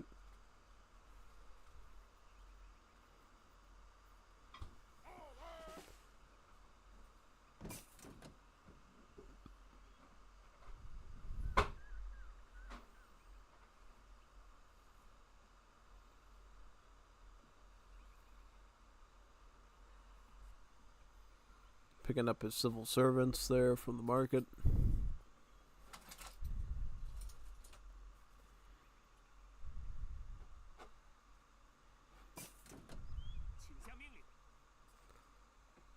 Also picking up his regenerative forestry.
Alright, rattan shipment in. That'll be 10 rattan shields.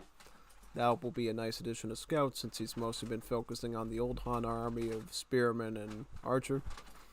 And that bit of extra Scout shock units will round it out and make him better against skirms. Let's look at Kaiser's force there. So what is he even getting? He's getting Wakelaf Spearmen. He fast fortress to get the 2 shipment of artillery pieces. He also has a foundry up, so he could potentially get some more artillery pieces through there, right? Yeah.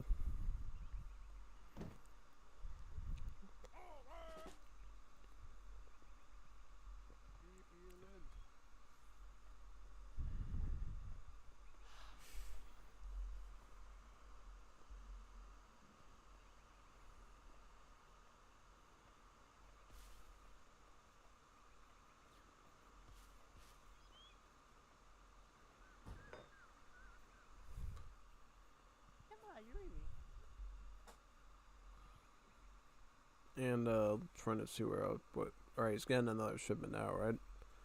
What could he possibly get in? Chocolate two-phase, something like that.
Okay, so he is also picking up the HP card too.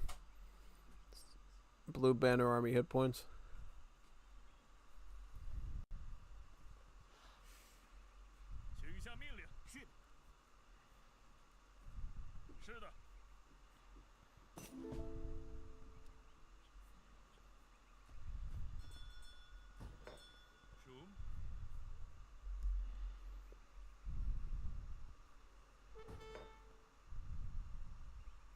Oh, the Pucara. The Pucara. See, you should put that further back, because if he sieges that down now, you're going to be so screwed, man. Oh, see that? No. Yep, you screwed that one up, son. If you got it up, I think it would have been in pretty good shape, but now it's like a run right for your army.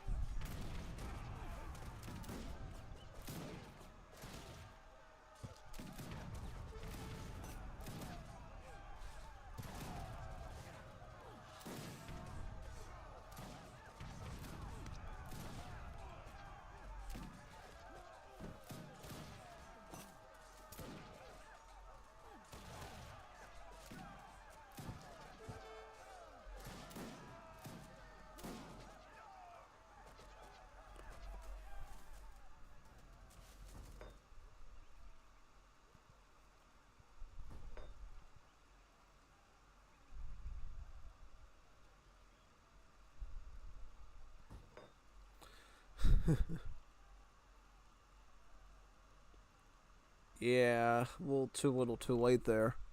I think if he replaced the Pucara in a good spot, I think he would have had a little bit better odds, but you know what happens, right? Yeah.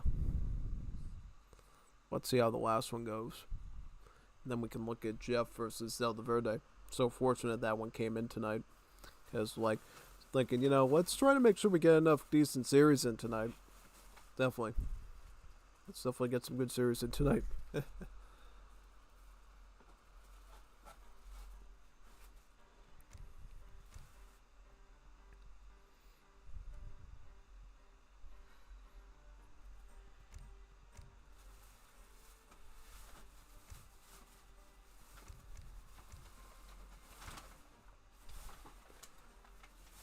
Trying to see where his series is here. It's right over here, right? This one. Alright, let's look at this one.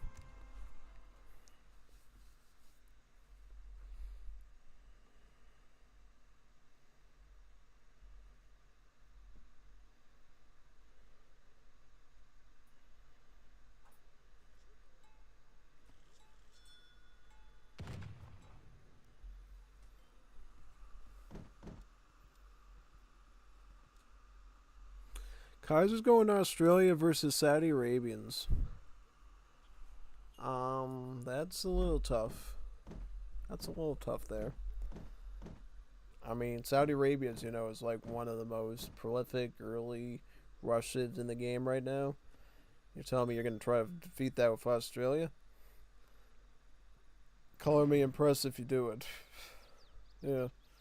I could potentially see him pull it off with the boomerangs, but, yeah, I don't know, dude. It's kind of tough. Kind of tough, man. Yeah, absolutely.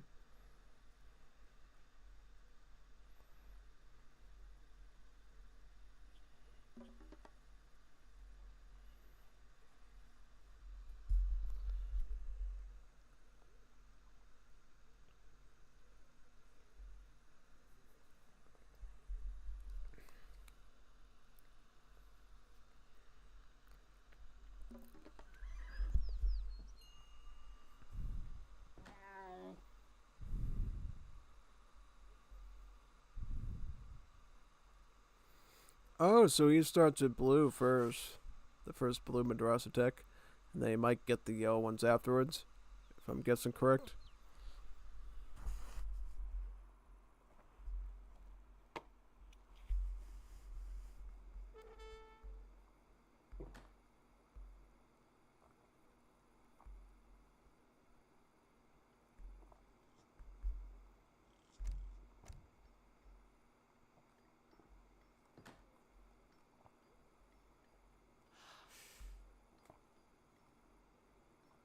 هي أوامرك؟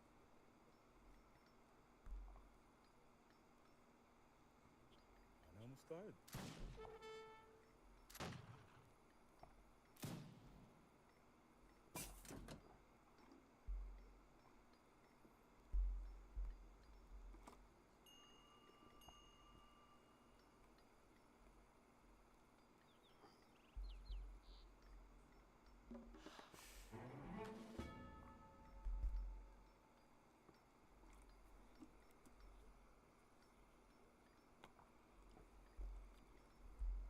ما هي أوامرك؟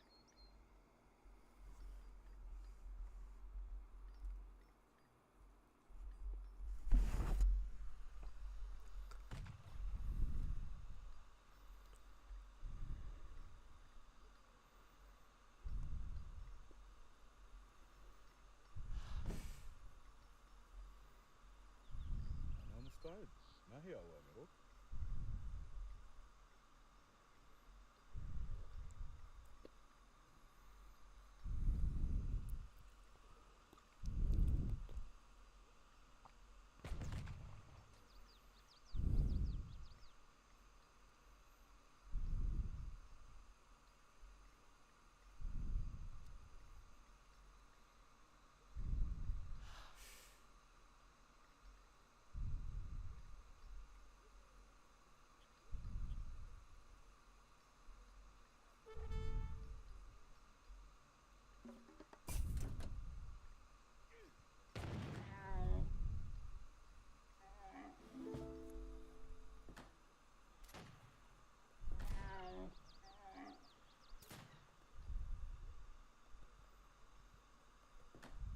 Okay, he's got the Oasis there. We get constant day palms from it now.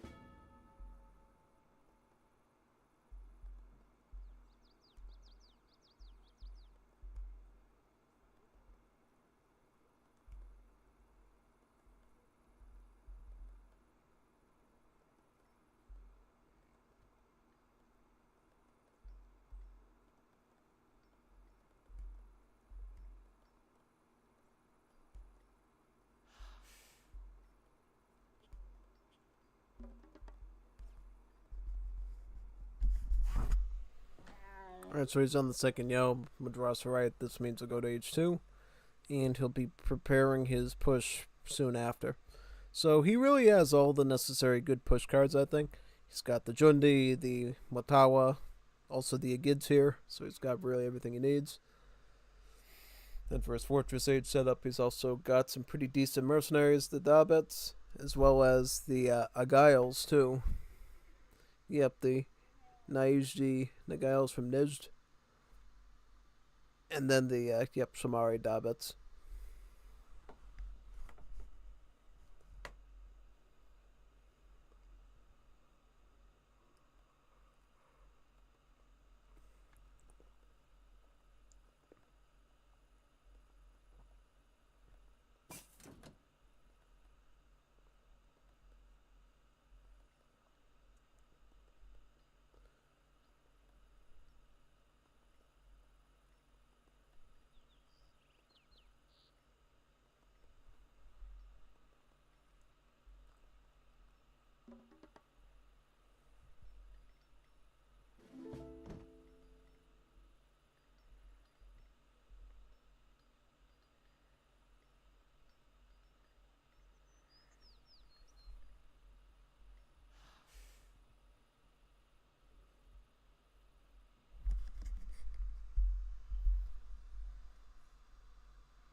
Yep, he's gonna go Jundi, it looks like, which I think is a pretty decent setup at the start with muskets. Should get a lot done.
أجل يا سيدي.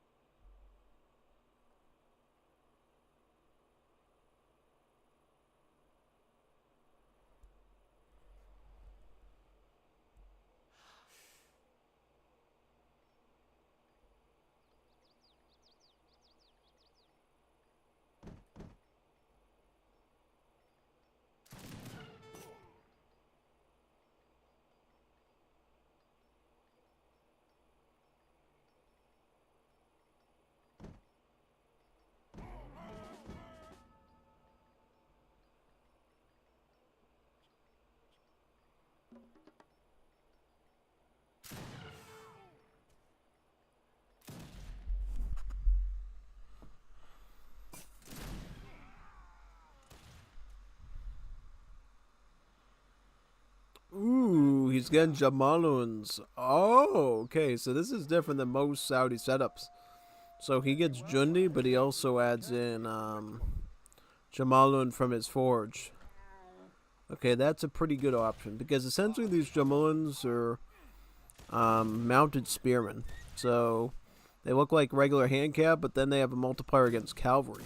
So yeah, they kind of get two birds done with one stone. So they're actually really, really nice. Yeah. And they're a unit that all of the Arabic Middle East civs gets. So Saudis get them. The Egyptians will also get access to them too. So, yep, all of the sort of Arabic Middle East civs will get Jamalin. To the point that, yeah, no, the Arabs won't get actual pikemen. They'll just get these guys instead. Which honestly, you know, in some ways is better because they have better movement speed and stuff and more HP. So they'll be a bit more maneuverable than your average pikeman. Yeah. And technically are better against skirms and artillery too, which is a nice add. Plus, the only problem is, of course, they'll be more expensive, right? 110 food and 60 coin. So you'll have to pay a bit for them, but if you can get them, quite rewarding.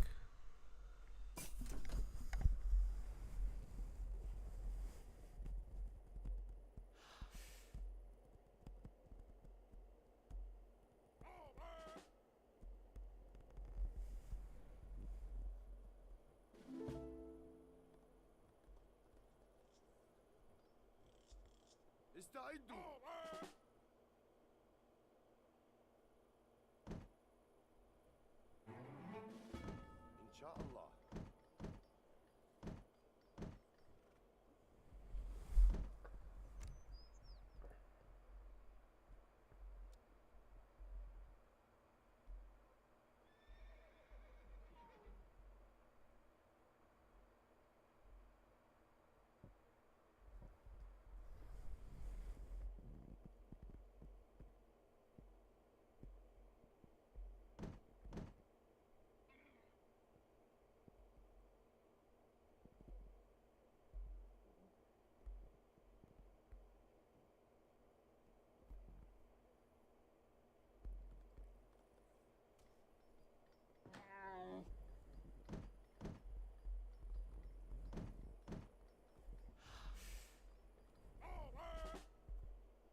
Yeah, so it looks like Kaiser went with the colonial route, so he got the bushranges, and he's going for Tuakino, so he's gonna get fire sticks and bushranges together, which to some people can be pretty solid.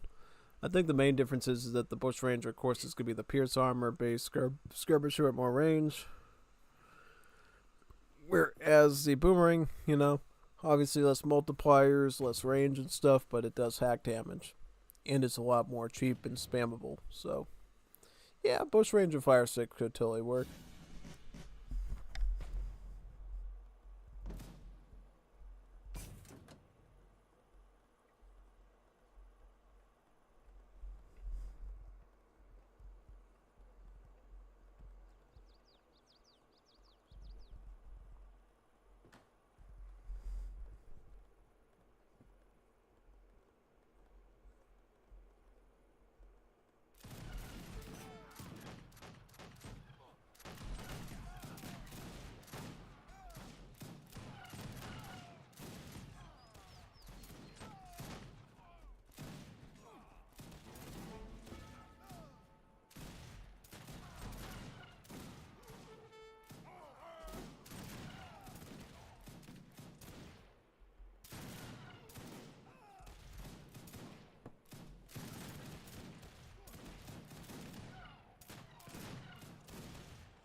Alright, so fire stick spam it looks like, yep.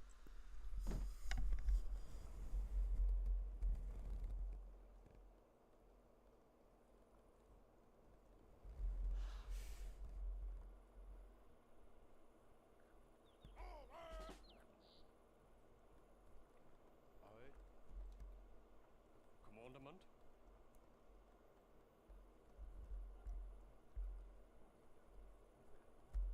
Yes.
is again Dreamtime. This will effectively give the Fire 6 another sort of combat level upgrade. So will Empowering and also add line of sight. So he kind of wants all these, basically. Too bad he doesn't have like the actual warrior combat card though to beef him up either. That would have been even better for him.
How about Grandma? How many bad ones he got? Still has bad ones, right? And is he again like more Madrasa text now, or what's he going for? Because I see him farming up a ton of shipments. Yep, he's getting the Madrasa done right now. Because he'll probably start getting Midfas, Swarthas, Dabbets, and Igails within a short span.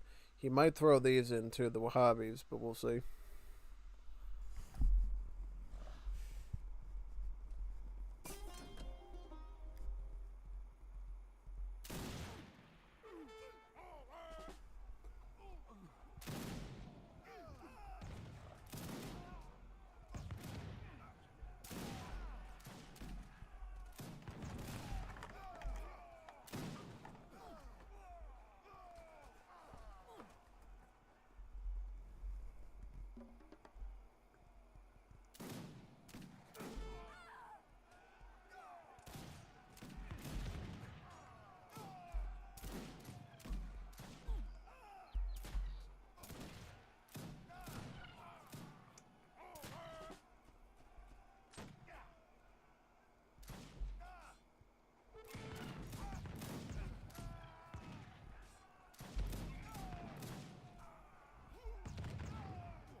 الرماح.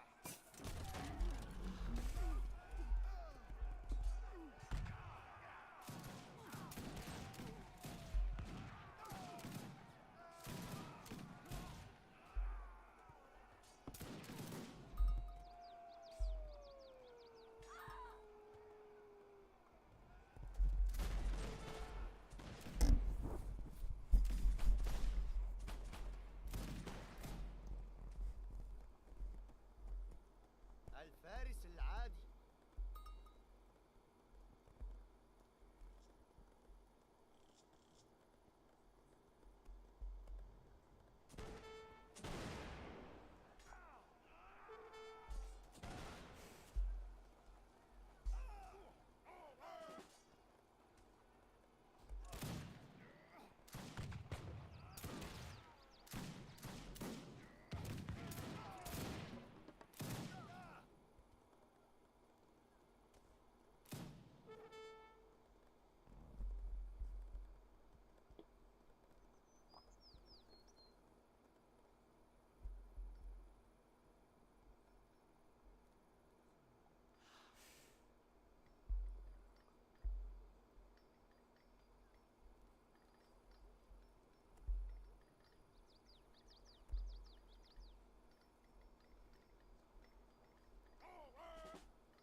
Yeah, asteroid just doesn't work against Saudis, I think. Not kind of a troublesome civ to use because, yeah, now the Jamalin, as well as the Schwarta, can just make Schwarta work of them. Get it Schwarta work. Yeah, no. Good matchup, though. Good matchup. Okay, so there's one more series we have to see now. It is the Zelda Verde versus Jeff one. Yeah, big time.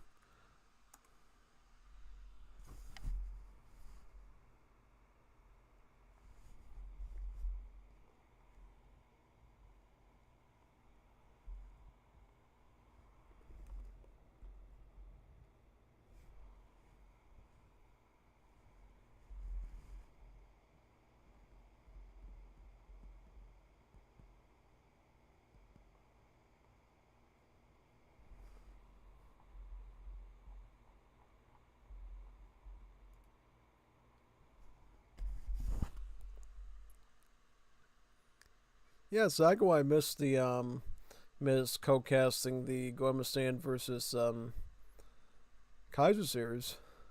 I was pretty surprised. Dude takes sleep too seriously, man. Especially on the weekend. Unless he has to work or something, then yeah, but whatever. Whatever. Let's do these now. It's good to see a Jeff series again after a while. Let's load it into the pot and see what we get. Yeah. Should be pretty fun. I hope it'll be fun. I hope it'll be fun. I hope it's not a total bath. we will have to see for ourselves with our own eyes. Our own ojos, and see for ourselves. Gotta close Chrome first, though. So that will obviously cause some lag and stuff, so let's do that. Perfect.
Alright, so Zelda definitely does the 300 food shipment first for Chinese, which I think is pretty good.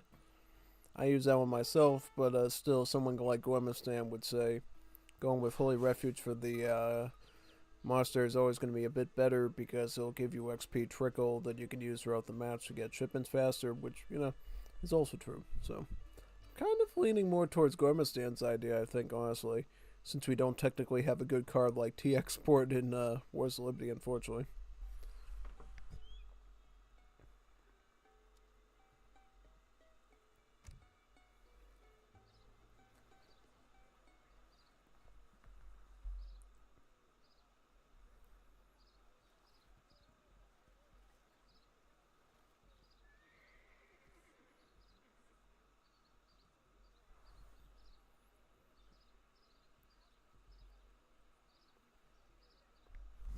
Alright, so this is what Jeff's running for his Haiti deck, right? Yeah. Okay, so in general, for a Haiti deck, it seems to hit all the points for a 1v1, so don't think he's gonna run into many problems there. TBH, so should be pretty solid. Yeah, pretty good. Pretty good. Yeah, 100%.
I guess he's going German immigrants, right? No Arab? Wow. Using some brain power today. Yep, that's the one to go with. It gives you essentially a trade rickshaw that you can put right on this trade route. Plus, the unit the Gallego is such a great help. Since with Haiti, you're mostly focused on the food and wood costing units in your roster. And thus adding the muskets in through the shipments can be a really good supplement.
Ooh, nice. 70 food.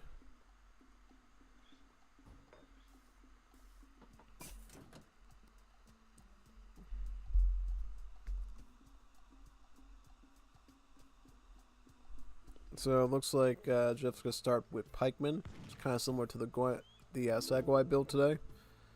And then Zeldaverde is gonna go. Let's see what he gets exactly. Well, that map's looking beautiful in Discord. Rex is working on the Tem Chogolokan map for Aztecs. Very nice.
Ugh.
Ooh, nice push there. This is the type of sort of like Haiti push that I'm used to doing. Escapatero plus Gallego. Throwing some pickets or throwing some Mushateros and call it a win. It's very simple, very basic. And yes, it can sometimes beat the Chinese if you know what you're doing, but you really gotta know what you're doing with it.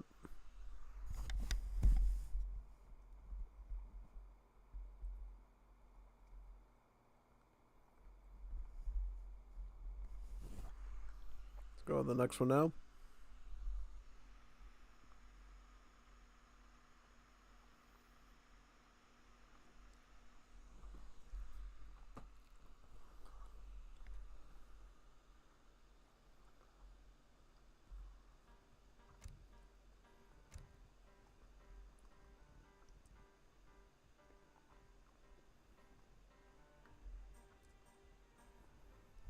Is the second one?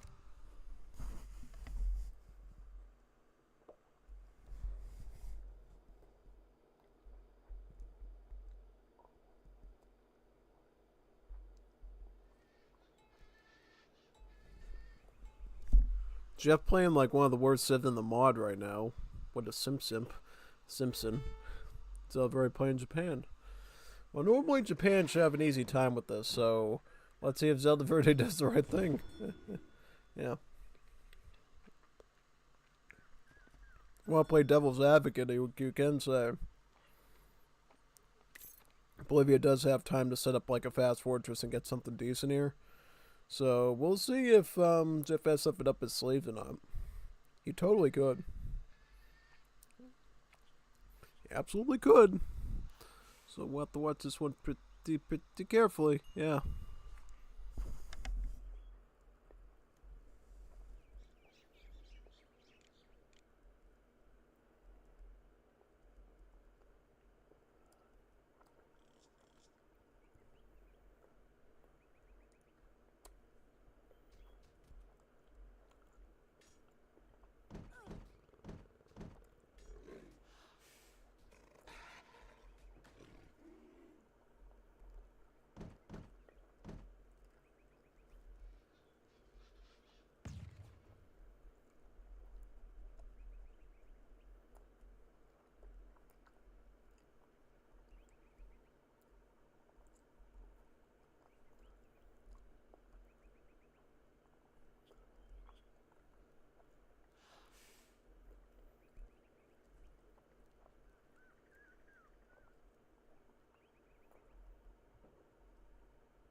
Well, this is a very cap-like deck, so I'm not worried about this. Let's see what Jeff has.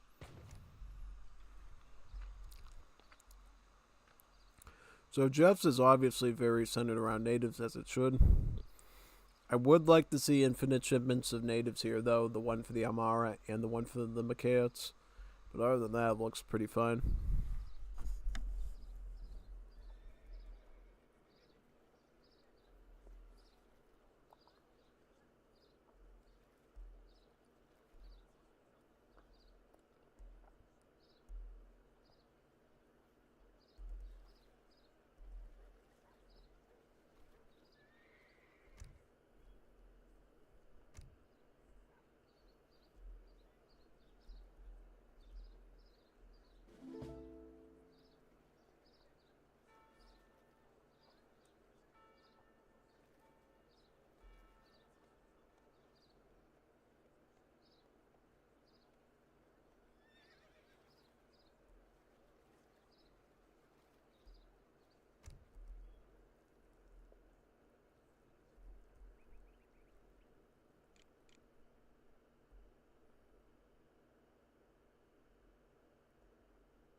yo, que se rinda su abuela, carajo.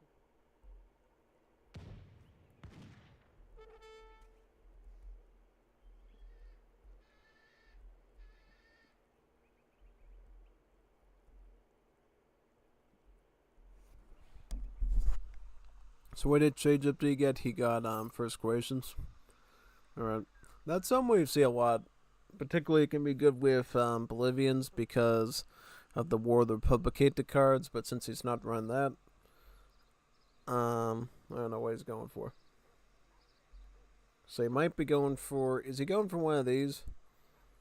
Aymara Guarani? Because this can often be a good start too. This adds another native that you can add as well.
Yep, see, these mining camps are actually sort of the best thing you can get typically with Bolivia, because they actually allow you to get like up to 4 free villagers with them for each one that you build, and thus it's a good way to boom up basically.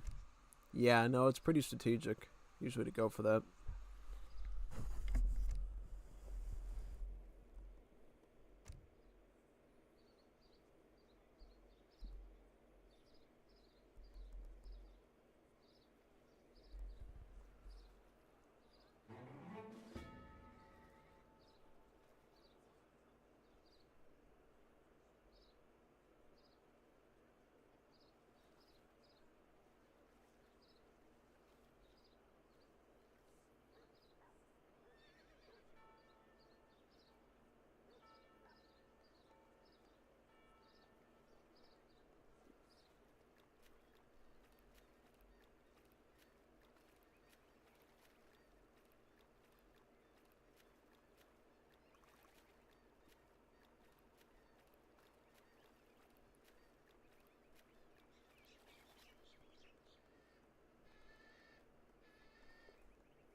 Mande.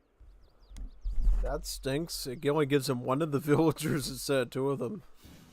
God, that's annoying. I don't know, dude. So it's gonna go for a Sociedad Folklorica to get natives. Yep, very nice.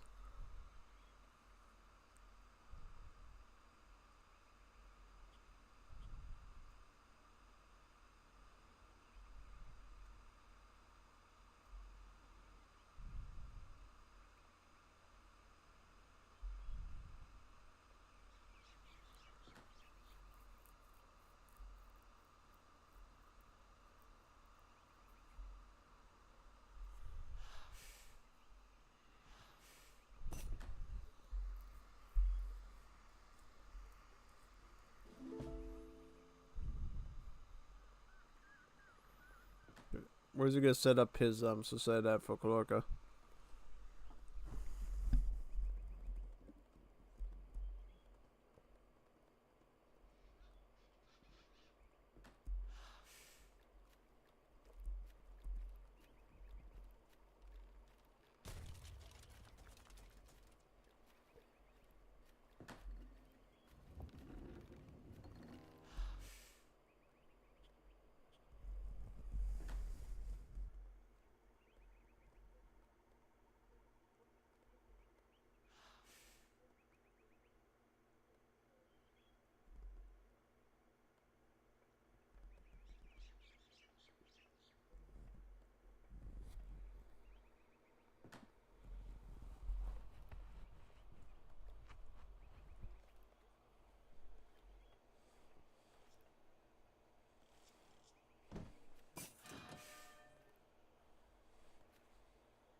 But Jeff, you gotta get control of that pop space, man. You're losing so many free. Losing so many free bills, man. They're like, yeah, no. Stay on top of your houses when you do these mine camps, because if you don't get those free bills, then you're literally paying like 300 wood for like nothing. It's like such a waste.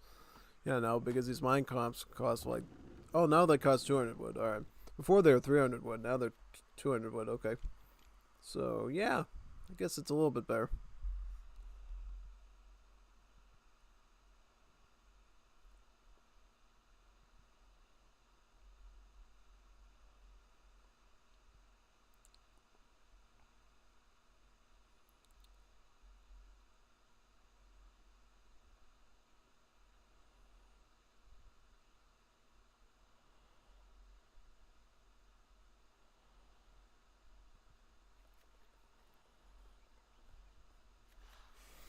Ooh, he's gonna get the Illimanis. Bolivian Native Guard. Good against other skirmishers, has more hit points in exchange for lower range. Alright, so they're basically a native anti-skirm, which means they have multipliers against skirms. So think like the counter Jaegers from Definitive Edition, and then also the Keirunas too. These are native Grenadiers. So he's going to be combining native Grenadiers with native anti-skirms. He's also bringing in some Croatian Cazador de Indios, these Croatian skirms. Now, both the Ilmani and the Keiruna are natives, which means they have a bid limit, but they don't cost any pop space. And thus, you can just add them to your force pretty easily. So he'll have to be careful with the Samurai, but he'll be able to pick off the Kies, no problem.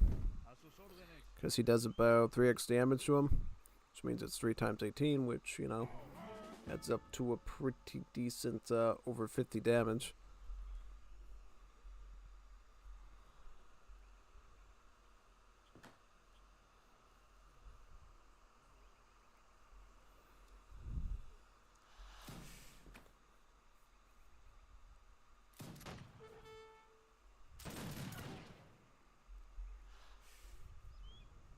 Teniente, digo ser mi coronel.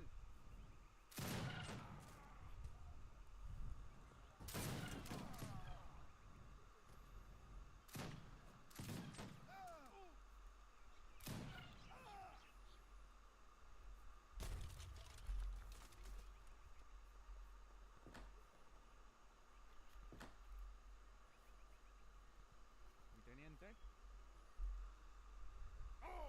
And he can get up to 32 of them. Wow, that's not bad, actually. And how many of the Kairunas?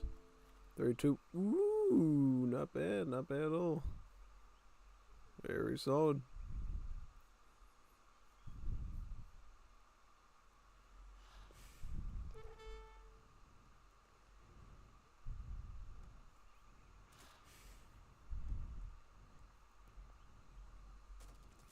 Guys gonna come up with the LMI again, right?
Is he gonna legit like lose his Sociedad Folklorica? Lord Almighty, man! Wow, it's pretty scary. Pretty scary, dude. But now he's gonna turn and fight off Jeff's army now, right? Yep.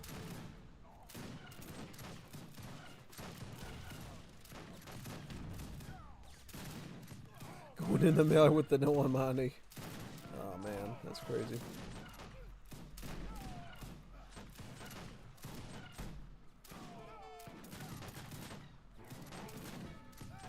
I mean, that was a strong attack from Verde, but Jeff ends up saving his Sociedad Folklorica.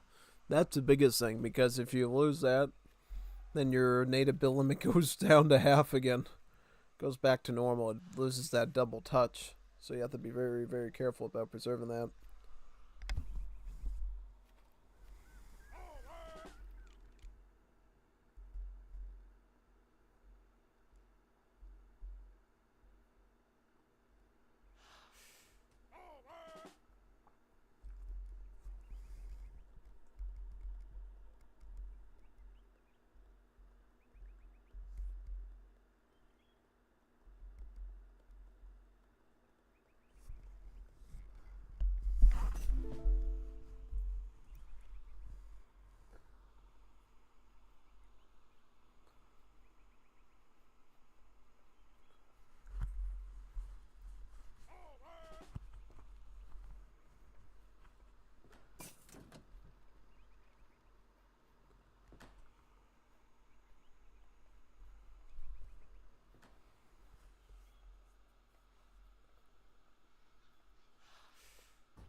I also don't know how Jeff has turned this around, TBH. He's doing it with just Kaerunas and no Meyers, right?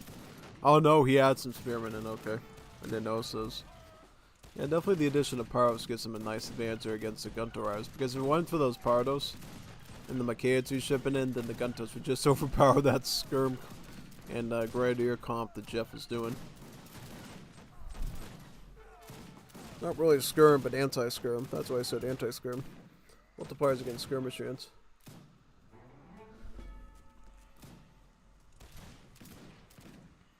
Zelvari knows not to go Kies, right? He's just going Shugumas. Nope, he's doing the right play there, that's for sure. That's very good. So he's getting the other thing, I'd be pretty concerned for him.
Just one last game in the series and we're good.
Ooh, Jeff Uruguay, and that's one of his signature civs. And then Zeldaveri's playing Brits. Hoping to get some factory spam, I think. Yeah. If he doesn't get a factory spam, he's screwing up the Brits. He's screwing up the Brits if he doesn't get factory spam.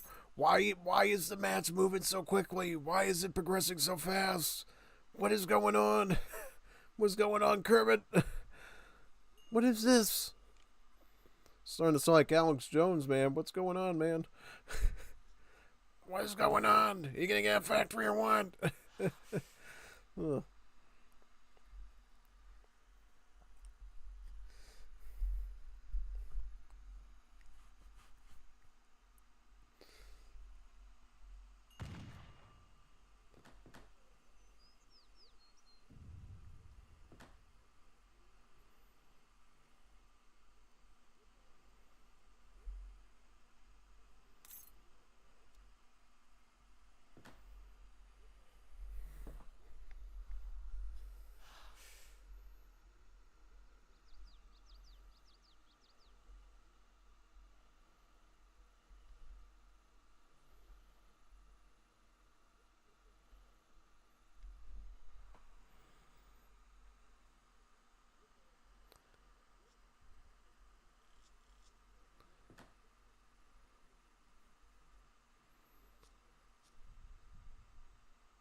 Alright, he's getting Baltesimo now. Very good. Very nice.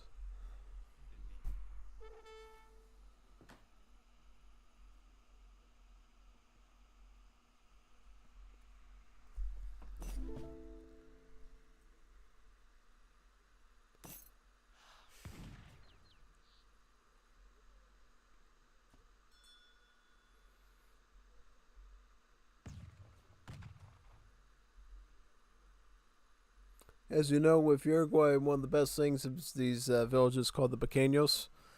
They essentially provide their own housing space. You actually don't even have to build houses until you get like a lot of troops. And then there's a cool card called Oriental Exodus that actually gives them a +1 self-housing thing to them. So not only do they house themselves, but they also provide 1 pop as well, allowing you to have even more troops before you have to spend wood on housing.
So what happened?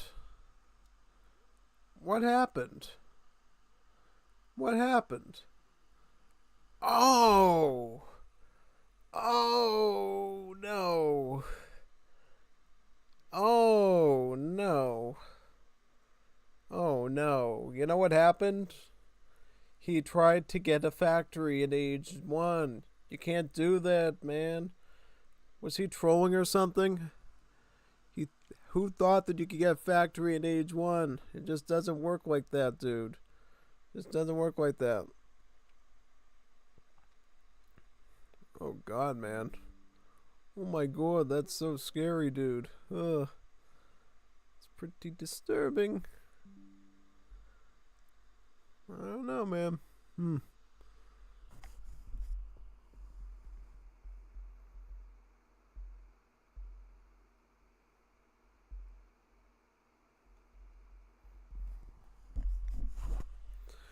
It's pretty freaky. Pretty freaky. Oh god. How did this even happen? How did this even happen? That's how we end this. Well, let me see. I'm trying to figure out.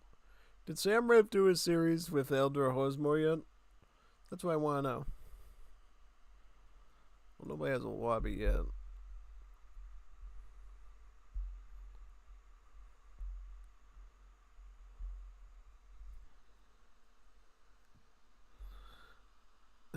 What's Ringo's? Trying to read something here. Yeah, I don't know if they did their, because I heard they might do it today, Elder Hosmore, and well, I asked him, I don't think he responded. So I don't know. That's gonna be for week 5. Sam Rev, actually no, that's week 4. That's a week 4 series. That's a week 4 series.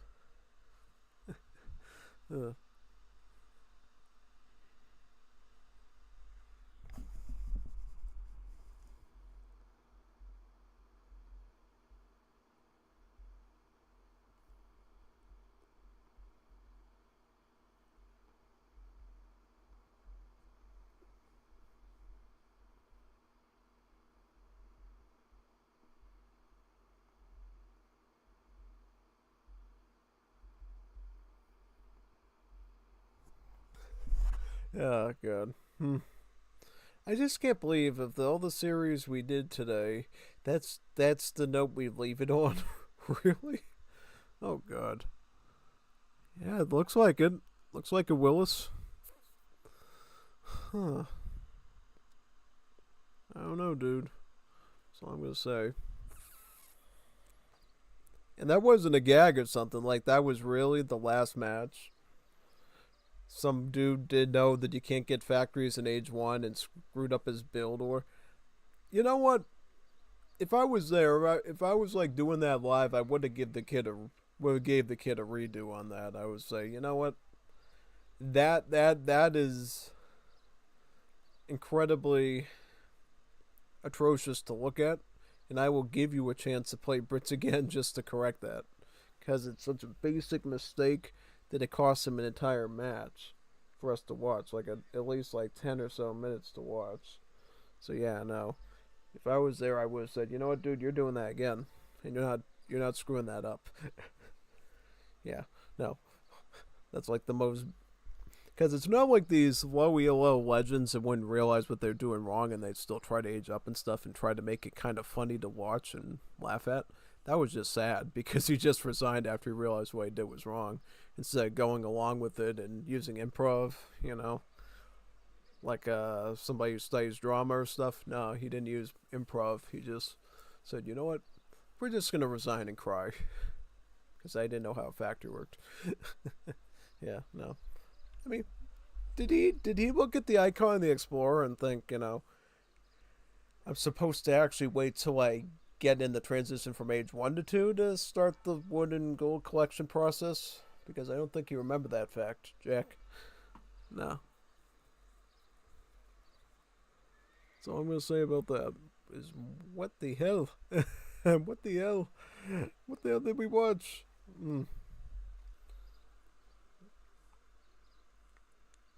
That's all, folks, I guess. No more submissions, right? I don't think I've gotten any submissions for week 5 yet. Have I gotten submissions for week 5 yet? Nope. None of them. I mean, I obviously wouldn't do them this early anyways, but, yeah. Huh. So, what do we do now? Well, because we're 11 hours into the stream, right? I'm thinking we probably do some HVV Chaos or Saberfront Duels, right? For Star Wars. We didn't do any Star Wars last night. I know all the Star Wars fans were probably crying, wearing their little Yoda ears and going, you must play Star Wars, you must. Like that. Yeah, they were probably just like that. Because I decided to play his Bibu with a fishing rod and a sword and a wizard staff instead.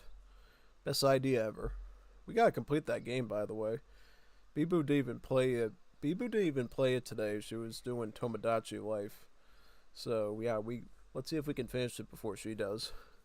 I mean, how do you finish the game? Is it like you beat the final boss in the adventure mode and then you win, or is it once you complete all the objectives in the city, do you win? That's a good question, actually. Do you have to, like, rank up to 20 in all the areas to help the little bear with her village, or what exactly? Yeah, I don't know. But yeah, no, let me set up the Star Wars stream now. It'll probably take some moments to do. But yeah, no. Thanks for coming to this wonderful event. It was pretty fun. See y'all in the stream I'm setting up in the next few moments, okay?